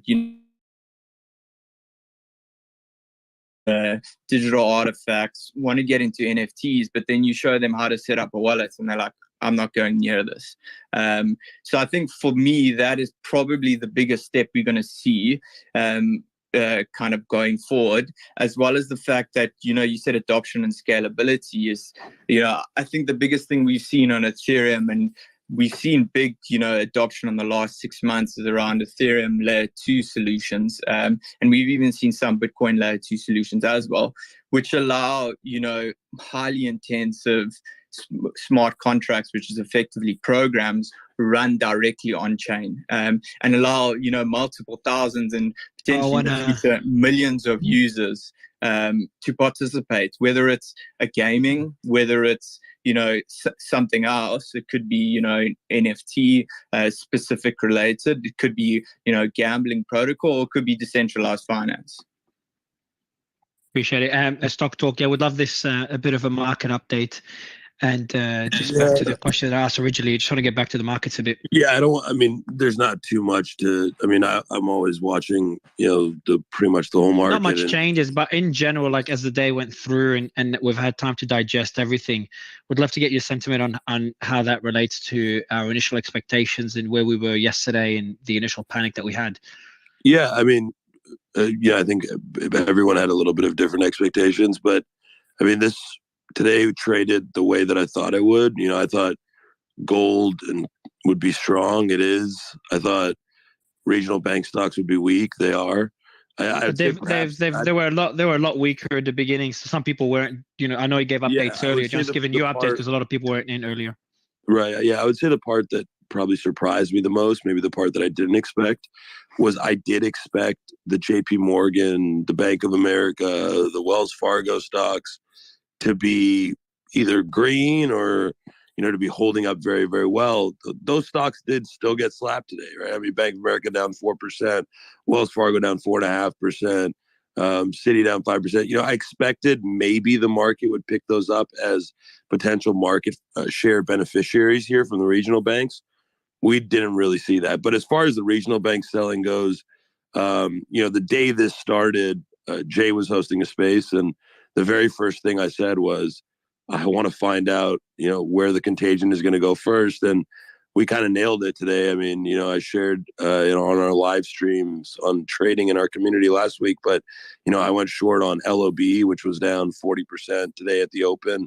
I went short on KRE, which was down about 18% at the open. It's still down about 10%. And I went short on Wells Fargo as well last week, which was down about 6%. So, positionally, those paid well. I mean, as a trader, good or bad, whatever's happening in the market, you got to look for opportunity. So that part of the trade, as expected for me, I would say what wasn't expected was the relative weakness in the bigger banks, which I thought, maybe the market would give them a nod today, and it didn't. Just really, really broad relative weakness in banks. I mean, they're mostly still all red. The market itself has bounced a little bit, but trading pretty flat. I mean, SPY's up 50 bips, just kind of sitting there, not very high volume activity. And the broader market, again, not too much relative strength outside of, we have the gold and some commodities names moving, other precious metals names moving. Obviously, the Bitcoin related stocks, as I like to call them, the basket of Bitcoin related stocks, are all surging behind the move in Bitcoin, especially the miners. I mean, all the miners are up 20, 30%, Riot, BTBT, even MicroStrategy today. Michael Saylor must be smiling, is trading up 20%. Mara's up almost 30%. So yeah, a couple areas of relative strength there, but not much has changed since the open. Jay, in terms of the CPI data tomorrow, what should be on the lookout, and what do you expect? Also, what indicators are you looking for over the next week to determine your sure. strategy? I mean, there are a lot of indicators. So obviously tomorrow at 8:30 a.m., you have the CPI month over month, core, which is ex food and energy. You also have small business optimism, which is pretty key for tomorrow at 6 a.m. Then you have real average hourly earnings, which is a component of CPI that I'm going to be focused on. Actually, in the last reading, real average hourly earnings actually fell 1.8%. So everyone's like, oh yeah, let's talk about wage inflation. Guess what? It's weakening. Then on Wednesday, you have PPI, which was positive 0.7% month over month. Last month, it's supposed to come in at 0.3%. Let's see if it's higher. And then PPI ex food and energy, which last month was 0.5%. This month is expected to be 0.4%. Go ahead. Did you see the changes for CPI for this print? I mean, people expect CPI on the new car versus used cars. So I did see that there was a rebound in the price of cars for January, but I also saw there's a rebound for a number of categories that have actually fully gone back down to December lows, like lumber. So I tend to think that because we had a very warm January, in fact, if you look at nat gas prices, it was one of the warmest Januaries in recorded history, that people were likely, out and about in January. And I could be wrong, but I think it's a real factor. A lot of this data is weather adjusted, and people were probably out and about in January, and it wasn't a normal month, and they're buying cars. And I wouldn't expect, I would expect that data to probably weaken as we go later into the year. And Jay, what do you expect what we'll see in the next few weeks for regional banks? I think you're going to see more capital raises. Yeah, I mean, and more volatility. Let's go Jay and then MG. I saw you. No. I just had a question for Jay. And so I think you're going to see more capital raises. You're going to see more volatility. I apologize if my mic is rubbing against my beard, but I do think that you're going to see preferred and hybrid capital raises and equity raises at 10 to 15% discounts to common prices today. A lot of these banks are putting up shelf offerings, and they're preparing for these capital raises. So that's going to be negative potentially for equity prices, unless, you know, you're trading at such a discount to book that it provides relief. So it's going to be on a case by case basis. I expect some of these tech companies that are exposed, you know, to venture debt lines from SVB, you know, like we were discussing with Stock Talk, to continue to come lower. I also expect, you know, if we see further contagion, you know, for gold and precious metals to continue to outperform. And you know, the indicators I'm looking at for later in the week, for the 15th and the 16th, are also retail sales, which is a really important indicator at 8:30 a.m. on the 15th, which was actually positive 3%, which was a January number. It's actually expected to come in at negative 0.4%. So that's a huge shift in retail spending, which I think the market is not really focused on. For it to go from positive 3% to negative 0.4%, let's see if it happens. And then at the end of the day, on the 15th, we have the NAHB Housing Market Index. And then Wednesday is a really big day. You have initial jobless claims coming out at 8:30 a.m. that were 211,000 jobs last month that are supposedly coming in at 205. And you have import prices and continuing claims. So, I mean, I'm not going to go through the whole week, but this is a very important week. I'm going to skip the rest of the day and go through the 17th. You have the leading index, which is supposed to come in at negative 30 bips, deflationary. And you have the UMISH sentiment. And with the UMISH sentiment, I'm not just focusing on the consumer confidence. I'm looking at the 1-year inflation expectations and the 5 to 10 year inflation expectations. And right now, those are at 4.1% for the Michigan 1 year and 2.9% for the Michigan 5 to 10 year, which is what Powell is looking at when he's saying that long-term inflation expectations are under control. Jay, so when I was talking about the new, before we jump to MG, I'm sorry, try to keep your question in mind, but we'll go to you right next. But I just want to follow up on that. Jay, when I was talking about the new cars thing, I was not referencing the change in the data. It's an actual CPI methodology change, another one. Remember last month we had the methodology change in the year-over-year comparisons. They just announced this, let me find the exact date on it, but this is I don't want to call it breaking news, but it's pretty new. Yeah, it was posted on the BLS website on March 8th. So like literally 5 days ago, they posted that they are going to change the way that new vehicles are accounted for in CPI. It's going to be called a model changeover processing change. So model year changeovers that are designated as non-comparable will be excluded from the year-over-year calculation. That sounds very so I talked to sus. Neely about about. Have to say that's what my niece and nephew Yes, say. it is. It's very. So I talked to Neely about it in detail. You know Neely, and she's you know a former sell-side analyst, but also really an expert in labor data and really smart. But I talked to her about it briefly, and she right off the bat said this is going to bring in CPI lower, and she said it was a very oddly timed change. Considering that it's right the week before the print, right? It's relevant to this print. So it's not like they're changing this. Maybe they talked to print. Becker about timing. Yeah, exactly. Can you so hold on, Stock Talk, can you just elaborate again? What's the change that you're referring to? Can you explain it again, please? It's difficult to be objective about it because it's kind of they don't tell you exactly what it is. I'm looking at it. Yeah. So, but essentially what the BLS says is that they're going to designate certain model year changes in vehicles. And they didn't designate which ones, but they said they will designate certain model year changes as non-comparable and will thus exclude them from year-over-year CPI. So that's just a weird, random, like arbitrary thing to be changing. If you're just going to exclude certain car models out of the year-over-year basket, you can just pick and choose whatever you want. That's kind of how I'm thinking about it.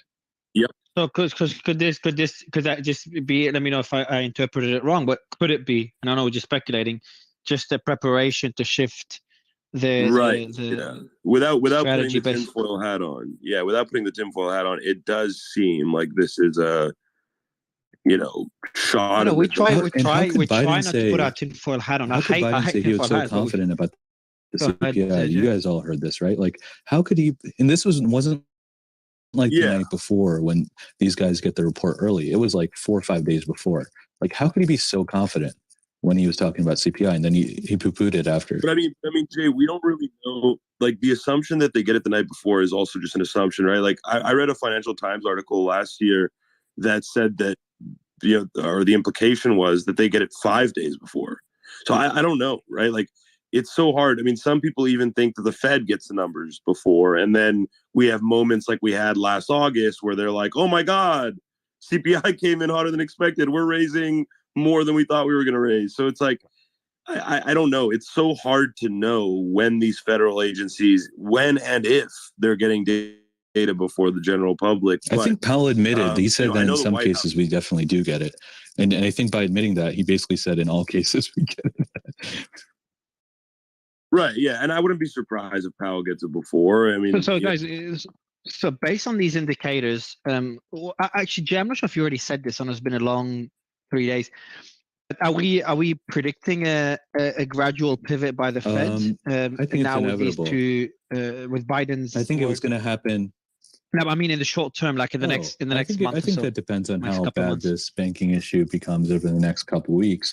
I think that they could potentially just do 25 or pause in March and then restart in May and do, I think that's reasonable. Or I think the best thing to do would just be to do, if this situation is more contained by the end of March, just to do 25. But I don't have a strong view right now because it's only been 1 day since this banking contagion has started, and it could be completely gone in 2 weeks, or we could still be talking about it in 2 weeks. Yeah, I agree with that view completely. I think because of the potential to, spur additional contagion or spur additional panic, I think they probably will not pause, but take a pause at the next meeting, and then I wouldn't be surprised. I share the exact same view. I wouldn't be surprised to I'm seeing more and more predictions of. Oh, hold on, what did you say? You won't be surprised if you see I wouldn't be hikes? surprised to see hikes resume after the next meeting. Yeah, I think next meeting would be more of a strategic decision for them to say, look, like, all right, second biggest bank failure in modern U.S. history. Let's take a pause here. Let rates sit for an extra meeting, and then they'll revisit it at the following meeting, assuming inflation doesn't fall off a cliff, which I don't think it will. So if it doesn't fall off a cliff after the next meeting, yeah, I think they'll probably resume 25 bips hikes. The interesting, following the next meeting. The interesting point that we made and someone else made earlier when discussing distress is that, obviously, CPI is going to cause margin compression distress across a lot of companies, and wage inflation is causing a lot of distress as employers continue to see higher and higher costs that are lagging from last year as wages catch up to the consumer oriented prices that were up last year. However, the inflation peaked last summer, right? It peaked in, June and July.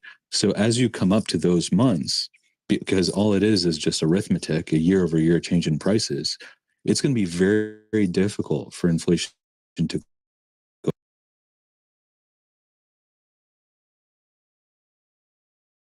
go up in the summer. And, that's something that's after we were comfortable that it peaked in the summer, but I think that's a pretty obvious point. I do have to run briefly. I will be back, but I wanted to give a shout out to Mario for hosting this space for the last 3 days. I think it's been a great way to keep people informed. So great follow to Mario. If you don't already follow him, I assume everybody in the audience does, but give a follow to him and all the great speakers that we've had up here providing insight. But I will be back in a little bit. I just got to go eat, take a shower, take a quick break, but I will be back. But you guys should continue the conversation. Cool, thanks, man. And the next question I had, Jay, is I want to ask you is 2008. I want to go back to 2008. I was watching it like a little kid watching a movie. And can you go through high level what happened? How did it start? What triggered it? What week ago? For the average Joe, until the Silicon Valley Bank. But it wasn't a small bank imploding, and I know we had Silvergate before it, etc. But Silicon Valley Bank kind of came out of nowhere for many of us. I know some people predicted it, and it's the second biggest bank to fail in modern history. I want to try to compare this to 2008 and to see whether there's correlation in this being a domino among many other dominoes. Because if it is, it's a pretty big domino Sure to start thing. with. That's a big topic. Try to be efficient.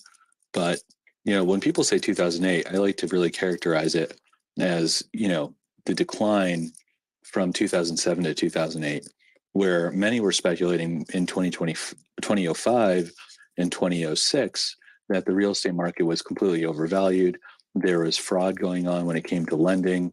You had strippers that owned 10 to 12 condos in Florida with no tenants, and real estate agents flipping homes left and right. And so that was a very interesting situation. And when you have an overlay on top of that, you had banks that were taking these mortgages of all these empty homes and then securitizing them with other products like toxic loans and derivatives, and packaging them into CDOs and CDOs squared, and then using banks to sell them to insurance companies and pensions and other financial institutions. So what ended up happening was that the banks oftentimes kept the residual interest of the bottom part of the securitizations or the top part on their balance sheet. Didn't matter. They all fell. And what ended up happening was nobody knew how to value these assets. It was much worse than what we're seeing today because no one knew how to value these assets. They just zeroed the assets. So you saw a free fall in the entire banking sector. And it was so bad that you actually saw $200 withdrawal ATM limits on banks. Like, you think today's bad? Like, you couldn't even take out more than $200 from an ATM. So That's insane. So I think that, there are a few different catalysts. There were the two Bear Stearns hedge funds, which were the first signed to me in the summer, in July of 2007. BNP Paribas in Europe, for the Europeans here, was also warning that you may not be able to withdraw money from 3 of its funds around the same time. And there was a British bank that you guys probably all know, you Brits in the crowd, Northern Rock, was also seeking emergency funding from the Bank of England back in 2007. And then despite these warning signs, there were few investors that, that were incredulous about what was going to happen. People were all kind of predicting it. And that's how you got the big short. And it wasn't just one guy, it was several funds. When I was at Goldman, we were also betting against this. And there were several funds that were betting against, subprime. Subprime was essentially, no doc lending and low FICO score lending to people who, were non-W2, didn't, were lied about their income. And all that led to the September 2008 collapse of Lehman Brothers, which was the biggest bankruptcy in the U.S. ever. I was actually one of the biggest holders. Before you continue, Jay, I want to ask a question about something you mentioned, and then I'll let you continue with the story. Just quickly, Nomura forecasts a 25 basis point Fed rate cut. So I just wanted to really mention that is very interesting. Nomura tends to have a contrarian view when it comes to rates, but I'm very happy you brought that up. So they predict, is it only for March? Yeah, I'm just having a look now. It's on Benzinga tweeted it. I'll try to get it back on stage. But yeah, and a QT halt and in for March. QT to stop as well. Yeah, wow. Just read it now. Yeah, I'd take the other side of that. That is that. It's probably going to be a 25 bips hike. I would be inclined to agree with Nomura. So you think that QT should? I think, if the banking crisis gets just terrible, I mean, no one can predict the future. Like if things just get a lot worse, no one here has a crystal ball. But I think that Nomura is kind of leaning here of saying that they're going to stop QT and cut rates by 25 basis points. But hey, I can definitely be wrong. Do we want to go back to? Go ahead. The Fed would lose credibility on that. I mean, that's not they've still got to fight inflation, and they've got to be shown to be fighting inflation. But I think I uncovered something. If the situation is, I think I uncovered something that shows that they're not working in our favor. Suleiman and Douglas have been on here when I was here, and I don't remember if you were here, Jay, but I mentioned it before. I follow a site called Trueflation. It does like a real time it's been inflation declining. rate. I like that change. site. Yeah, and they're typically 1% off for within 1% of what the numbers come in. In this past month, they're 2%. But now you just mentioned that the basket changed. And I kept saying on this call, even yesterday, I said, unless they changed the basket or did something, I don't understand why it's off this month. And now we see they did change the basket and they actually reported higher inflation than what was if they would have used the original basket, more than likely.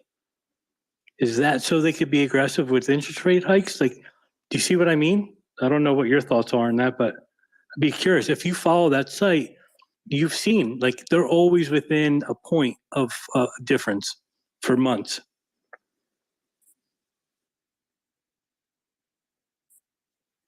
Just who disagreed? Was it you, MG, that agreed with Nomura? I did no. I agreed in large. I don't think that I don't expect a cut. I do expect a pause, and I do expect the Fed to pause Q2. For them to expect a cut. Sorry to interrupt. For them to expect a cut, could things be worse than we think? Maybe they know something we don't. And then, because if that's the case, then obviously, inflation, as Jay you mentioned a few times, inflation is less and less of a concern. So my question is, it's more like determining how bad things are. And I read a few messages before of people that are usually conservative and level-headed, and they don't like to spread fear. And they messaged me. They're like, they told me not to reveal the identity, but they're like, Mario, it seems a lot worse. And I think I read some of the messages earlier. I tweeted some of the messages as well. So I'm just worried that the fear is more than we think. And a bigger bank run to regional banks could come in. It could happen. And then you go back to the whole discussion, the realm of possibility. The story of, and for Silvergate to implode this quickly, not Silvergate, sorry, Silicon Valley Bank to implode this quickly, the speed of which this happened. I know we try to put the blame on Peter Thiel, and you guys are better experienced than I, but it just scares me of how fast things imploded.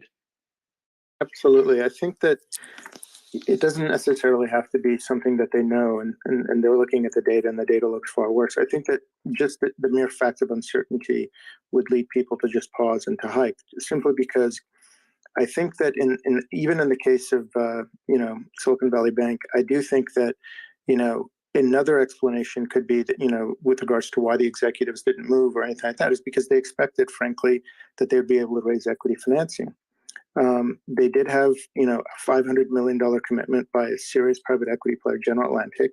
And so, Jay probably agrees with on this. If you had a $500 million commitment with GA and you were trying to raise $2.2 billion, you probably thought you had a pretty good shot of completing that deal. It turns out that, the rest of the investment community kind of poo-pooed that. Then on top of that, you had, a run on the bank in terms of deposits kind of leaving the bank at record rates.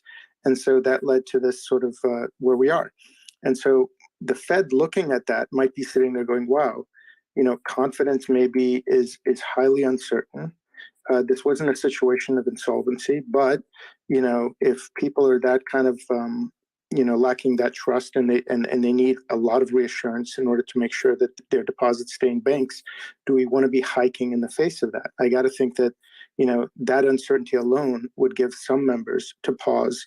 And then on top of that, if this is a deflationary event, because effectively banks are going to stop lending because either, there's more requirements, there's less deposits, or deposit rates go up and net interest margin goes down. All those reasons are reasons for banks to stop lending. Those are going to be deflationary forces. And for that, and those would ultimately lead to some sort of pivot, pause, or potentially a reversal. Jay, do you have I think that the uncertainty, that no one can really challenge the fact that there is uncertainty. And then if, over the next month, we see this continue, then I think a pause is reasonable. I think a cut is still a little bit of a stretch because then you kind of go to the perception that the Fed is not credible. And it would make people, I think, more scared. If the Fed were to cut, okay, what's really going on? If the Fed is cutting, what could be wrong with the economy? But taking the devil's advocate and taking the other side, to this view. I would say that if we see a massive deflationary shock, which I don't expect, like by massive, I mean like several banks going under, in that case, it would actually make sense because the inflation risk would be completely off the table. But, if one or, if two to five banks, are gone and a bunch of others have to raise equity and then, 3-4 weeks go by and we're fine. And we're in a 50 basis point range in equities again, and bonds have yields have widened again. Then I think, you're probably either a pause or 25 bips in May. Do you really think the bond market's going to be strong now? Because you're basically treating different bond buyers differently. And a lot of experts, and myself included, think you're not going to have as much international buying of So I think a lot of people have said that, but I think if you actually go into the financial statements and the earnings calls of the Japanese banks, and the Japanese banks are one of the biggest buyers of U.S. Treasuries, I think what they're saying is that the only two reasons they're not buying bonds. In fact, U.S. bonds are probably the best asset to own right now on the planet. The reason why they're not buying them right now is they don't have insight into the Fed, just like we don't, like when rates are going to peak, right? They don't want to make the same mistake that SVB did. That doesn't reflect on the relationship with the U.S. It doesn't reflect on the creditworthiness of the U.S. It reflects on the fact that when interest rates go up, bond prices go down. It's a very rational form of thinking. The second reason why I think foreign institutions are not buying as much as they were in prior years, if you look at a 10-year chart, it's going straight up. But if you look at the last 12 months, the reason why countries aren't like China is that China has the massive real estate problem, and they need to fund it with reserves. And same thing with Japan. They had a huge problem during the Chinese shutdown. They were going through a recession while the U.S. was growing, and they needed to support the Japanese yen. They were buying 62% of their own bonds to stimulate their own economy. So those are kind of exogenous reasons. And the third reason is that FX volatility takes away the profit margin of buying U.S. bonds. Remember, the Japanese yen was moving like 30-40% a month, which is insane. Like, you haven't seen those types of moves in 20 years. As a result, the cost of options to hedge the currency were so high, it was taking a lot of the gain away from the yield. So I actually think that the Japanese are going to come back to buy treasuries in the second half of this year. And I think that more than the foreigners actually posted, there's actually a graph that shows that if you include the institutions and not the governments, in the last quarter, it actually inflected a little bit higher. And going forward, I actually think that the domestic buying, right, money moving out of banks and into treasuries in the U.S. is going to more than offset, that small decline in foreign buying. But you make a valid point. In the last 12 months, there's been some softness, but the bond yields in the last 2 days have gone in like the most I've seen since 2008 in a 2-day period. Do you know if international banks buy our long-term treasuries? They do. They do. Does this affect them as well? They do, and they have to. So as long as some has to put that to work somewhere, they can either buy things, physical things like commodities and whatnot. Like Jay said, if they need to sort of like invest in their own internal construction or the Belt and Road project, if they're building real things. Otherwise, they have no choice but eventually to find its way into the U.S. Financial system, and treasuries are usually the security of choice for folks internationally. Yeah, I agree 100% on as long as U.S. trade, right? So as long as trade persists in dollars, people have to buy bonds. So what's the risk of a global banking contagion? Because they're going to be international banks kind of in the same situation. Well, the international banks are in the same situation because they own European bonds where the losses are even worse. Actually, U.S. bonds actually look more attractive than bonds outside of the U.S. Like, would you rather buy a Japanese bond that's kind of pegged at 50 basis points? Or would you rather buy a U.S. T-bill at 5%? Even FX adjusted, you're making a fortune. So listen, I don't know what the answer to the question is, but I do think the European banking system is weaker than people may see right now. And who knows what's going to happen to banks overseas. But what I will say is that in a flight to safety, when risk assets sell off, even in 2011, when the U.S. debt rating was downgraded, and it was 3 years after 2008 and people were scared, bonds actually were bought. Bond yields actually came in. Jay, do you see anything with Jason, your mic is really bad, and while you're fixing your mic, I'll pretend that Brad is not putting his hand up, so I can be selfish and ask a question to Jay, and then we'll go to Brad and Jason. My question, Jay, is in a way, in hindsight, we're talking about all the problems that were boiling back then. But back then, anyone that talked about these issues was laughed at, and obviously the movie The Big Short, articulates that really well. My question is, we've had you and Wahid talk about the sovereign debt and the amount of leverage there is in the economy, in the financial system. Is there something that everyone is ignoring that could be a catalyst for what we saw in 08? Again, it's impossible to know for sure, of course. Otherwise, the market would factor it in. Well, commercial real estate, just playing devil's advocate is the here. biggest issue, and I would, I think it's a little bit different. It's actually a lot different than 2008 because commercial real estate, the private equity sponsors that own commercial real estate are not people. They are funds, private equity funds that are invested in.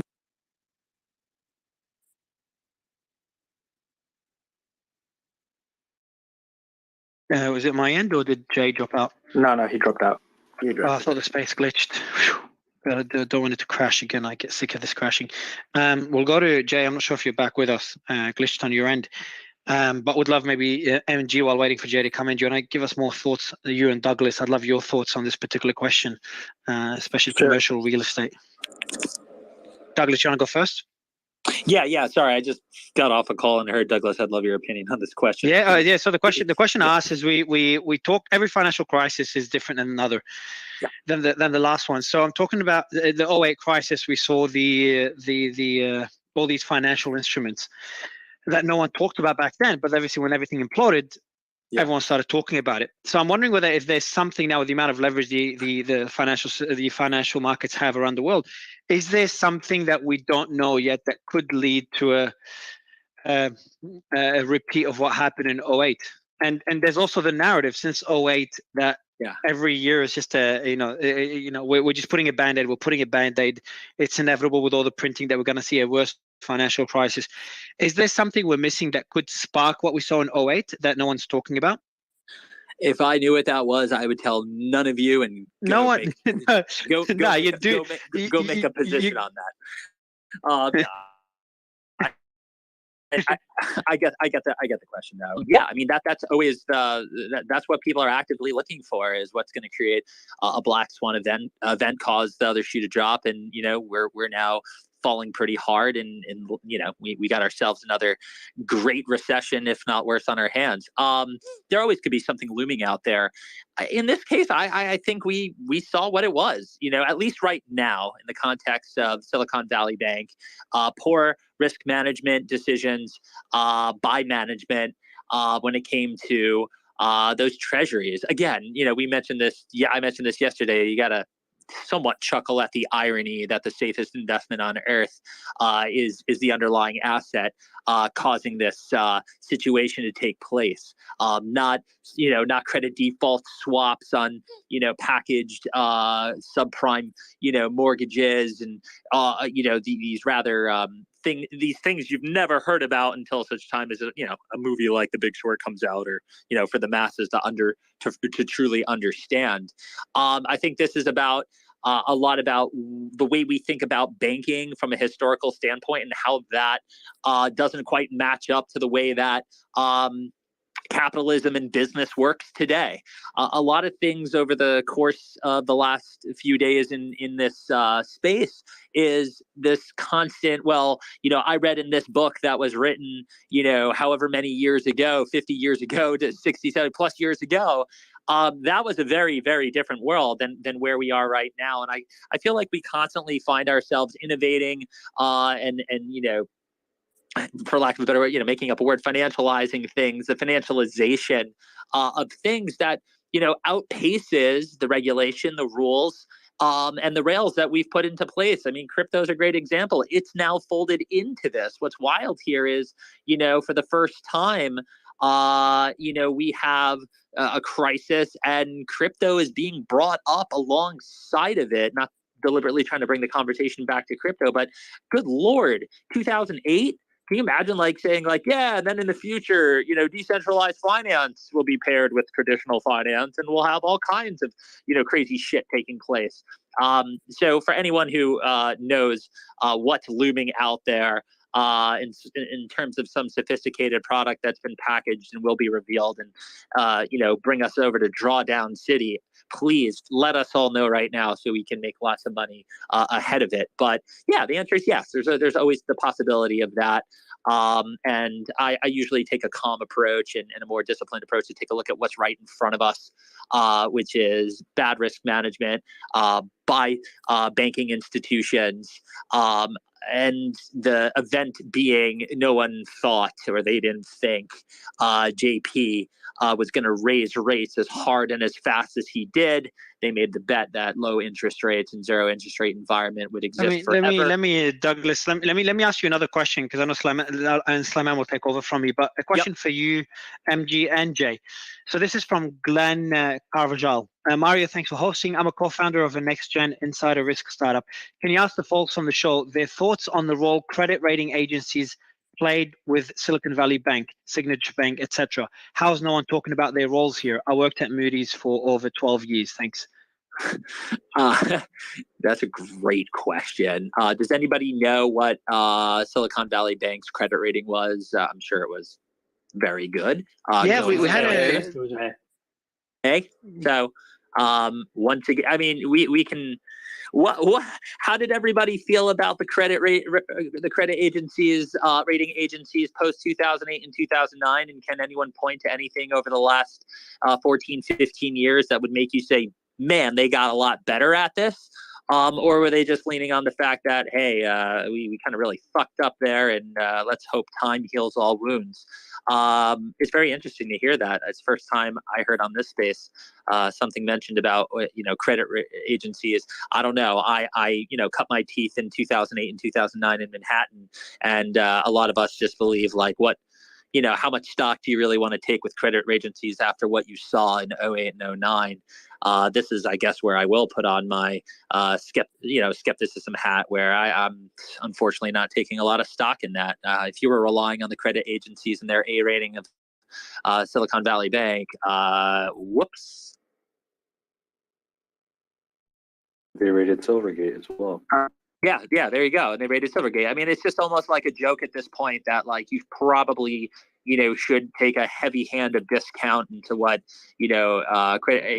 but listen, at the same time, it boils back down to bad business management decisions by the bank. Very big bet unhedged on the assumption rates wouldn't move like they did, and kaboomy goes their foot. They blow it right off, and a whole bunch of shitty activity into all of this as well. Try not to deviate at this point too much from those very obvious facts and how they relate to what the events afterwards. And Brad, thanks for joining us. What's your thoughts about what's been happening in the last few days? Yeah, I'm just I've been frustrated with, as just a normal person, I don't have a background in finance. I didn't go to business school, entrepreneur that started looking into how do I protect my savings against the collapse of the banks and bailouts and the destruction of the value of the dollar back in 2011 during Occupy Wall Street, and found my way to Bitcoin through learning about the history of money. And it's been a pretty wild journey to from buying Bitcoin at $10 along with gold and silver, seeing silver down over 10 years 40%, gold up 20-30%, and Bitcoin up 300,000%. wish I bought more Bitcoin. Wish I didn't sell half my Bitcoin at $30 thinking I was a smart trader. But Bitcoin was not really an option back then when there was a banking crisis and when the bailout started. It was just protesting and being pissed off for normal people. And like there's a lot of like views represented in spaces like this for high net worth individuals, traders, people that are like actively in the markets, managing large portfolios for high net worth family offices, banks, whatever.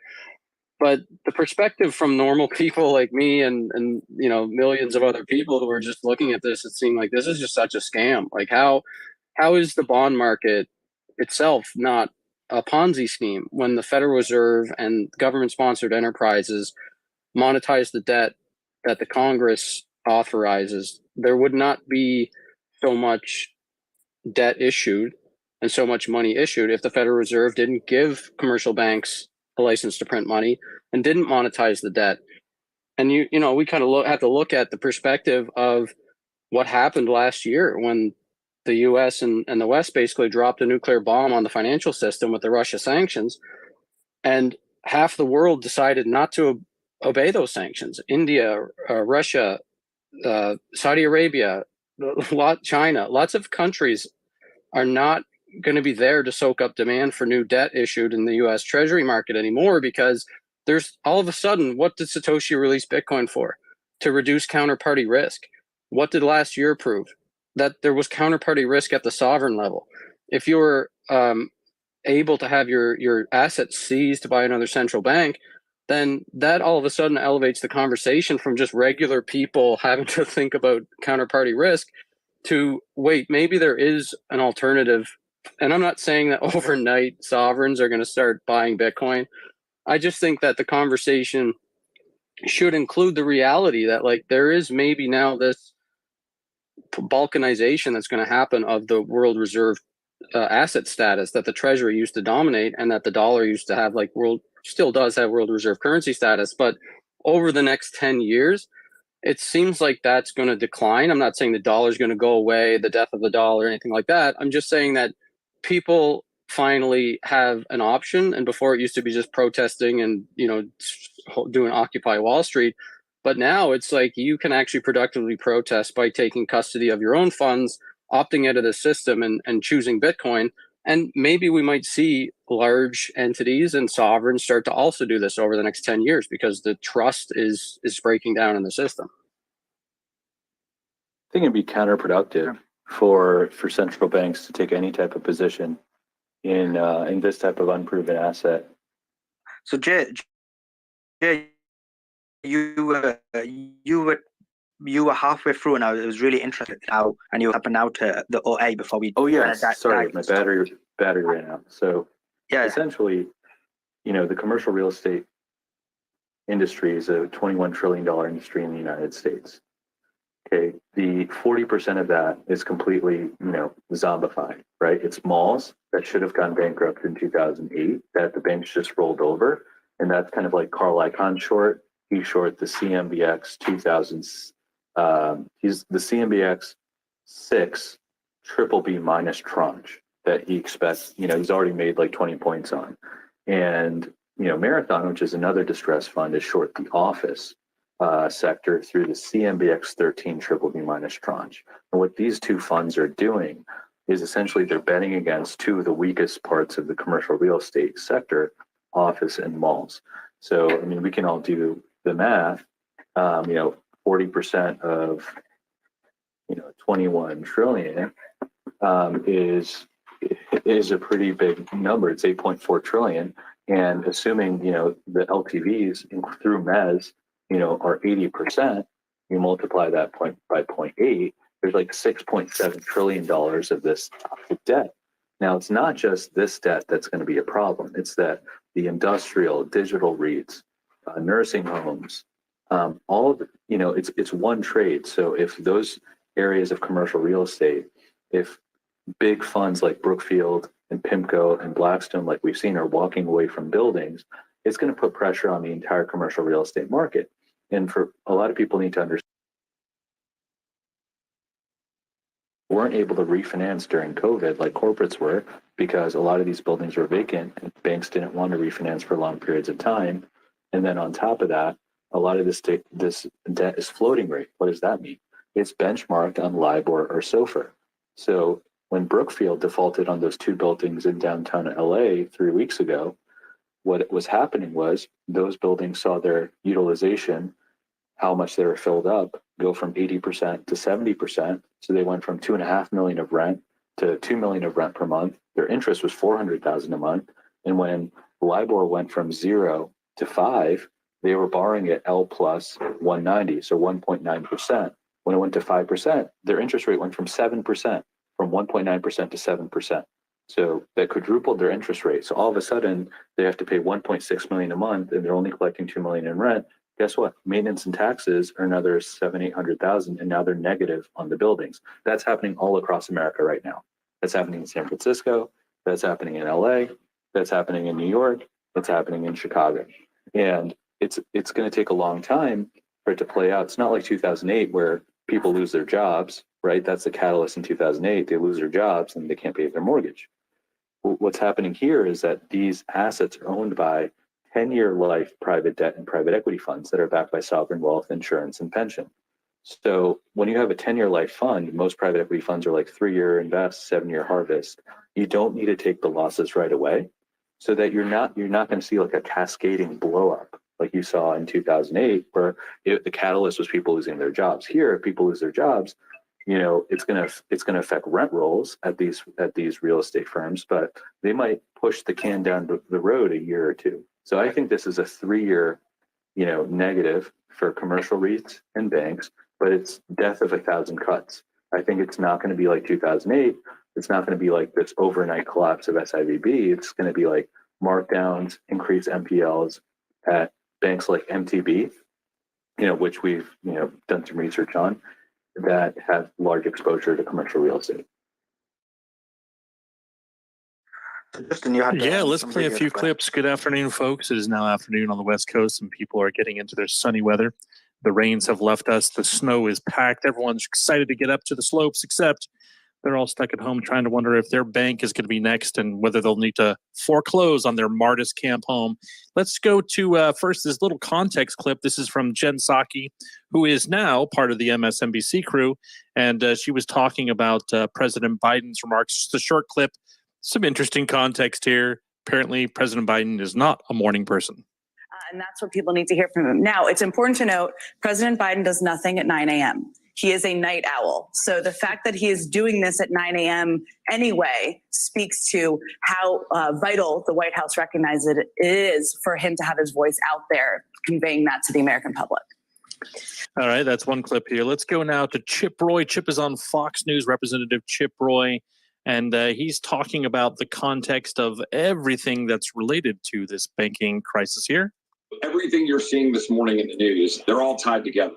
What we're dealing with respect to the bank situation, right, as a product of massive inflation and then the Fed acting to ratchet up interest rates, causing the very problem that we're seeing right now. This is all a product of failed policies. This inflation is being driven up in significant part by the assault on American oil and gas by the Biden administration. And now the Biden administration wants to throw out crumbs with a bit of production, I think maybe 150,000 to 200,000 barrels a day. But keep in mind, Biden dumped 200 million barrels out of the Strategic Petroleum Reserve last year because he had to react to his own failed policies that were creating such a massive crisis with respect to gas prices for the American people. And he did so right before an election for crass political purposes. This administration is a total failure. The border at El Paso, Brandon Judd was just on, the banking crisis is a result of massive spending and the regulations by a climate fetish agenda that this administration is promoting to the radical left. He's talking about the recent approval of the Willow Project in Alaska, which I believe is a massive wind farm off the coast there. I can't remember the context of that, but that's their Chip Roy. Let's go last clip here. This is the.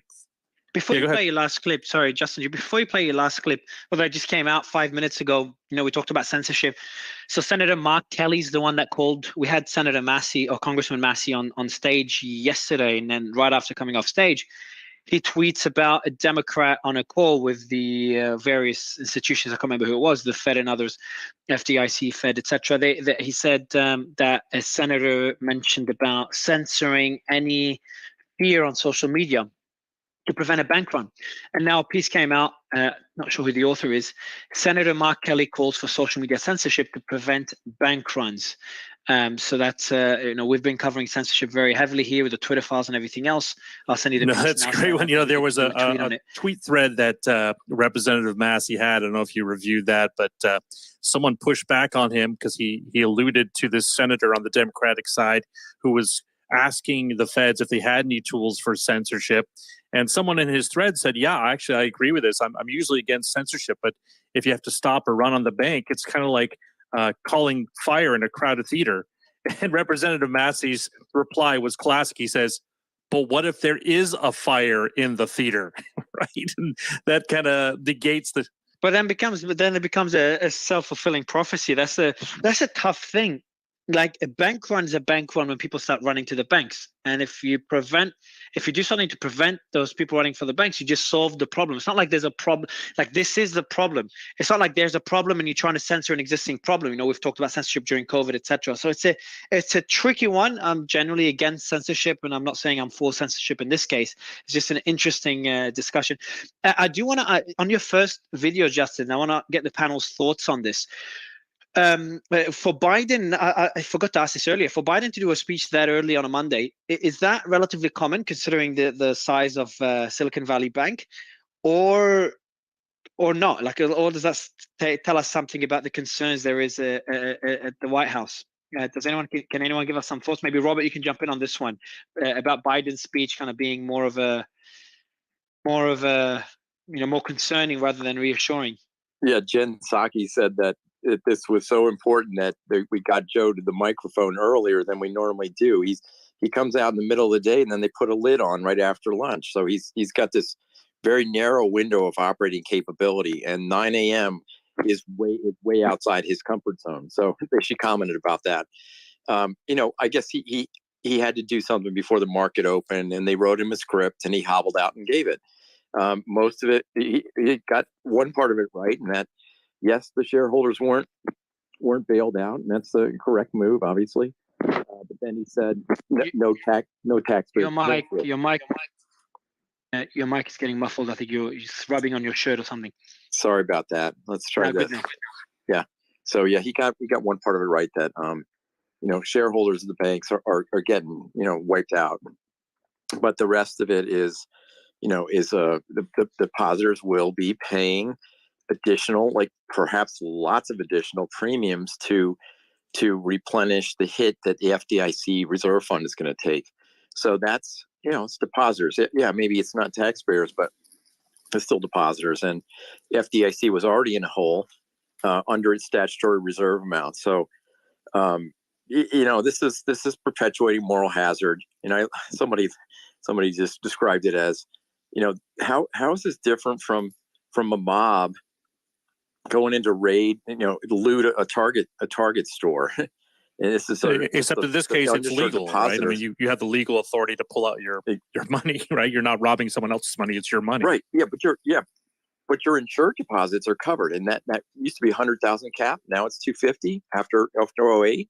So everybody's getting 250,000 cap. Well, the question was it a run on the bank because of they were doing something nefarious, or did they know something that we don't, that they really were mismanaging this thing and that it was all going to fall apart anyways? And so they basically took action to reserve their own stuff. That it wasn't malicious. It was, I see behind the scenes these guys are screwing up, and I'm getting out now. Well, so I guess there's the catalyst. Well, I guess one of them had said that it was Thiel.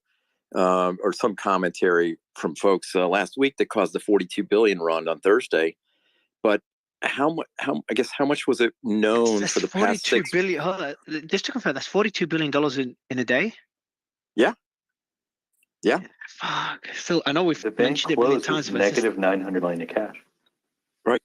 It's a big hit. That's ridiculous. But how much was known for 6 months beforehand? And everybody knows that, as JP Morgan knew about this back in November when they gave the $600. I would say back to June, and when all these lines. So the growth that SVB had they've doubled their size in the last two and a half years, something like that. And most recently, as there was a little more difficulty in the middle of last year, post FTX, all the customers, VC, PE type of customers, were drawing on their lines for liquidity. So that means the balance sheet, the asset side of the balance sheet goes up. And in order to fund that, the SVB has to go find deposits. So what did they do? They went out and jacked up yields to bring in hot money. So a lot of depositors are like, hey, this is a great deal. I can get a better yield at SVB than I can at B of A. So let's just move a ton more money over there. Guess what? It's all uninsured.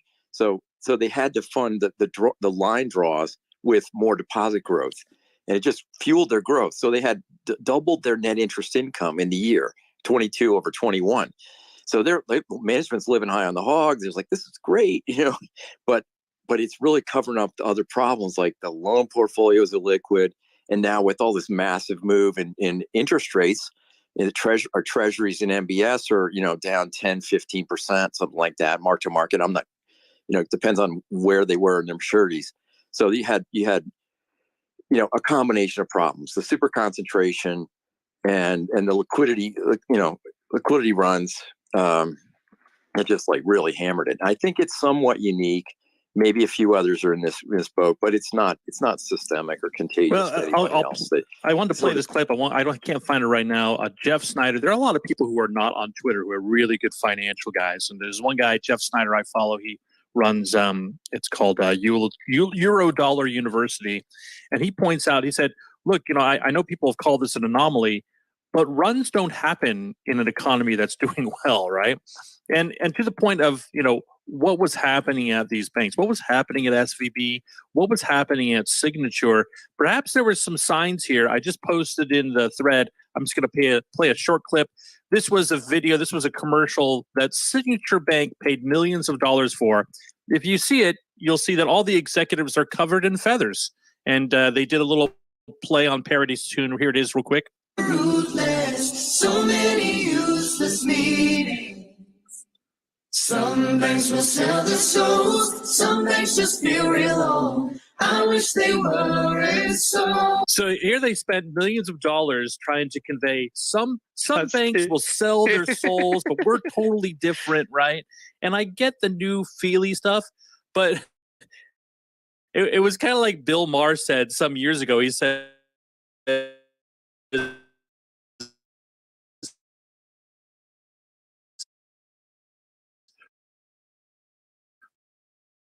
and this was about one of the running on the Republican side. He seems like a real curmudgeon. That's someone. Are these people in finance? Like anyone who ran this on, in New York would be like laughed out. I mean, this is just, it's embarrassing. In fact, it's very cringy.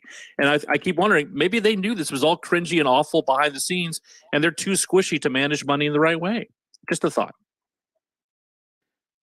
Or they bought so many bonds and the position was so illiquid, they might have waited too long to hedge, and then they're like, okay, it's too expensive to hedge. Let's just wait it out. We don't need to mark this, right? Classic, mismanagement. And you fast forward, 3-4 months, and they're like, holy crap, the Fed's going to raise rates by 5 to 6%, and we didn't expect this. So let's just, let's. And they're naked. And they're naked. Mm-hmm. And it's the classic prop trader, like the 25-year-old prop trader. But this guy Becker was on the board of the San Francisco Fed and has no clue what he was doing. Wait, he was on the board he got of kicked the off. Fed? Yeah. He's on the board of Yeah, he got kicked off last week. There's not any banks that could have a $200 million deposit base and withstand $42 billion of withdrawals in a day. Like that's just not how 100%. Banking businesses Yes, work. But the only reason it happened was because of the $15 billion hole.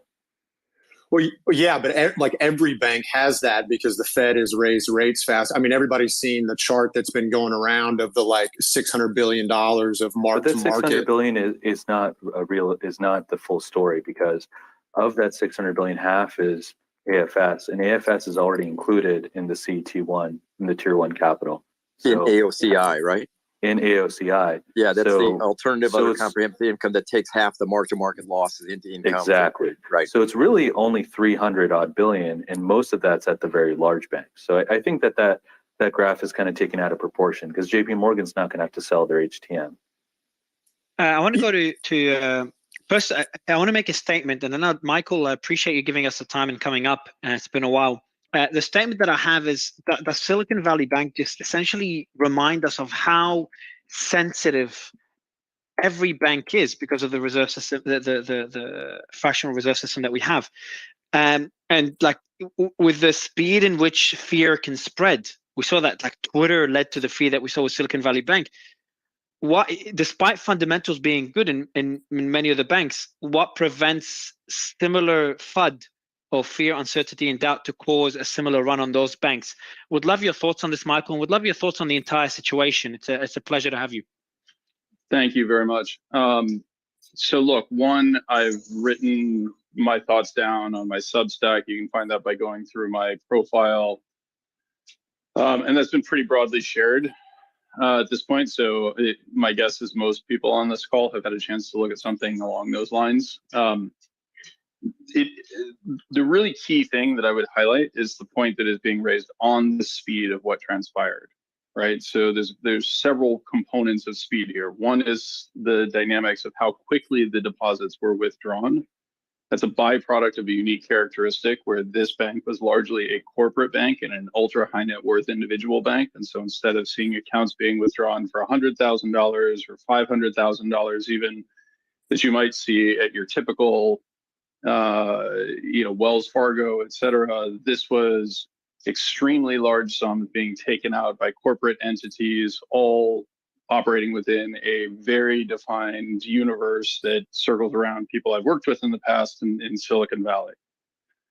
And so there is no bank that survives that, right? I mean, I've heard other people say this, but it's just really straightforward. You take out a quarter of the deposits on any bank, they do not have the liquidity to do that.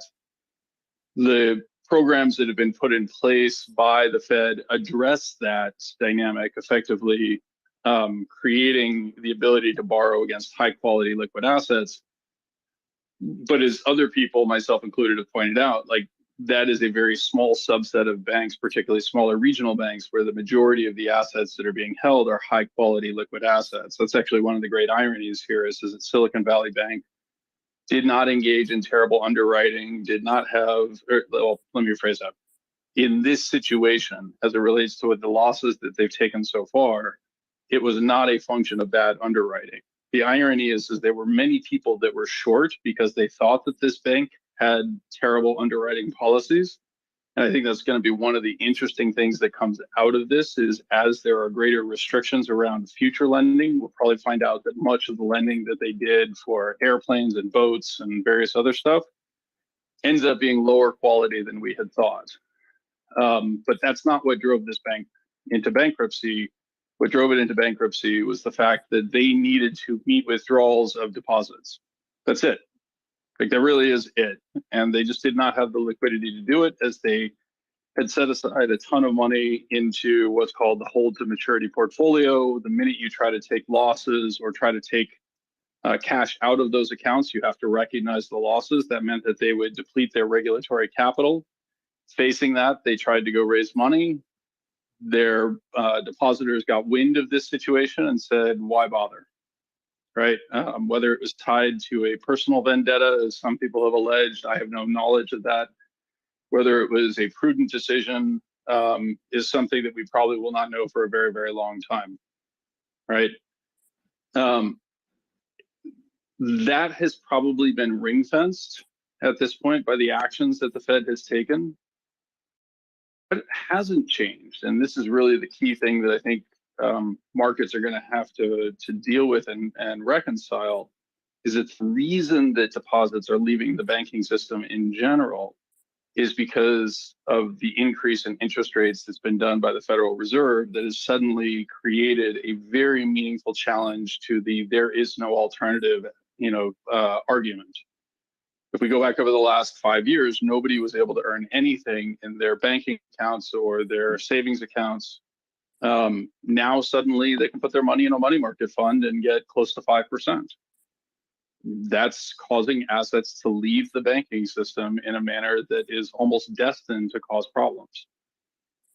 And there is no solution for that. Like, people were not leaving the banking system over the past year because they saw, incredible risk to their checking accounts. They're leaving because they want to make more money. And the banks have artificially inflated their profitability by not raising their deposit rates. They don't have much of a choice because the portfolio of assets that they have accumulated over the last several years, right? Remember when you put money into a bank in your checking account or your savings account, they turn around, that's a liability for them. That's a way for them to raise money. They turn around, they buy other assets. Those assets haven't offered particularly high yields. That places a limit on how much they can actually earn on those assets. And in turn, the Federal Reserve has raised rates so fast that they have no real prospect of remaining profitable if they try to match the money market fund rates. So I think that's really what's going on is that this is really at this sits at the responsibility of the Federal Reserve. Well, very astute, Michael. I agree with the macro part. There may just one thing I wanted to explore with you further is on the micro side. In their loan portfolio at SVB of 75 billion, 50 billion to funds, it seems, and maybe this is like a good retrospective on the quarterly call reports, but it seems like they were getting draws. I lost you. Sorry, can you repeat that? I lost you. Sure. Just on the micro level, in the SVB loan portfolio of 75 billion, there's some credit stress events going on in there that need to be looked at, and they were hitting their lines and drawing fully, and also tapping their deposits for liquidity. And I think there could be some studies on how stressed their credit book was. See, but that's not actually their credit book. So first of all, I agree with you. There is a unique characteristic with Silicon Valley Bank where their clients effectively were like unemployed people. They didn't really have jobs, right? They were money-losing corporations that continually need to draw down their deposits. What Silicon Valley Bank did not do a good job of, and I'd argue that the vast majority of people didn't do a good job of it, is anticipating that the IPO boom that really kicked off in 20 and 21 would stop and the flow of capital into their bank would stop. Right? We went through effectively the longest period in history without an IPO following, the nonsense that kind of ended in February of 2021. So that's not actually credit. It's not that they extended credit and then people could not repay the credit. It's just that people were drawing down their savings, or more accurately, corporations, unprofitable corporations with which they had banking relationships were drawing down their savings without access to significant additional cash. Right now, I actually agree with you. I think that we will find that much of the debt that Silicon Valley Bank underwrote ends up being poorly underwritten for a variety of reasons. I think there's a lot of questions around the dynamics of venture debt. I think there's a lot of questions around the idea of using non-public securities as collateral in a variety of ways. And I think that's going to be terrible, right? We'll find that out. And one of the key things that is ultimately going to play through is with Silicon Valley Bank now gone, that credit is going to be harder to find. And people who had relied on that credit will have more problems. We'll see what the asset bids are for the loan book when the FDIC sells it off, right? It looks like Oaktree is willing to buy this stuff at 40 to 60 cents. It's not a big vote of confidence. Yeah, I totally agree. Right, that's what I'm saying. I mean, I think ultimately we'll find out that the bailout was bigger than we had anticipated because the quality of the loans is lower than people had thought, but that's not actually where the problem was. Not in terms of this immediate solvency. Right. The liquidity would have questioned the value of the loans in So this just way. quickly, a break just before I give you the mic, Jay. Powell says the Silicon Valley Bank failure demands, quote, thorough, transparent, and swift review. Just thought I'd mention that. Also, the FDIC is still looking to sell Silicon Valley Bank, as expected, really. So just wanted to announce those things. Jay, thorough and swift review of everybody except for him. Jay? Oh, sorry. No, I was just going to say there are a lot of banks that actually, have loans that probably need to be marked down, but because they're black boxes, because these financial institutions don't provide you information around the individual line items on their balance sheet, if Silicon Valley, instead of investing in securities in a very perverse way, had invested that $90 billion into floating rate debt, even if it was poorly underwritten, I don't actually think this run would have happened in the same way. Michael, It's actually the fact that they were transparent and bought, something that's one of the most liquid asset classes in the bond market, that we're actually able to estimate, how much the values could have been down after the December marks, that made it so obvious that in a bank run they would have negative capital. Well, they would have had they would have had a capital requirement for floating rate debt. They had zero capital requirement for treasuries and agency MBS. That's true too, but they wouldn't have had that hole that people would have been able to take advantage of. All they had to do was to buy an interest rate hedge. Yeah, I think that's true. Although I think that there's, again, I wrote about this. I think there's some dynamics in terms of that hedge that feel very obvious in hindsight. That is less clear at the time, and part of the reason why they did not hedge was precisely because they wanted to make a little extra spread on it. So that speculation, they obviously got that call wrong. But that goes to the culture of the bank, right? It's like growth at any cost. It was essentially a Ponzi bank where these VCs burn 10 to 30% of their cash every month. On the flip side, they have to raise more and more money from new capital raises so that their deposits grow. And then last year, when their deposits slowed down, management freaked out, and they knew they would have to sell these securities probably in the fourth quarter. Yeah, I actually agree with Jay that we will find out in hindsight. And again, I think Oaktree's bid at 40 to 60 cents is telling you this already. And again, that's a preliminary bid, right? They're not bound by that. And if they win the right to look at that loan book, they're probably going to try to negotiate that down as low as they possibly can. Oaktree's not doing this. They're probably bidding high out of the goodness of their hearts. Yeah, exactly. They're not doing it out of national interest. But that's part of the great irony is that most people knew that Silicon Valley Bank had huge Ponzi characteristics to it. We know that you're not supposed to with venture debt in the way that the venture debt doesn't really even exist. It's just kind of a stupid way of saying, okay, here's a way that we're not going to dilute the equity of our very important clients. So Michael, are you being asked to look at peers that might be in a similar situation? So everybody is searching for peers. That's not my job, right? So that's not what I do in the same way, because I'm not a stock picker anymore. I've unfortunately had to move beyond that. But everybody is searching for the next Silicon Valley Bank, right? And there are unique characteristics here. I think Jay laid it out very well that they made a mistake with a high quality liquid asset portfolio that doesn't require transparency for us to know what's going on. Now, I'll tell you the great irony of all of this is that we've all forgotten about the Blackstones and others already because we're so focused on Silicon Valley Bank right now. But man, you want to talk about transparency and things that are mismarked. We know they're mismarked, and we know it's going to get much worse. Right? I mean, it's going to get much worse. I mean, what happens to commercial real estate when you destroy all the new entrepreneurial ventures that are randomly accumulating real estate? And over $1 trillion of you look at the delinquencies in the auto sector, you look at CACC and Ally and what's going on with the lower end consumer. You're going to have banks, regional banks that lend on used cars with higher LTVs on top of commercial real estate, all coming to a head in the second half of this year, next year. And that's one of the really critical things that I would just argue about this, what I think is a ridiculous Fed, quote unquote bailout policy. The fraction of banks that have the vast majority of their assets in high quality liquid assets that would be able to take advantage of the dynamics that they're talking about is low. It's just really low, right? The majority of them will have things like CRE loans or, Jay brought up some examples around auto loans, et cetera. Like these are all much bigger areas than kind of the super high quality liquid assets that you go into when you don't have time to underwrite a portfolio. Michael, I've got a quick question. Something you mentioned early on.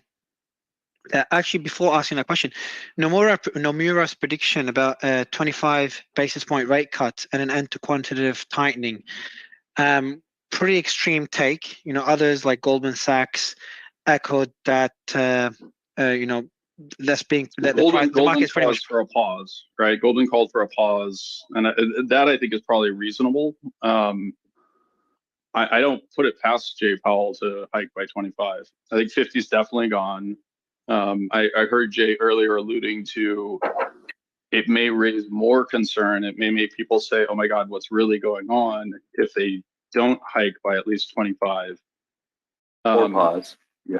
Or pause. I mean, my bet is on pause, right? Yeah. If they cut, do you think that people would just freak out, right? Yes. Yes. Not just because, just to be very clear, not just because of the signal that it would send, but also because one, that first cut does absolutely nothing. Cutting by 25 basis points or 50 basis points does absolutely nothing. Michael, it just causes chaos in market position. We were talking over the weekend, and I was on the spaces. I don't know if you were listening, but that was my prediction that you see two banks collapse within a week, and then the Fed announcing the first of their sort of emergency, this BTFP loan fund that they're going to do, where the banks are now able to post these securities at par and take out loans with the bank. So it's just hard to imagine, given that in a week from now that the Fed's going to hike rates. So my prediction was just a pause. But yeah, a cut of like 25 bips will do nothing, and it will actually invoke more people will panic. But just maybe you can comment on the bond market itself today, because that's another thing I was talking about, was how the market will react. And I'm surprised that equities held up, but again, the dollar was down big. But the bond market, huge rally and massive drop again in rates. And the 2-year right now is just under 4%. So maybe you can talk about what is the market. I mean, I think the market's telling us that to expect a pause, but maybe you can comment on that. Well, I mean, a lot of people are also aware, probably the happiest person out there right now is my friend Alex Gurovich, who is one of many people that points out that the Fed almost never pauses, right? Once they're done, and the economy is going to deteriorate enough that they'll be forced into cuts eventually. But that cutting 50 basis points is like, yeah, it'll show a little markup in terms of, the 2-year will mark up, and we've got a fund that we built around those dynamics. But the vast majority of portfolios are not going to benefit they may benefit from some securities appreciation, but the way that stimulus really works in terms of cutting interest rates is that it allows corporations or households to refinance their debts at lower interest rates, right? So that puts additional cash in the pocket of households or corporations. And the problem is that we're so far away from those levels right now that it's just not even a realistic prospect until like the Fed basically panics, like truly panics. And that, I mean, I'm sure Jay has a perspective on this as well, but like, this is a point I keep banking on this, which is there haven't been many mortgages written at 6+%, right? That's part of the collapse that we've seen in the housing market in terms of transactions and everything else, is people are just saying, unless I absolutely have to, I'm not going to do this transaction now. That means that there's just not many mortgages eligible for refinancing. Hey, I wanted to you can't go put ahead. money back in people's pockets.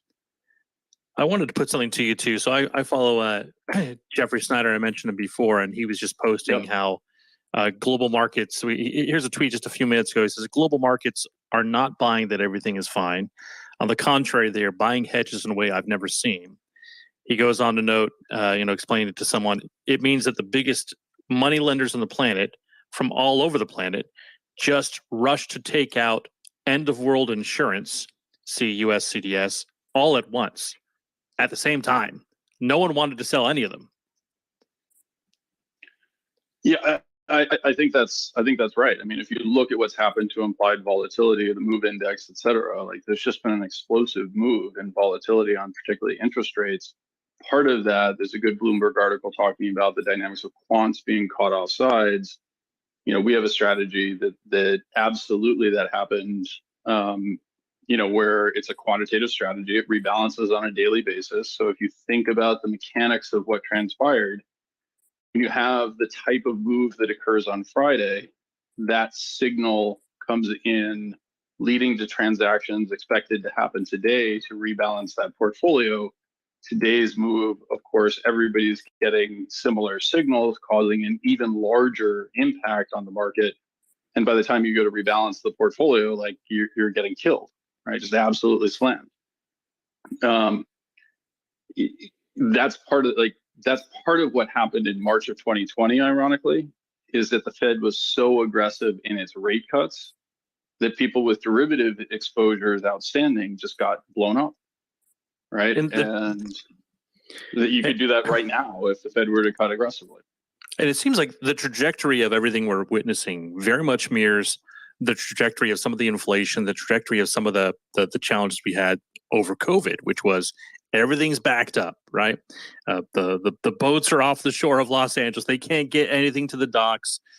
Prices are going up. The cost of getting something over on a boat from China skyrockets. Then everything unclogs. And the Fed is acting too late. The whiplash scene of eggs going up, eggs going down, bananas going up, bananas going down, gas going up, gas going. It's just that slingshot terribleness. You can't predict anything. And now we're seeing that, you know, play out in real terms on, you know, market financials and bank fundamentals. Is part of this just the absolute whiplash? I think you mentioned your true inflation, and you're wondering, like, how are they so off, right, on certain points? It's like, it seems like everyone's off because you can't predict anything. It's such a whiplash. It's not so much as you can't predict it. It's that there's, you know, 3 or 4 components that play into that, right? So one is part of what you were referring to are the studies of what's called system dynamics, right? So systems that have multiple pieces in them are much more complex to model than very simple systems, right? And so as economists, we talk about supply and demand. Well, supply and demand of what, right? When we talk about eggs, are we referring to supply and demand of the chickens? Or are we talking about the actual eggs themselves? Are we talking about the drivers to bring the eggs to the store? Are we talking about the trucks required to transport? Are we talking about the cardboard boxes that are required to transport them, et cetera, right? There's a very famous... And when we're talking about this whole egg situation, like people are conflating it with inflation, but we had the biggest bird flu epidemic in years. So like people are, you know, looking at egg prices, whereas lumber prices are at like the December lows, multi-year lows. And, you know, people are focusing on, you know, this one category because the media is talking about it. Correct. And that's like, there's a very famous essay called "No One Knows How to Make a Pencil." And it's true. Like, how do you make a pencil, right? Nobody really knows how to make all the individual pieces of it. The economy is the same way, right? And so when you shut down a very complex system and then you try to restart it, it's no different than an old person waking up in the morning. They've got arthritis. They've got to stretch. They've got to move around. They've got to do things, right? Well, if you try to go from getting straight out of bed to running a marathon, it's just not going to work. And by and large what we did. Yeah, and when we get to the, you know, when the rubber hits the road, when you go and talk to some of these egg farmers, you talk to someone on the ground, they have very different reasoning as to what's happening. I remember for the interview for the books I did on COVID, I talked to longshoremen, I talked to people there at the gates, right there on the shore in LA, and they were talking about how they didn't have enough staff. And the reason they didn't have enough staff is that California law prohibited them from training their trainees in the same cabin because it was feared they would spread COVID. So all the trainees did their training on virtual machines, started failing, and they didn't have enough staff to really get all the things. It was like a major factor that no one really uncovered, right? And so, like you said, there's so much complexity to this whole endeavor, and people just want, are things flowing in the right direction? And I sense that they're not, and everyone senses that, and today is not terribly reassuring. Michael, I'm going to ask you a simple. I unfortunately would like. Sorry, let me just address that question before I move on to the next one, which is, I think the fortunate thing is actually they are flowing in the right direction. It's just we're all really impatient, right? And it doesn't feel like that, but Jay's highlighting. Guess what? Lumber prices are near all-time lows. The egg shortage will resolve itself. The port of Long Beach has unclogged. Nobody is, desperately looking for a computer anymore or a GPU. Container rates are down 90%. Oh, absolutely. That's the slingshot, though. Yeah. Well, I mean, if you thought that your big shot TV was cheap at Costco 2 months ago, it's extraordinary what you can buy these large TVs for, because they're just going for pennies on the dollar. People trying to get rid of inventory that they hoarded up. So if you have FIFO inventory, to what you're saying, FIFO inventory is first in, first out. If you are a company that, for example, is buying grills for Home Depot and Lowe's, and you were a pandemic beneficiary and there are supply chain issues and you couldn't get all these parts you needed, for people to grill in their backyards, there are huge supply chains that are now full of this inventory. And Lowe's and Home Depot are marking it down very dramatically. And not only are they marking it down, for a 20 by 20 container from Guangdong to the port of LA cost $12,000 in March of 2021. Today, it costs about $1,900. We can all do the math. Yes. If there's 40 grills, isn't that a demand issue? I mean, there's just no demand, and so the prices drop like a rock. Yep, it's a demand issue. It's also a supply issue of new container ships coming on the market. There are 40 grills on average that can fit onto a 20 by 20 container. Now, that's $135 a grill. The average Weber grill or Traeger grill costs about $650. So I'm telling you that 25% of that cost of a grill was just transportation costs. And with FIFO inventory, if your inventory days are 200, which for big ticket items, that's a few months, that means over the next 3 or 4 quarters, prices for these TVs and grills and big ticket items, could come down 10, 15% as they pass some of that margin on to the consumer. Well, I have a question then, maybe you guys can discuss better than I can how the Fed's using these inflation gauges like CPI that have so much lagging data, and especially when they talk about unemployment, which is sort of also a lagging indicator as well in their rate policy. Well, the New York Fed survey of rates a year from now would show inflation. I think they're saying 4.2%. January last report CPI was like 6.4% annual run rate. So, I mean, it seems like there's a sense that you're going to have, improvement on inflation a year from now. And so maybe the bank asset managers are like, okay, I can hold on. Maybe I can keep my forgetting hedging. If they're just naked in long-term debt or treasuries or MBS, they're going to probably get some appreciation in that portfolio between now and a year from now. But if you have these liquidity events like SVB, all bets are off. You have to worry about dealing with liquidity. Got us some DMs here. Maybe you guys can answer these questions. The U.S. cannot issue new treasuries when we hit the debt limit, correct? Will any of this cause us to hit the debt limit faster? That's driven by fiscal, and we're probably 5-6 months off from that anyway. But it depends on what Congress does. If they keep just spending like drunken sailors, then we'll hit it faster. Michael, I want to go back to a comment you mentioned earlier. It's just a very simple question. So what led to the fall of Silicon Valley Bank is not all the issues we've been discussing. It's just a run on the bank. It's just fear created by a bunch of VCs. So if this is the issue that led to... It was a combination of a very transparent portfolio of assets that people knew they were effectively wiped out. When the rumors of that hit, it torpedoed their ability to raise capital and subsequently led a very tight-knit community to withdraw large sums of money in a short period of time, right? This really was It's a Wonderful Life, right? Like that is what happened here. And what would you expect over the next few weeks with the rest of the regional banks? You know, I've had a few people message me, people that were on the panel over the last 3 days, with pretty concerning messages. I read a few of them out earlier.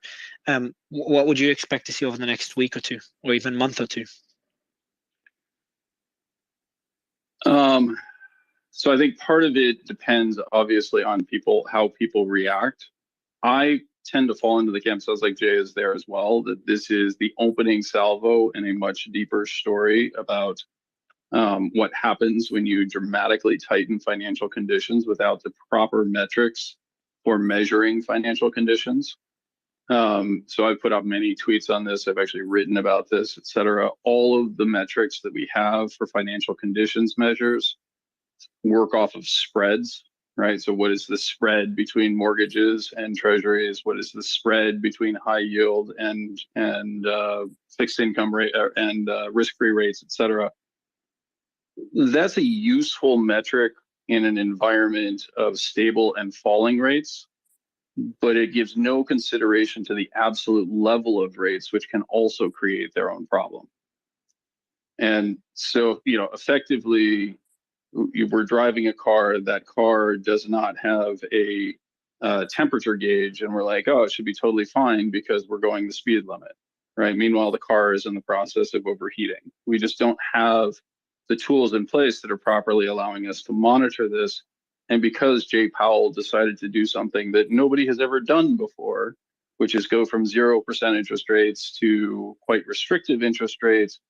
Don't get me started on the nonsense around real rates and inflation and all that sort of stuff, because candidly, nobody experiences the same inflation. That number is an aggregate nonsense metric. It goes right back to the same thing I was saying about how do you make a pencil, or are we talking about a shortage of eggs or chickens or boxes or drivers, et cetera, right? There is no single inflation experience that anyone has. These are estimates that are designed to help us guide things, but there's a common sense component too that I'll be honest with you, I think our appointed officials as compared to our elected officials who have no common sense whatsoever, our appointed officials do not have adequate common sense.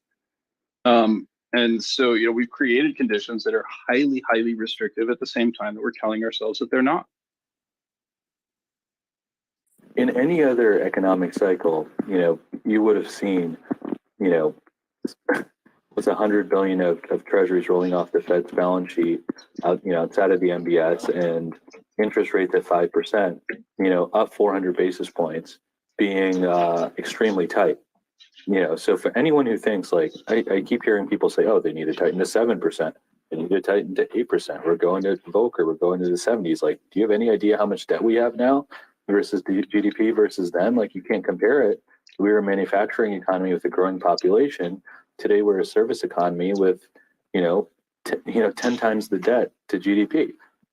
I don't think people are even vastly, even touching the iceberg of how irrelevant some of those concepts are. This is the Volcker era, et cetera, et cetera.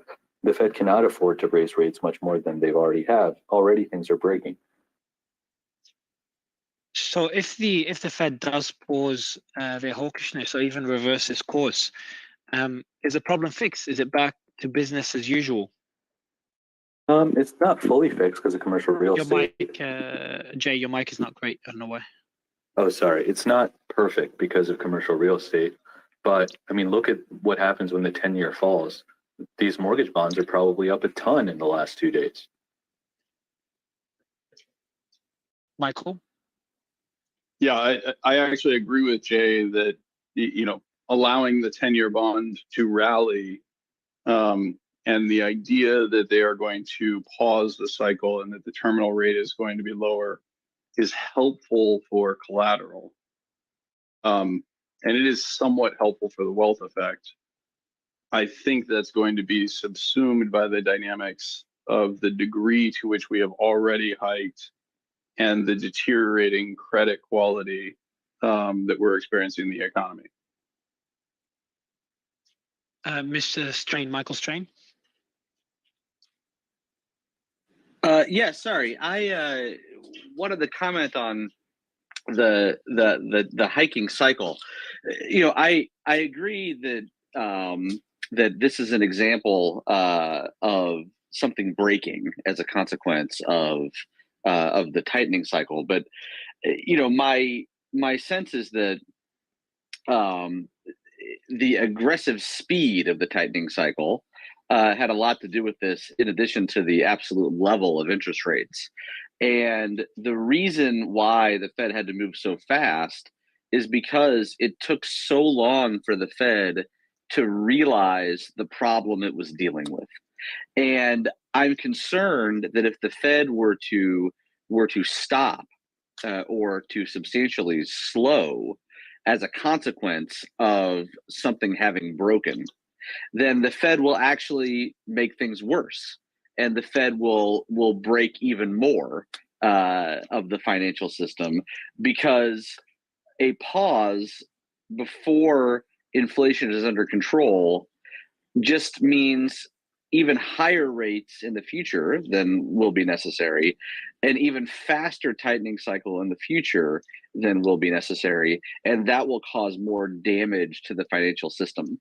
If you had told me a year ago that the Fed would go from 0 to 450 basis points in roughly a year, and that we would have what we saw over the weekend, and that would be it, I would have told you that I would have expected there to actually be more issues in the financial system than what we have seen. So I agree that this is obviously a big deal, and that it's still unfolding. But I think the wrong lesson for the Fed is to slow down or stop because of what happened over the weekend. In fact, I think the right lesson is to keep plowing forward. Michael, so I understand your perspective in terms of long-term economical impact based on what you said, but what about the long-term economical impact by essentially insuring unlimited sums for unlimited banks? Like, what could be the projections of that?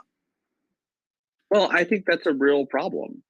And, there was a fog of war atmosphere over the weekend. It was not at all obvious what was happening, even to people at the Treasury Department and at the White House who have obviously very good sources of information. A lot of rumors were flying around. A lot of those rumors turned out not to be true, and the Fed and Treasury had to come up with something. It's not obvious that the right solution is to effectively offer FDIC insurance to all deposits, regardless of size. And I think that there will be. It's also not obvious that $250,000 is the right threshold.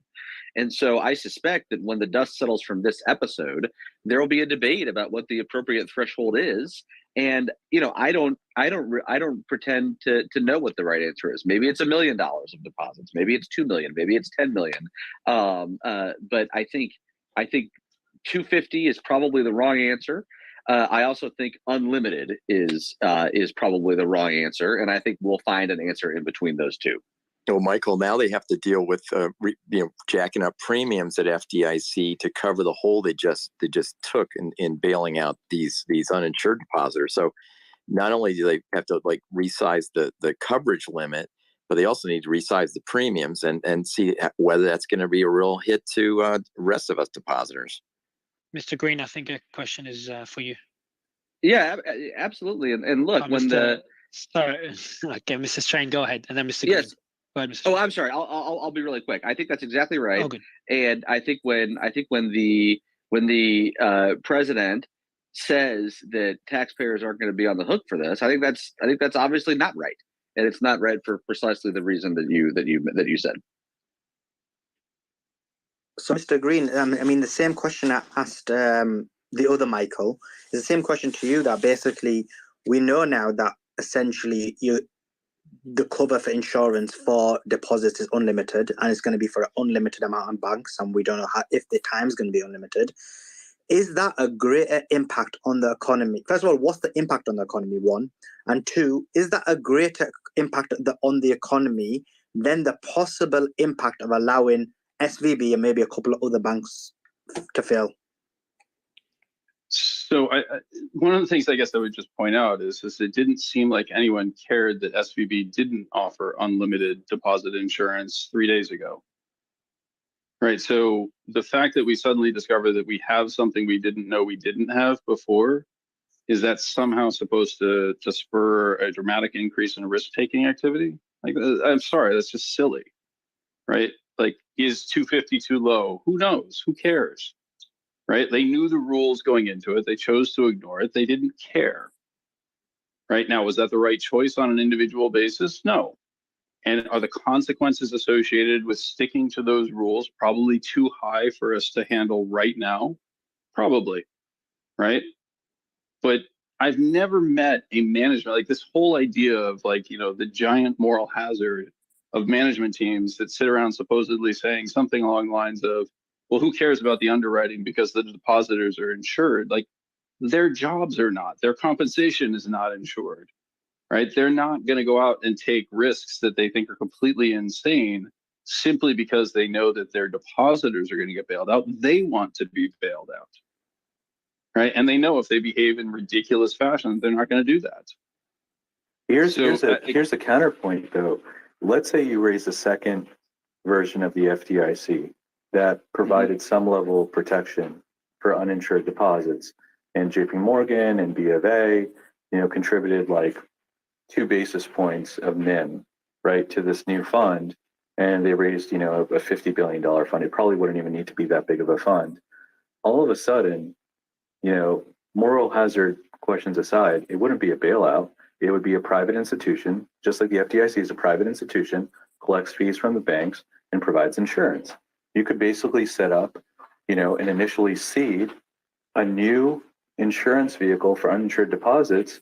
And I would think that 30 to 40% of this contagion risk would go away overnight. But Jay, I guess that's part of the thing that I'm struggling with is I don't actually, so first I acknowledge that the immediacy of the contagion risk and addressing that is important. And you may be right that a private institution as compared to a government sponsored institution would be a better solution to that, certainly over time, right? And we can absolutely move towards that. But I don't actually, I mean, if you look at, so I put out a chart earlier today that was highlighting the decline in deposits from peak, right? And people can talk all they want about, you know, oh, sure, there was huge growth of deposits going into it.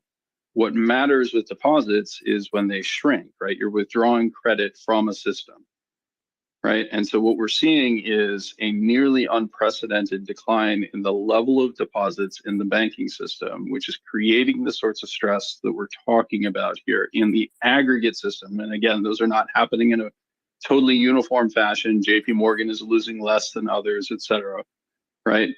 But the withdrawal of the liquidity and the credit from the system is what ultimately matters. And nothing that you're talking about would change that. I agree, but I don't think you would see a 25% run in one day if people believed that, okay, let's say there's a 37% deposit beta, which is what we saw in the 2020, in the 1999 cycle, in the 2006 cycle, or 22% deposit beta in the 2016 to 2019 cycle. Let's say it's a 40% deposit beta, and all these banks need to raise rates to 2% versus a 5% risk-free. In that type of scenario, your NIMs are going to get pressed a little bit. But if people have confidence that uninsured deposits, for example, at, you know, FRC, are completely covered, then what would be the impetus to pull funds out? Like slowly, you might be trying to arb, you know, 2 or 3%, but over time, by next year, the Fed's going to be cutting anyway. So I would view that the, you know, large part of that risk would go away.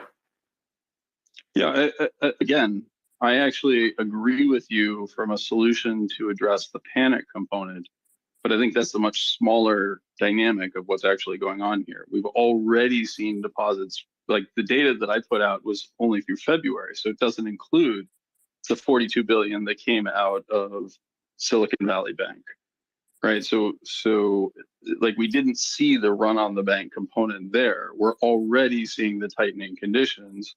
you can introduce that entity, the FDIC, too, right? And I agree with you. It will raise confidence in the banking system, although the people don't care, right? They really don't care. That's why you can get to 97% of the deposits being uninsured at Silicon Valley Bank. Everybody knows, like anybody who has any involvement in financial Well, markets they didn't care before, whatsoever. but they all care now, right? That's why PacWest is down so much. That's why FRC is down so much. That's why Schwab is down so much. They all care now. Yeah, again, I completely agree, but all that does is put us back to where we were, which is losing deposits. Which I think is okay. I actually think it's okay to lose deposits as long as you assume the Fed is going to cut next year. You just offered the solution though, right? Like assuming the Fed is going to cut, right? Which is the Fed actually cuts, right? Because we have 18 trillion of deposits roughly, and almost 30 trillion of bank assets and 5 trillion of securities. So if you can assume, you probably have better numbers when it comes to the monthly decline, but you could probably assume $50 billion of deposit losses for the next few months until the Fed cuts. And I guess the question so the question I would have for you, Jay, though, is when I think about that 50 billion in deposits that's coming out, who is it coming out of? And what is the impact that has then in terms of the individual bank liquidity?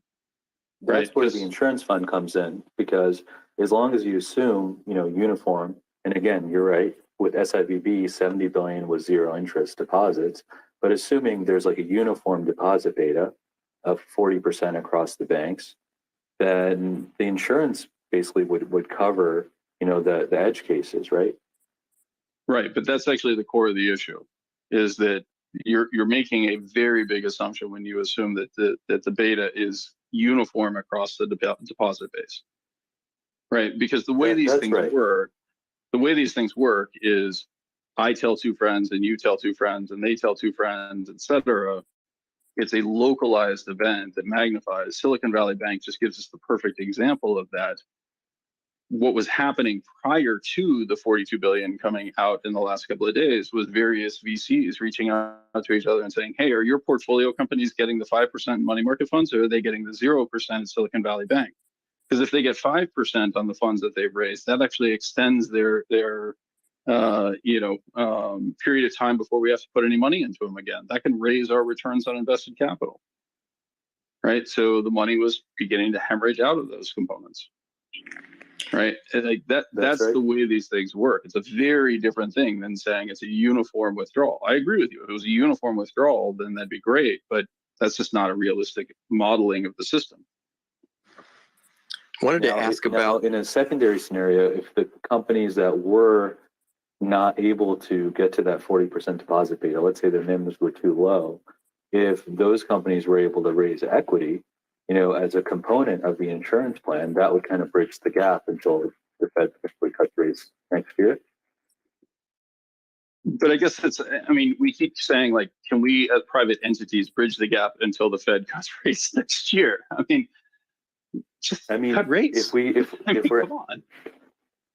Listen, I think they're going to cut the rates within the next 6 to 12 months, not right away. And that's actually the real solve. That's the real solve to the problem. Yeah, I think that's right. And so, that's part of what markets are reacting to. That's part of what we're all going through. It's just a recognition that the market has, the Fed's policy, they've addressed the barest minimum components of the issue that's at hand. And this has to end with the Fed cutting rates. Right now, how quickly they do that, we can't possibly know, because it really is dependent on the actions of one appointed individual. Yeah, is this something they're going to wait until the the scheduled date, or you think they're going to? How often have they preempted the usual meetings to do a rate hike? It's pretty unusual. We happen to have lived through 2008. 1987 was the original one. 1998 was another intervention of that type. But it's pretty. It's pretty unusual, and it certainly doesn't happen with markets sitting this close to highs and spreads sitting as tight as they are. Now, being close to my political folks, I do hear lots of chatter. Like, there are a lot of things spinning up. I hear activity on oversight boards and otherwise.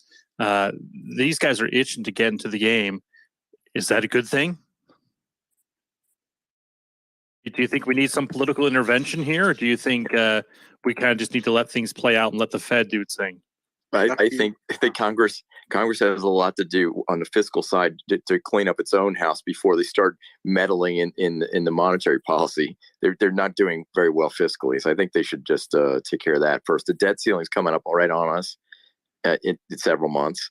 I think there's probably, if the surveys are right, inflationary expectations for next year at 4 something, and we have the 2-year at 4, the 10-year at the 3.5, whatever.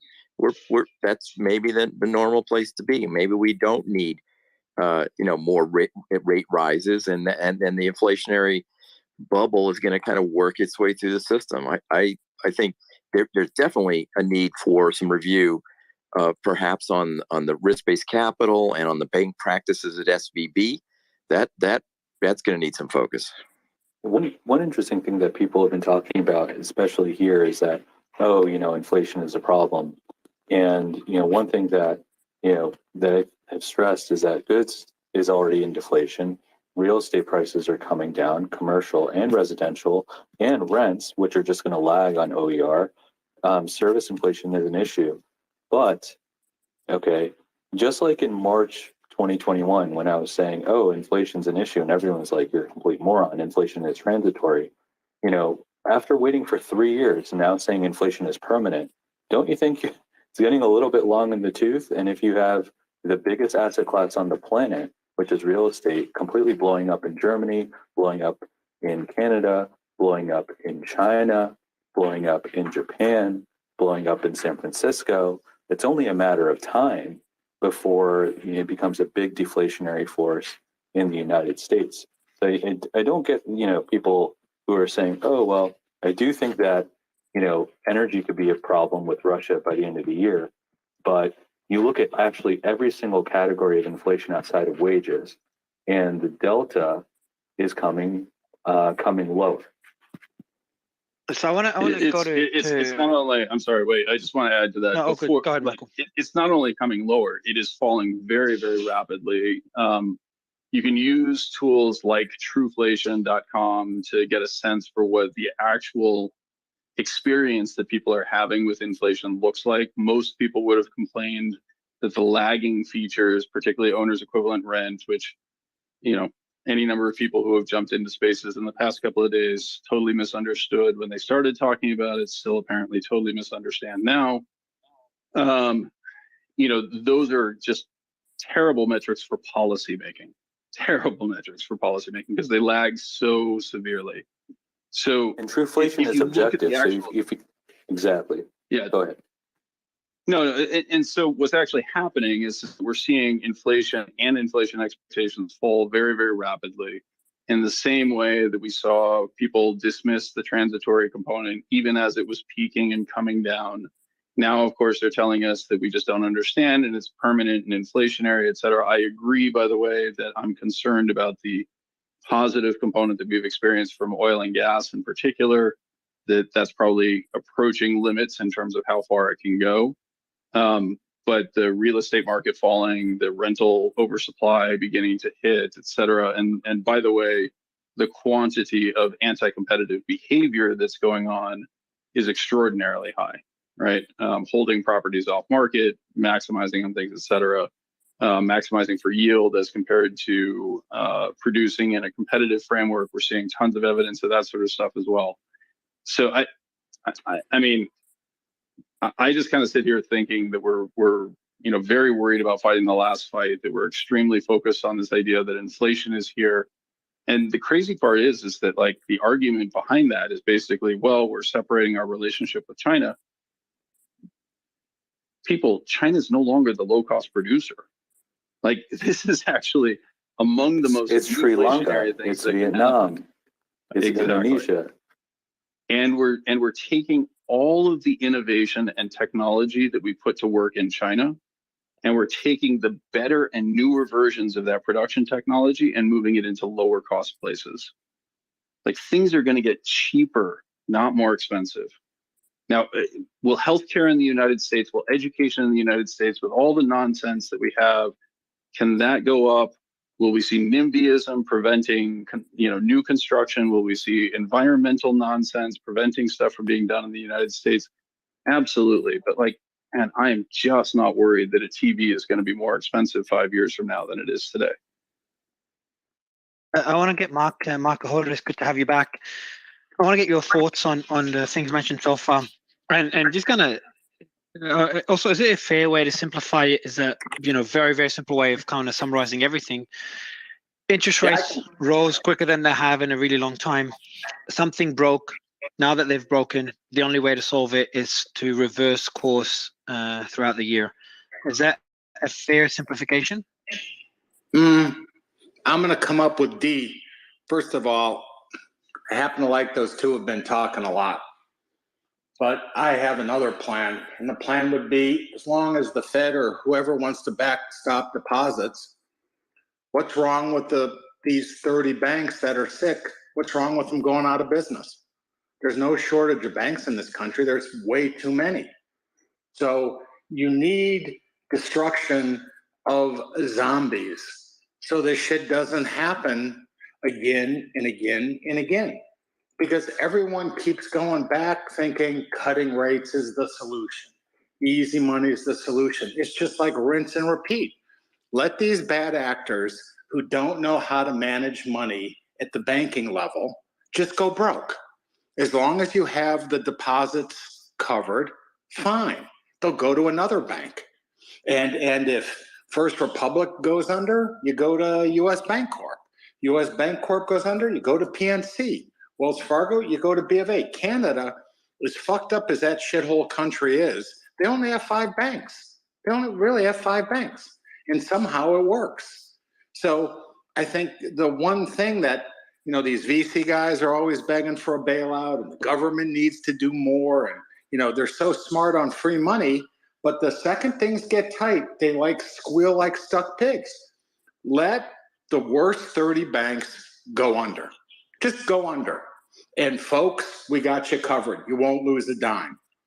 And that way, people will be rewarded for doing well and fucked hard for screwing up.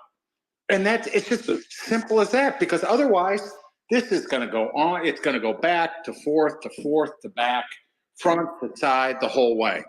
So that would be my thought. I think so Mark, by the way, I think banks go bankrupt. Yeah. I think we actually you just don't want PNC to go bankrupt.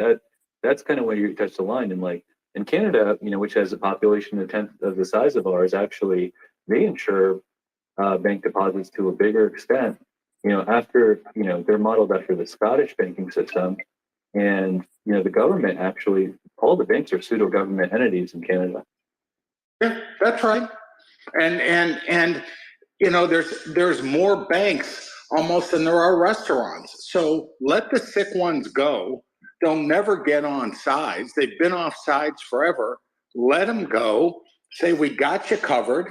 We'll wind it all down and go on from there. But the Fed keeps making mistake after mistake after mistake after mistake. So they're so caught in their underwear, they don't even know what to do at this point. And Janet Yellen, she talks like she's had a brain incident, and it's like crazy.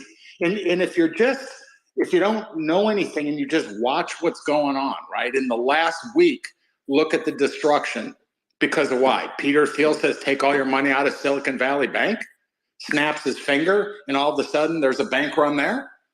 I mean, it's like if someone was looking down on this, it would be laughable what goes on. But if you let those banks fail, which are mainly regional banks, won't you get centralization among the big banks, which is exactly exactly what we don't need? And let me just add to that, Mario. The regional banks are not bad banks; they just happen to be regional. So they don't have toxic assets. They don't have bad anything. Right now, it's a scare play for people to move to the big banks because the consensus right now is out there, the fear is out there that regional banks, there's going to be a run on them. Why? Because they're regional. Well, Bank of America and Chase are too big to fail. They're going to be bailed out no matter what. That's safety. Let's flee to safety. It's just it's a psychological issue. It doesn't have any actual, tangible, numerical bad toxicity that's being at play here. It's all psychological. Well, I mean, the Northern Trust is a regional bank. I used to work at that hellhole of an institution. They've been around for 700 years. They're going to be around for the next 700 years. There's plenty of regionals or super regionals who would do fine. If Silicon Valley Bank fucks up, they should go broke. Signature is a fuck up. They were seized. Silvergate, same deal. And if you mess up and you're inside out on your ratios, you mess up on who you're doing business with, you take too much risk, you should go broke. They're not bailing out anyone. They're not bailing out anyone's hedge fund. So let me push back on the fact that you said Signature Bank is a fuck up bank. So I've banked with Signature Bank for many, many, many years, close to 9-figure accounts. They were absolutely the best bank that I've ever had the pleasure of dealing with. I still have tens of millions of dollars stuck in there right now. I had some that came out, but if I had to put them next to banks that I've already worked with, such as JP Morgan Chase, Bank of America, Citigroup, at pretty high levels, Signature outperforms and outmaneuvers those people in terms of relationship and how they've treated us as a client any day of the week. What happened here, in my opinion, and also a lot of people, I'm here in the Northeast in the center of the Signature Bank situation, it's all public sentiment. And on Friday, you had CNBC keep posting graphics about Signature Bank being tied up into Silicon Valley Bank and how it's a crypto-focused bank, it's a crypto-centric bank.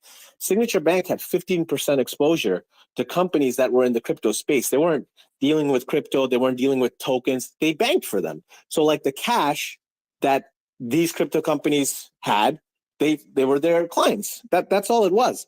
But as soon as the fear took over, I'm just time out 1 second. Whatever your name is, you've made a couple mistakes. One, you watch Cartoon Network, aka CNBC. Two, if you have $15 million in Signature Bank, you need your head looked at. Three, you have no clue what this company did or does. Yeah, I'm not saying I watch CNBC. People watch CNBC. That's the reality.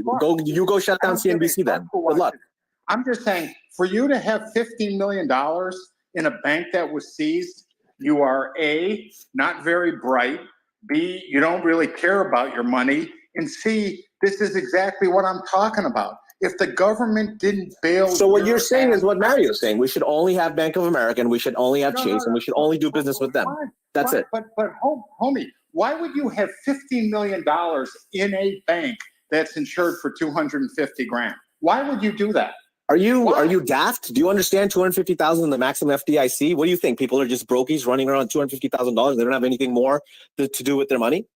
You have to put your money somewhere. You can't just split up. I'm not going to have 1,000 accounts with $250,000 in 1,000 different accounts. No. How about you? I actually do have 40. Raphael, question for you. I think what the homonyms in here. What do you think took down Signature? I wasn't using ad hominems. I believe Mark is using ad hominems. I got you. Much with me. Yep. So what I think took down Signature is the coverage that was given to Signature, lumping them in together with SVB and SI late last week. It created a sentiment within the deposit base of the people that were at Signature that bank's going to go. And one of the issues that contributed to this had to do with social media. So if you look on Twitter, there was wild allegations all over the place that were not really based on any actual substantial fact. So Signature Bank did not have any exposure to long-term bonds with inverted rates and different rate issues. Yes, How about SVB. FTX? FTX, the exposure to that was minimum. That was several months ago. This was a good old-fashioned bank run. This was a good old-fashioned bank run. What's happening with First Republic? What's their problem? You know what? I got to tell you, you're clueless because you have no facts behind what you say. How about Binance? How much business do they do with Binance?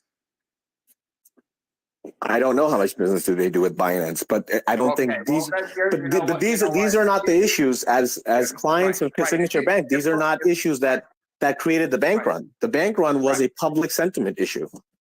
Right, and the FDIC, what they do is they read social media and decide to seize U.S. banks. Right? No. That's not the issue. You're not understanding. You just talk a lot, but you don't have any facts behind what you're saying. It's called public sentiment. The depositors of the bank, they go to withdraw the money from the bank.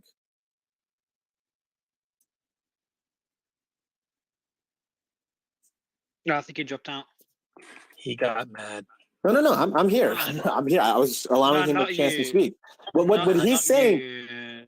Yeah, go ahead. Not you. I think Mark dropped off. Mark dropped off. So what I was saying. Let me just clarify my point very, very succinctly. Okay, the bank runs are created by the account holders of the bank, not the FDIC. The bad sentiment around Signature Bank that was created due to Silicon Valley Bank, that's what created the account holders of Signature Bank to try and withdraw their funds. This is just a classic, old-fashioned, old school, like polio used to be a thing, old-fashioned financial polio. It's a bank run, old school. People went and they tried to withdraw their funds. What's the reason for the bank run? I think what Michael, because I made that point to Michael earlier, Michael Green, and he did mention the reason for the bank run is the risk they took. No. See, what caused the bank run is the issue over crypto. Crypto has become is seen as a very. Sorry, we're talking about. Sorry. I was talking about Silicon Valley Bank. So you're talking about Signature. Signature, yeah, just not keeping up. Okay, so Signature. What you're saying is Signature. There was no valid reason for the bank run. None. Only fear. So then the question is, believe me, the bank that's going to go and pick up that, like pennies to the dollar or whatever discount they end up picking up for, they're going to have a jewel. If there's someone here listening to this space, it's a very, very, very good institution. And I flatly reject the ad hominems that he was throwing around saying I have nothing and whatever. Then they must have had $80 billion in deposit bases from lots of morons. That makes a lot of sense. And it's not because I haven't banked with Citigroup. It's not because I haven't banked with HSBC. It's not because I haven't banked with all the other banks. So the question that I've asked a few times throughout the spaces in the last couple of days, if good banks that have done the right thing, and correct me if I'm wrong, like Signature, get a bank run in the current market conditions so quickly, what prevents other banks that are also doing the right thing from having a similar problem? And could that then lead to a contagion? Because things like fear is spreading faster. Fear is spreading faster than it ever has. I think it's important not to forget how the world we live in today is very different to 2008. Taking this into consideration, that's what worries me. Is that even if no matter what the Fed does, if fear spreads based on various narratives that people start to similar to what happened with the VCs and Silicon Valley Bank, I'm worried about other well-capitalized banks taking a hit. So, I mean, can we talk about the actual strengths and weaknesses of SBNY, because I don't think we actually touched on them. Please do. So, Rafael, are you there? This is go ahead. So this is a firm that has about 15% exposure to the crypto market, but the bigger exposures to the business are actually not crypto. They're actually office and retail commercial real estate, which are the two worst areas of commercial real estate. And it's just, you can just open the 10K and look at what their assets are. Another interesting thing about the bank is that they actually had to give up, 10 billion of deposits because they wanted to shrink their exposure to crypto after what happened to Silvergate. So that was actually putting pressure on their deposit base. And then finally, in order to replace those deposits, they took out an $11.3 billion FHLB line, which I'm estimating cost about 4.75%, which increased their cost and lowered their net interest margin, which is their essential gross margin at the bank, materially, so that their forward EPS was already declining at this time. There was also a perception that this bank was also a lender, not only to office and retail and crypto, but also on the margin to some venture capital. And I think that the CEO was very surprised that the bank was shut down on Sunday. I was actually very surprised that it happened so quickly, but I would not put this bank, in the top 10 or the top 20 or even the top 50. Because I'm looking at US Bank as a comparison. I'm looking at Bank of New York Mellon. I'm looking at PNC, which has excellent customer service. I'm looking at TD. Like, there's several banks in the US and Canada that are regional and super regional banks that have better management, better customer service, less exposure to office, less exposure to VC, no exposure to crypto. So I just want to put it in perspective, like, it wasn't the best place. It wasn't as bad as Silvergate, and it wasn't as bad as SIVB in terms of the asset liability mismatch and the HTM losses, but I wouldn't characterize it as one of the best banks. Raphael, I'll put it somewhere in the middle between what you said and maybe my earlier comments. Of course, are there better banks? I'm sure they are. What I'm saying is, are they kind of what you mentioned? Are they in this like toxic class of ridiculously managed, crazy behavior, opening up startups left and right with insane funding like SVB and all these other like SI? No. Are there other banks that are really good also? Sure. But what I'm saying is, and you are also correct about the $10 billion because they wanted to reduce their exposure to crypto. Now, let's talk about the actual bank run, right? When the bank run itself happened, are the clients privy to all the information that you just mentioned? They weren't. I think that were they privy to? I think that anybody that could anybody in financial services that had a big account could open up a 10K, just like I could open up a 10K, you could open up a 10Q, or even the regulatory filings if they're more advanced, and look at what the asset and liability composition and read the earnings transcripts free on seekingalpha.com. I think that, maybe very few people did, but I think that it is possible that the bigger accounts did have, analysts or family offices had people looking into this for them. Yeah, no, I understand what you're saying, and there are some accounts I'm sure that did that, but most didn't. They have a varied deposit base, and I disagree with you when you said that they have a lot of retail and commercial, and those are bad things. They're very, very diversified. Aside from the actual number is like 17% exposure to the crypto deposit base, which they were reducing, and that's why they took a $10 billion cut. And they let go of a lot of their clients that were in the crypto space. They have a very, very pub fear in the sense of what drove crypto. All the headlines saying, could Signature Bank be next? Is Signature? I don't want to give out certain specifics of what transpired between Thursday and Friday, and actually even up until now. Well, right now it's an FDIC bank and everything is operating as usual, but we can't discount that fear factor, and that is the number one component. And to what Mario said, the fear factor is the number one does component. The Fed deal with this? The fear factor, you're right, is the number one component.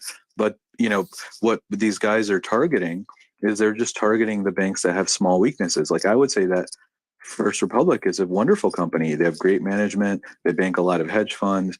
The problem is that they have 68% uninsured deposits. It could be a great company, but because they have 68% uninsured deposits, people were pulling out tens of billions of dollars on Friday, and JP Morgan had to give them a line of credit. Do you see what I'm saying?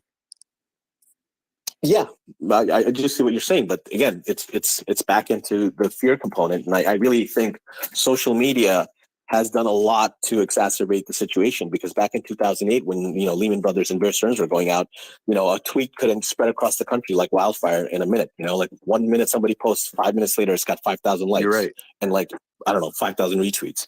So this is an issue. I'm not saying we should censor. I'm not saying we should do any of that. I'm just acknowledging that this is something we shouldn't that we need censor, to be aware of. but to give you credit, you're absolutely right. When IndyMac filed in the middle of 2008, and WAMU filed for bankruptcy. WAMU lost 16 billion in deposits. IndyMac lost, I think, $1 billion 3. Both of those deposit losses were over 10 business days. And in these situations, these two banks declined and went to zero in one day. So the speed of information is extremely important.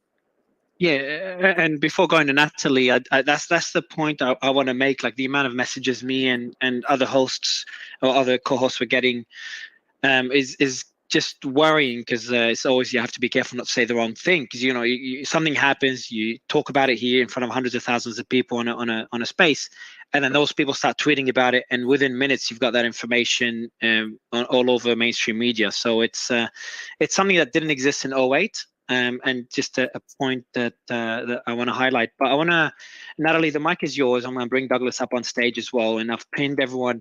For anyone that doesn't know, there is a newsletter that sums up what we discuss in the spaces. I've pinned it above. I've retweeted it on my account. So if you want to get an overview of everything that's being discussed by all the panelists, you could subscribe there. But Natalie, we'd love to get your thoughts on the discussion so far and get a take on everything. In the meantime, Raphael, do stay with us, man, because I'm also enjoying the discussion. Thank you so much. Well, as far as Signature goes, there is actually reporting that there might be some collusion going on because regulators wanted to kill off, another artery to the crypto system. So that's early, but Signet. According to Barney Frank, there apparently was no reason behind that other than wanting to go after this industry. And frankly, I really respectfully disagree with what Mark said earlier in the chat that we need fewer banks. I think we need more real competition between banks, not less. We don't want just too many, like 5 too big to fail banks. We want banks that actually have to compete for our business based on rules that aren't rigged to favor the people at the top and allowing losses to be socialized. And I think everybody seems to be waiting for more intervention and for the Fed to manipulate money again by lowering rates. And I mean, where does this end? And if you believe in free markets, I don't think that anyone should be calling for an expansion of FDIC. You should probably not even before the FDIC, because when that program began in 1934, only the customer's first 2,500 was insured. That's equivalent to about $30,000 or so in today's dollars. And then they bumped it to 5K, and eventually it was 100K, now 250. So, what's next? $1 million? Where does that end? Why do we keep having these bubbles? And so why should the taxpayer be essentially the co-signer on a bank's debt? Let the banks pursue, private deposit insurance and compete for us as customers based on how safe they are with their level of risk. Why should it be the government's job to instill confidence in what ultimately is supposed to It is a private enterprise. Okay, are they really responsible for this? Is our taxpayer money. No, it's not. The banks pay fees to the FDIC every year. It's an insurance company. Depositors pay fees. And then the government comes in and backstops these too big to fail banks. And so ultimately what I'm getting at is, the financial system right now as it is, it's a Ponzi based on credit. The government is in bed with these banks. They encourage everyone to get into debt because debt is the currency. The US dollar is backed by debt and essentially bullets. And after decades of bubbles, they've consolidated banks more and more. They've consolidated enterprise. They kick the can up to the sovereign level. Let's offload the BS on the working class through essentially debasing the fiat currency more and more. And people have to remember that every single fiat currency has failed. And so when you move from being a creditor nation that has capital and production, and now you need to just create exponential amounts of debt to create smaller and smaller amounts of real productivity and value. The system is broken, and it's not going to be fixed by the current system and solving it by printing more money and manipulating interest rates even more. We've just destroyed our price signal. So shame on the Federal Reserve for creating this problem by printing money out of thin air. They've lowered interest rates basically to zero, and then they encourage banks to take on unlimited deposits and loans and hold long duration bonds at near zero rates. Wash, rinse, and repeat, like someone said before. And shame on the bank for mismanaging their risk, and on the executives who sold their stock ahead of the collapse of the bank. I mean, that's really disastrous as well. And shame on us for continuing to elect and support people who essentially tell us what Ayn Rand warned us about 100 years ago, that we have to get their permission to produce from the people who produce zero, and that money will just thanks. Thanks, Natalie. All your comments are valid, but except for the inflation. The inflation one, we've had 2,132% inflation at 3.55% since 1934. So if you multiply that through to the 2,500 number that you stated, that's 500,000, and we've had no increase on the insured amount for 15 years. So I don't know where that number came from, 30,000, but it's not even relevant. Jay, can you give JJ? Can you also give clarity? I just want to ask you another quick question. By the way, Wealth Theory, big fan of your account. Welcome to the stage. The FDIC is not backed by the. Correct me if I'm wrong, but it's backed. It's a bank-funded institution. It's not backed by the taxpayer. Is it correct, or am I wrong? So banks fund it. You could say that they're pulling it from the depositors, but then you could say, anything's like that. You could say that the Chinese are raising prices on our metal, and it's not Home Depot raising prices on metal. It's just semantics, but the banks are physically paying for this. It's a very small percentage of NIM. And if without the FDIC fund, you would have more bank failures, and the volatility of the GDP decline would be so severe that entire family businesses, going for multiple generations, could be wiped out in a 2 to 3 year type recessions like the ones we used to have before the FDIC was put together. So I actually don't understand that type of logic at all. I view it as a private insurance company. I want to go to Natalie. Another quick question, if you don't mind. My mic's playing up. Are you critical of the backstop, the deposit backstop that we saw? Because the bank itself, the shareholders are not being bailed out. The only people being protected are the people that had their money in the bank, trusting the bank, and using that money to build their business. Do you think making those people whole is not the right decision? And if so, what impact would that have on the financial markets as a whole, and potentially more banks being impacted and eventually reaching Main Street?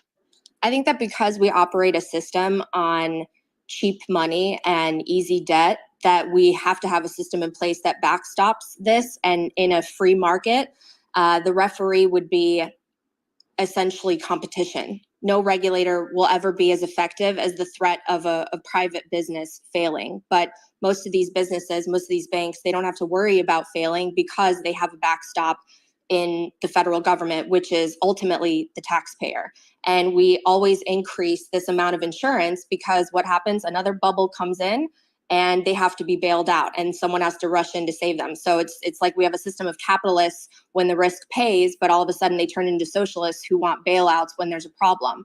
And this is why I'm a big advocate of Bitcoin, because Satoshi wrote specifically about this problem within the white paper, saying that the problem in our current system is that we need to trust the banks, and the banks lend out. Who is Satoshi though? Who is Satoshi? Satoshi Nakamoto.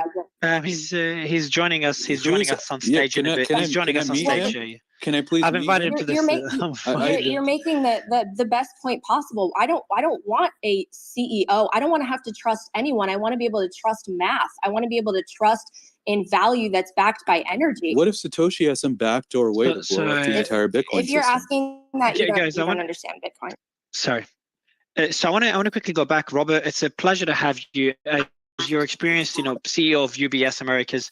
I'd love to get your thoughts first on the discussion in general, but especially the discussion about Signature and why people left Signature. Because I'm genuinely curious as to why they left the bank, and I'll use that answer to kind of make a judgment on the risk for other banks that could be doing the right thing. And Mario, thanks for having me on. I think the last couple of days, your conversations have been incredibly insightful. So I was at the Lehman crisis, brought in by the New York Fed that weekend. I was overseeing UBS.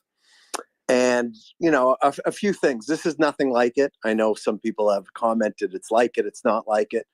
And I think there's a few things to just make sure everyone's aware of. First of all, some people are making comments about FDIC. Yes, it's private. It's a tax on the banks. And they will continue to grow that tax on the banks to cover a lot of these things. I think the term bailout is semantics, but there's a few things that were done that could be done again. There was in 2008, there was the transaction account guarantee program. So if this was, a normal circumstance, which it wasn't, because 15 years ago, we didn't have digital finance and we didn't have social media when I was sitting there that weekend. So we couldn't have had a withdrawal of $42 billion in a day. But if someone was always concerned about, let's make sure we can pay payroll, That's what this transaction account guarantee program was. They increased the FDIC levels to make sure that companies could make payroll. So now that was taken away and now has to be reapproved by Congress because it was deemed that the FDIC at that point did their jurisdiction. But there were tools that we used in 2008 and 9 that we could use again. I would say, number two, these three banks that everyone's talking about, Silvergate, Silicon Valley Bank, and Signature, couldn't be more different. But what happens is, I hate to use UBS as the example, in the worst of times, people will say, I'm going to go to Goldman Sachs because if they can't do the deal, then it's okay. My job won't be in jeopardy. We used to lose those type of deals during the tough times, UBS versus American firms. And I would say this is no different. There isn't a risk manager at a company that's not being asked, should we keep our money at Signature Bank or Republic Bank, or, should we take that risk? And even though right now everyone's saying, well, all deposits are really theoretically been guaranteed. That's the unintended consequence of approving, two banks' deposits. No, that's not accurate. Right now, they've guaranteed the deposits of two banks. That's it. It feels like likely there's going to be this moral hazard of a third, fourth, fifth, and sixth, but we don't know. And people forget, Bear Stearns was saved. Lehman Brothers was not. I walked in that weekend, and on that day, Paulson walked in. First thing he said is, we will not bail out Lehman Brothers. So we had to have a private sector outlay for that. And the government wasn't going to be involved. So, you never know. I hate to say in this environment of, government sometimes picking winners and losers, you never know which side you're going to be on. From that day on, all of my money has been at UBS and JP Morgan. And anything that's away from that at some of the minority banks I want to support are $250,000 and below. So what happens with Signature Bank? Today, managers are saying, okay, we saw Silvergate, obviously crypto exposure. Who's that next possibility of crypto exposure? I know someone said, well, they only had 15% or 25%. It still had more than most other banks in that competitive space. So they're the next one people are looking at. Some people say, okay, what's the next bank that, lent to mainly venture? That's that next bank. Remember, if you're not diversified, then you become a risk. First, it was crypto, then it became venture. And these are the risks that every manager at every company is saying about their working capital. The second thing I may add, and I'm happy to take questions, it's amazing to me that no one's talking about sweep accounts. Most deposits are not in a checking account. Most deposits are in a sweep account. So they get their day-to-day needs for working capital, and the rest they sweep in a money market account. So if you look at what happened with BlockFi, if BlockFi didn't announce that their, whatever it was, 25 million was in a money market account, they would say, oh my God, there may be a discount. Money market accounts haven't broken the buck at all. So I just think there's a lot more to the story that experience has given us. I hate to say, this is a question, this is really about social media and digital finance kind of running faster than a government can run, running faster than a bank can sell assets. It just ran fast. This is not the same at all the other regional banks. I heard someone talk about, a Chicago bank. They're much different. Not every bank's built the same. So I'll pause there, Mario, but I appreciate that you let me give some insights.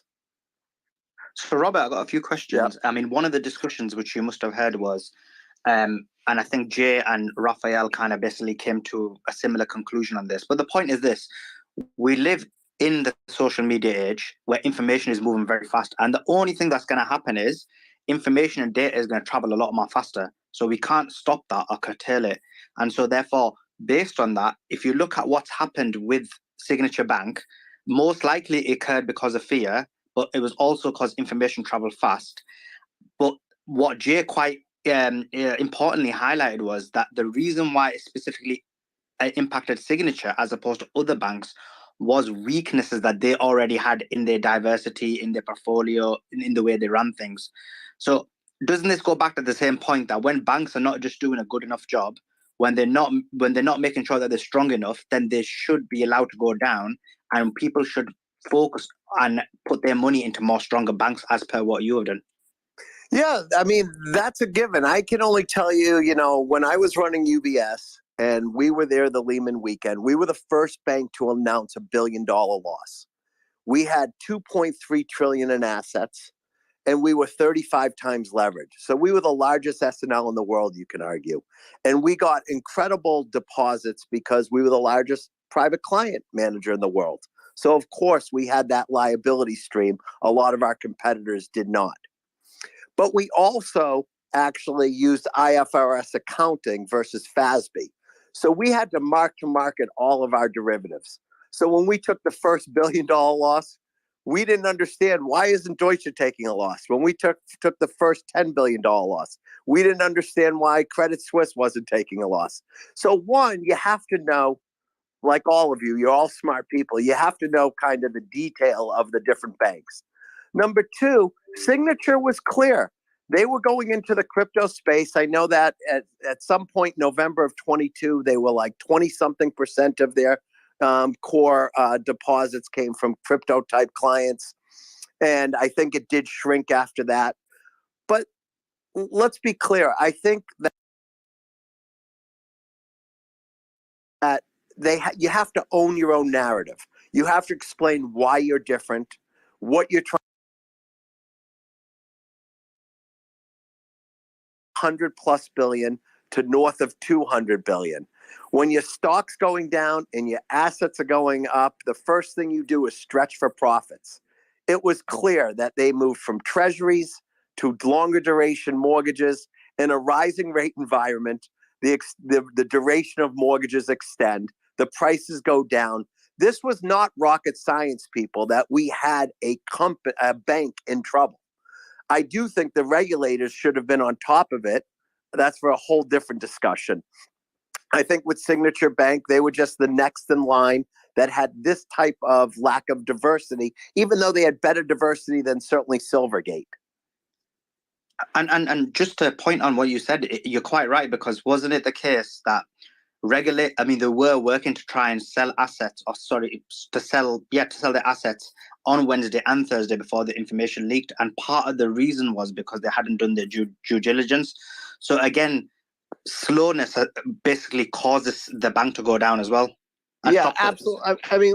I mean, listen, no one can sell assets as fast as 42 billion withdrawal of deposits. Let's just be clear. That would be very difficult to do. I would also say they could have easily done a deal simultaneously with announcing the loss 48 hours before that, 72 hours. They could have gotten some venture and private equity firms to literally buy, the stock at a 30% discount plus warrants. And they could have, we're talking, in my opinion, about mismanagement of communication and narrative. There is no reason that this bank went under. Okay, they shouldn't have gone under on a $2 billion loss. Yes, there was probably going to be deposits pulled, but you could have easily raised money for a type of franchise like this. So why did they go under, Robert? I think they went under because, honestly, their narrative was wrong. They announced the loss before they had the funding done. Rumor has it, I think they had 500 million of 2.5 billion done, but supposedly they couldn't get the mechanics done on closing the deal. But that's stupidity, right? You could have paused on the loss announcement. You could have waited a day. I think we all sign NDAs all the time and look at big boy letters all the time. So there was a different trade here to do. And talking about this whole idea, someone earlier was talking about, well, does that mean everyone's guaranteed? And, obviously I have a lot of respect for Bill Ackman, but if you look at how I responded to him, if you want all the regional and community banks to have all of their deposits guaranteed, then we are saying that we want those banks to become a utility, in my opinion, and we have to relook at how we look at their risk and profits. because you can't have it both ways. You can't have your risk backstopped, but then you get to retain profits without some sort of risk metrics and capital adequacy. So, I think we're going down a slippery slope here on things that some of the people I'm hearing are asking for. And Robert, you've actually hit the nail on the head on an issue that actually concerns most Americans, because the concern is this, that actually now that they've basically almost given unlimited insurance for these two banks, they've almost set a precedent that if a third bank, let's say the First Republic goes down, they're going to have to basically help them out. So that's the first question. I mean, from a logical point of view, let's say on Wednesday, First Republic was to go down, they would probably have, do you think they'd have to move in? And that's the first point. And the second point is, if now they've created this pop issue, which, as you said, Bill said, it should be unlimited, when you're basically protecting unlimited banks for the unlimited amount of money, that's like trillions of dollars. Is that sustainable? I wouldn't just before you answer, Robert. Just before you answer, just first breaking news: for anyone in crypto, the Justice Department is now investigating the One's Terra stablecoin. So it's a positive development, in my opinion. Robert, as you answer the question, just want to make it clear, Slayman, like the no one is protecting the shareholders. It is just the depositors. We should be very clear. I mean, which is why I haven't used the term bailout, although I should tell you on TV today, Sheila Baird, former FDIC, used the term bailout. I was on TV with Mohammed Al-Arian. He said we've already moved to where everyone has a guarantee. I have not said either of those yet. So a couple things. I think when we use the phrase bailout, it's just semantics. I think depositors would have gotten 100 cents on the dollars anyway. And I think what the Treasury and the Fed and FDIC just did a faster, orderly liquidation.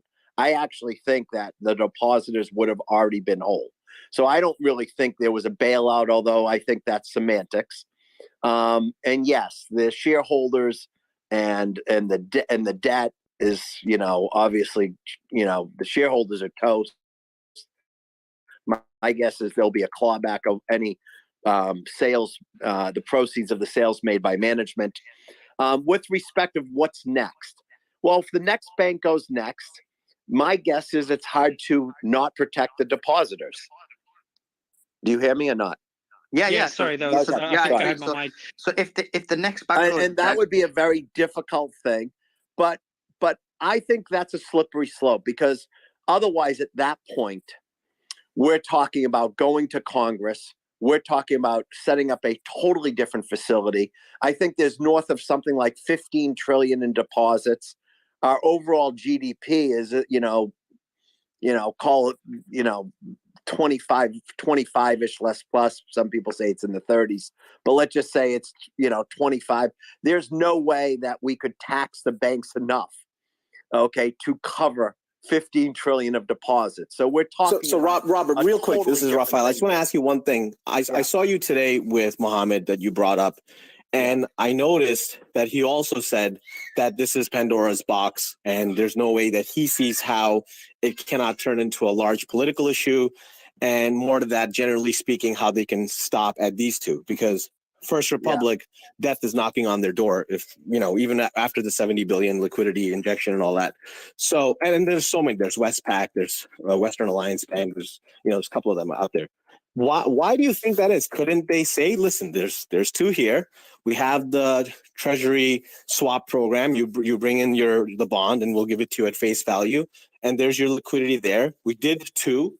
Why not draw the line here?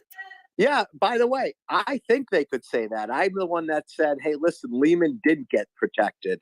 I've been in an environment where you are not protected. I think they'll work like hell to get a private sector, takeover. And I think if they had more time, they would have had that with Silicon Valley Bank, is my guess as well. But, time wasn't their friend when, and that's the same thing with the Lehman crisis. Time wasn't our friend. We thought we had a deal Sunday night. The UK said no to it, and then all of a sudden we open up Monday morning to the most contagious environment we've seen ever. So one, I do think that there's a chance that they take a step back and say, hey, we've given the facility, and really the facility is just an extended discount window that you don't have to pay, a toll for, right? You're getting 1 for 1. So that's one. Number two, my guess is there are going to be, possibilities of mergers and takeovers, that are already being in discussion. So I'm not sure they're going to go down that road. Number three, I do think there's always political rhetoric, right? Most of you know I advised Obama, and I'm close to the Biden administration. I mean, there's always a moral hazard and unintended consequences on whatever you do. You see some of the officials, like I think it was Nikki Haley, calling it a bailout, or Tim Scott making. So anyone who's running for Senate, for Congress, for president, there's going to be, one side or the other.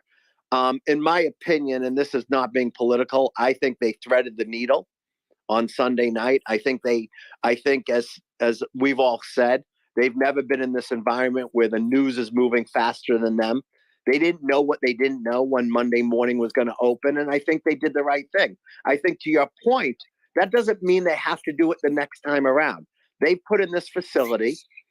Also, First Republic got, I think, $70 billion of a facility as well. I mean, we're saying their demise because of a stock.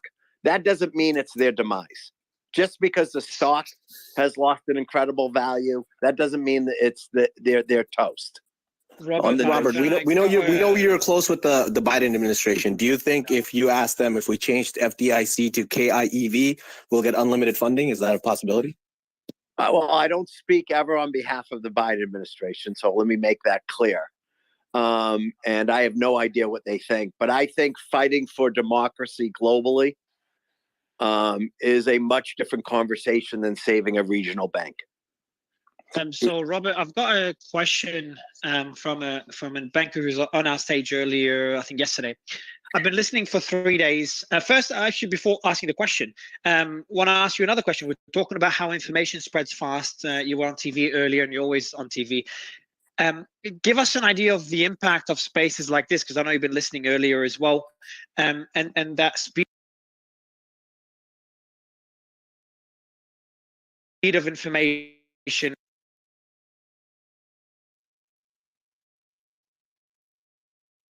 I'm asking this for every special guest we get. I'll ask this question to Michael Green in a bit as well. What's your experience on the space and this new medium of information? I mean, I think what you're doing is you're picking that back up for everyone. I'm not saying there's everything I agree with Mark Cuban or Bill Ackman, but if you can listen to them, take everything you can. I'd like to think if there's one thing you can take away from my conversation today, that's one more thing than you had going into it. I think this is a great forum. I think that, I think there's a lot of diverse views right now. I think there's a lot of anxiety. And Mario, I think the one thing we have to do is make sure that if facts come out that are off base, we probably going to have a fact check with you, because I do think that so many people are listening. And so many people view these insights as sometimes gospel. We just need to make sure that, when I bring up something like, the transaction account guarantee program, that's something that's factual. When I bring up sweep accounts, those are things that are factual. Those are some things people aren't talking about. So I do think, someone made a comment, the FDIC is, government is backed up by the government. No, I think it's good that they were told no, it's actually the banks do it. I think equally, though, banks can't afford to guarantee all of the deposits. So I do think we have to just make sure that, I think you're doing a great service. And I think in this post-COVID environment, I think a space like this only grows. Hey, So Robert. Just to add to that, Greg, Robert. just quickly, guys. Just 1 second, Mario. So just to add to that, Robert, what's like, not just because I'm a co-host on this, but what makes this Twitter space very important is, as you said, we've had people from diverse backgrounds, diverse positions. It's essentially a space where you can hear views from everybody, something you don't get in the mainstream media, something you don't get elsewhere. And so that's why I think it's important. And that's why we've had people from both, as you said, from the Dem side, from the Republican side. I want to be clear. I was president of UBS before I was advisor to the president. So I am a capitalist, true and true. Anyone who's heard me, on TV, I don't make capitalism political. Hey, Robert. That's a very, very important. Grant, do you mind if I'm just going to ask one question? I'll go to you right after. It just is coming from one of our earlier panelists. So I'm going to read the question now, and then I'll give the mic to Grant. I've been listening for 3 days. Great show. I would like to hear about the future. Our government has backstopped the banks to the tune of 600 million. Instead of debating whether we should have backstopped, can you talk about the inevitable next problem? In 2008, there were plenty of these moments of feeling okay before the next shoe fell. And that's a question I've asked earlier. And before you answer, Robert, I just want to give a shout out to Danish and Jay for being our fact checkers for 10, 15 hours a day. So much respect there. Well, But Robert, would love your thoughts on this point. I mean, listen, I think it's imperative. If you know, I only can tell you what I've been saying. I said right away that the FDIC could give 75 cents on the dollar immediately. We know that the assets covered at least that amount. I think they should have made that statement on Saturday. I think it would have. So I think we have to make sure the narrative's right for the next thing. I also think that when you listen to, you know, what people were saying, whether it was Mark Cuban or others, you know, a lot of people are saying, well, we got to make sure we have payroll, right? I think we all agree that, you know, deposits should be protected for payroll and those type of transactions. Like I said, there was the transaction account program. We have that. Congress can approve it. I mean, that's an easy fix. That way we're not kind of protecting. Can you define that program, please? A lot of us don't know. Yeah, the transaction account program was a program that we that was in during the Lehman crisis. So I think it was either 08 or 09, where they increased the FDIC limits that were aligned only to transactions like payroll. And they did that. They lost, you know, eventually that jurisdiction went away, but, you know, Congress can reinstate it. But there are tools we can do that all of us don't say, oh my God, we gave a windfall to, you know, rich guy Robert Wolf. Okay.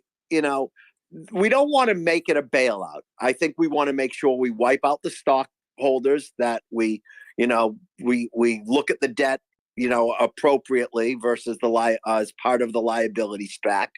But then there are tools where, you know, we can help depositors. I don't think it would be great if everyone went to 5 money center banks. That being said, that's the discussion being had by everybody today. Don't kid yourself. There isn't a company who's not talking about it. Hey, Robert. Grant, Grant had a question, so I want to give him the mic. I did interrupt him, but there is breaking news on the Terra USD, so the stablecoin investigation. I'll read out exactly what they said. Federal prosecutors are looking into Telegram conversations among employees at Jump, Jane Street, and Alameda Research about potential bailout of Terra last May and whether possible market manipulation was involved.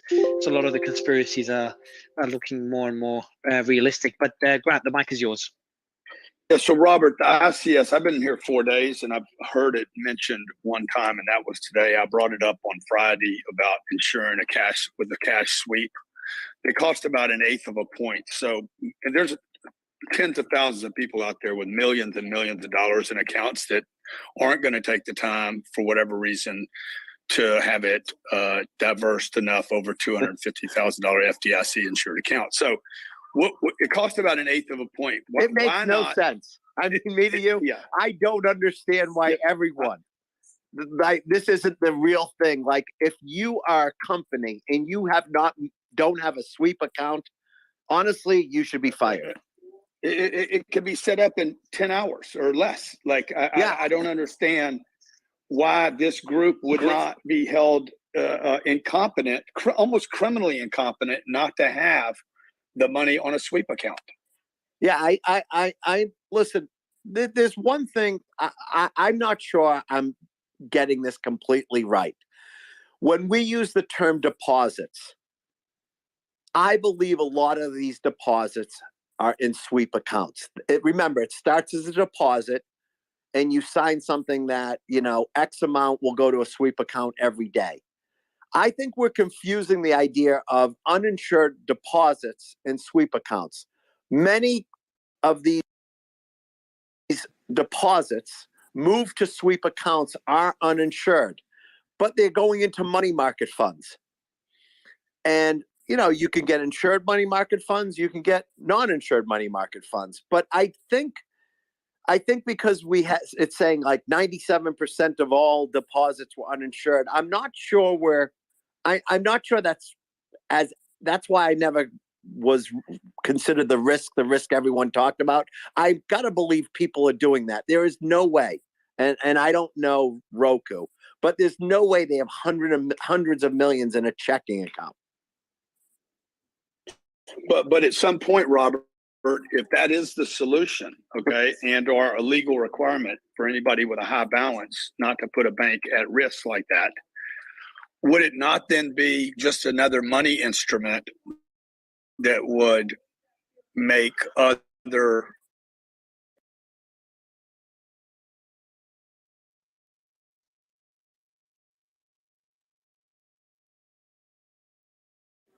Yeah, I think what you're going to have to do, I'm not sure who's speaking, but I think what you need to do is of debt instruments that are more safe. You know, people forget that, you know, I hate bringing it up, but when I was running UBS, you know, we're the ones that paid 19 billion of student loans par because, you know, they were being sold as, you know, cash equivalents. You know, so I do think we're going to have to set up new instruments that give people the ability to not have to withdraw their deposit and buy a treasury bill. But it's also important that that bank gives fair market rates.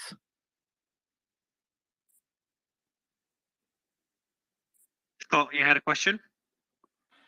Yeah, my question, Robert, hi, was actually, you made an interesting point, obviously, about the slippery slope and that potentially they could stop at two banks. I think that's really the most important thing to discuss right now, because if they're not willing to backstop further banks, then isn't this just kicking the can down the road to another inevitable problem in the same situation? So it seems like they're almost gambling that perhaps it will stop here and to be able to stem it and not have to deal with this again in the future. But the fact is, as many have said, without the bank run and sort of the lizard brain humans all running at the same time, these banks probably would not have gone under. So isn't this a crisis of confidence? And you would undermine that confidence entirely if you didn't backstop the next bank, and you would have this problem times 10. Yeah, listen, like I said, I don't know if they will or wouldn't. So I don't want anyone to say Robert Wolf said they wouldn't backstop. I have no idea. I know today they have not guaranteed more than two banks. You know, just like when the Fed tells me they're going to raise rates, I believe it. So today it's two banks. That's all I know. So I do think it would be hard to say no to a third. But I also think that they added the facility. The facility can be utilized. And I do think that it's up to management of these banks to start making sure they communicate their own narrative. You know, First Republic, you know, came out and said they have 70 billion of the new facility. Plus they have the facility with the Fed that they can use. So I think it's trying to own their own narrative and make sure. And the one thing I will say, we're all smart people. Not everyone's created equal.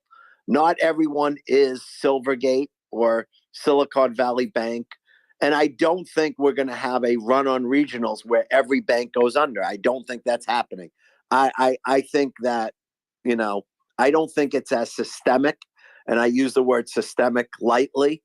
But I don't think that we're going to have a run on every regional bank. I don't think that's going to happen. But we could have, if not. But we could have had that run on the banks if not for the Fed stepping in on a Sunday. If we had opened up the market on Monday without the Fed stepping in, I think that you could have seen that, which is just why. Absolutely. Yeah, like absolutely. On the razor's edge. I mean, so one more event like that, you have to assume that if it's not backstopped, you, as I said, you sort of just have this problem once again. It's just, it seems like a very difficult needle to thread at 1, 2, or 3. But if we get to 5 or 6, you're quasi-nationalizing banks if you're backstopping everyone. And I'm not sure they could thread the needle again, right? We don't know. And that's why I think you have a lot of smart people saying, you know, they're going to have to guarantee every regional bank. All I'm telling you is there's not enough money.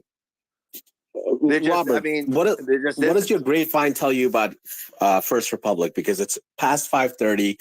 Wire hours in most banks, wire rooms are pretty much closed now. I mean, they might be sorting through after hours. I know on Friday the Fed extended the time from, I think the official Fed time is 6:30 or 7, and they extended it to 11:30 p.m. At least that's what, like, as someone on the signature side of things, that's what we were told as an account holder. What do you hear now about First Republic? Because are wires still in queue? Are they stuck?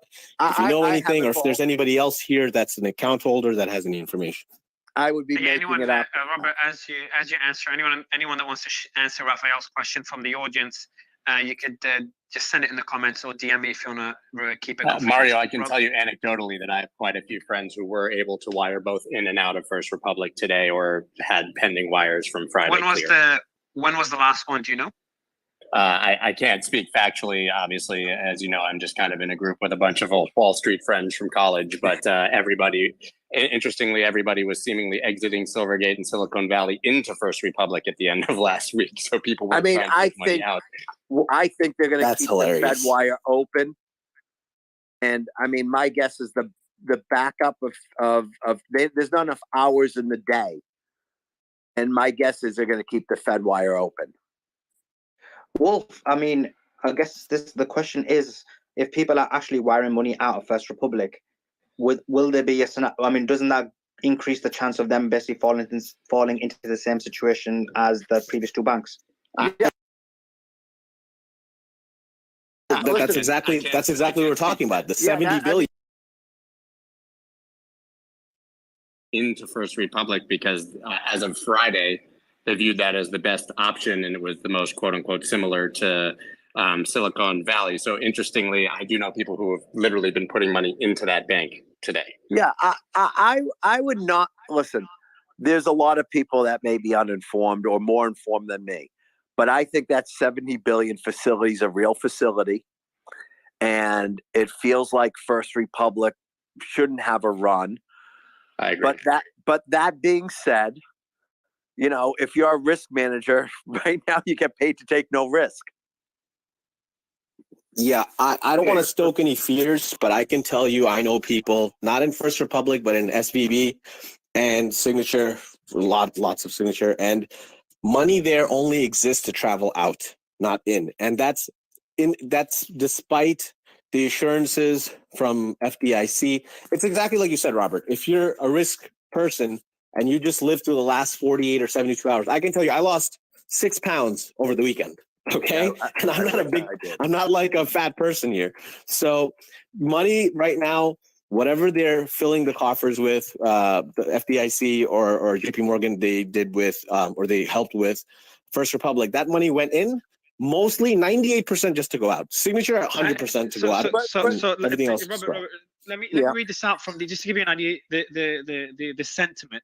This is the question that we keep getting. I'm going to read one of them out. Can you ask this question? Why should I keep my money in banks when they use fractional reserve banking? As a small business owner, I can afford to use money. They are guaranteeing huge business owners, but middle class is left behind and lower class is far behind. The narrative is already spreading, and I'm just concerned that if this trend continues, it could spiral. You could put your money at Treasury Direct. You could put your money in a brokerage. You could put your money in several different places, or you could just spread your money across multiple bank accounts. I mean, there are a lot of different ways around this issue, that don't involve. But then you've got the problem that it goes out of regional banks and it centralizes around the big guys. I mean, you could. I have like 40 bank accounts. You could, have them across super regionals like PNC. It's actually not that difficult. It takes like less than a couple minutes to set up an account and do the wire. It takes 24 hours for the wire to go through. You have. I also think. I don't know who's speaking, but I think that makes a lot of sense. But remember, if you have a sweep account, you can say, I don't want more than 250,000 or 500,000. Pick what the risk is. And I want the rest swept into a treasury fund.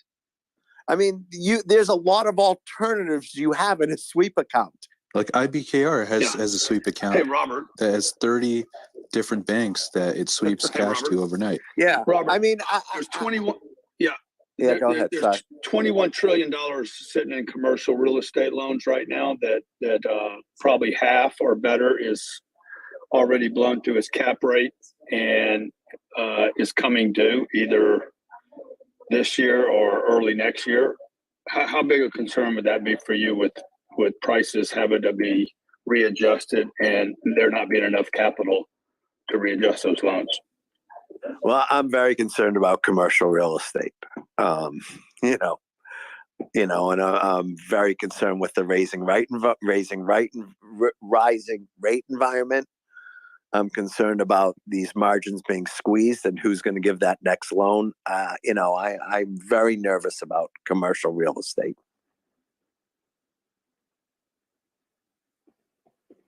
Because the deposit problem doesn't resolve that. The insured sweep account doesn't. No.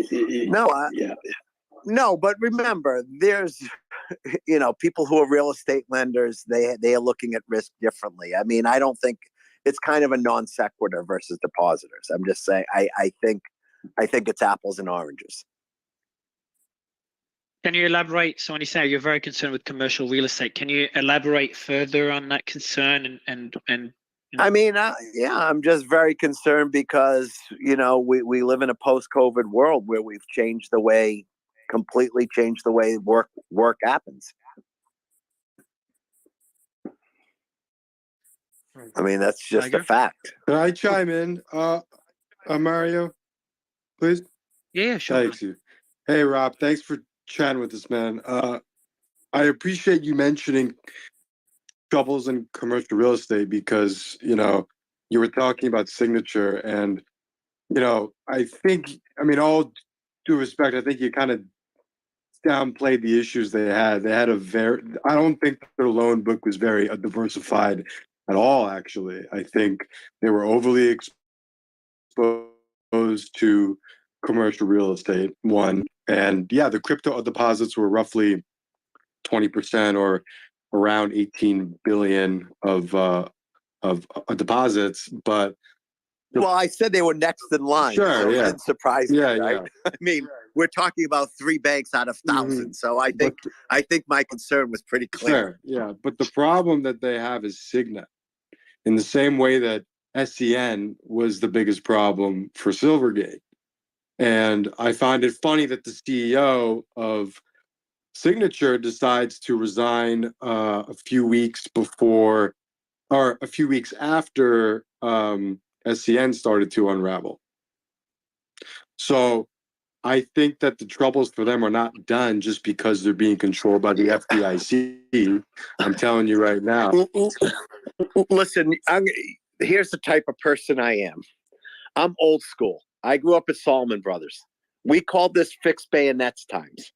Everyone was in their seat early. Everyone stayed late. When I went to UBS and we did a rights offering when we were in trouble, I was the first one to say, I'm going to, buy into the rights offering, and I didn't sell the stock. I think if you're part of a senior management, okay, you're the team that leads by example. What I've seen over the last few days and the management of some of these firms, I don't even know what to say. Honestly, I think I don't even know where to begin. Maybe it's because I've been out of Wall Street for 10 years and, I still think I'm back at using a Quotron. But this is insanity to me that the way management has been acting, and it's me first and client second. I just don't think that's and so it's not surprising to me that these are some of the firms that are in trouble. Absolutely. And it's no surprise either because the chairman recited the greed good monologue from Wall Street in an EY presentation. So I'm not surprised by your thought process. But yeah, I actually think the legal troubles for Signature are going to proliferate. They already have a DOJ investigation right now in process. And I think there will be a serious investigation into. I mean, someone made a comment earlier that they think and this is not that they think that, the regulators closed down crypto. Closed down Signature Bank because they had crypto. I think that's complete horseshit. I'm not saying that. I'm saying that I think. No, I know, but someone made that comment. I think it's to your point. Right. They saw more risks, and they probably didn't think that it was an orderly liquidation to happen with the amount of deposits that they thought were going to be removed. Sure. Yeah. I've heard some murmurs from mid-level rank and file people at Signature say that opine in this rumor mill, right? One of the reasons maybe why they stepped in so fast on Sunday is because of their Signet, which is their like crypto real-time cash conversion, some sort of online platform. Yeah, maybe. Well, yeah. So I don't want to spread fear. I just feel just want to mention this. I think it's validated enough. My good friend has a very sizable real estate holdings, commercial and residential, in a southern Orange County, high-end beach city. He banks with First Republic and is scrambling right now to move money. And then he says, I ran an LE task force for 10 years. I am not prone to misleading or making false statements. So just thought it'd be worth sharing that just from the audience. I do have another question. Well, Mario, based on what you said, and Robert can answer this. What I found surprising was when Wolf said that people are actually putting money into right now, today, into First Republic. Like, who's doing the risk assessment and allowing that, or risk management, and making that decision? Do you think that's a good decision, Robert? What's a question? Do I think it's a good decision? People are putting money in First Republic today. Correct. I don't even think we should answer that. Yeah, here's what I would say. I'll answer it. I'll say God bless them. I'm not a risk manager. I would tell you that I'm not sure I would as a risk manager, but if you ask me, do I think that $70 billion facility is game changing and it makes First Republic, in my opinion, absolutely capable to proceed as a going concern? I believe yes. And I believe if you were banking with them, and you got that facility, then I actually think there's some smart things you can do to de-risk yourself. Like I said, with the sweep account, moving into a treasury for a short period and work with them. I think that, loyalty goes a long way with me. But this is Mike Green popping in. This is, first of all, a question that nobody in this room should answer, like, should you do it or not, which that falls into giving advice, right? The second component, though, is Robert, you actually hit on the really important component, which is partnerships work in both directions, right? And the management teams don't really show any evidence of desire to work in partnerships. And so you are seeing some of the impacts associated with that. Like, if I'm a corporation working with First Republic, banking with First Republic, what is unique or different about the services that they're providing? How are they going to reward me when they've failed to pay me any reasonable return on my deposits and have been taking advantage of, the inattention and not turned to me and said, hey, maybe you could make more money if we swept it into the treasuries on a proactive basis. Yeah, I think this is a time. Listen, Michael, I was listening to you and I really liked a lot what you were saying earlier. This is a time where you got to hold your customer's hand 24/7, looking for that 25th hour of the day and 8th day of the week. I was working all weekend trying to talk to some of the companies I invest in. Do they need help? This is the time of customer relationship, right? When everyone's doing well and we're ringing the bell, that's the easy time. This is the tough time. I'm hopeful that First Republic is doing that, is reaching out. I don't know what people are doing, but I will tell you, it didn't feel like, Silicon Valley Bank seemed to me to have an incredible number of loyal customers. It also seemed like it went a little too far. If you have to do all my banking with one person, then you become a monopoly of that company.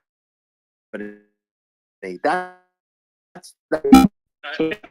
with that. I think that's part of the underlying dynamic that you're referring to, right? We've generally, as a society, decided that there is no responsibility to the community, to the customer, et cetera.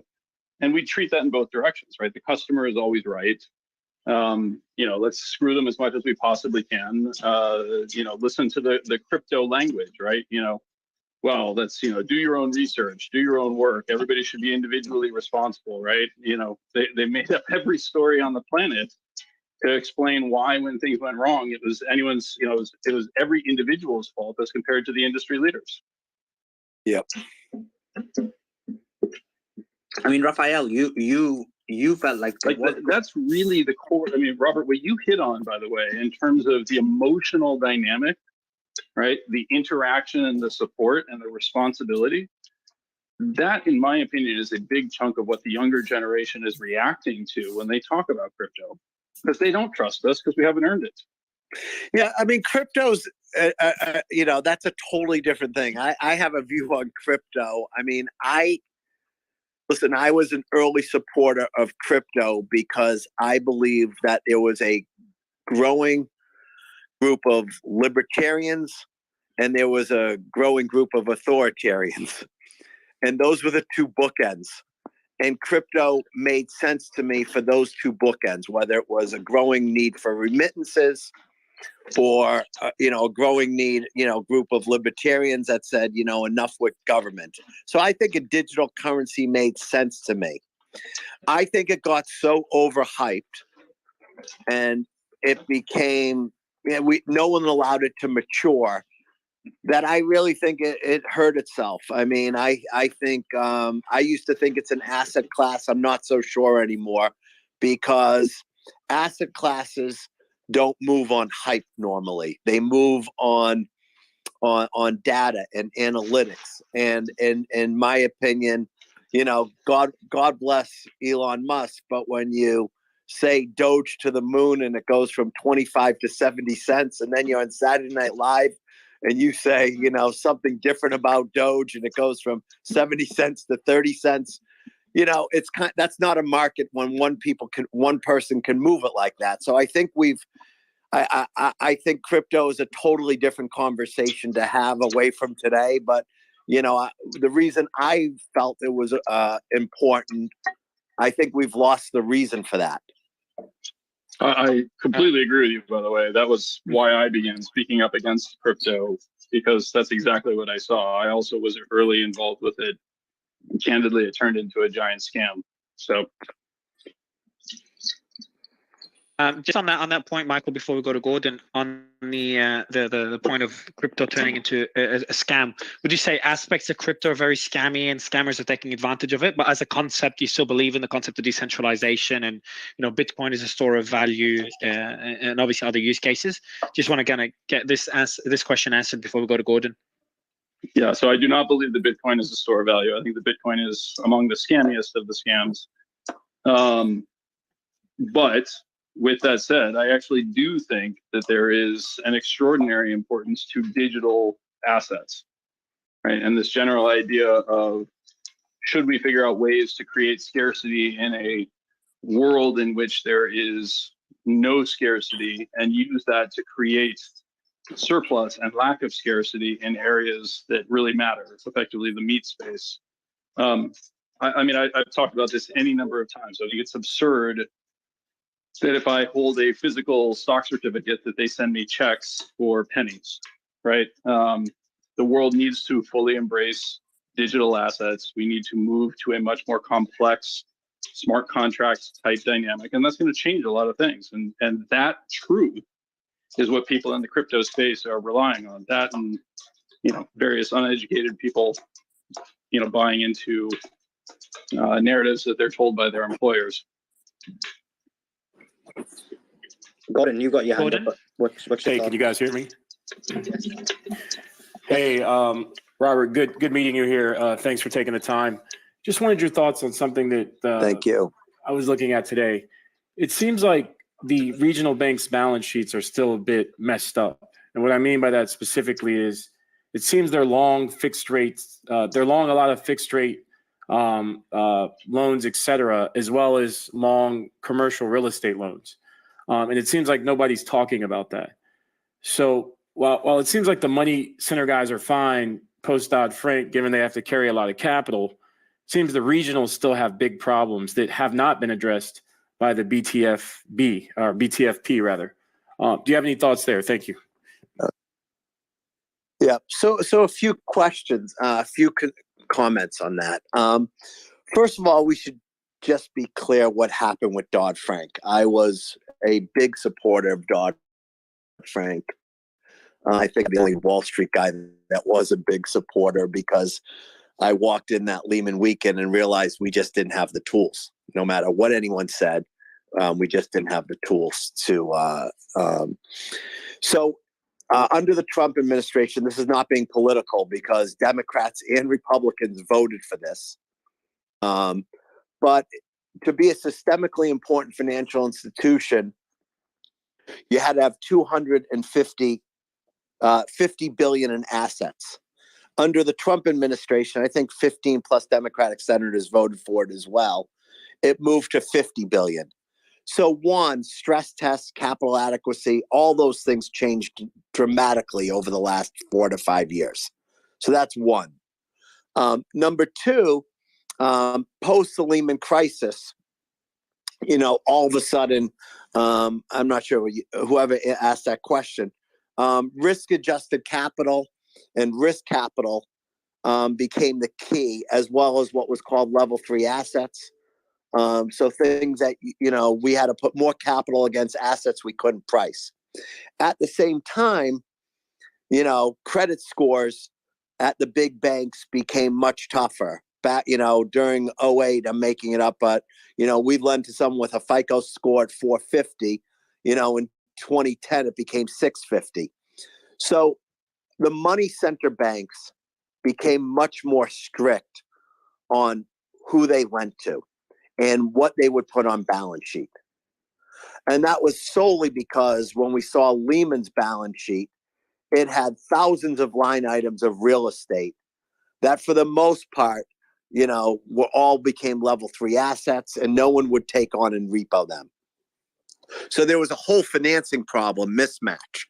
And at that point, the regional banks became that next lender of last resort for, and started developing great relationships with the retail and commercial companies that the large banks kind of shoot away. And that's why, over a 10-year period, they've become the go-to bank for a lot of these type of customers because the money center banks, changed their credit capability and changed who they were willing to put on balance sheet. And so, yeah, it does not surprise me, and it wouldn't surprise anyone, over the last decade that, regional banks became, the lender to more commercial real estate, based on a percent of their assets. Okay. I just want to ask you. Yeah, I just want to ask you. Can I get it a follow up, Robert? What kind of? Oh yeah, sure. Go ahead. Thanks. So I appreciate that. And I just wanted to get your thoughts. I know you don't call it a bailout, the SVB deposits, etc. But with respect to Dodd-Frank, with it or without it, it seems like what SVB was doing is they were making below market rate loans to essentially startups with no earnings or negative free cash flow. And the quid pro quo was those companies had to put cash into deposits.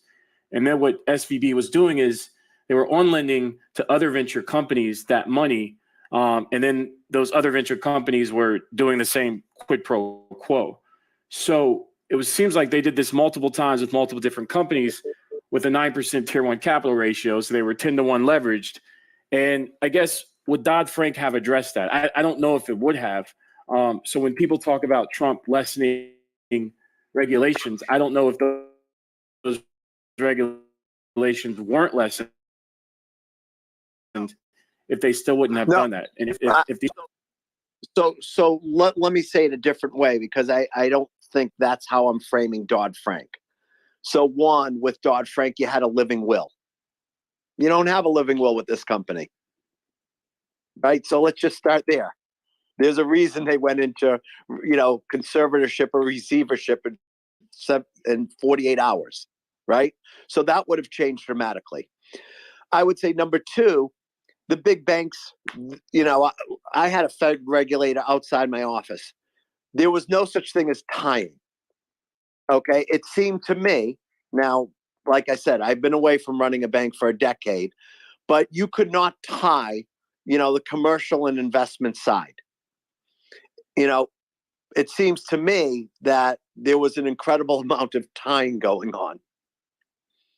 And they were looking at the holistic view of what they would make off that account, as opposed to, what I would say is, if you were having capital adequacy, you'd have to put X amount of capital against that loan, X amount of capital against that guy's mortgage, who, couldn't afford the house he bought. So it seemed to me that they were looking at something very different than most banks I've ever been around have looked at. And there's a reason that venture capital and startups went to them, as their go-to. That would not happen at most banks. So Robert, this is Mike Green again. Again, I think you're hitting on one of the most important components, which is the incredible rise in anti-competitive behavior that has emerged in the last 15 years since Dodd-Frank and has been largely ignored. That type of tying activity happens all over the place. And it ranges from hedge funds, where your holistic relationship is considered, et cetera. It's increasingly difficult for smaller businesses to obtain reasonable services without those sorts of relationships. This is speaking as an individual who has been actively involved in relatively small businesses now for about that 15-year period. Right, and that's fair. But remember, Silicon Valley Bank was a $200 billion bank. The forensic analysis, and the capital they were going to have to put against it would have been much different than it is today. The forensic capital, and help me understand what you mean by that. So they were not, they weren't a SIFI, right? They were not a systemically important financial institution because they weren't because they weren't at the 250. So they were being supervised at a much different level. And so my only point is a lot of the things that, we're intimating they got away with. If we were at, I'm not saying 50 billion was right, but let's just say we were at 100 billion. There would have been a much different forensic done with this bank. And I don't believe they would have gotten away with what they got away with. So you're saying if that level had been set to the point that they qualified as a systemically important financial institution? Correct. Yeah. So, I mean, again, I think this is part of the challenge, though. We don't think of systemically important in the context of antitrust, right? Goldman Sachs is not systemically important because they behave in an anti-competitive manner, or they have JP Morgan-like characteristics. And again, JP Morgan has a share of our banking system that candidly most had never imagined possible.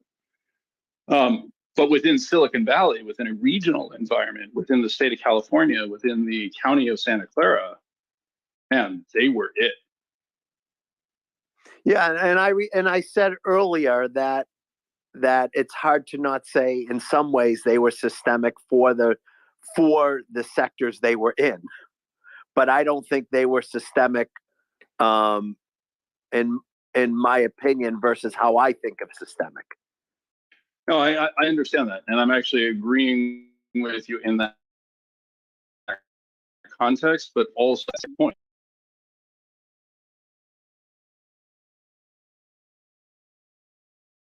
Right, that we need to have a much more nuanced and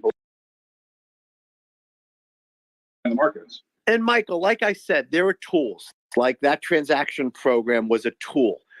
People forget Lehman Brothers was not able to be a depositor bank, but over the Lehman weekend, for the most part, Goldman Sachs was, Morgan Stanley was, right? There are tweaks that things can happen to make banks more solvent, to allow them to get a depositor bank, to get deposits, and things took place.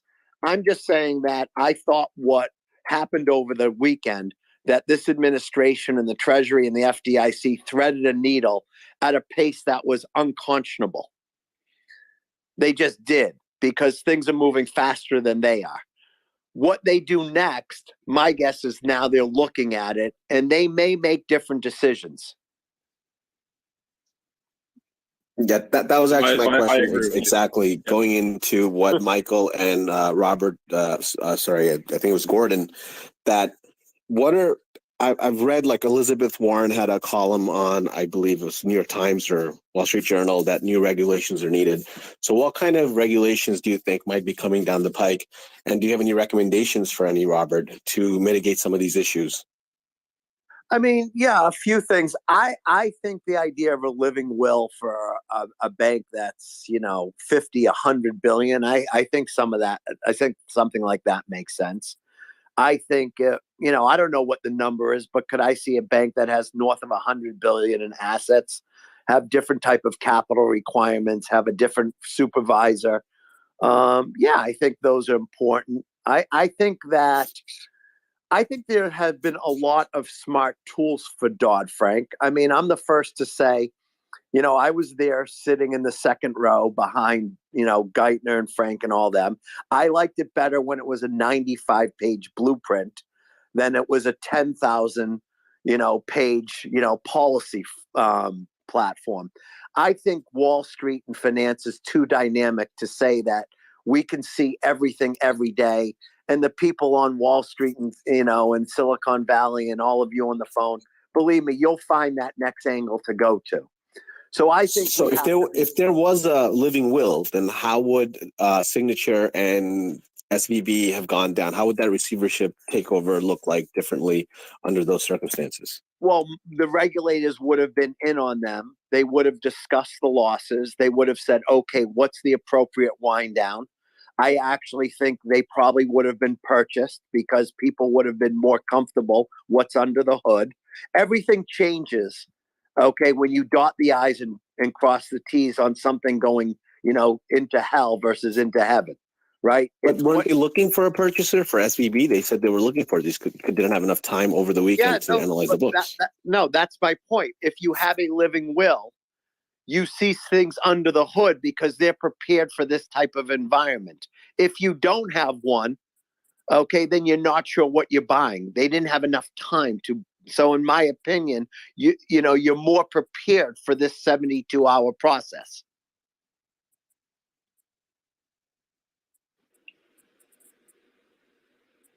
Mario, did you see anybody in the comments that had any more information on First Republic?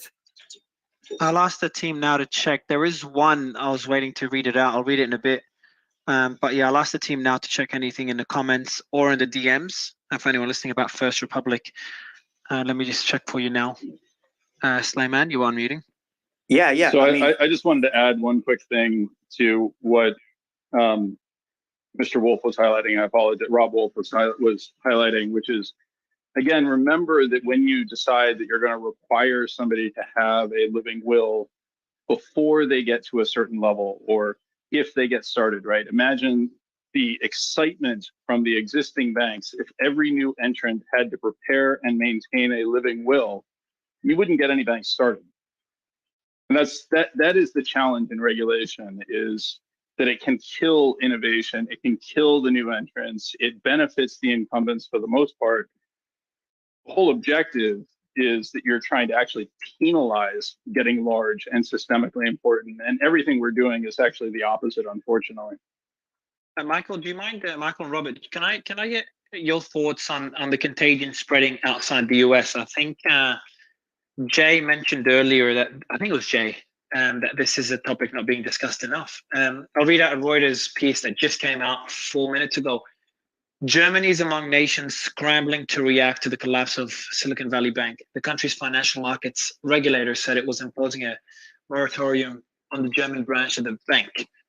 Could we, what's the state of the European markets relative to the US? Because there seems to be a few panelists over the last 48 hours mentioning this concern. Well, I would respectfully disagree with that. I think the idea that there's global contagion with this type of bank is nonsense.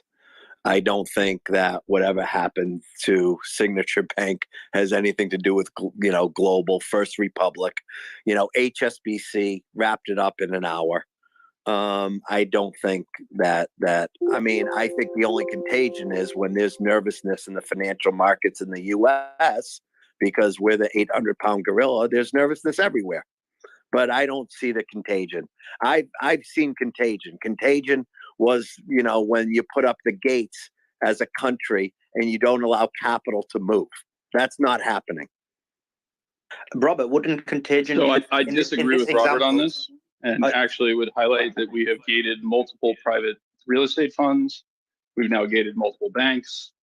The real problem is actually the Federal Reserve hiking interest rates in a totally unprecedented manner in a chaotic quest to tackle inflation that it didn't create. So I do think this is actually systemic, but I think it's at the foot of the Fed as compared to tied to any one individual bank. Yeah, no, but that wasn't the question. We asked the SVB. I can answer the Fed. I'm going to start. So yeah, Robert, that was a different point. So Robert, sorry, Mario, hold on, Slayman. Hold on, Robert. I would love you to respond to Michael about whether this is systemic, and when you would consider it systemic. But before doing that, I know that Raphael, you wanted some feedback about First Republic. So there's a few comments and DMs, but the ones we can verify to make sure it's not unsubstantiated fear. There's one. I can attest that First Republic called me today and is working with us to work through our issues. So great customer service and response from my perspective. Obviously it doesn't answer your question, Raphael, but it's the first of many that I'll be sharing over the next 10 minutes. But yeah, Robert, I'd love you to respond to Michael's point on whether this is systemic. So I think systemic. I don't. Meaning, what do you mean by that? I think that's what he was saying. What the Fed has done, you know, has caused, you know, certain type of contagion. So let me just reply on the Fed. I've been very clear all along. I never thought that inflation was transitory. I said that, you know, many months earlier. And so, yes, I think the Fed, and I also thought QE3 and I think QE4 shouldn't have been done. And you can go back and look at whether it's my tweets or my interviews. I thought we did too much, you know, fed too much of a monetary policy. So one, playing catch up, you know, in my opinion, if you kind of think about it, in a few year period, we went from, you know, 3 to 4 trillion of monetary policy to 10 trillion of monetary policy. So it's clear that we flooded the market, which flooded deposits. And then all of a sudden inflation came and we all of a sudden ratcheted completely the other way. And the Fed played catch up. You know, I'm a fan of Powell. I think he was wrong and he's playing catch up. So just a few comments on that. One, I don't believe that the country's going into a recession. I know that people say when inflation's north of 4% and unemployment's under 4%, we always move into recession. I don't see that. I think that we're still quite buoyant, and I think the numbers show that. I think inflation's going to be a lot longer than we expect, and I think the tail is going to be quite long. And I think the Fed has to start thinking about why 2.5% inflation is the right number and why isn't it 3 or 4%. I think that if we look at what's happening, the service sector, which was hit the most during COVID, has rallied the most, hospitality, leisure. But it's clear that what the Fed's doing, and this is just my view, inflation hits 350 million people in the U.S., and the entire globe. And, you know, if we go on unemployment from 3% to 4%, it hits a few million. And so, yes, inflation is always going to be the most important variable that they're looking at right now. And my opinion is I would have thought they should have done 50 basis points next week. I think that's off the table. I think I think if they don't do 25 basis points, then I'm really nervous that they're seeing something in the banking system that we're not seeing. Robert, do you think there's going to be any cooling effect based on what's happening right now? Raphael, hold on. Before you answer the question, Raphael. So yeah, Douglas, Gordon as well. Just you're welcome to ask questions. But just another update on the First Republic Bank. There's another one here. And it seems to validate what Scott mentioned earlier. Most VCs and startups, including me, were directed to move to First Republic Bank. Their team actually have been busy with the ones moving from Silicon Valley Bank. The inflow of funds from Silicon Valley Bank to First Republic is material, which is interesting. Yeah, I didn't expect that. Yeah, so Raphael, go ahead. Matt Higgins, welcome back to the panel. Always a pleasure. Well, I'd just like to say that is absolutely fantastic news, Mario. You have that is really, really brilliant news and goes a lot to assuage fears about what's happening right now in this contagion. So that's remarkable to hear. I'm so happy. So this is one message. There's more, but this is one of the positive messages. So I appreciate how it corroborates and ties into what someone said earlier. So there's some continuity there. It shows, we're getting messages on both sides. Yeah, it's good to see that. Listen, when you get a $70 billion facility, people should not underestimate how powerful that is. That's true. Again, not to fearmonger, but 60 billion did fly out of the coffers of SVB very fast. I think in like 36 hours. But yes, definitely this is not the same situation, and it's much more robust. But what if you do? But Raphael, what if you do have a similar run as SVB? Just wondering, I mentioned what I just mentioned, but right now you have transactions going in both directions, what it seems with First Republic, whereas SVB, it was just a run for the fire escape. So yeah, but all it takes is one. All it takes is one notable VC or one person with a voice, either tweeting or coming on this show or on TV and just ringing the alarm again, and then just the same process. Hi everybody, by the way, it's Matt. Hey, Matt. Good to see you guys all back. That was kind of my point. I made this point in hour 19, I think, in the spaces, that what had been a liability for Silicon Valley Bank was, this concentration of holders of 97%, and they could act pretty quickly, becomes an asset for First Republic this morning, because one, now they have talking points to assuage people based on what the Fed did, but two, they're relationship to relationship. And a lot of people have a lot of respect for First Republic on this call, as do I, so does Douglas, a lot of people. So you can imagine these are sophisticated individuals. They just have to hit a button on the wire transfer. So it either happened or it's not going to happen. We'll know, we would generally know tomorrow, right? It doesn't take an extra day to figure out whether to move your money out. But I also know firsthand from different folks that they were one of the beneficiaries of money moving in, for sure. The other day. So the question is how much money moved back out.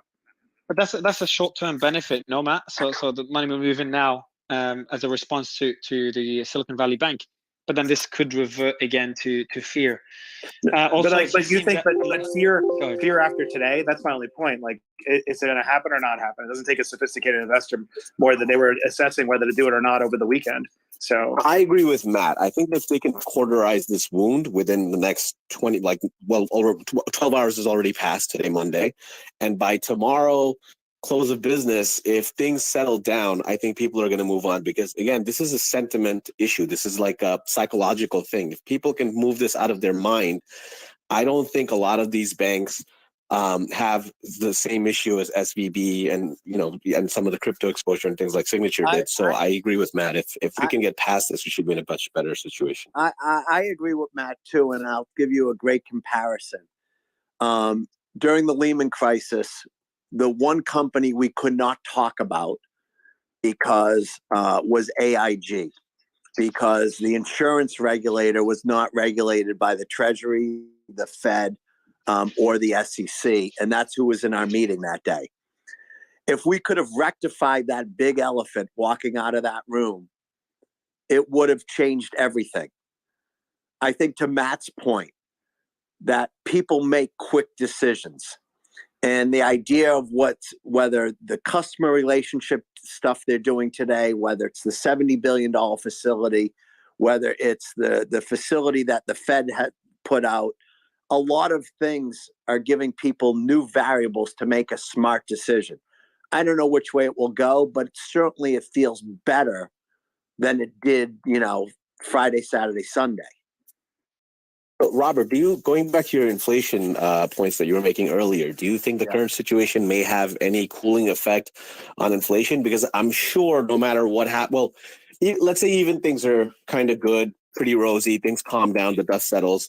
I'm sure liquidity is going to be more tight. Credit is going to be more tight around big banks, small banks. All banks are going to this is just good shock to the system.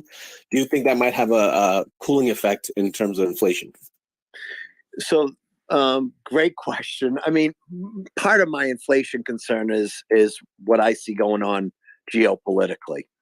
I just think that the war in Ukraine is probably going to be, feels like it's going to be longer. And so my view is probably more energy related on inflation. My second part is, we've gone from during COVID, which was durable goods inflation, to now service sector inflation. Service sector is 5 times bigger than durable goods if you look at our GDP. So I actually think that I'm still nervous.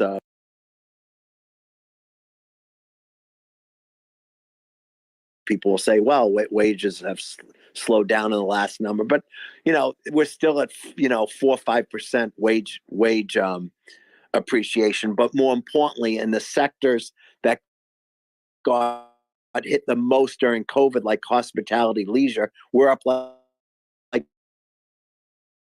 20%. So I'm still nervous about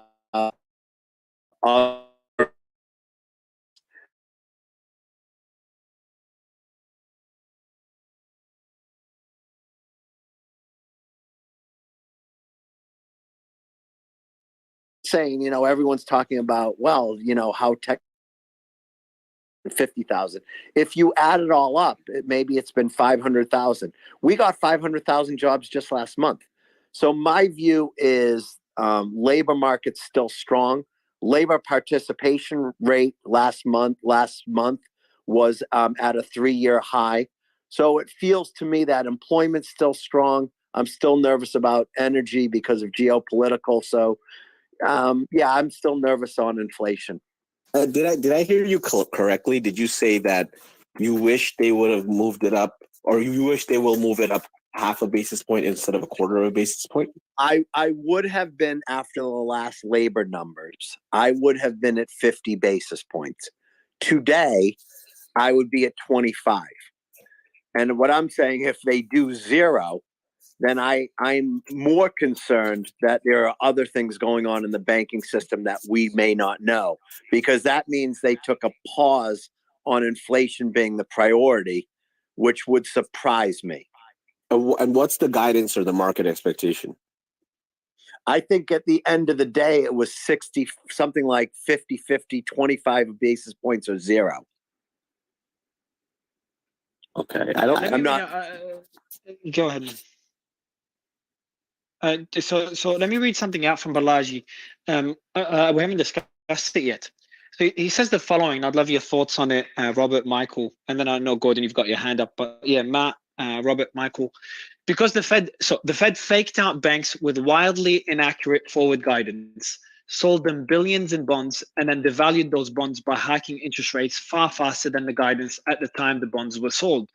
And now we have $600 billion plus in Fed-caused unrealized losses across many banks. And he continues, so that's from the FDIC, he quoted the FDIC, the current interest rate environment has had dramatic effects on the profitability and risk profile of banks' funding and investment strategies. The bottom line is that planning a bank's funding and investment in a way that is both prudent and profitable is a complex and challenging task that at this time, especially when interest rates change to the extent they have over the past year. So considering those conditions, and I want to try to get a special situation back up, let me DM him. But considering the situation, I don't see how, we're just in a very vulnerable situation. If geopolitics, gets worse with China or in Ukraine, or inflation does not subside, I just don't, we're in a very, very tough spot, because we have to sustain inflation, but at the same time, the unrealized losses across the banks are pretty concerning, and there's a very concerning chart here included showing those numbers. And I'm going to pin that, I'm going to retweet it and pin it above, just for anyone in the audience that wants to have a look at that tweet. Would love thoughts on this, because to me, it looks pretty bad. You want me to go? Please, Robert. Yeah, so I have been critical about Chairman Powell's meetings, public meetings. I think if you look back on the first one he did, I was very critical that, you know, he at first sounded a bit dovish and then he ended a bit hawkish, and I wasn't sure what he was doing. Certainly, I think he has given different head fakes, but you know, I'm no longer a day trader, so I look at kind of where I think things are going. I think, in my opinion, they've been clear we're in this raising rate environment. I think the idea that people don't think we should be at 5% Fed funds, maybe even higher, I think, you know, is just not being smart. And so, yeah, I'm not sure I would agree with how he has done his meetings. That being said, I think you can see where this is going quite easily, because once again, you know, I've been around for 40 years. I started Wall Street during the Volcker times. Paul was one of my close friends. And, you know, one thing Paul has said to me that I've kind of mimicked today, inflation hits everybody. It's the only concern the Fed has that hits everybody. And so, yes, I think inflation is the number one variable that they will always look at. And they're going to look at the data. And if they have to shift what they said, I think they're going to be very clear and shift. And so you have to just have an assessment of where you think inflation is going based on the data you're seeing. Based on the data I use, it feels to me that inflation is going to have a longer tail. I want to go to Gordon, and then I've got a few questions as well. Sure, thanks. Hey, Rob. Again, this is great. I do have a question for you on inflation. So it seems like from a monetary policy perspective, if you look at short-term rates versus CPI, real rates are still negative. That's inflationary. If you look at fiscal policy, we're near full employment, yet we're running massive deficits. That's inflationary. And if you look at the Taylor rule, it suggests the Fed funds rates to be around 9% right now. Clearly, we're nowhere near there. So there's an argument that because the Fed isn't hiking enough, they're doing these 25 and 50 basis point hikes, and thus the Fed's fund rate isn't high enough. You're providing an income stream that people haven't had in a long time, i.e. money on your savings, and thus that's causing people to go out and spend more than they otherwise would, also inflationary.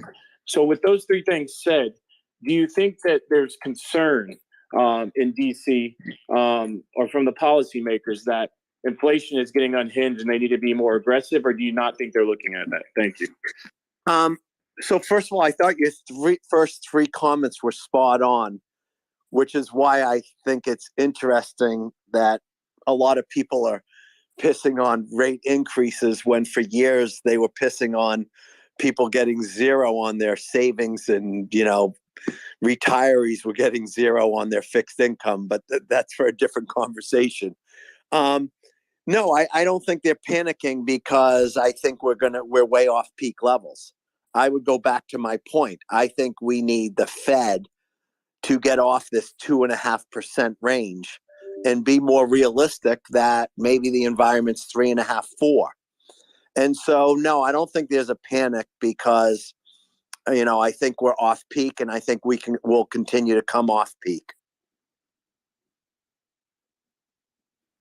I've got a question here. I know, Slimane, you've got the same question. Can you, and this is from someone from the crypto space. It seems a lot of people in the crypto space are pretty, are pretty upset with where we're at right now. Can you ask them about the credibility of Yellen and Powell to do their job? Monetary policy is broken under Powell. So what can we expect from fiscal policy under Yellen, especially with the recent proposals for corporate tax hikes? Corporate earnings are already suffering. So let me say it this way. And first of all, I'm a supporter of a global minimum tax. I think that if we said all corporates have to pay minimum 15%, I am a supporter of that. So I want to be clear where I stand. I have these debates with, Art Laffer and Steve Moore and others all the time, but I'm supportive of a global minimum tax. So that's one.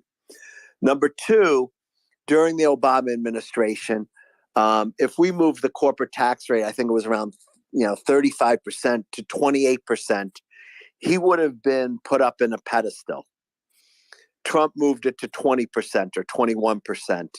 I don't think anyone had those type of expectations. I think 20% feels low to me. I think 28% probably feels high to me.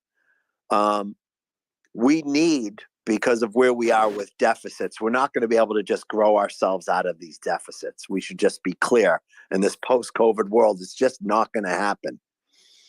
I think we're going to have to do some taxes. I would probably support something going from 20 or 21, wherever it is, to 25 today. I wouldn't probably support it higher than that. I'm not supportive of a wealth tax. Yes, I'm a progressive Democrat in some ways, but I don't think that makes any sense. So I probably would be supportive of looking at some of the higher earning taxes. I certainly don't agree at all with the Republicans, national sales tax. You want to go into a deep recession, go put a national sales tax on a consumer-driven country. So, not to be long-winded, I'd probably support a bit of a higher corporate tax and certainly a global minimum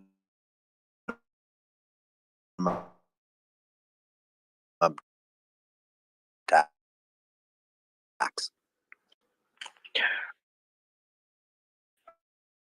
Rahul, you got it.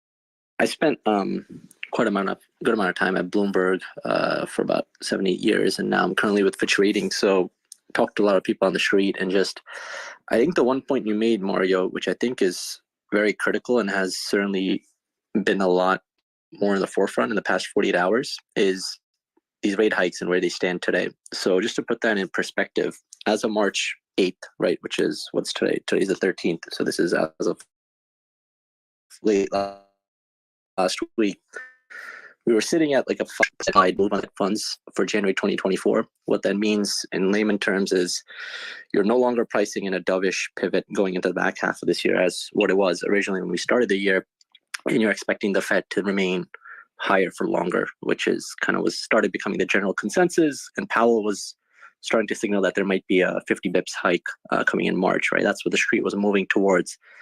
And given this little, not this little, but this kind of blow up that's happened with Silicon Valley Bank and what it's exposed of these assets and these securities that these banks held, now you're moving towards a situation where 25 bips is becoming a bigger reality. The bond market has taken that 5.4-ish% implied move, and it's down to 4.6 or something. Mario, I can send you a chart if you want to tweet it. You can show you the illustration. I'm about to tweet another chart, and I'm going to pin it above because I'd love to discuss that chart. Yeah. But yeah, go ahead. Maybe so it's the same I'm going to give you a chart I just DM'd you. If you want to use that, you can. So that's from Bloomberg. So that shows you the difference in moves from February 1st to March 8th to March 10th. And the reason that's important is, like who was the speaker prior, Robert, had mentioned, is the Fed has two mandates, right? Their price stability, which is inflation, and then the labor markets, right, which have remained relatively stable. And that's why the Fed has had very clear mandate that, okay, we need to bring inflation down. But a proxy that the Fed always looks at, and this is why this has become such a critical matter, is the financial stability of our ecosystem, right?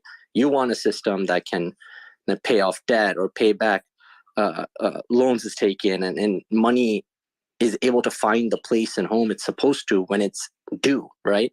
And that's kind of what happened in the Silicon Valley situation, where the bank got front run or the bank run, and you couldn't really put up all the money that you needed to, because it's quite impossible to put up that much money when you have 42 billion coming out in one day. So I think that's a really important point, Mario, because what I think is going to happen, and what I'm hearing from just talking to people on the street and just in Wall Street, is that the Fed is now going to move to a narrative of inflation is still something that we're concerned about, but it's lagging. It's lagging information. We know it's lagging. And this financial system is also just as important. And I think that messaging and that new tone or whatever change in view that Powell gives on his next FOMC meeting next week is truly important, right? Because this is kind of what's the conundrum that's moved asset classes and equity prices, right? Where you have a certain percentage.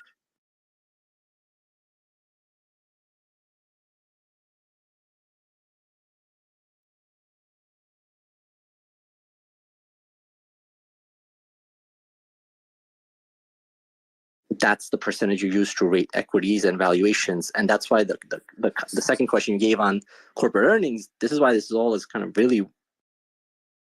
I know you've got some strong views on the fragility of the economy. So yeah, but you got your hand up, go in, bro.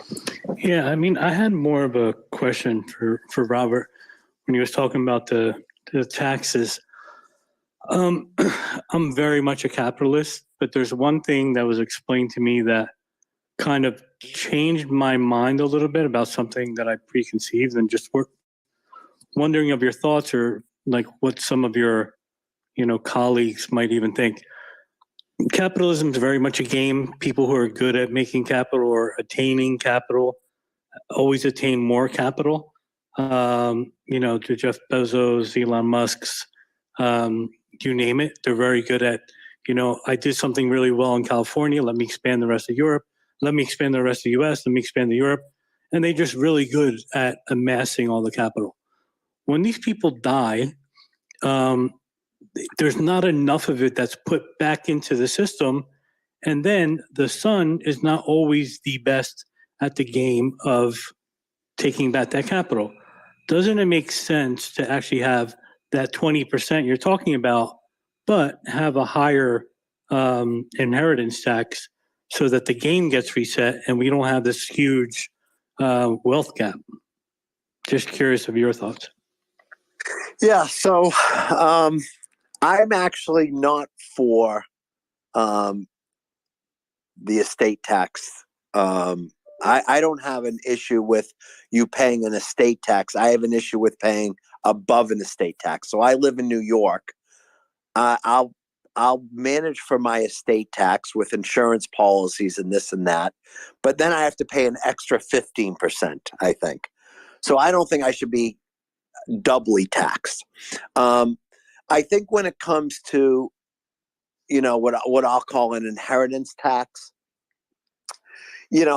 I think we should differentiate between, the estate tax, which, people can plan for, versus the wealth tax that people are talking about.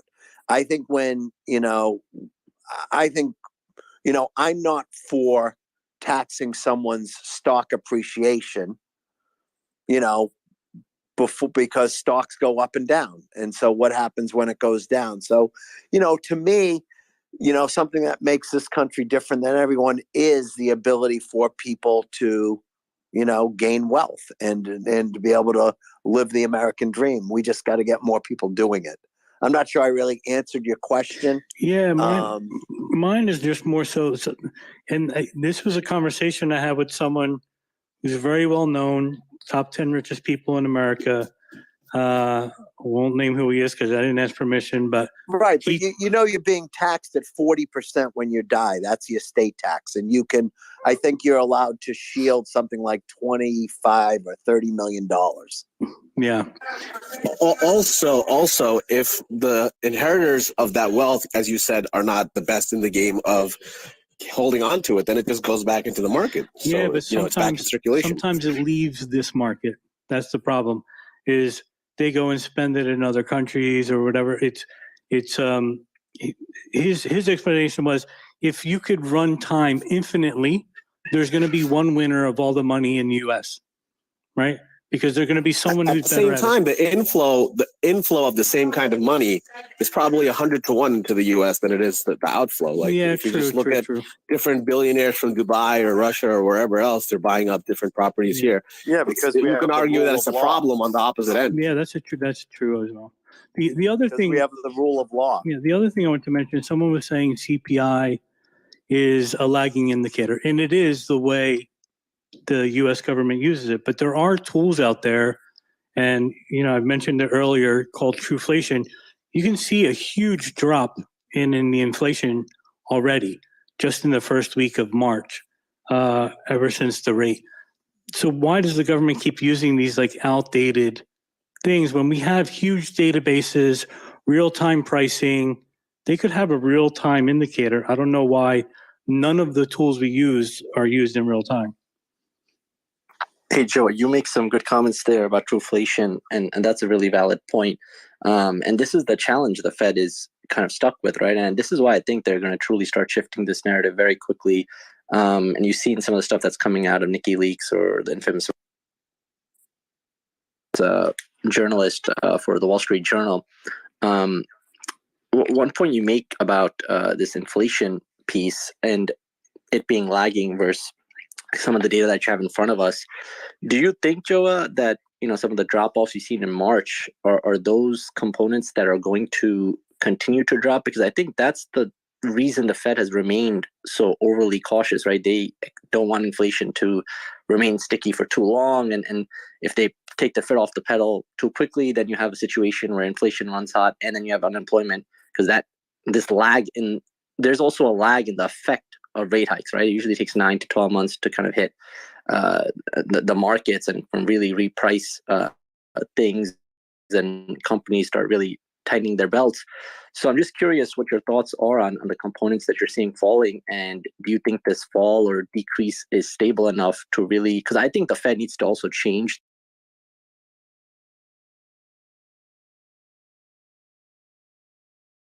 I don't think you're getting at 2%, right? You're not going to get there. I think you get to 4% and you can live with that. And then you need to really make sure that these rate hikes don't end up hurting the system too much like they did in this situation. But which also in this situation, it wasn't as just correlated to rate hikes, even though that's mathematically what happened, right? You had these mortgage-backed securities devalue, as Mario mentioned earlier. I think he mentioned there's like 600 billion unrealized losses. But you can do a better job managing the risk there. But this just got exposed. So I'm just kind of curious on your thoughts there, Joe, because I think you bring up a great point with trueflation. Yeah, I mean, I watch it a lot. I watch these tools a lot. I work in marketing innovation. There's supermarkets that every day check 45,000 items of their competitors' pricing so they can price match or go below or figure out what they're doing and change the prices. That happens every day. There's no way the government couldn't do almost the same. Most of this drop did come from food and non-alcoholic beverages. So but that is 15% of the relevance of the CPI. So, and most of the other stuff is pretty flat.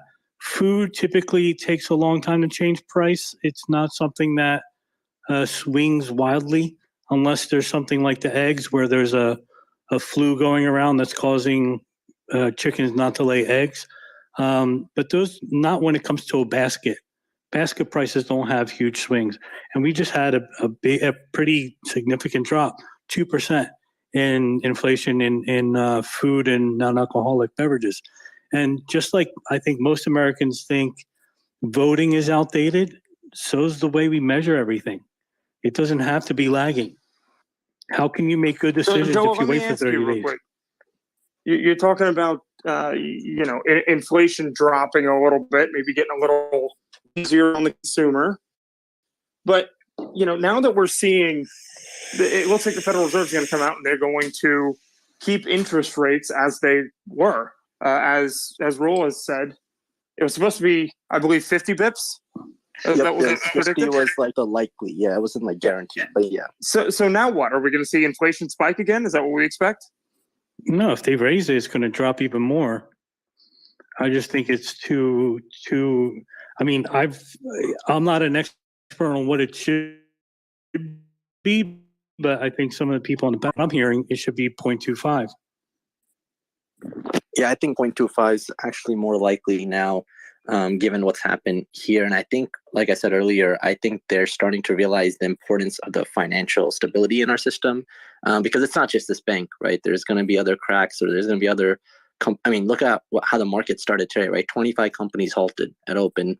You had Signature Bank go down also as a secondary bank, or another effect on this, and I think there's no way to like purely manage this, right? I mean, you could say to Silicon Valley Bank, you see the Fed's hiking, so you're going to naturally see a derating in your value of these treasuries, but there's really nothing they can do because they had deposits go down. So, I mean, they actually, in reality, besides the risk management, looking in hindsight, they played this the right way, right? They were able to front that $42 billion on Wednesday. It's just they got bank run, right? And there's no way you can get out of that when that happens, because you're never going to be able to put up all the every time, because you have inflation, and inflation is not going to come down to that 2% level anytime soon. And then now you're putting kind of the whole ecosystem at risk. And this is why they say the Fed usually tightens until something breaks, right? And this is exactly like that broken record, and you're kind of seeing it play out in reality. And the question really is, what do they want to afford? What can they afford to let break still at this point, right? Do you just let inflation run hot or stay where it is? Or do you keep rates higher for too long and something else cracks, or something else happens, right, that we're not even speaking of today? So, I mean, I don't think inflation comes down quick enough. So they're going to really have some tough choices coming up in front of them, because this honestly isn't even the biggest thing that could have happened, right?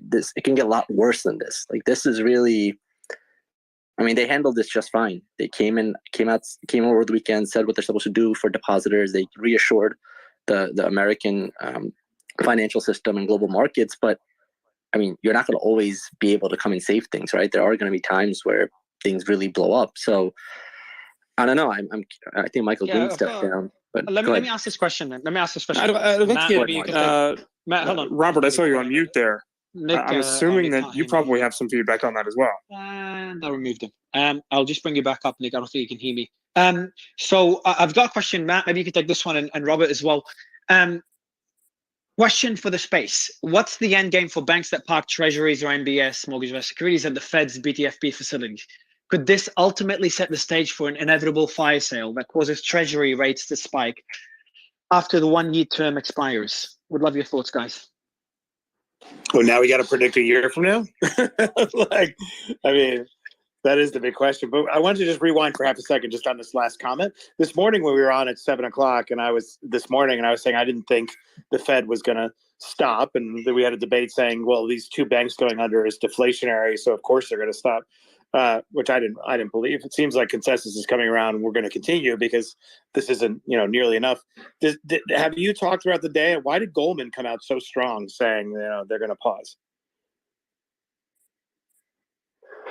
Goldman and there's also who else came out? But Goldman was came out as well. JP said late last night. I'm just curious what insight was that. Hopium? I read the report, and just to give some context here, I think so. Goldman came out, said that they're expecting a pause and no longer a rate hike in the March 22 meeting. Wells Fargo also came out and was asking for a pause. And then I think there was another one, I think it was like KeyBank, that was actually saying that there was going to be a 25 basis point cut. JP Morgan said that, they're expecting a 25 basis point hike at the next meeting. One of the reasons why they cited that was that the FDIC actually had to use a systemic risk exception to protect uninsured depositors and exercise that discretion. And there hasn't been a systemic risk exception that has been placed without, at the same time, simultaneously hiking interest rates. So that was like the too long didn't read version of the report was, hey, they came out and said that the reason that they wanted to protect uninsured depositors was because of systemic risk exception. If you're citing a systemic risk exception and then not justifying it with another, 25 basis point hike, it's kind of telling two different stories here. It's at least a little logical. Mario, maybe if I can respond to the other question. Of course you can, Robert. So, just a little revisionist history here. Before this facility, everyone had the ability to borrow at the discount window. When you borrow at the discount window, there's a negative connotation to it. It means that you usually need money. So what happens at the discount window, you'll pledge treasuries and you'll get 90 cents on the dollar. So there's a 10% haircut. During the Lehman crisis, myself and others went to the regulators and said, we need to make sure everyone borrows from the discount window. So there wasn't a view like maybe there is today that there are winners and losers on this whole deposit base aspect. I think that this facility, in my opinion, if I was a regional bank, there is no negative connotation to it. I would be using it immediately because of the following. One, you don't know what type of withdrawals you'll have at the deposit in your deposits. Number two, I believe most financial institutions have to declare if they're a mark-to-market or a hold-to-maturity for their assets.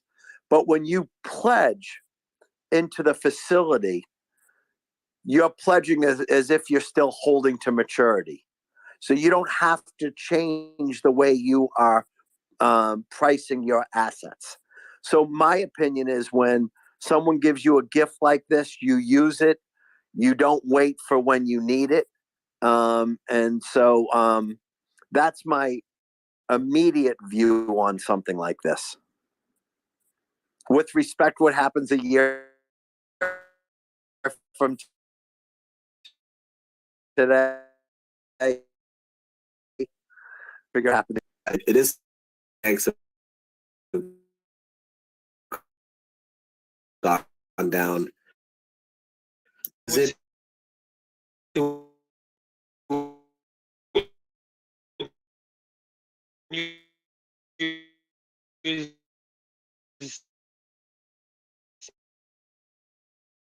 and we've seen the good news about so.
Quo, I won't say the worst is over. The worst of this crisis is over. Now what lies behind door number two is a whole nother question. Yeah, once again, I've been pretty clear. I did not think that SVB, Silicon Valley Bank, was systemic. It certainly felt like it could have gone that way. I thought what was done yesterday by the administration was really, really powerful. And then I thought what was done after that by like JP Morgan and others was really powerful. And, to the comment that people are smart and they make quick decisions, people bet with their pocketbook. And so far, we haven't seen that next bank drop. I also think that 24 hours may not have been enough for someone to buy Silicon Valley Bank, which I thought would have been an incredibly attractive purchase. But my guess is there's a lot of regional banks talking to each other. There's a lot of big banks, talking to regional banks. There's banks trying to figure out how much capital they may need to shore up. And so there's a lot of things that have been going on over the last 72 hours that I think makes it very different than Silicon Valley Bank and Signature Bank, where rapid decisions were made because time was not your friend. So Robert, if you don't mind me asking real quick, because there are a lot of audience questions that, from this space as well as prior spaces, what would be the benefit to somebody like JP Morgan Chase coming in and actually purchasing the assets of Silicon Valley Bank? Well, I think the only reason it would make sense for someone like for JP Chase is it gets them, that venture tech franchise that, to be honest with you, most commercial and investment banks don't think about, right? I mean, it's a relatively new space. Most people lend to only those companies that have cash flow and EBITDA. So one, it would be able to take a look at these franchises. For the most part, maybe I don't know what cost it would be. I mean, certainly, I don't know if there's any cost to it other than taking over in the UK, HBSC spent £1 to get right. That's my point. UK. I think that my gut tells me, that there's not a real cost to it. I think where you get nervous, and this is why I'm not saying SVB makes sense, is the litigation aspect, right? Risk management and reputational risk are more important today for people's brands sometimes. Do you think Jamie Dimon? I think everyone would find this business incredibly attractive. I don't think that there's anyone who would not think having, the customer base of venture and entrepreneurials would be attractive, and they would do it differently. Isn't JP Morgan more attracted to very stable and blue collar, old school type of fundamental businesses? That was my understanding. Yeah, I'm talking about how the investment bank could utilize this, right? And how they could build their private client bank with it, right? There's a lot of synergies between entrepreneurs and, the private client bank. So I think it's this was a unique franchise. As I said, it's something that I think would be quite desired. Whether people want the reputational litigation risk with it is a different topic. Yeah, so Armand, I think to Robert's point, there's a ton of intrinsic value in the brand itself. Although it was damaged right now, the fact that it's associated with the most innovative area in the entire world, a lot of people don't know, but the S&P in the 70s used to be 75% tangible, 25% intangible, and it's flipped. It's 75% intangible, 25% tangible. Some big bank that doesn't have the best brand out there could buy this up and really turn their entire company around just because of the intangibles. If any of you guys buy it, I'll raise my hand to run it for you. How's that? I actually think I completely disagree. I think Jamie Dimon already got the bank. If I had to guess, they probably got 25% of the outflows from Silicon Valley, at least. If you're sitting where he's saying for the near future, now all these VC funds, private equity, will feel like they have a fiduciary duty to be with one of the top banks, and they're the top of the top. So I think he got the bank for free. Yeah, may, but I think there is a great franchise that